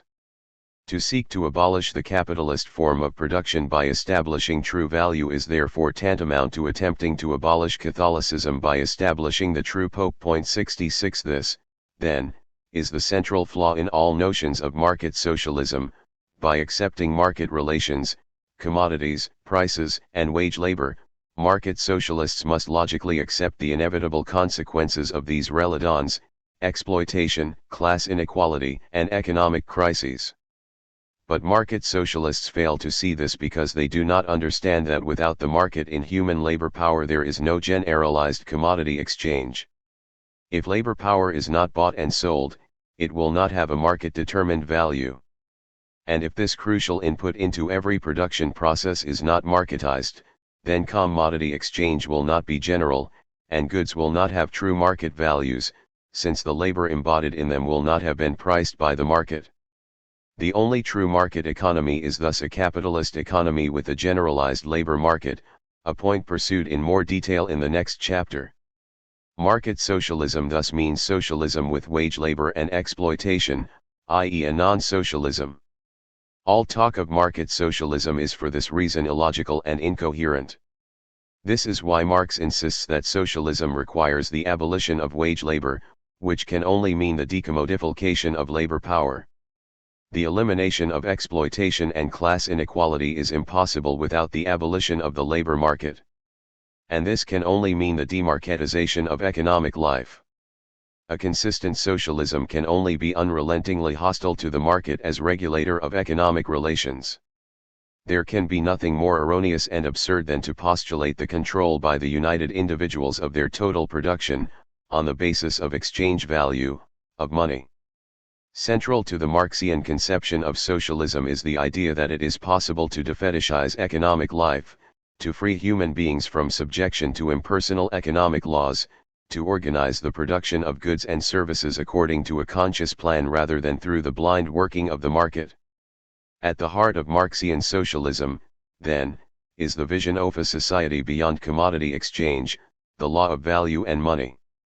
It has been common in recent years for many on the left to dismiss this view as the stuff of wild-eyed dogmatists clinging to a fundamentalist millenarian outlook not worthy of discussion by responsible individuals. Yet the current enthusiasm for market socialism as an alternative to Marx's position too often fails to recognize that there is a serious case to be answered. It has become acceptable to talk about the persistence of commodities, prices, money, and profit in a future socialist society without the slightest recognition that one ought at least to acknowledge the powerful case put by Marx against the BRST market socialists Thomas Hodgkin, John Gray, John Francis Bray, and Pierre-Joseph Proudhon in particular. Indeed, most of this discussion proceeds in virtual ignorance of Marx's critique of those socialist currents which look to labor exchanges and labor money schemes as means of transforming the market in an egalitarian direction. 3 Thus, without even the slightest attempt to clarify the stakes of the argument, Alec Nove tells us that the idea that value will not exist under socialism makes no sense. And Alan Carling, whose species of rational choice Marxism often provides a theoretical underpinning to contemporary market socialism, writes that the marketplace really is a free space, as if there were not a critique of the market that merits discussion. Similarly, Robin Blackburn commends Proudhon's greater sensitivity than Marx to the significance of petty production and exchange without so much as a nod to the thoroughgoing critique of Proudhon's muddle concerning commodities, exchange, value, and money to be found in The Poverty of Philosophy, the Grundriss, a contribution to the critique of political economy and volume I of Capital. And he proceeds to put at the center of his account of the crisis of socialism the acuteness of the theoretical critique developed by Mises and Hayek of any form of socialist economic planning. Moreover, he fails to note that, in Marxian terms, the Austrian critique represents an extreme case of vulgar economics, a perspective which treats human labor as a mere technical factor of production, and the market as the only mechanism for rational allocation of goods and means of production among competing ends, and that this has profound implications for the very way economy is conceptualized. 4 Most market socialists will argue that they do not underestimate the deficiencies of the market system, that they accept much of the Marxian critique of untrammeled market competition. It is precisely to offset the inequalities inherent in market economy that they support public ownership of the principal means of production, a guaranteed annual income, provision of free social services, and the like. At the same time, they will insist, socialism confronts a crisis of economic rationality rooted in its failure to delineate and construct efficient non-market means of regulating the production and allocation of goods and services. Relying on the horrific example of the Soviet Union and Eastern Europe, they will argue that non-market allocation of goods and services has proved grossly wasteful and inefficient. If the basic objectives of socialism are to be salvaged, they conclude, This will require utilizing the rationality inherent in market regulation of the economic process. It is in this spirit that Alec Nove looks to the market in outlining the features of his feasible socialism. Nove proposes a competitive market which will generate prices that balance supply and demand, that reflect cost and use value. He accepts the necessity of profit, interest, and rent, and of a labor market that will determine wage scales. And he argues that value will still govern the basic interrelations of the economy. 5 Yet this perspective entails much more than a continuing role for some market mechanisms within a socialist economy. If that were all there was to it, there would be little cause for debate. But the issue is much larger than that. It concerns the implications of an economy regulated by a competitive price mechanism, one in which all inputs into the production process, including labor power, are priced by the market, since this is the only way in which rational market prices can be formed and goods and services allocated on the basis of price signals to producers and consumers. The issue of contention, therefore, is not the use of market mechanisms within the framework of socialist planning. It is more fundamental than that. It concerns the compatibility of socialism with market regulation. Much of this chapter is devoted to pursuing this question. Without underestimating the complexities of democratic socialist planning on a national, let alone international, level, I believe that socialists must be clear on the basic issues at stake in such a discussion, and that such clarity has been conspicuously absent in much recent discussion. There is no point jumping into an argument over the technical instrumentalities of socialist economy if issues of fundamental principle are misconstrued. And one of the noteworthy things about the recent turn to the market within much of the left is that the market has been adopted as a purely technical means of allocating goods and services without consideration of its deeper social and economic implications. Yet before we can make any progress in discussing socialist economy, we must come to terms with first principles. Let us begin, then, with the basic assumption shared by all market socialists, that the market is the most efficient means of allocating goods and services because of the automatic process through which it sends price signals to producers and consumers about changes in the supply of and demand for goods. Given the enormous number of goods and services produced in a modem economy, and the complexity of gauging their demand and determining the inputs, raw materials, technologies, skills, etc., required to produce them, efficiency dictates that the market govern their allocation. Thus far, the argument appears innocent enough. But what is usually ignored in such discussions is that an economy governed by price signals is one in which market principles determine the value of all inputs and outputs within the economic process. It follows, as Nove recognizes, that all goods and services, including human labor power, should be priced through their exchange against a universal equivalent, money. Yet this has consequences that deserve to be explored. And, given that the ultraliberals whose arguments have loomed large in recent discussions of socialism and the market are clear about at least some of the terms of the debate, their argument provides a useful point of departure for our discussion. Let us take Mises's classic anti-socialist statement, "Economic calculation in the socialist commonwealth," as a case in point. At the heart of Mises's argument are a number of crucial claims about economic rationality. First, he asserts that without economic calculation there can be no economy. Second, in the absence of such calculation it is impossible to speak of rational production. Third, calculation and rational production are impossible without a pricing mechanism.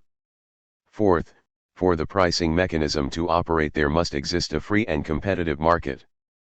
Fifth, a competitive market economy, the only genuine, i.e. rational, economy, requires private ownership of the means of production, since production goods will not have rational market prices unless they are sold by private producers and purchased by private firms whose only criterion is profit maximization by means of price competition. 6. It follows from all of the above that the market cannot regulate an economy in the absence of private ownership of the means of production, comperion. Market-determined monetary prices and profit maximization. Spelled out in these terms, it is difficult to see how there could be any accommodation between socialism and the neoliberal position. Blackbaum makes no effort to confront this issue head-on, seemingly unaware of the full terms of debate. But Bruss and Lasky clearly recognize what is at stake. In From Marx to the Market they observe that, in proposing to remove parts of the economy from market regulation, even market socialism is still exposed to criticism from the extreme liberal position of Mises and Hayek. Inherent in that position is the notion that all economic transactions and relations should be regulated by the market. The persistence of a sector regulated by criteria other than those of the market will subvert the whole edifice of economic rationality. Grasping the force of this argument, Bruss and Lasky note that if marketization is the right direction of change, it must be pursued consistently. This would involve accepting the need for a capital market in which profit-maximizing firms compete for credit, as well as the inevitability of unemployment and economic fluctuations. Not surprisingly, Bruss and Lasky conclude with the observation that if marketization is the only viable strategy, then not only the original Marxist promise has to be cast aside as anachronistic, but also the very concept of transition from capitalism to socialism. Point 7 These are indeed the true stakes of the argument. If the market is the only mechanism of rational economy, then it should govern all aspects of economic life. And, as I argue in detail below, it is no good saying that market socialism proposes to combine socialist objectives with market-governed allocation. For that is to dodge the crucial issue, whether it is possible to have an economy regulated by market prices which obeys, at least in part, a non-market logic. It is not the persistence of market transactions and mechanisms that is at issue here, it is the question of the economic logic inherent in market regulation of the economy, i.e. whether the allocation of goods, services, labor, and investment funds will be determined by the opportunities for profit indicated by the price signals given in competitive markets. The latter, I argue, spells the death of any meaningful notion of socialism, as Bruss and Lasky concede. The choice, therefore, is socialism or market regulation. And it is better to be clear on this than to pretend, as Frederick Jameson puts it, that socialism really has nothing to do with socialism itself any longer. Point 8 For what market socialists propose, unwittingly in most cases, is a socialism based on a labor market and wage labor, i.e. a system in which labor power is commodified. Market regulation, as iudina below, is not possible unless labor power is bought and sold on the market. Genuine commodity prices can be formed only if the value of the labor input to the production process is itself determined, priced, through the market. And this requires that workers receive market-determined wages, that their labor take the form of wage labor. Again, Mises could not be clearer on the matter. In the market economy, he writes, man deals with other people's labor in the same way he deals with all scarce material factors of production. And, he continues, as far as there are wages, labor is dealt with like any material factor of production and bought and sold on the market. Point 9 Yet these statements take us onto Marx's terrain. For it was he who demonstrated that the innermost secret of capitalism is the commodification of labor power and that the latter underpins exploitation and capitalist accumulation. The key to the capitalist economy, therefore, is the market in human labor power.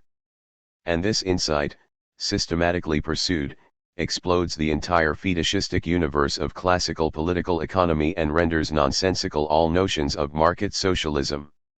Wage labor, accumulation and market regulation. The essential character of capitalist society is determined by the fact that the market in labor comes to structure and dominate the overwhelming bulk of economic activities. What distinguishes capitalism is not the existence of a market per se, but rather the fact that the basic social relation between producing and exploiting classes is structured in market terms, around the sale and purchase of human labor power.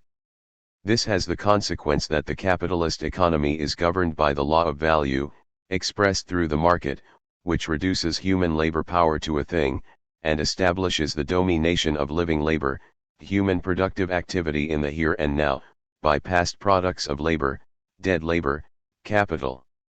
Moreover, the market cannot be the regulator of economic reproduction until labor power is commodified. It follows, therefore, that a market-regulated economy is an economy based on wage labor. Most defenses of market socialism make no effort even to address, never mind confront, these arguments concerning labor power, the law of value and market regulation. Given their vital importance to any thorough understanding of market economy, it is worth clarifying a few of these key points at this stage in our discussion. The existence of commodity production, of production for exchange, is not unique to capitalism. Elements of commodity production have existed within diverse modes of social production. But the laws of commodity exchange do not come to govern the regulation and reproduction of the economy without the commodification of labor power. Only where wage labor is its basis does commodity production impose itself upon society as a whole. Point 10. For without the transformation of labor power into a commodity, the fundamental law of commodity production and exchange, the law of value, which dictates that commodity exchange take place according to socially necessary labor times, established competitively on the market, will not regulate the economy. This can be seen if we consider commodity production by peasant proprietors whose subsistence is not dependent on access to the market. To the degree to which a share of the output of the household is produced for the market, we have production oriented to exchange. The peasants discover the exchange value of their commodities once they are brought to the market. But, because the peasant household is not separated from the means of production and subsistence, the peasants possess land and can thus produce a wide range of goods for consumption. These commodities will not as a rule exchange at their values, according to the socially necessary abstract labor they contain. On the contrary, since the economic survival of peasant proprietors such as these does not depend on exchange, they produce much of what they consume directly on the land they possess and could in principle withdraw entirely from the market and revert to producing only for direct consumption. The labor they devote to commodity production is not priced by the market. Much of their labor is concrete, private labor producing use values for direct consumption. As a result, it is entirely rational for them to engage in commodity production, in order to procure certain use values available through market exchange, even when the price provided by the market in no way corresponds to their costs of subsistence during the time they devote to producing for the market. Given their non-market access to means of subsistence, this need not be disastrous for members of the peasant household. Their economic reproduction is not governed by market exchange. Consequently, they could continue to subsist on their own direct production and enter into market exchanges which do not conform to market rationality. They are under no economic compulsion to conform to the abstract standards of the market, since their survival is not market dependent, i.e., they have non-market means of reproducing themselves. Although they are entering into exchange, in other words, they are producing for the market not as a result of economic compulsion, but because of choices with respect to use values. They are deciding whether it is worth it to them to work X hours in order to produce commodity for the market which can be sold, so that they might purchase so much of commodity Z, which they do not produce for themselves. This is not production governed by exchange, and hence by value and abstract labor. The labor time of peasant proprietors such as these remains concrete. Their economic reproduction is not dependent on the pricing of their labor by the market. They do not run the risk of starving should they be unable to transform their concrete useful labor into abstract social labor, or should the terms of that transformation, the market price of their commodity, be inadequate to recompense their costs of production. Their labor thus remains private and need not conform to social norms. But things are radically different in an economy where the direct producers have been separated from the means of production, or even where independent producers are market dependent, i.e., their costs of production are determined by the market and their survival depends upon market prices for their commodities which meet or exceed their market determined costs. Now the products of concrete labor must exchange with money at a price sufficient to enable the direct producers to reproduce themselves. Moreover, this exchange must be on terms that meet or exceed their original costs of production. Only now do we have production governed by exchange, a situation in which economic reproduction depends on producers organizing their concrete labor processes according to the standards of the market, human labor in the abstract. All inputs into the production process now pass through the market and are monetized, receive a money price. And only now can it be said that the market regulates the allocation of labor and all goods and services. The product wholly assumes the form of a commodity only, as a result of the fact that the entire product has to be transformed into exchange value and that also all the ingredients necessary for its production enter it as commodities. Short of the domination of direct producers by the market, which determines the money costs of their means of production and subsistence and forces them to produce for the market and at average levels of productivity, the value of labor time will not be determined by the market. Historically, the separation of workers from the means of production and subsistence and the creation of a system of wage labor were the crucial historical preconditions of generalizing commodity/market relations. This was so for two reasons. Millions of producers were made market-dependent through dispossession of non-market means of subsistence, land, common rights, etc., and the subsequent commodification of their labor power created a genuine labor market in which labor became yet another market-determined cost of production. In these circumstances, there is a constant drive to have the concrete labor processes involved in commodity production conform to the average levels of social productivity, i.e. to transform concrete into abstract labor. Short of this, the market cannot produce rational market prices, i.e. prices based on market determination of the values of commodities. The commodification of labor power has historically been the key to rational market prices. Before proceeding further, let us take a moment to clarify a few essential terms. Concrete labor refers to the unique production process undertaken by an individual, while abstract labor describes the social value of that labor as it is expressed through the exchange of commodities on the market, a value which is determined by the labor time socially necessary to produce a commodity. Thus, 10 hours of concrete labor expended in producing a commodity may be worth only 8 hours of average social labor when it comes to exchanging with other products on the market. The market, in other words, translates concrete, individual, labor into abstract, social, labor, and it does so via the medium of money. In a system of unsocialized production for exchange, the social value of a commodity appears only on the market.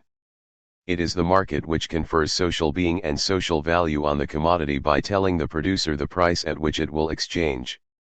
The specific commodity must therefore express its social value in something outside itself. It is impossible, after all, for any specific commodity to present the labor which went into producing it as direct social labor. Since there is a gap between individual, concrete, and social, abstract, labor, the commodity can express its social value only indirectly, through the medium of something and thbb the role of money, to function as a general equivalent, a representative of human labor in the abstract, which mediates every exchange transaction and quantifies the social value of each and every act of concrete labor.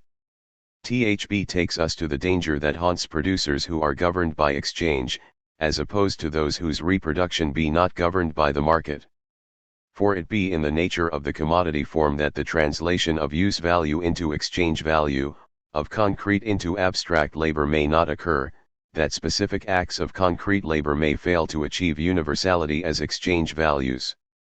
It be an ever-present possibility that some producers will fail the test of the market, that they will be unable to find a buyer for the use values they have produced.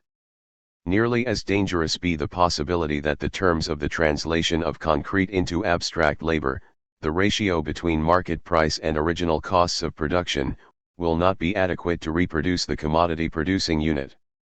For it be not enough simply that a use value realize itself as an exchange value, by exchanging for money, that its concrete labor be translated into socially necessary abstract labor. Even should that translation occur, the bigger the gap between the two terms, the less concrete labor approximates to the average level of productivity reflected in socially necessary labor time, the greater the risk that the translation will take place on terms which prevent the producing unit from reproducing itself, i.e. that market revenues fall short of costs of production. For this reason, commodity producers experience the law of value exchange governed by socially necessary labor time, as an external pressure. Should they fail to produce efficiently enough, the prices which rule the market will be insufficient to redeem their actual costs of production. The result will be a failure of self-reproduction of the producing unit, bankruptcy. Because exchange is not guaranteed, there is a competitive scramble to meet or exceed average levels of productivity, socially necessary labor times. The divisions inherent in the commodity form thus reproduce themselves as relations of competition between the producing units. And this means that producing units whose interactions are regulated by the market relate to one another as capitals. Capital, as Marx never tired of repeating, is a social relation, a key aspect of which is the compulsion of individual units of production, by the threat of bankruptcy, to try to better the productivity of other units. The necessity of translating concrete into abstract labor, of exchanging commodity for money, makes competition an essential feature of the relations between the individual producing units. Indeed, this is a fundamental part of what makes such market-regulated entities capitals. It is this which Marx has in mind when he writes that the reciprocal repulsion between capitals is already contained in capital as realized exchange value, and it is why capital can only exist in the form of many capitals. Because individual, concrete, and social, abstract, labor are separated under a system of commodity production, they can only be reunited by means of a competitive struggle among individual producers to realize the social value of their products. The divisions at the heart of the commodity and capital thus manifest themselves in competition between capitals. Conceptually, competition is nothing other than the inner nature of capital, its essential character, appearing in and realized as the reciprocal interaction of many capitals with one another, the inner tendency as external necessity. 12. And what is this inner nature of capital, its inner tendency? Put simply, it is the drive to accumulate by means of exploitation. For it is of the nature of the commodity/market economy that the producers feel the external pressure of the law of value, production according to socially necessary levels of productivity, as a pressure to develop the forces of production. The surest means of surviving the competition of the market is continually to raise the productivity of labor, to produce a given good in less time.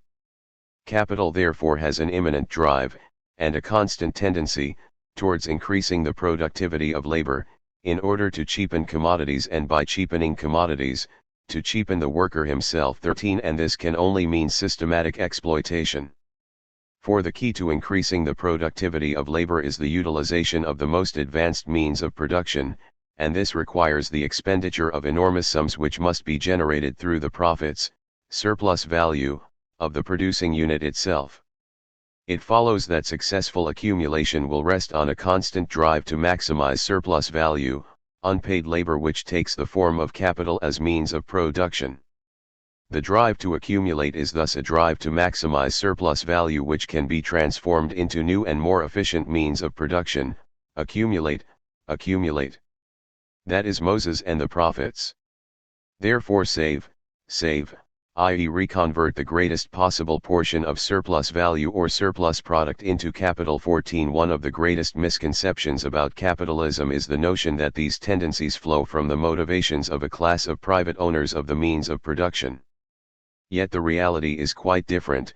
The drive to accumulate by means of exploitation is inherent in the generalization of the commodity form. An economy based on that form, in which economic reproduction occurs by means of exchange according to market criteria, socially necessary labor time, will inevitably produce all of its basic relations, irrespective of the precise form of ownership. For what is crucial to capitalism is not a specific form of ownership of the means of production, but rather the capital relation, that relation in which the direct producers are dominated by the means of production and the incessant drive to develop and expand them. The rule of the capitalist over the worker, insists Marx, is nothing but the rule of the independent conditions of labor over the worker. It is not the capitalist who creates these conditions create the capitalist functions only as personified capital as a person. This is what it means when Marx writes elsewhere that capital is essentially capitalist, Capitalism refers to that specific set of social relations in which workers are subjected to the pressures of exploitative accumulation in order that the producing unit can survive in the world of commodity exchange. Point 13. Indeed, these relations can exist even where there is no apparent capitalist. It makes little difference if workers sell their labor power to collectives under their own control. So long as these enterprises are engaged in commodity production, so long as their revenues are governed by market prices, then wage labor will prevail, since the fund for wages will be determined by the market prices for their commodities. And so long as they are forced to accumulate in order to meet socially necessary labor times, which are determined on the market, then the provision of these wages themselves will depend on the success of strategies of self-exploitation, i.e. the accumulation of a surplus from their own labor which enables the workers to utilize a quality and quantity of means of production which ensure the market viability of the firm. This is why even workers' cooperatives producing commodities for the market will tend inevitably to become their own capitalist.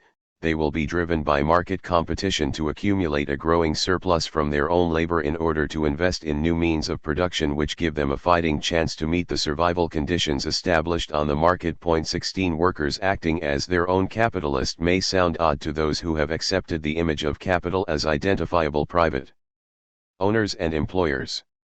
But once we grasp capital as a social relation inherent in the generalization of the commodity form, especially with respect to labor power, then it becomes clear that the precise form in which capital is personified is an entirely secondary question. The key issue is the compulsion to competitive accumulation, which entails the domination of living labor by dead labor, something which can occur even within a worker-managed firm producing for exchange. The struggle for socialism is thus not just, or even principally, about the struggle against a certain group of capitalists, however crucial that may be as a point of departure. More important, it is about overturning capital, the system of wage labor and its basic dynamic, competitive accumulation. The idea held by some socialists that we need capital but not the capitalists is altogether wrong. It is posited within the concept of capital that the objective conditions of labor, and these are its own product, take on a personality towards it, or, what is the same thing, that they are posited as the property of a personality alien to the worker. Point 17. Capitalist relations and imperatives are thus built into an economy regulated by commodity production and exchange, an economy in which each producing unit is under a constant pressure to accumulate at the expense of labor in order to raise levels of productivity. This is why it is not enough for workers to establish control of their places of work. As important as workers' self-management within the enterprise may be, it cannot break free of the logic of the market unless the working class can establish democratic, planned control of the economy. Reuniting workers with the means of production is thus about more than workers' control at the level of the firm, it also requires democratic control of the economic reproduction of society, otherwise the means of production will continue to be subject to the market-driven imperative to accumulate at the expense of living labor. And the latter is a form of the separation of workers from the means of production. Overcoming that separation involves reuniting the collective worker, the whole working class, with society's means of production.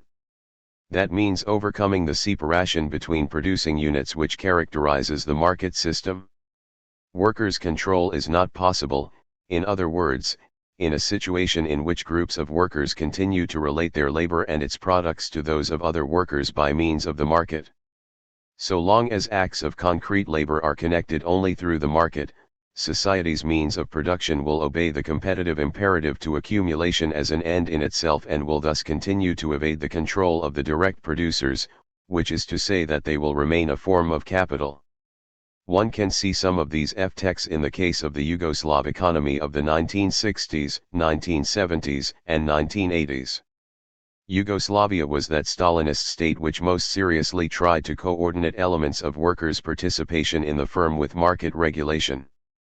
And the results were entirely consistent with the analysis we have presented: inherent tendencies towards unemployment, partially relieved for a time through emigration, inflation, increasing social inequality, and concentration and centralization of capital. 18 The Yugoslav case demonstrates that market regulation imposes its own imperatives on the firm irrespective of its structure of ownership or the degree of workers' self-management, which in the Yugoslav case was often exaggerated by commentators.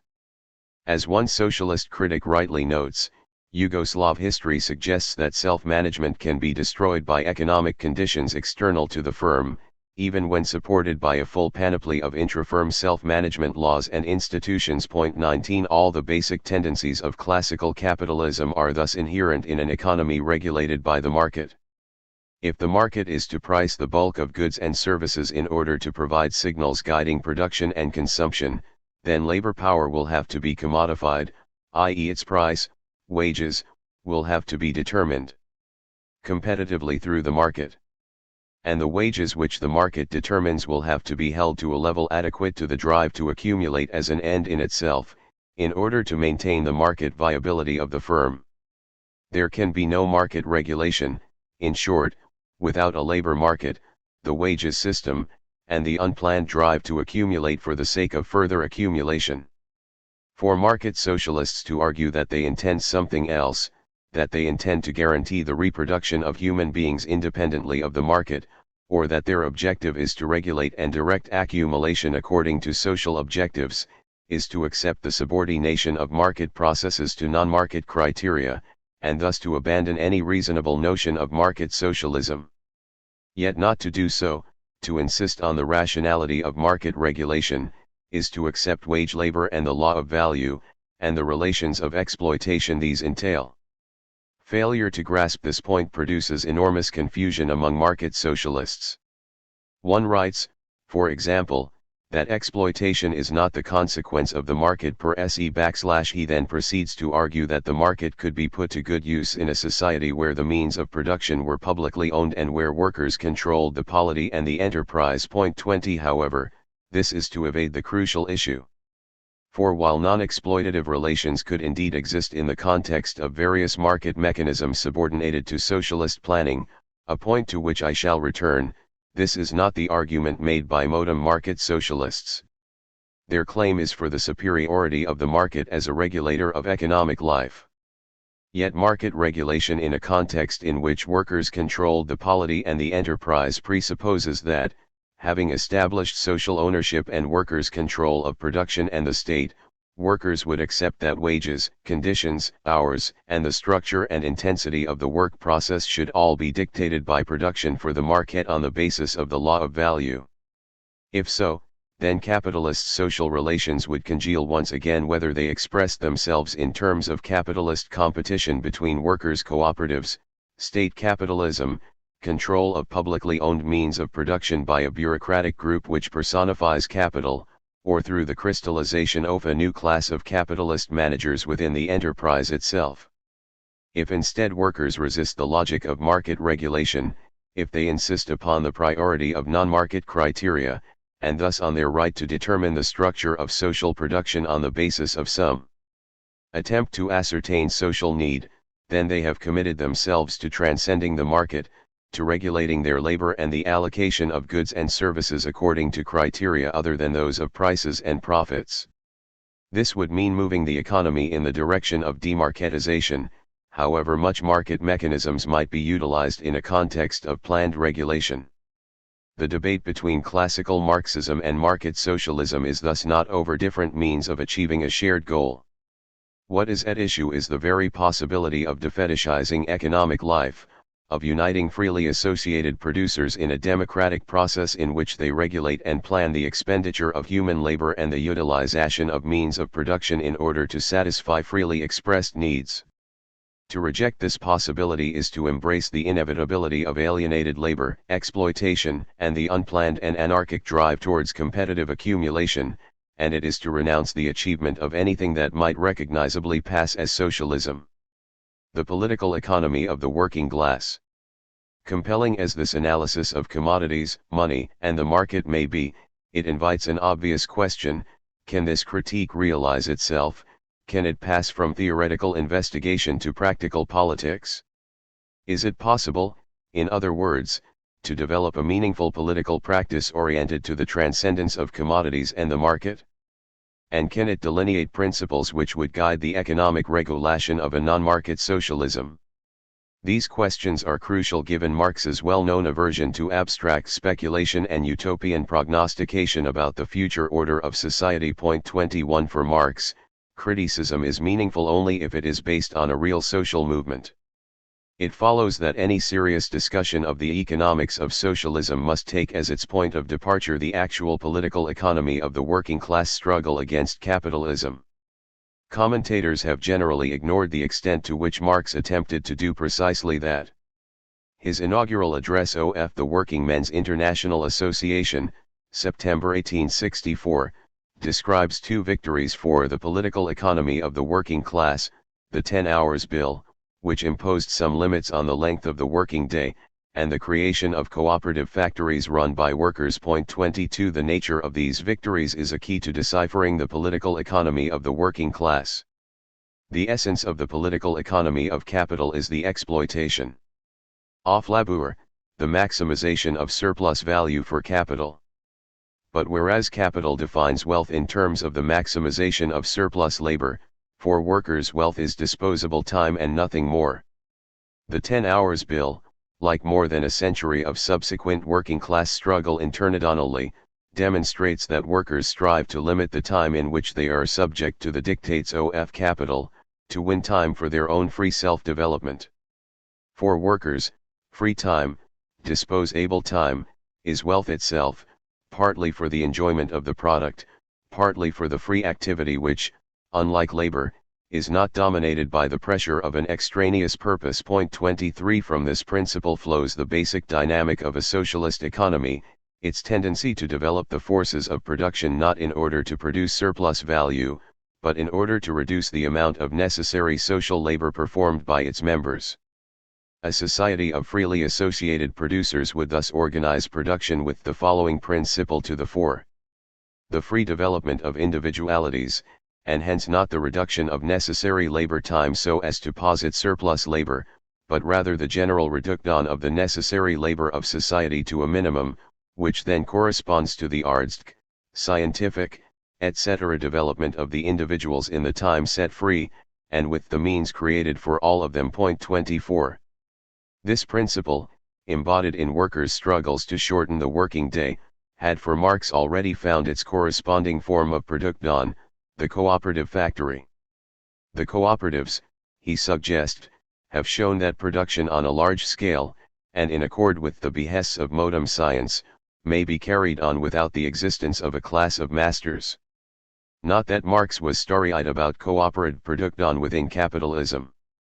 On the contrary, he recognized that, because they operated in the atomized framework of commodity exchange, they would inevitably reproduce the defects of the existing system by forcing workers to become their own capitalist and to subject themselves to competitive pressures to exploit their own labor. Point 25 However, notwithstanding this severe deficiency, cooperative production prefigured a society based upon associated labor, indeed, the very deficiencies of cooperative workplaces within capitalism underline the need for workers to overthrow the rule of capital.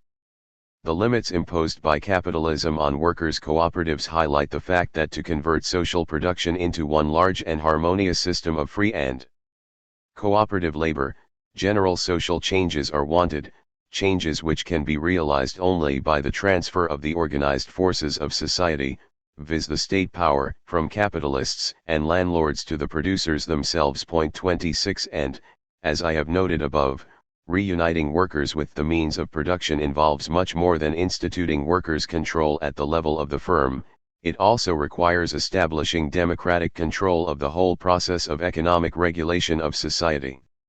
The battle for the political economy of the working class is thus a struggle for the reconstruction of the economic system on radically new principles. On their own, reductions in the working day and cooperative factories are not incompatible with the rule of capital. But they represent principles, the maximization of free, disposable time and cooperative production, which are antithetical to the imperatives of capitalism. Further, Struggles based on these principles underline the incompatibility of the rule of capital with the political economy of labor. Whereas the political economy of capital requires the blind rule of supply and demand, the struggle for an alternative political economy of the working class points towards social production controlled by social foresight. Moreover, the constant efforts of capital to dilute, undermine, and roll back workers' gains within capitalism highlight the need for workers to conquer political power. Without this, the political economy of the working class cannot become the basis of a new society. 27 But what does Marx mean by a society based on social production controlled by social foresight? Part of the answer is that he intends a society in which production is carried on by freely associated men, under their conscious and planned control, a society of freely associated producers. There is a crucial political notion involved in the concept of free association, the idea that a socialist society will be self-regulating, a form of society in which there is no need for an external agency, the state, which stands over and against individuals. Indeed, Marx's hostility to the capitalist market is in turn related to his hostility to the state. Both express modes of social alienation in which human beings are unable to regulate and govern their economic and political affairs democratically, and in which institutions and mechanisms outside their control dominate and direct their life activities. It is worth underlining this point, since part of Marx's argument is that a society governed by the market requires a state. The state, Marx tells us in his critique of Hegel's philosophy of right, is an expression of alienated life activity. And the burden of his early writings was to show that where human beings do not control their labor, their most fundamental activity as a species, they will be unable to control their social and political interactions.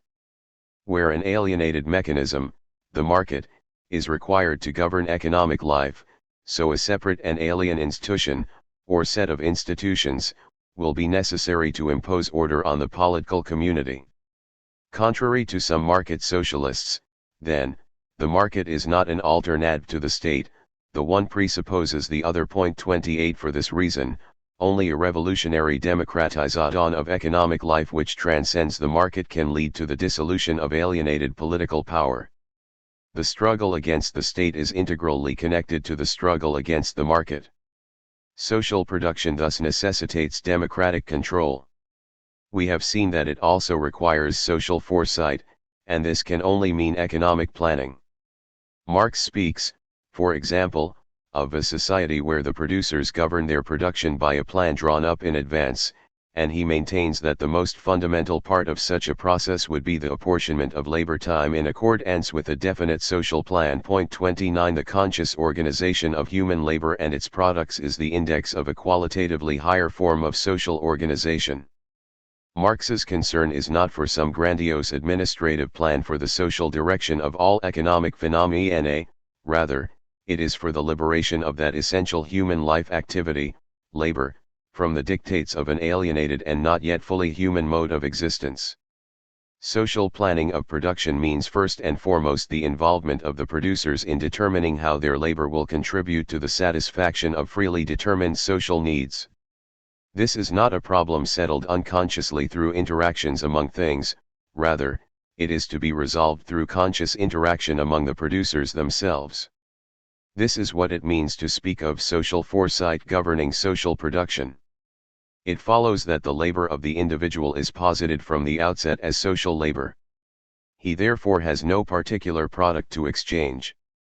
His product is not an exchange value. For this reason, in a cooperative society based on common ownership of the means of production, the labor expended in creating products does not appear here as the value of these products, as a material thing possessed by them, since now, in contrast to capitalist society, individual labor no longer exists in an indirect fashion but directly as a component part of the total labor. 30. This takes us to the threshold of the problem of economic calculation, the indices which would be used to guide socialist economic planning. But before proceeding to this, it is important to address 5 main objections that the Marxist perspective typically encounters. In responding to these, we will be in a better position to discuss the real challenges that confront socialist planning of economic life. 31. 5 objections: individuals, needs, abundance, plan and transition. The first objection to the Marxian conception of socialism we shall consider is the flimsiest of the lot, the claim that Marx's socialism envisages the suppression of any private sphere, the absorption of individuality by society. According to Gene Cohen, Marx's famous social individual is divested even of that moment of particularity which comes from belonging to one social class among others. Since Marx never discussed the private or the particular except as that which has to be abolished with the abolition of capitalism, she writes, one can only presume that in the fully transparent socialized communist society envisioned in Capital it would no longer exist. 32. This is a staggering claim. That Cohen's presumption is belied by even the most cursory examination of the text seems not to matter. Note, for example, that Marx does not simply refer to social individuals, but to free social individuals, and that he treats the free development of individualities, or, alternatively, the full development of individuality as the hallmark of a socialist society. Moreover, Marx's overwhelming insistence on time as the room of human development is a nonsense without some recognition that it is unique individuals who will be using the time freed from social production to pursue their own self-development. 33 But this central goal of socialism, the free development of the individual, has an essential precondition, the subjection of economic life to collective and democratic control. The emergence of the free social individual must be based on the universal development of individuals and on their subordination of their communal, social productivity as their social wealth. 34 This brings us, second, to a more serious argument, the assertion that Marx's whole discussion of production for needs involves a fundamental incoherence. This claim has been advanced most convincingly by Kate Soper in On Human Needs. Soper recognizes the great strength of Marx's insistence that needs are not fixed and predetermined, but open-ended and historical. Yet this very position, she insists, undermines his critique of capitalism in terms of its failure to satisfy the true needs of the majority. After all, a critique from the standpoint of true needs presupposes some standard of fixed, demonstrable needs whose lack of satisfaction constitutes the ground for condemnation of capitalism. There is thus an irresolvable tension between the cognitive and normative discourses one finds in Marx, between his historical and open-ended conceptualization of needs and his normative critique of capitalism from the standpoint of true needs. As a result of this tension, Marx allegedly lapses into a naturalization of politics by reverting to the idea that there are identifiable natural needs whose satisfaction would be the central goal of socialist society. 35 The whole of this argument pivots on a failure to grasp the theoretical foundation of Marx's critical theory. For the entire thrust of Marx's position, the very reason that he eschewed the abstract moralizing of the left Hegelians and utopian socialists, has to do with his commitment to the idea of immanent critique. Put simply, Marx transformed Hegel's claim that philosophy is its own time apprehend in thought into the view that a profound and comprehensive critique of society must disavow abstract speculation and flights of fancy by grounding itself in the actual social and historical forces pressing towards a societal transformation. 36 The forces of socialist transformation must develop within capitalist society, otherwise socialism is a purely abstract, hence unreal, utopia. And in terms of the human beings who constitute those forces, the working class, this can only mean they develop needs whose satisfaction requires the overthrow of the existing mode of production. Marx does not require an abstract and ahistorical theory of natural needs to underpin his critique of capitalism. That critique stands or falls on the evidence of workers pushing for the satisfaction of historically created needs which conflict with the imperatives of the present system, accumulation of capital. 37 It seems clear that, however important a whole range of needs may be, the most significant of these for Marx is the need for individual self-development. Broadly categorizing society in terms of the development of human freedom, Marx sees three great phases in the evolution of economic life. First, forms of society characterized by ties of personal dependence, in which members are bound to the community, often in hierarchical and exploitative relations. Second, a form of society based on the emancipation of individuals from such ties to the community, and the development of personal independence by way of alienation through exchange relations involving commodities, prices, and money, and, finally, developing within the latter he finds the potential for a form of concrete universality in which communal arrangements provide the framework for an association in which the free development of each is the precondition for the free development of all. 38 Capitalism constitutes the second of these three phases. It is here, Marx writes, that a system of general social metabolism, of universal relations, of all-round needs and capacities is formed for the first time. Marx insists that without the development of these universal relations, albeit relations which are merely abstractly universal, and of all-round needs and capacities, which cannot be fully realized, there could be no basis for concrete socialist criticism, if we did not find concealed in society as it is the material conditions of production and the corresponding relations of exchange prerequisite for a classless society, then all attempts to explode it would be quixotic. 39 Marx's position does not require a naturalistic theory of needs. It requires merely a theorization which demonstrates, that capitalism generates needs, especially for individual self-development, which it systematically fails to satisfy, 2, that this failure of need satisfaction induces class struggle which, on the side of the working class, creates an impetus toward societal transformation, and, 3, that the productive forces and system of universal exchange developed within capitalism are capable of being mastered collectively and democratically, a capacity that is prefigured in workers' cooperatives. We now arrive at the third objection, the notion that Marx's account of universal and all-round development of individuals presupposes conditions of unlimited availability of goods and services. This objection is formulated, especially by Alec Nove, in a manner which suggests its complete absorption in bourgeois economics. Mainstream economics characteristically conceives of the individual as a consumer, not as a producer. The shopping mall, not the workplace, is the basis of its models.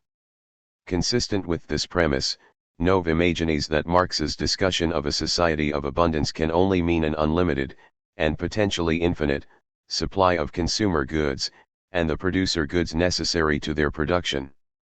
And this, he objects, is to conjure away the central category of economics, scarcity. Marx, he claims, thus solves the problems of economics by a sleight of hand. 40 But it should now be obvious that abundance for Marx has a radically different meaning. Starting from the view that human beings are productive creatures, Marx recognized that the supply of goods and services presupposed the expenditure of human labor. Further, he held that, however much conditions of work can be transformed for the better, labor will always remain a realm of necessity. Indeed, the realm of freedom really begins, Marx writes, only where labor determined by expediency and external necessity ends. It lies by its very nature beyond the sphere of material production proper. It follows that for Marx abundance means not simply a decent and secure level of provision of material goods and services, it also entails time away from labor, time for the free intellectual and social activity of the individual. 41 Abundance thus means raising the productivity of labor through the application of the powers of science and cooperation. It means shortening the working day, or week, to create a greater amount of time outside the sphere of necessary labor, and it ought as well to mean radically reducing socially necessary reproductive labor performed privately, child-rearing, cooking, cleaning, by socializing significant amounts of such necessary labor. Marx's concept of abundance is thus integrally connected to his view of human freedom. It requires a recognition of the finitude of the life and time of individuals so that a balance can be achieved between needs for material and cultural goods, and needs for free intellectual and social activity. As in all economy, therefore, time is the crucial issue.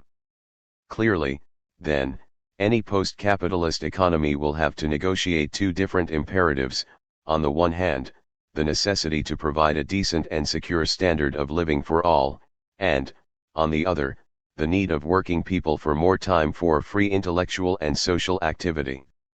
To be sure, there is a real tension here.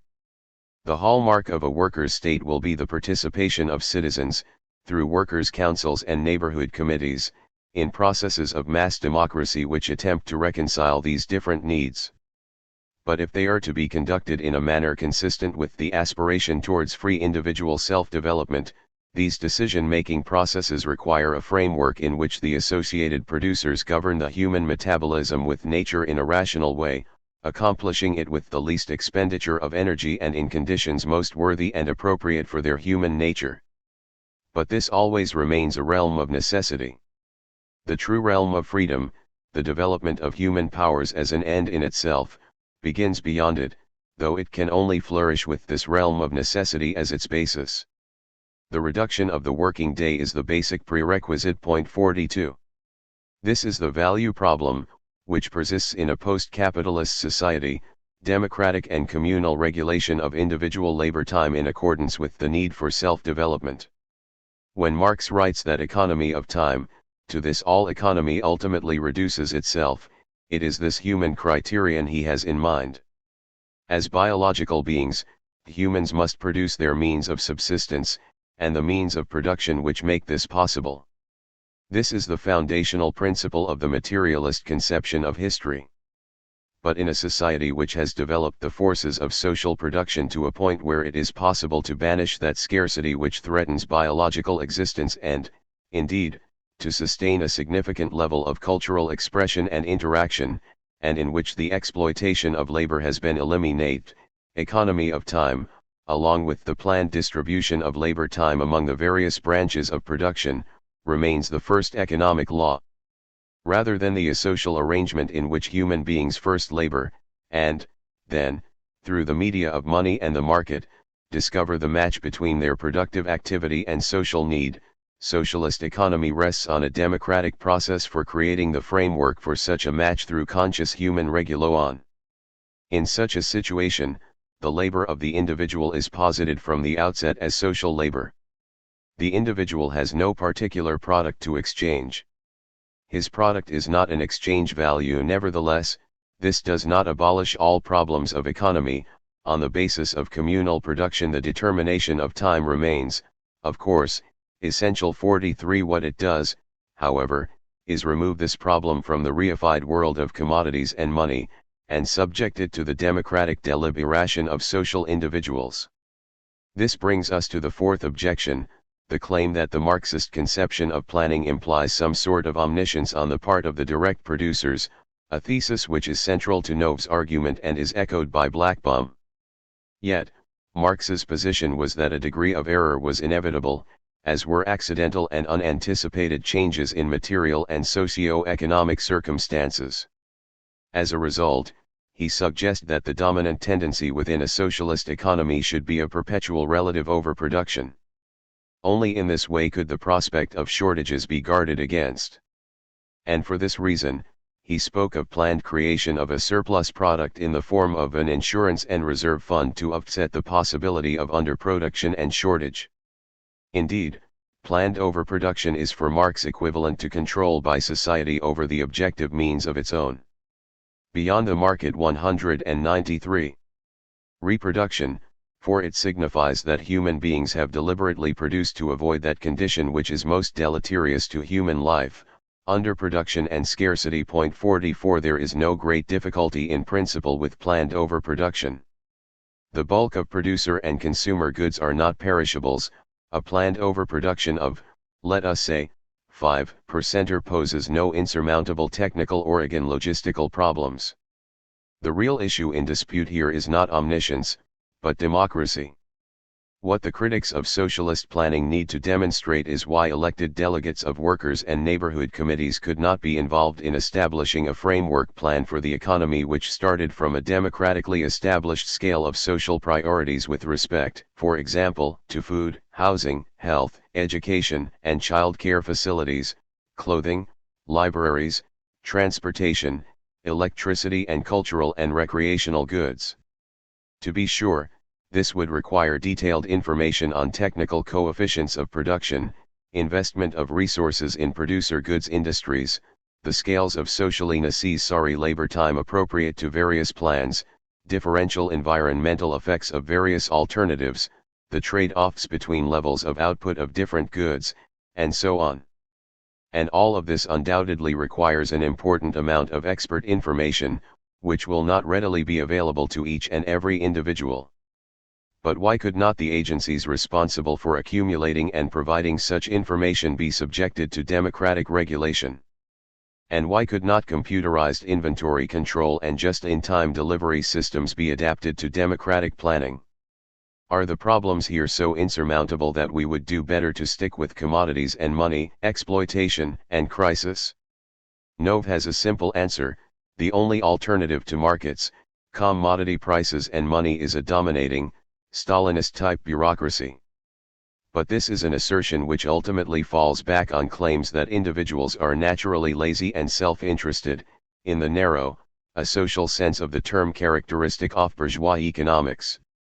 Thus, since democratic planning is not possible, the best we can hope for is the democracy of consumer sovereignty established through personal choice in competitive markets. 41 As with most versions of market socialism, we end up with the market and with a state that looks remarkably like the bureaucratic machinery of capitalist society.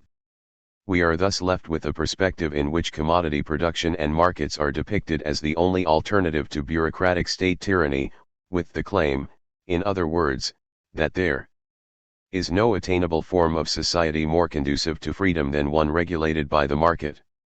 Small wonder that at the end of his study Nov feels compelled to ask of his model, is it socialism?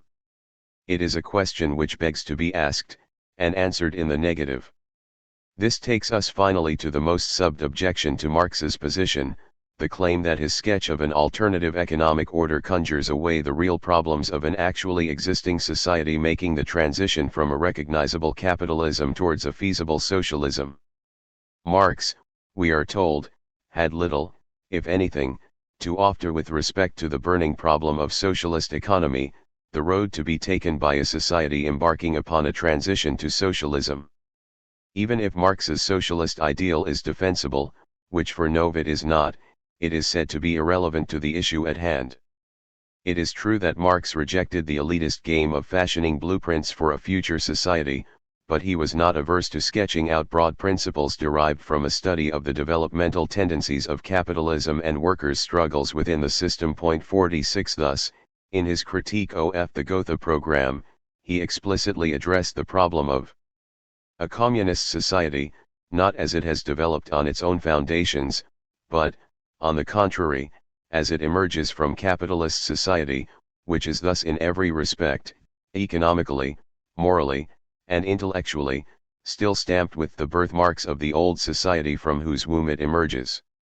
Here, he points out, it would not yet be possible to organize economic life according to the principle of to each according to their need. That principle presupposes a level of economic and cultural development which would not yet have been achieved. In the first instance, then, distribution would be governed by the principle of to each according to their ability, i.e. that each would draw from the stock of social wealth in proportion to their individual contribution.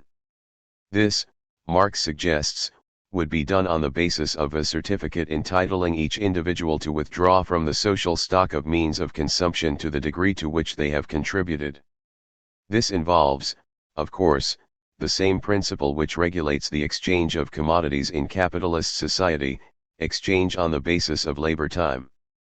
But, Marx insists, here content and form are changed, because under the altered circumstances no one can give anything except his labor, and because, on the other hand, nothing can pass into the ownership of individuals except individual means of consumption.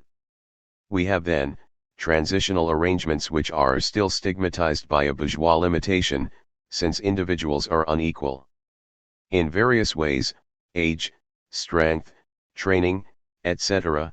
Distribution according to labor is a right of inequality.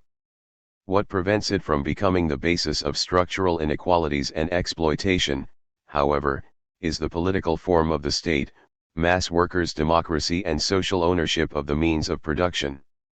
The latter cannot be subject to criteria of market competition, individual ownership, or profitability, otherwise bourgeois right would give rise to bourgeois relations of production. 47 What, then, of Marx's discussion of labor certificates? Isn't this merely an admission that money will still be the regulator of such a transitional society? Here we encounter an area of fundamental confusion in much of the recent debate over market socialism.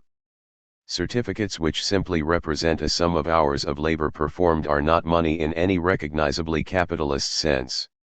Money, as we have spelled out above, is the mechanism which defines and measures the value of alienated labor performed in an asocial context. Indeed, money is that thing which transforms concrete labor into abstract labor. Where labor is communal, and its allocation determined in advance, a certificate or voucher is not money. It is not the mechanism which validates the social character of individual labor, nor does it transform the latter into the former.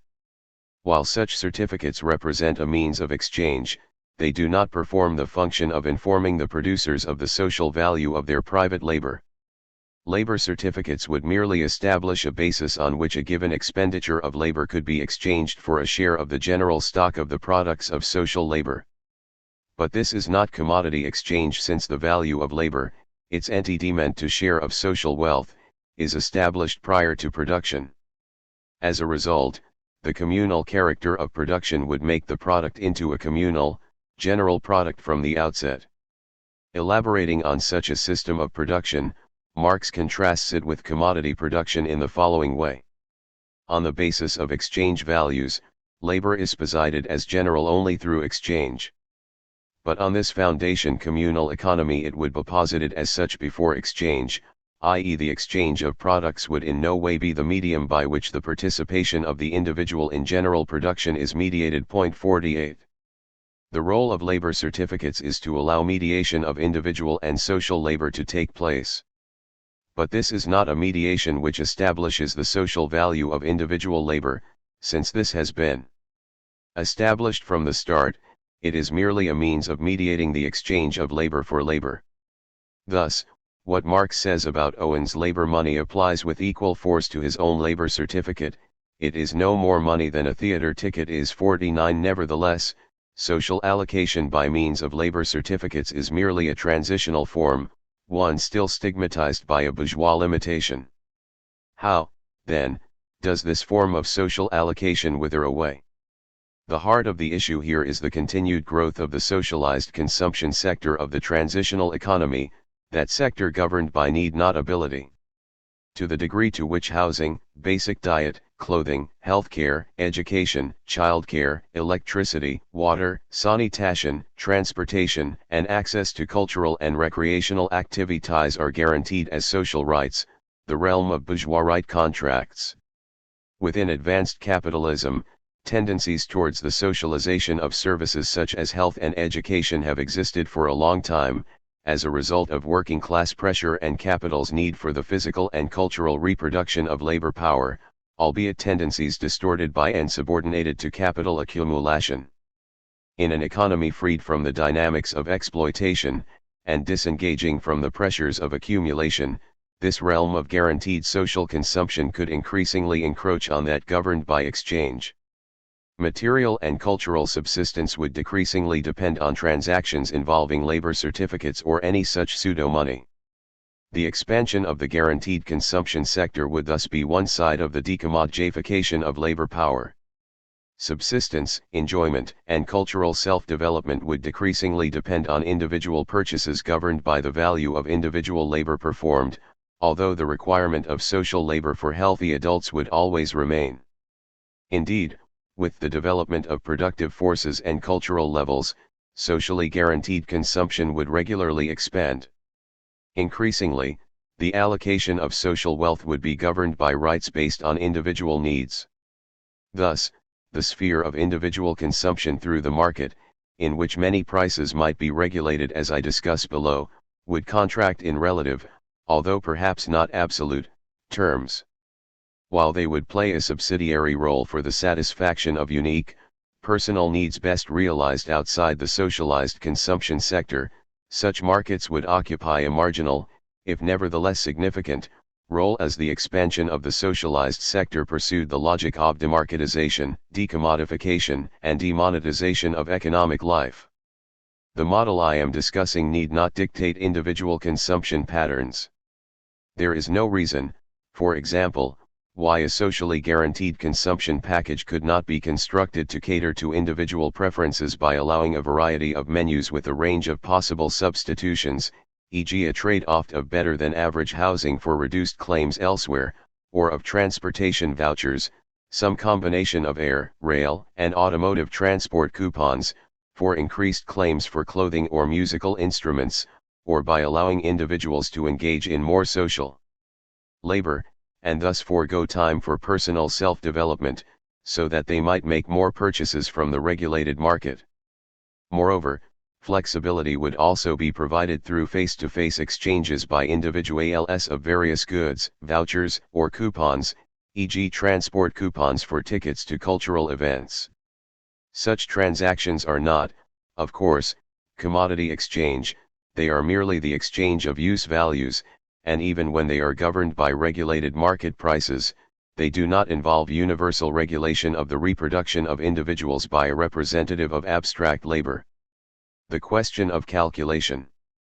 At this point my argument is likely to be attacked on the grounds that I betray a fundamentalist unwillingness to come to terms with the calculation problem which would exist in a socialist economy, or in a society transitional towards socialism. Robin Blackbaum in particular believes that Marxists have failed to produce an adequate reply to the arguments of Ludwig von Mises and Friedrich von Hayek, according to whom rational economic decision-making is not possible without the price signals provided by genuinely competitive markets based on private ownership of the means of production and investment on the basis of profit maximization. Not that Blackbaum supports the anti-socialist case put by Mises and Hayek, but he clearly believes that these critics correctly identified the Achilles heel of socialist economic thought. 50 Most remarkable about this line of argument is that those who pursue it most vigorously fail to grasp its full implications. The Mises-Hayek critique of socialism according to the criterion of calculation is inseparable from an underlying theory of economic life, one that rests on the most thoroughgoing methodological individualism, and lacks coherence outside the framework of that theory. Grant the conclusion that rational economic calculation is not possible without competitive market prices, and one must logically accept large chunks of the underlying theory and the view that socialism is an inherently irrational project. To reject the Mises-Hayek perspective on calculation is not, therefore, a simple maneuver designed to evade difficulties. Rather, it is to proclaim one's opposition to an entirely fetishist vision of economic life. For, as Joseph Schumpeter pointed out, the Austrian anti-socialists proceed from the model of a Crusoe economy in which atomistic, self-seeking individuals choose to exchange the products of their isolated labors. More than this, they then push the subjectivism and individualism of this model to the most absurd extremes. All of economic life, they insist, is driven by consumer needs, thereby conveniently ignoring the role of labor in economic life. Having reified both the individual and his or her status as a consumer, they then simply conflate all of economic life with market exchange. To live is to exchange. It follows, in the words of a modem follower of Mises and Hayek, that the core of economic theory is the theory of markets. 51 Having reduced economic reliance to subjectively driven market exchanges between atomized, self-seeking individuals, the Neo-Austrians are free to treat pure profit as a subjective phenomenon, as a function of discovery by entrepreneurs. And since we are all potential discoverers, it follows that we are all entrepreneurs. Moreover, the entrepreneurial opportunities offered to us all provide the moral justification of capitalist private property. Discoverers, we are told, should be free to enjoy the fruits of their discovery. The ethical justification of capitalism thus comes down to the principle of finders, keepers. 52 That the Neo-Austrian position culminates in such a pathetic banality is not accidental. Every step of the way, the argument is crudity piled on crudity. Rampant subjectivism, Extreme methodological individualism and capitalist apologetics combine to produce what must be judged among the poorest performances in the history of economic thought. 53 It is not the purpose of this study to offer yet another critique of neo-Austrian economics. I develop these points only to illustrate a key blind spot in recent arguments which take the ultra-liberal position on economic calculation as the point of departure for claims that the market is the only mechanism that can regulate a socialist economy. With respect to this argument, two crucial points need to be made about the nature of markets. First, the best that markets can do is to provide information to people about a range of private economic choices available to them as isolated individuals. Markets are incapable of providing any meaningful information about the social effects of private economic transactions. Yet, as an important body of literature in welfare economics has shown, virtually all allegedly private economic acts have such public effects, or externalities to use the jargon of modern economics. Even Robinson Crusoe could not act in isolation. And in real-world situations, as E.K. Hunt points out, most of the millions of acts of production and consumption in which we daily engage involve externalities. Since the vast majority of productive and consumptive acts are social, i.e., to some degree they involve more than one person, it follows that they will involve externalities. 54. Thus, whatever may be said about the ability of markets to provide information relevant to individual decision-making, and this has been vastly overrated, they are not equipped to calculate trans-individual effects and are thus biased against social decision-making.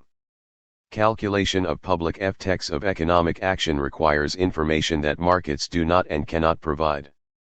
Not only do markets presuppose atomized individuals, by depriving people of information about social effects, and by rewarding only acts judged according to private, asocial criteria, they perpetuate atomism.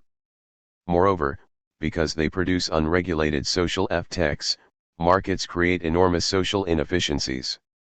It is no overstatement, therefore, when the authors of Quiet Revolution in Welfare Economics write that markets bias and obstruct the flow of essential information, promote antisocial incentives over equally powerful motivations that need not be socially destructive, and generate increasingly inefficient allocations of resources.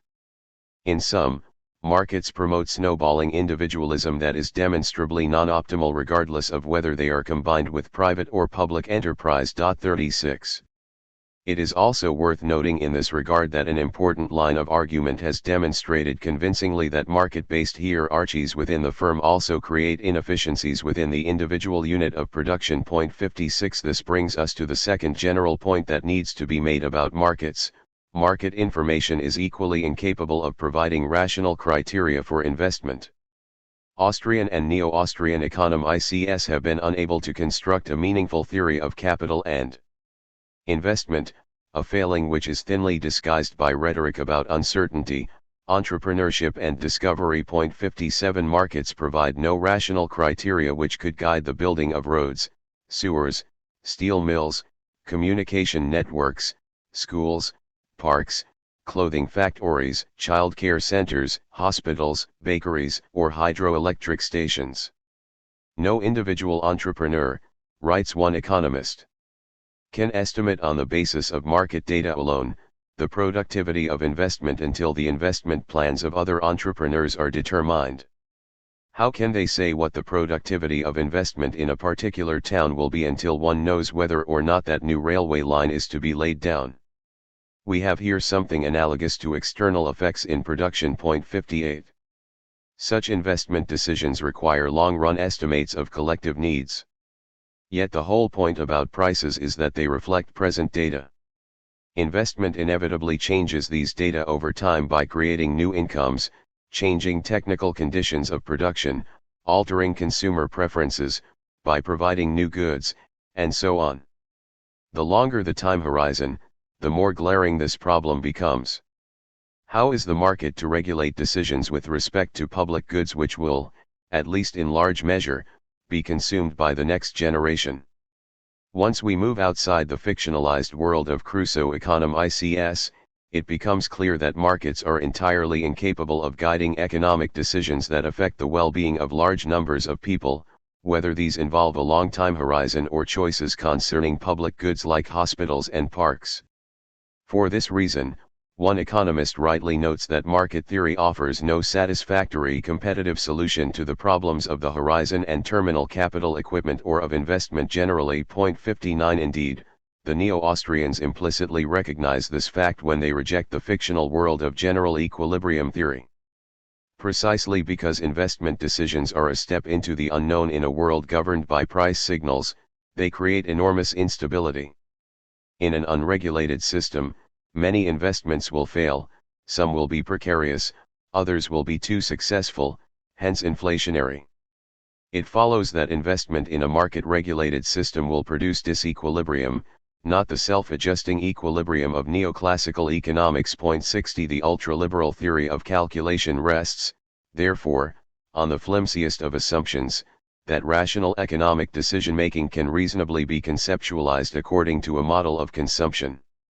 Choices by isolated individuals recognize the inherently social nature of economic action and the problem of the time horizon associated with investment, however, and market calculation stands exposed as little more than an ideological construct with almost no explanatory power.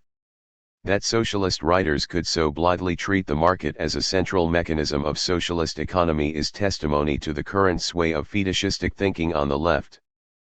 But if the market cannot provide the sort of information needed to regulate a socialist economy, and, indeed, is structurally biased against the provision of such information, by what mechanisms and processes might a socialist economy regulate itself? A number of general points can be made in response to this question. First, the key variables in establishing the framework of the economy are the structure of social consumption and the rate and direction of investment. The structure of consumption determines the order of priority given to a whole range of needs, and thus the allocation of productive resources to the provision of food, clothing, means of transportation and communication, housing, healthcare, education, and so on. The structure of investment similarly prioritizes such things over time. The rate of investment, on the other hand, determines what can be called the intertemporal distribution of welfare, how much of today's output will be devoted to meeting needs in the here and now and how much will be devoted to future needs. 61 The division of the social product between consumption and investment thus reflects social choices with respect to present and future needs. Capitalism resolves these issues according to the criterion of profitability. The structure of consumption is determined by capitalist decisions as to the production of those goods which, given the existing distribution of income, are expected to provide the highest rate of return. Similarly, the structure and rate of investment are determined by capital's assessment of the potential profit of various investment projects. In both cases, democratic public discussion of these issues is irrelevant. These are private decisions which pertain to capital by virtue of its property rights, however much the welfare of the majority may be affected by them. Central to the political economy of socialism is the attempt to establish democratic control over macroeconomic decisions which determine the fundamental structure of consumption and the rate and structure of investment. This involves asserting the inherently social nature of such processes, and the basic priority of macroeconomic decision-making in economic life. And it involves challenging the methodological individualism of market economics and its mystified view of such decisions as mere aggregates of private microeconomic decisions. By treating macroeconomics as a sum of individual micro-decisions, market theory maintains that if the environment is being destroyed, if housing and health are inadequate while deodorants and hairsprays are abundant, or if products are unsafe, it is because people want it this way. 62 One of the central achievements of Marx's critique of market economics was to expose the inversion of subject and object, means and ends which characterizes this outlook. Contrary to the view that commodity market mechanisms are purely technical in nature and can be accommodated to any range of choices, Marx demonstrated that market regulation, expressed through the law of value, treats as natural what are in fact thoroughly social relations and processes, the commodification of labor power, the subordination of use value to exchange value, of need to profit, and of consumption to accumulation. By demonstrating that subordination of human needs to reified automatic laws is the very essence of market regulation, Marxism proposes the socialization and demarketization of economic life. Indeed, these are simply two sides of the same coin. To socialize macroeconomic decisions, by subjecting them to genuine democratic and public control, is to push back the frontiers of the market, to affirm the right of the majority to regulate processes which have hitherto governed their lives. Related to this first principle, the socialization of macroeconomic decision-making, is a second, demarketization of subsistence. The ideology of the market holds that the market is a mechanism for the expression of needs, which are reflected in prices, and that the level of demand for a given commodity is a reflection of the need for it relative to other goods given existing supplies. The absurdity of this view has been pointed out by countless critics. If a shortage of some good drives up prices and reduces demand and consumption, then it follows that the need for that good has diminished. Since human needs only exist in markets, notes one such critic, market ideology implies that raising prices thereby reduces human needs, since these can only be measured by market demand.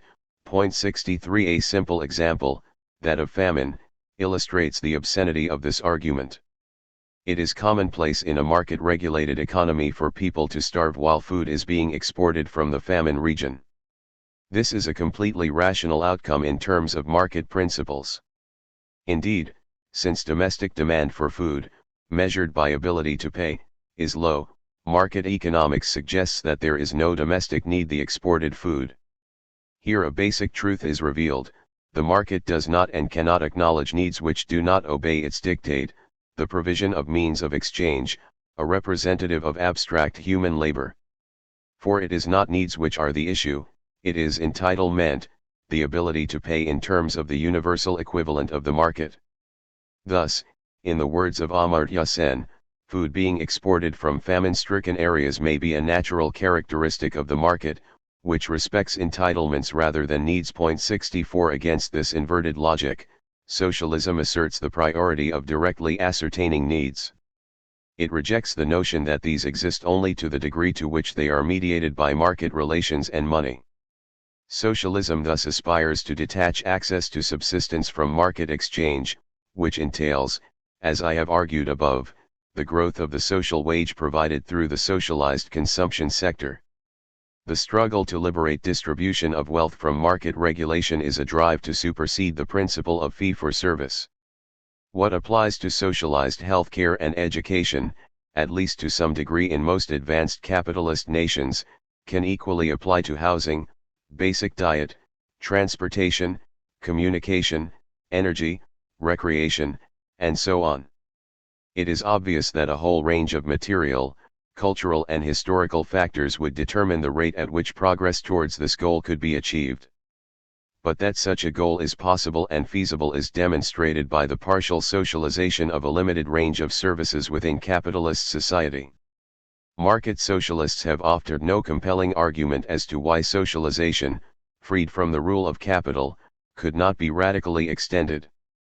And those who accept that it is feasible seem unable to recognize that the expansion of free social services necessarily involves the contraction of the market and undermines market regulation of the economy.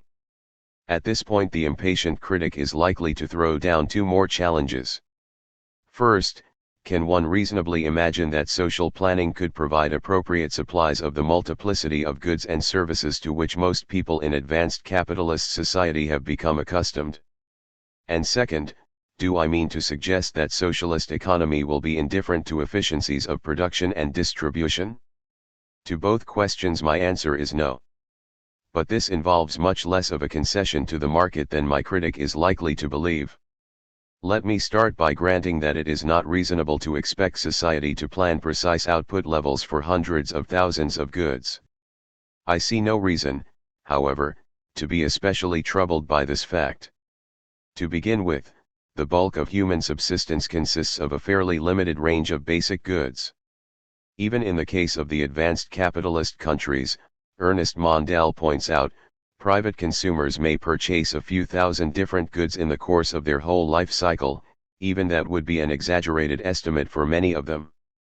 Production schedules for such goods could easily be devised without price signals since, even in capitalist societies, the bulk of current production corresponds to established consumption patterns and predetermined production techniques that are largely if not completely independent of the market. 65 As for fluctuations in demand, again, for most of these goods, lack of price information poses little problem. There is little lost by way of efficiency, after all, in choosing to overproduce a wide range of goods with a reasonable shelf life, e.g. soaps and shampoos, canned and many packaged foods, household appliances, clothing goods, pencils, pens, notepaper, and so on.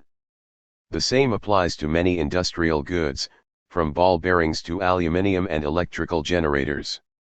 Furthermore, inventory control systems are far more effective than price signals for tracking changes in the demand for goods, which is precisely why capitalists devote so much effort and investment to perfecting them. As Pat Devine notes, price changes are not necessary to provide the information that changes in capacity are needed. A change in demand first becomes apparent as a change in the quantity being sold at the existing price and is therefore reflected in changes in stocks or orders. Such changes are perfectly good indicators or signals that an imbalance between demand and current output has developed. Price changes in response to changes in demand are therefore not necessary for purpose of providing information about the need to adjust capacity. 66. It is worth noting that this argument does not apply only to supplies of consumer goods. The development of computer-regulated just-in-time delivery systems for parts and components in manufacturing processes demonstrates that price signals are not required to assure the availability of all the elements necessary to manufacture a final product. Modern corporations engage in much more planning than mainstream economics likes to acknowledge. There is no reason why a socialist economy could not refine and develop such systems of planning within the firm. Still, there are good reasons for not including all goods and services in a social planning process. Goods of lower overall priority to the community, those whose scarcities are a significant factor, and those which cater to highly specialized needs could best be left to individual market exchange. Which goods would enter the sphere depends in the first instance on the makeup of the socialized sector. But let us assume that a range of luxury goods would be allocated according to market exchange, fine wines, exotic teas and coffees, specialty clothing and home furnishing, some electrical goods, and the like. Let us also assume that the sector allocates goods whose consumption society prefers to discourage, such as cigarettes. Further, let us assume that a range of personal services are available in this sphere, e.g. hairdressing and cosmetic surgery. The existence of a sector such as this would provide for a large number of individual preferences to be accommodated according to supply and demand. But this need not involve much of a concession to market principles for reasons which should now be clear. First, the scope of this sector would be limited. So long as the bulk of subsistence goods are not procured through the market, then the latter will not regulate the social and material reproduction of human beings. Second, even in such a sphere, there is no reason that the market should reign supreme. Many market prices could be regulated by public policy. Cigarettes provide an obvious case in point. If society wishes to discourage consumption of such goods, or to force consumers to pay for obvious external effects, it can easily tax them, as do modern capitalist societies, by setting prices well above costs of production and making them unresponsive to a decrease in demand. The taxes accrued in this way could be appropriated by public authorities to subsidize the socialized consumption sector, to create special funds, e.g. for environmental cleanup, or to lower the prices of certain goods still allocated through the market, hardcover books perhaps. The crucial point here is that even this limited market sector could be regulated according to social criteria and need not, therefore, involve any move towards market regulation. 67 In the words of Volodymyr Tsprus, a society which consciously constructs a mechanism for the functioning of its economy chooses between different combinations of direct and market forms of allocation, and subordinates commodity relations to autonomously defined goals and criteria of rationality. In this way society can overcome commodity fetishism. This comment takes us to our critic's second challenge, the problem of efficiency.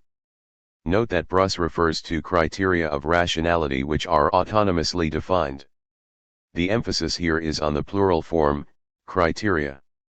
For one of the characteristics of an economy moving beyond the market is its liberation from domination by the law of value, the relentless drive to reduce socially necessary labor time in order to maximize surplus value and the rate of accumulation. As I have argued above, this does not mean that the economy of time disappears in socialist society. It does mean, however, that the problem of time is situated within the political economy of the working class. The cardinal principle of that political economy is the free development of individualities, the development of human powers as an end in itself. 69 Human labor ceases to be a means to an end, the self-expansion of capital. Increasingly, the development of the many-sided creative energies and capacities of individuals becomes the ultimate goal of society.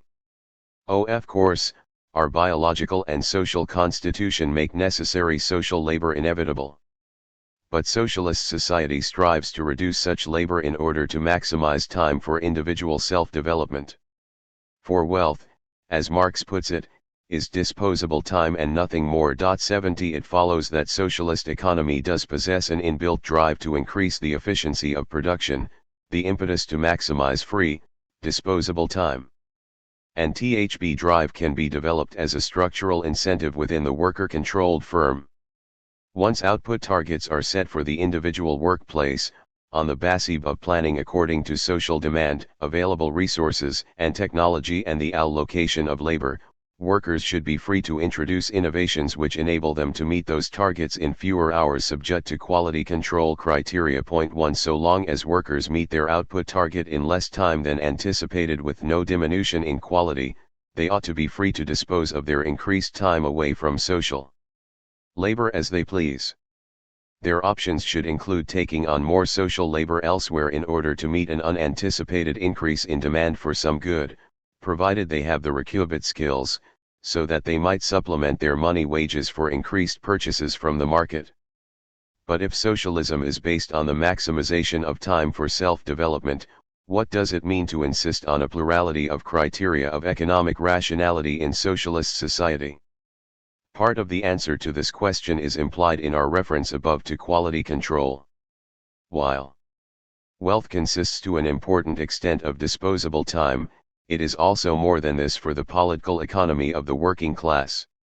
The key thing is not just the quantity of time at workers' disposable, it is also the quality of time, within and beyond necessary social labor. For wealth is also for Marx measured by the multiplicity and richness of needs that are satisfied, which involves a combination of goods, services, and time for self-development. Indeed, one of the progressive features of capitalism according to Marx is that it develops new needs in people, it awakens and cultivates their senses and expands the range of their enjoyments. In the course of capitalist development of the productive forces, the producers change, too, in that they bring out new qualities in themselves, develop themselves in production, transform themselves, develop new powers and ideas, new modes of intercourse, new needs, and new language. 72 This takes place, however, in a contradictory and one-sided way. While developing new aspirations for self-development among the producers, capitalism also restricts their opportunities to realize them. Socialism takes over and develops capital's tendency to cultivate the human being in a form as rich as possible in needs, because rich in qualities and relations. But it does so in a way which liberates this positive side of capital's self-expansion from the alienation and exploitation associated with it. 73 Three things follow from this. First, the reduction of necessary social labor cannot be at the expense of the range of human satisfactions. On the contrary, the productivity gains brought about by the development of the forces of production would in all probability be distributed in two ways, not one, by increasing the social output to raise consumption levels, and perhaps to move some goods from the sphere of market exchange into the socialized consumption sector, and, After that, by reducing necessary social labor. The second thing which follows from our qualitative criteria is that reduction in necessary labor time could not be at the expense of the conditions of work itself. It is contrary to the political economy of the working class to increase the drudgery, monotony, or hazards of work. This is why, in the very passage in which he advances the criterion of the development of human powers as an end in itself as the goal of socialism, Marx also insists that this objective has as its precondition that the producers work in conditions most worthy and appropriate to their human nature. 74 Finally, reduction in necessary labor cannot be at the expense of the natural and social environment outside the workplace.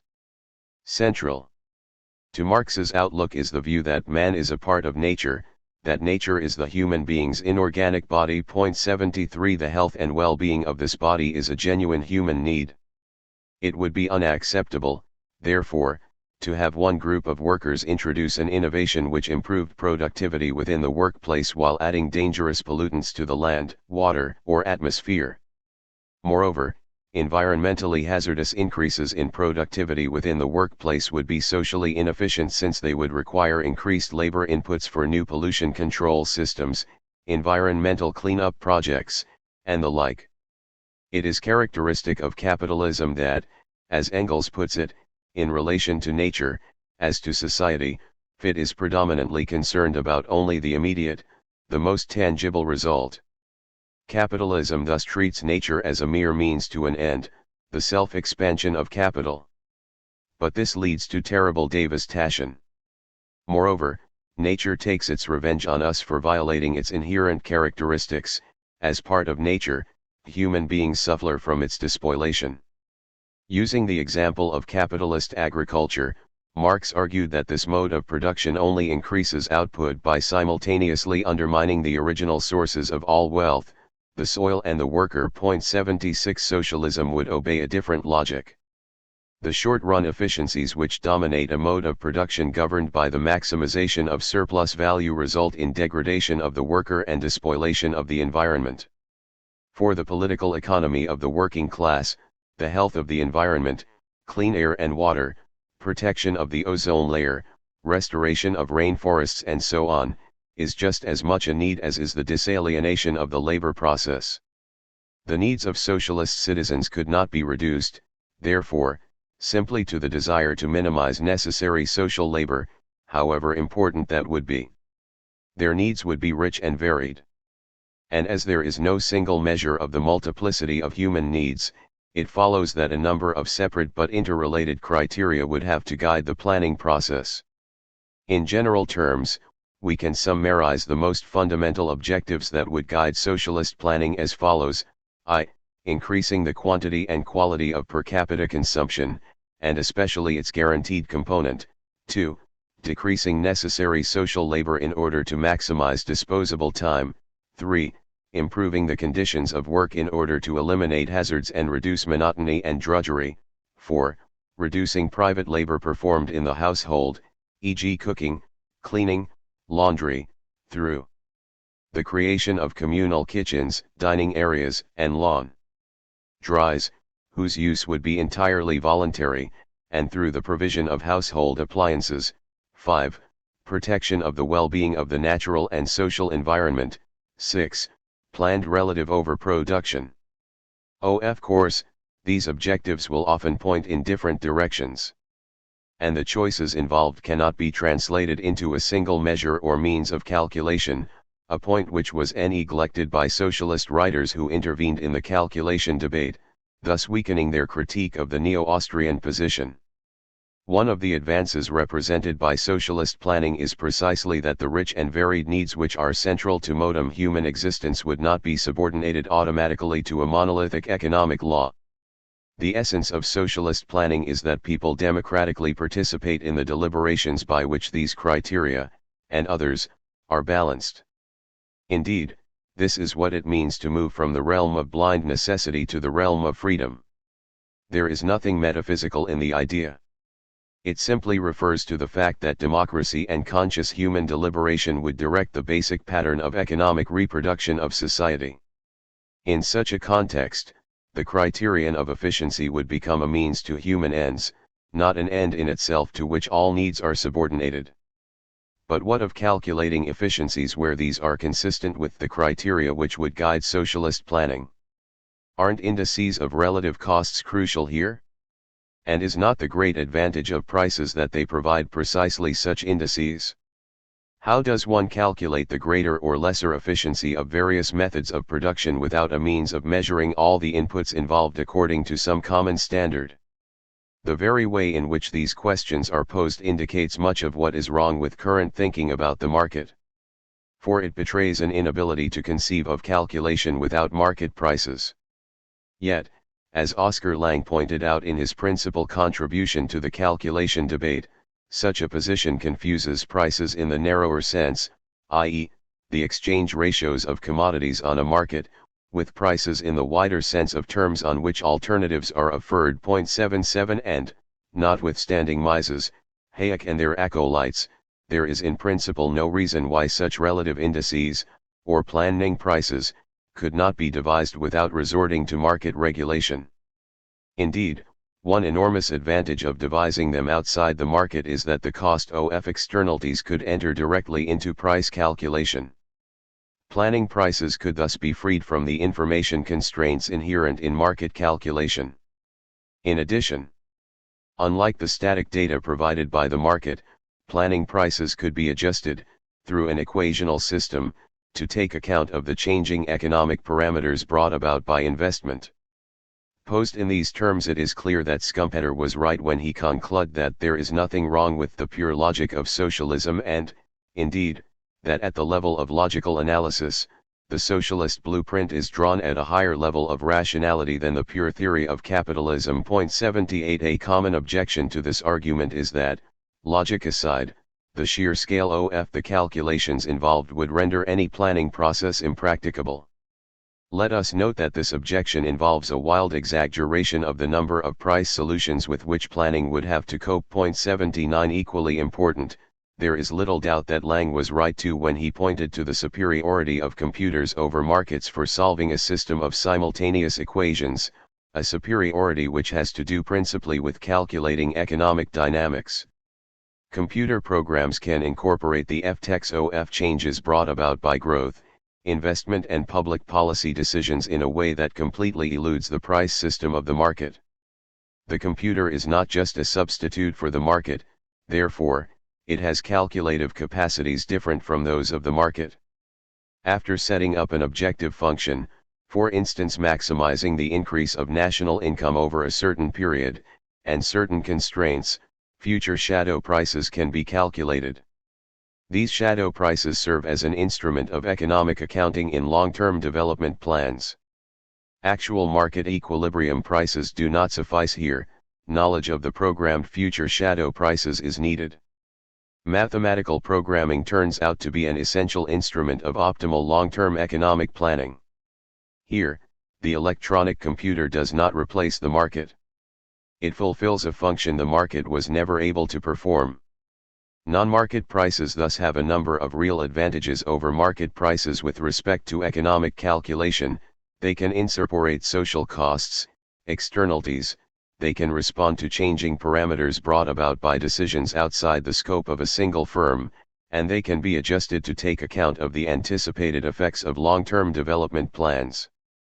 Let me emphasize again that I am discussing planning prices here, i.e. a measure of relative costs that would guide economic decisions where this is the operative criterion. This has nothing to do with market regulation of the economic reproduction of society. As far as the technical question of devising planning prices is concerned, however, my own view is that Maurice Dobbs' elaboration of a model of measuring past, present and future labor inputs could serve quite effectively as a means of calculation for these purposes. I have largely ignored Dobbs' contribution to the literature on economic planning since his approach is undermined by a reliance on the Russian experience as his point of departure and, not surprisingly, on the labor market to determine wages, and by his failure even to acknowledge workers' democracy as a key to socialist planning. For these reasons, much of Dobbs' work is of little or no value to the development of a political economy of socialism. But with respect to this technical problem, devising a measure of average labor inputs for purposes of socialist economic calculation, Dobbs' discussion is instructive. This is especially so because, as he points out, a dated labor system of calculation could provide a measure not merely of labor expenditures actually incurred, but of potential labor expenditures that would be imposed elsewhere if the input in question were to be put to a submarginal use. 81. Let me hasten to add, once again, that any such quantitative method of calculation would have to be subordinate to qualitative criteria, a point that is absent in Dobbs. Efficiency calculations are relevant only where all other considerations are equal, or nearly so. Precisely because a range of qualitative concerns would operate autonomously, socialist society could choose methods of production which would be less cost-efficient in the short or medium term because of the less satisfactory conditions of work or the long-run depletion of natural resources associated with alternative methods. And this possibility, I repeat, is one of the features which distinguishes a planned economy from one regulated by the market. My discussion of the calculation debate may be summarized, then, as follows. I argued, first, that the challenge thrown down by Mises and Hayek is not merely a technical one. To accept the terms of debate as they pose them is to accept that all aspects of economic life must be reduced to a single measure. All concrete labor must be reduced to a single abstract form, all human needs must be expressed via a common medium which quantifies them, human labor and the natural environment must be treated as simple commodity inputs into a production process and thus regulated according to short-run cost efficiencies, and social needs must be treated as mere aggregates of individual market decisions. Second, I attempted to show that socialism would set its basic economic parameters by establishing communal ownership of the means of production and social control of the structure of consumption and the rate and direction of investment.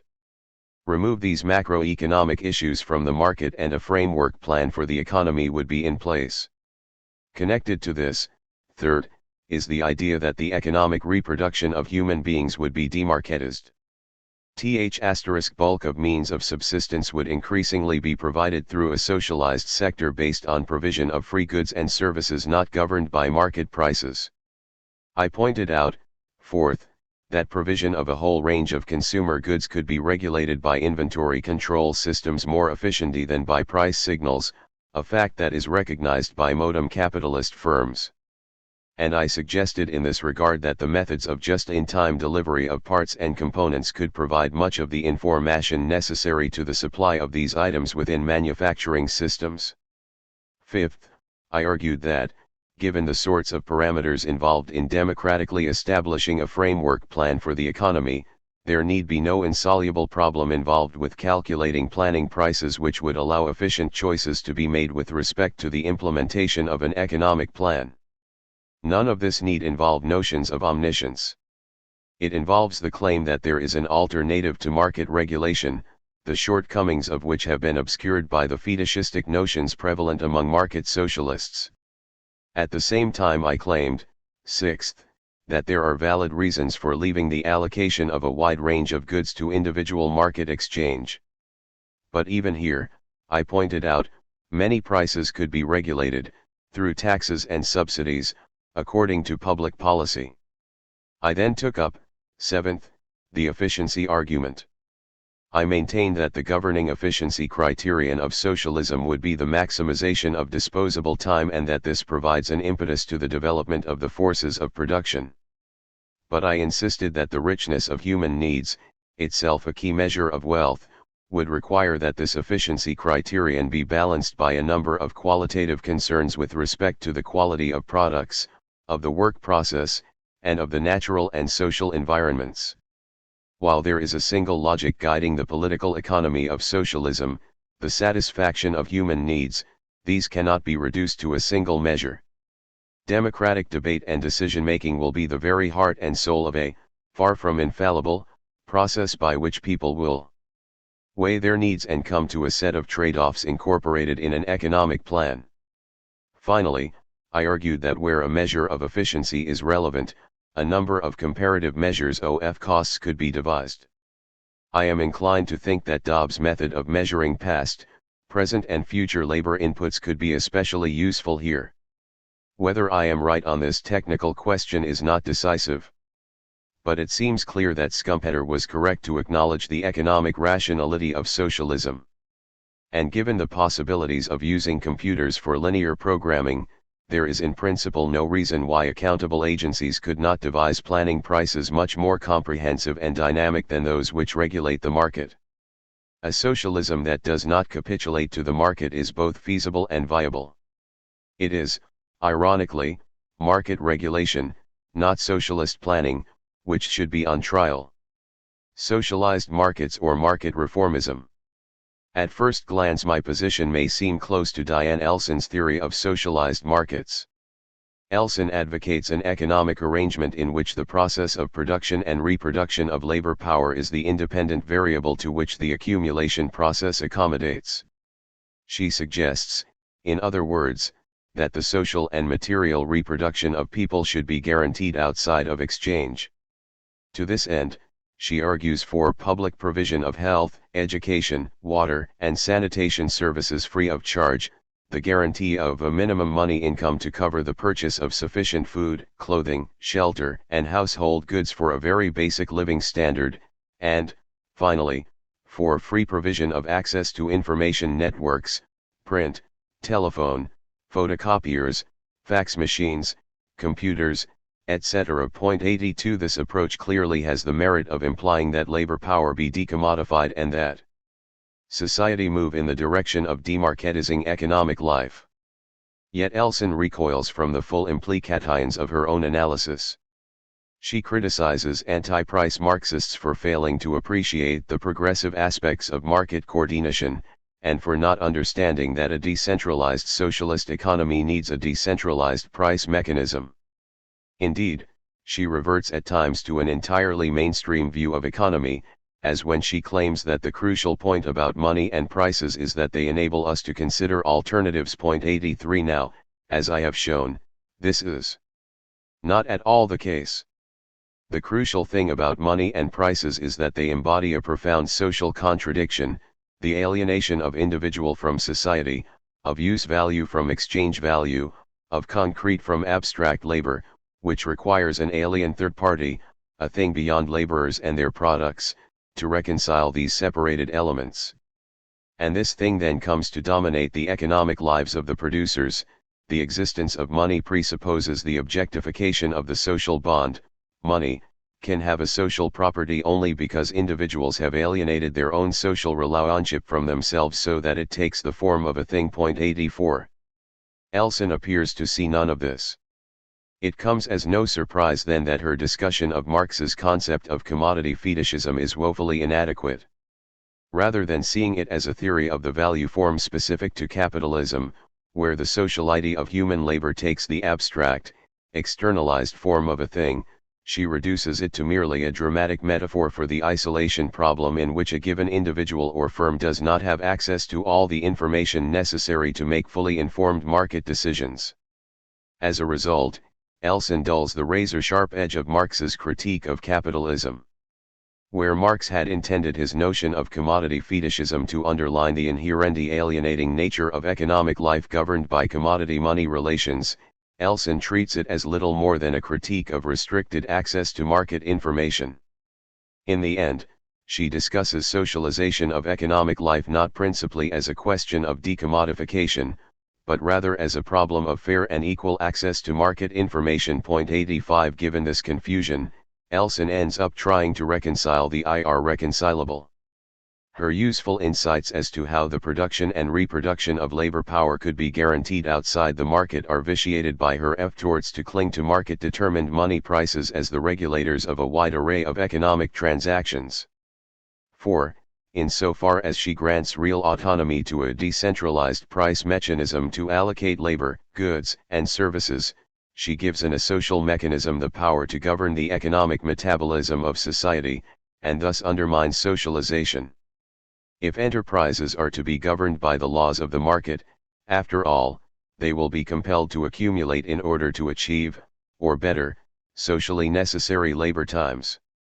The organization, intensity, hours, and rhythms of work will have to be determined ultimately by the forces of market competition. Moreover, there will be a constant tension between the principles of socialization and market regulation. Either the system will allow the bankrupting of relatively inefficient enterprises, and the layoffs and unemployment that entails, or more efficient firms will have to be taxed at a higher level in order to keep those firms afloat and to continue to sustain the provision of free social services and a guaranteed minimum income, thereby undermining the market reward for successful accumulation and diluting market rationality. The clash between the logics of market regulation on the one hand and socialization on the other will inevitably generate social discontent, either among those who are driven out of work or whose wages are driven down by market competition, or on the part of those whose market efficiency is penalized by higher taxes which inhibit their ability to accumulate as rapidly as possible in the face of present or future competitive threats. Whichever route the system chooses, the benefits of socialization will continually be undermined by the reality of market imperatives. The same conflict which is at work in the advanced capitalist countries at the moment will sooner or later come into play. Either society will choose to break with market regulation in order to preserve the benefits of socialization, or it will be forced to erode the socialized sphere in order to allow market forces freer play. In the end, Elson's socialized markets embody a fundamental contradiction, the coexistence of market and non-market logics of economic regulation. One or the other must ultimately assert its dominance. If Elson claims that she always intended the market to be subordinate to the logic of socialization, she will have to accept that her model will not have a genuine decentralized price mechanism, nor will it strictly speaking provide for the choice between economic alternatives on the basis of money prices. This is not to deny that different mechanisms can be incorporated within a single economic system. It is to insist, rather, that the combination of utterly different economic logics is not viable. My argument has been that socialism represents the increasing subordination of market transactions to non-market regulation by the direct producers and their fellow citizens. Recognizing that autonomous markets are inherently asocial, I have argued that socialism must strive to limit, restrict, and subordinate them within a framework governed by a commitment to decommodifying economic life. Elson fails to come to terms with what is at stake here, a choice between principles of economic regulation. Her position ends up entangled in a welter of contradictions which she tries to resolve with a thoroughly unconvincing appeal to the liberal notion that the key economic task is to challenge capital's prerogatives over information. We observe here a phenomenon which runs through the history of market socialism since the 1820s, a rapid descent from the lofty heights of socialization to the depths of market reformism. Lack of clarity about commodities, money, and market regulation continually results in attempts to revamp the market without transcending it.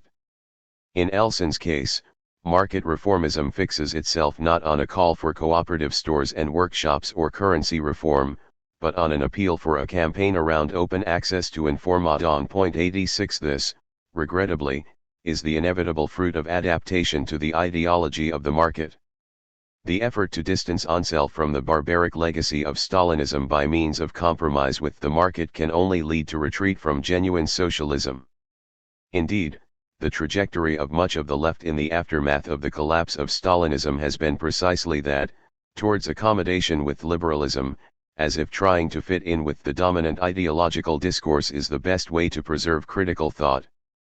The result has been a series of efforts to depict socialism as little more than spruced-up liberalism, or as entirely compatible with the market principles of liberal economics.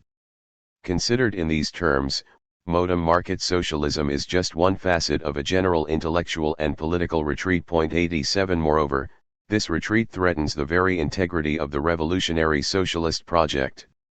There is a real danger, notes one critic, that the chilling experience of Stalinism and the sobering experience of social democracy is producing a lowering of sights, a loss of focus on the priorities and values that make the socialist/communist project revolutionary and worthwhile. 88 Yet it is precisely now, as the laudable efforts of working people in Eastern Europe to put an end to the tyranny of Stalinism are being channeled into the dead end of marketization, that revolutionary Socialism cannot afford confusion on the question of the market.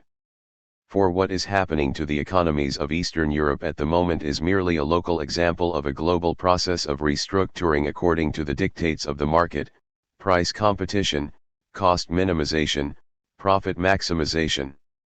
Now, as the world economy experiences its third major recession since the mid-1970s, is hardly the time for socialists to retreat from the fundamental idea that there is an alternative to the twin tyrannies of the market and the state, the democratic system of workers' self-government and conscious planning of social production that Marx termed a free association of the producers. The history of the working class movement is a history of resistance to the tyranny of the market and its laws. From anti-enclosure riots to Luddite rebellions, from the campaign against the new poor law to struggles against factory closures and wage cuts today in Brazil, Poland, South Africa, or the United States, the working class has continually fought against domination by the market in human labor power.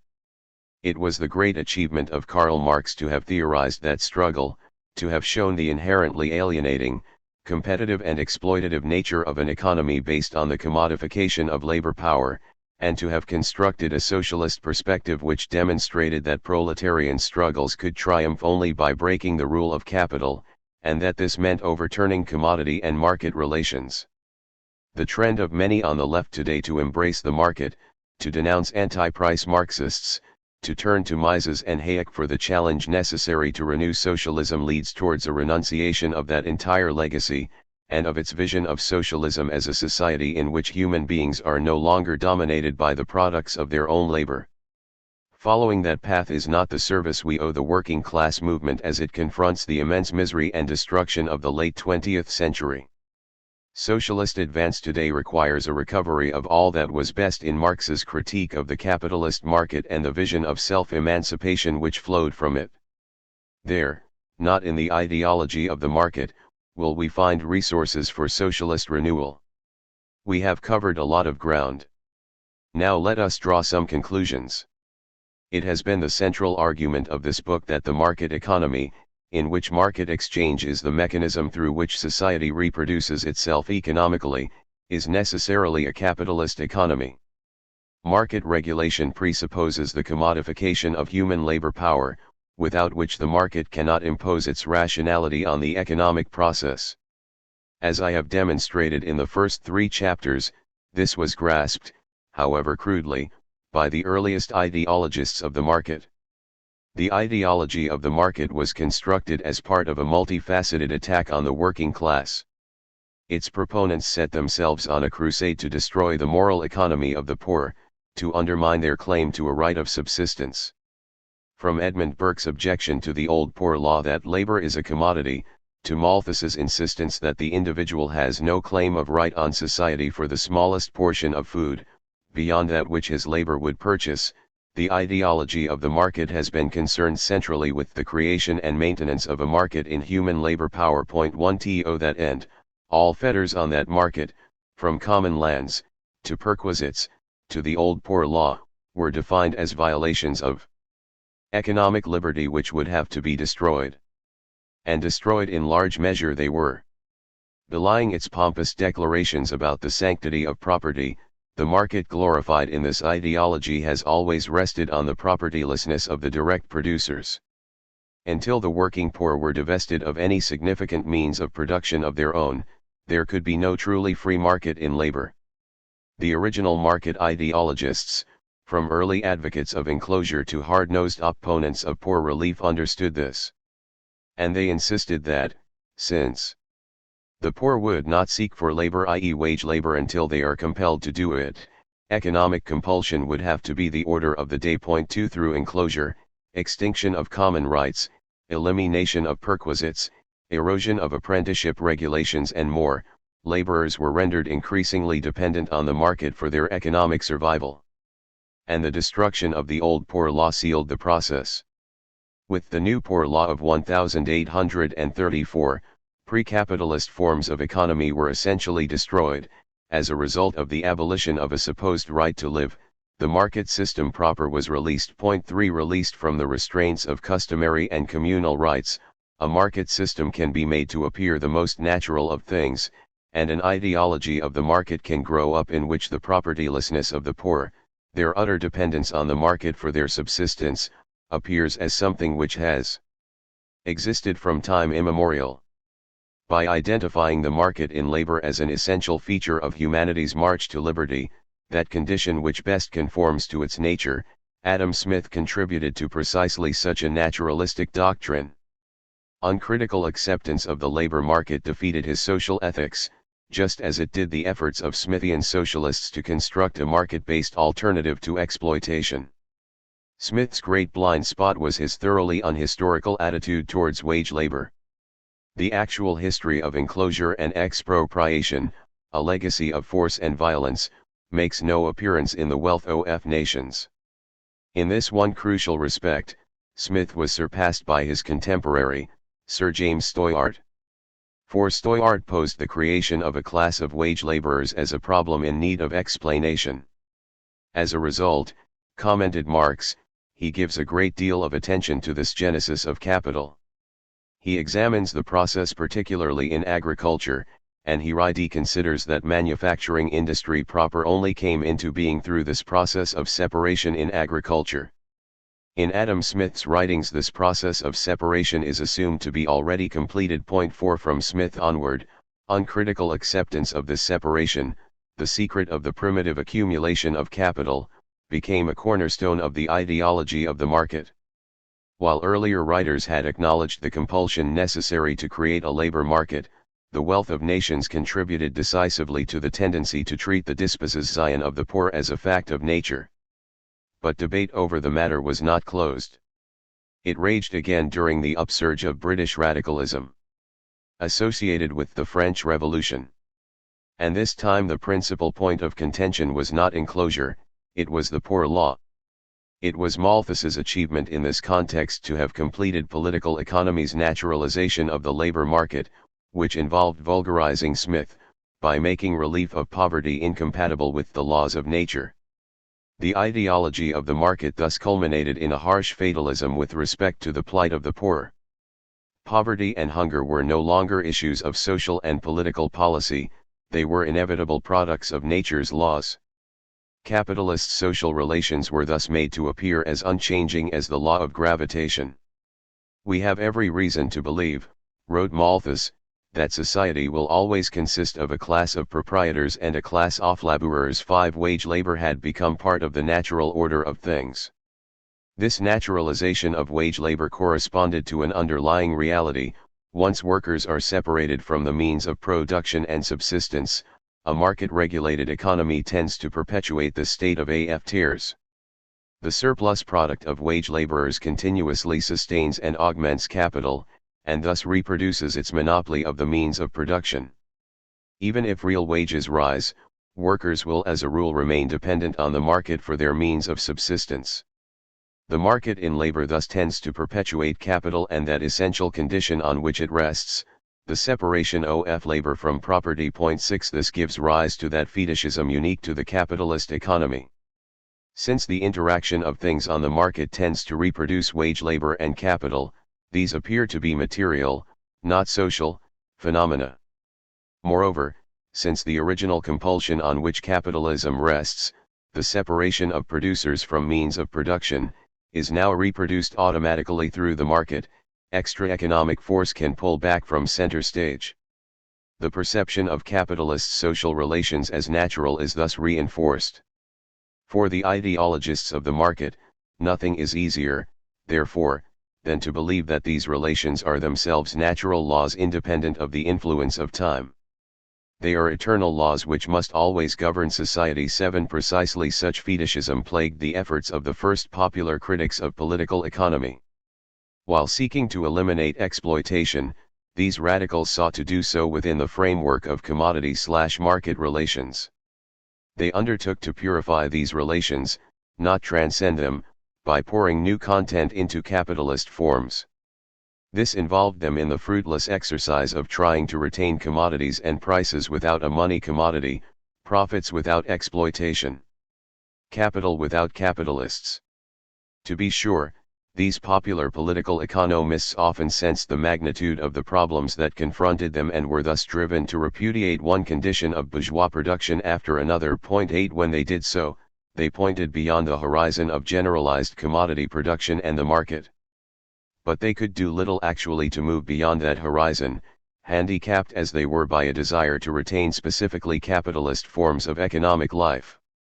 The great achievement of Marx's critique of political economy was to show the inseparability of production for the market, money, wage labor, competitive accumulation and exploitation. Marx's theory is simultaneously a critique of market regulation and a critique of all efforts at market socialism. By defetishizing the world of commodities, Marx showed that the reified laws of the market are the necessary forms in which the alienated and exploitative relations of capitalist production manifest themselves. One cannot transcend capitalism, therefore, on the basis of market regulation, the one presupposes the other. Marx was not the first to recognize the alienated and fetishistic nature of the capitalist market system. Before him, the young Hegel, in his lectures of 1803-4, had described the system of bourgeois economy as a self-propelling life of the dead, which moves hither and thither, blind and elemental, as a wild animal which stands in constant need of being tamed and kept under control. 9 It was clear to Hegel that the sphere of capitalist market relations did not conform to any reasonable notion of human freedom, since the prerequisite of the latter is that human powers be expressed in an objective realm of self-actualization and self-determination. Because, in Hegel's words, market relations are based on the blind dependence of individuals on one another, they constitute a system of alienation in which things of human creation take on a life and laws of their own. 10 Yet Hegel tried to work out arrangements for taming and controlling the market economy without superseding bourgeois relations. Unlike those socialists who hope to humanize the market, however, Hegel looked to an agency outside the market, the state, to impose a universality foreign to the blind and elemental particularity which characterizes market economy. Marx saw the blatant flaw in such a solution. The market and the state are two sides of the same system of alienation, the one cannot cure the other, but he never abandoned the Hegelian insight that the capitalist market formed a self-propelling life of the dead, which evaded the control of its participants. Rather than calling in the state, a particularistic force in a capitalist society, to act as a universalizing force, Marx sought a genuinely dialectical solution by identifying as the key contradiction of capitalism the barrier the market represents to satisfying the needs of those who are forced to sell their labor power as a commodity. The antagonisms at the heart of the commodity status of human labor power drive its bearers, the working class, to break with the market and the commodity form. Rather than look for a solution outside the sphere of market economy, Marx found within that sphere the contradiction which can explode the system from within. Market socialists, however, have abandoned the critical revolutionary import of this Marxian insight. Indeed, by adopting the view that the market is a necessary means to the satisfaction of human needs, market socialists often revert not only to a pre-Marxian position, but even to a pre-Hegelian one. Whereas Hegel recognized the thoroughly reified nature of market relations, albeit while posing a pseudo-solution, market socialists tend not to grasp even the insights he provided, let alone their powerful development by Marx into a systematic critique of market regulation and the reification of economic life. Mesmerized by the credit-based boom of Western capitalism throughout the 1980s, and traumatized by the disintegration of Stalinist regimes, which they depicted, incorrectly, as species of socialism or workers' states, many on the left have turned to the market as their last hope for preserving the possibility of a better society. Yet they have done so at a time when the enormous irrationality of the market is re-emerging with a shocking brutality. As I write this conclusion, the world economy is mired in its third slump since 1974. Estimates suggest that as many as 43 million people are living in hunger in the richest nation on the planet. Meanwhile, General Motors, the world's largest corporation, has announced plans to lay off 74,000 North American employees, and IBM, the world's biggest producer of computer goods, reports that it will have to cut 20,000 jobs, more than the 40,000 it predicted only a few months ago. These are just local examples of the laws of the market imposing their imperatives during a period of crisis in the world economy. And, short-lived recoveries notwithstanding, the worst is yet to come. Already, half of Africa's 645 million people are living, according to a United Nations report, in absolute poverty, and their conditions are worsening with each year. Meanwhile, that policeman of the world market, the International Monetary Fund, sucks $580 million per year out of Africa as a result of fair market transactions with respect to debt repayment. In the poorest part of Africa, 40 sub-Saharan countries are paying out $1 billion every month to finance their crushing debt load. And on top of all this, more than $30 billion in capital has fled the continent since 1986, all in conformity with the market's imperative to maximize profits. As for the claim that Africa's crisis derives from its insufficient absorption into the world market, one need merely examine the brief record of marketization in Eastern Europe. Unemployment is soaring in Poland and the former East Germany, gross national product in Bulgaria has plummeted by 1/2, and Yugoslavia, that Stalinist state which most fully sought the therapy of the market, has disintegrated into rival nationalisms and civil war in the context of a debilitating market-driven economic crisis. 12. It is impossible to predict the outcome of the situation, in part because it will be determined by political responses as much as by economic dynamics. The indications are, however, that we are living through a period of continuing crisis whose devastating impact imperils the well-being of millions. Indeed, the system's crisis tendencies mean that it will continue to do so with a regularity and brutality which endangers the very survival of our species. 13. It is no use saying that these phenomena are not inherent in the market, that the market could be tamed and used for human purposes within different institutional arrangements. For the issue in dispute, as I have shown, is not the survival of various market mechanisms in a society moving away from capitalism, but whether the market can be the prime regulator of a socialist economy, whether human beings are capable of regulating their economic relations other than through the blind and elemental tyranny of things. The choice is either the socialization of economic life, and the subordination of markets to social regulation, or market regulation and its systematically asocial effects. It is for these reasons that the trend to embrace market socialism represents such a profound retreat. For it involves a renunciation of the heart and soul of the socialist project, the struggle for a society beyond alienated labor, exploitation, competition, and crisis, a society in which human beings begin to direct their economic relations according to conscious plan. What Rosa Luxemburg wrote of Edward Bernstein more than 90 years ago applies with equal force in this case. The market socialist does not really choose a more tranquil, surer, and slower road to the same goal. He chooses a different goal. Instead of taking a stand for a new social order, he takes a stand for the surface modifications of the old order. 14. Now, as humanity experiences the crises of the late 20th century, is hardly the time for lowering socialist sights, for settling for surface modifications of the old order by attempting a reconciliation with the market. It is precisely now that we need a vigorous reassertion of the socialist critique of the tyranny of the market, and a spirited defense of the view that working people can emancipate themselves from that tyranny, abolish their alienation from the means of production, and establish collective and democratic control of economic life.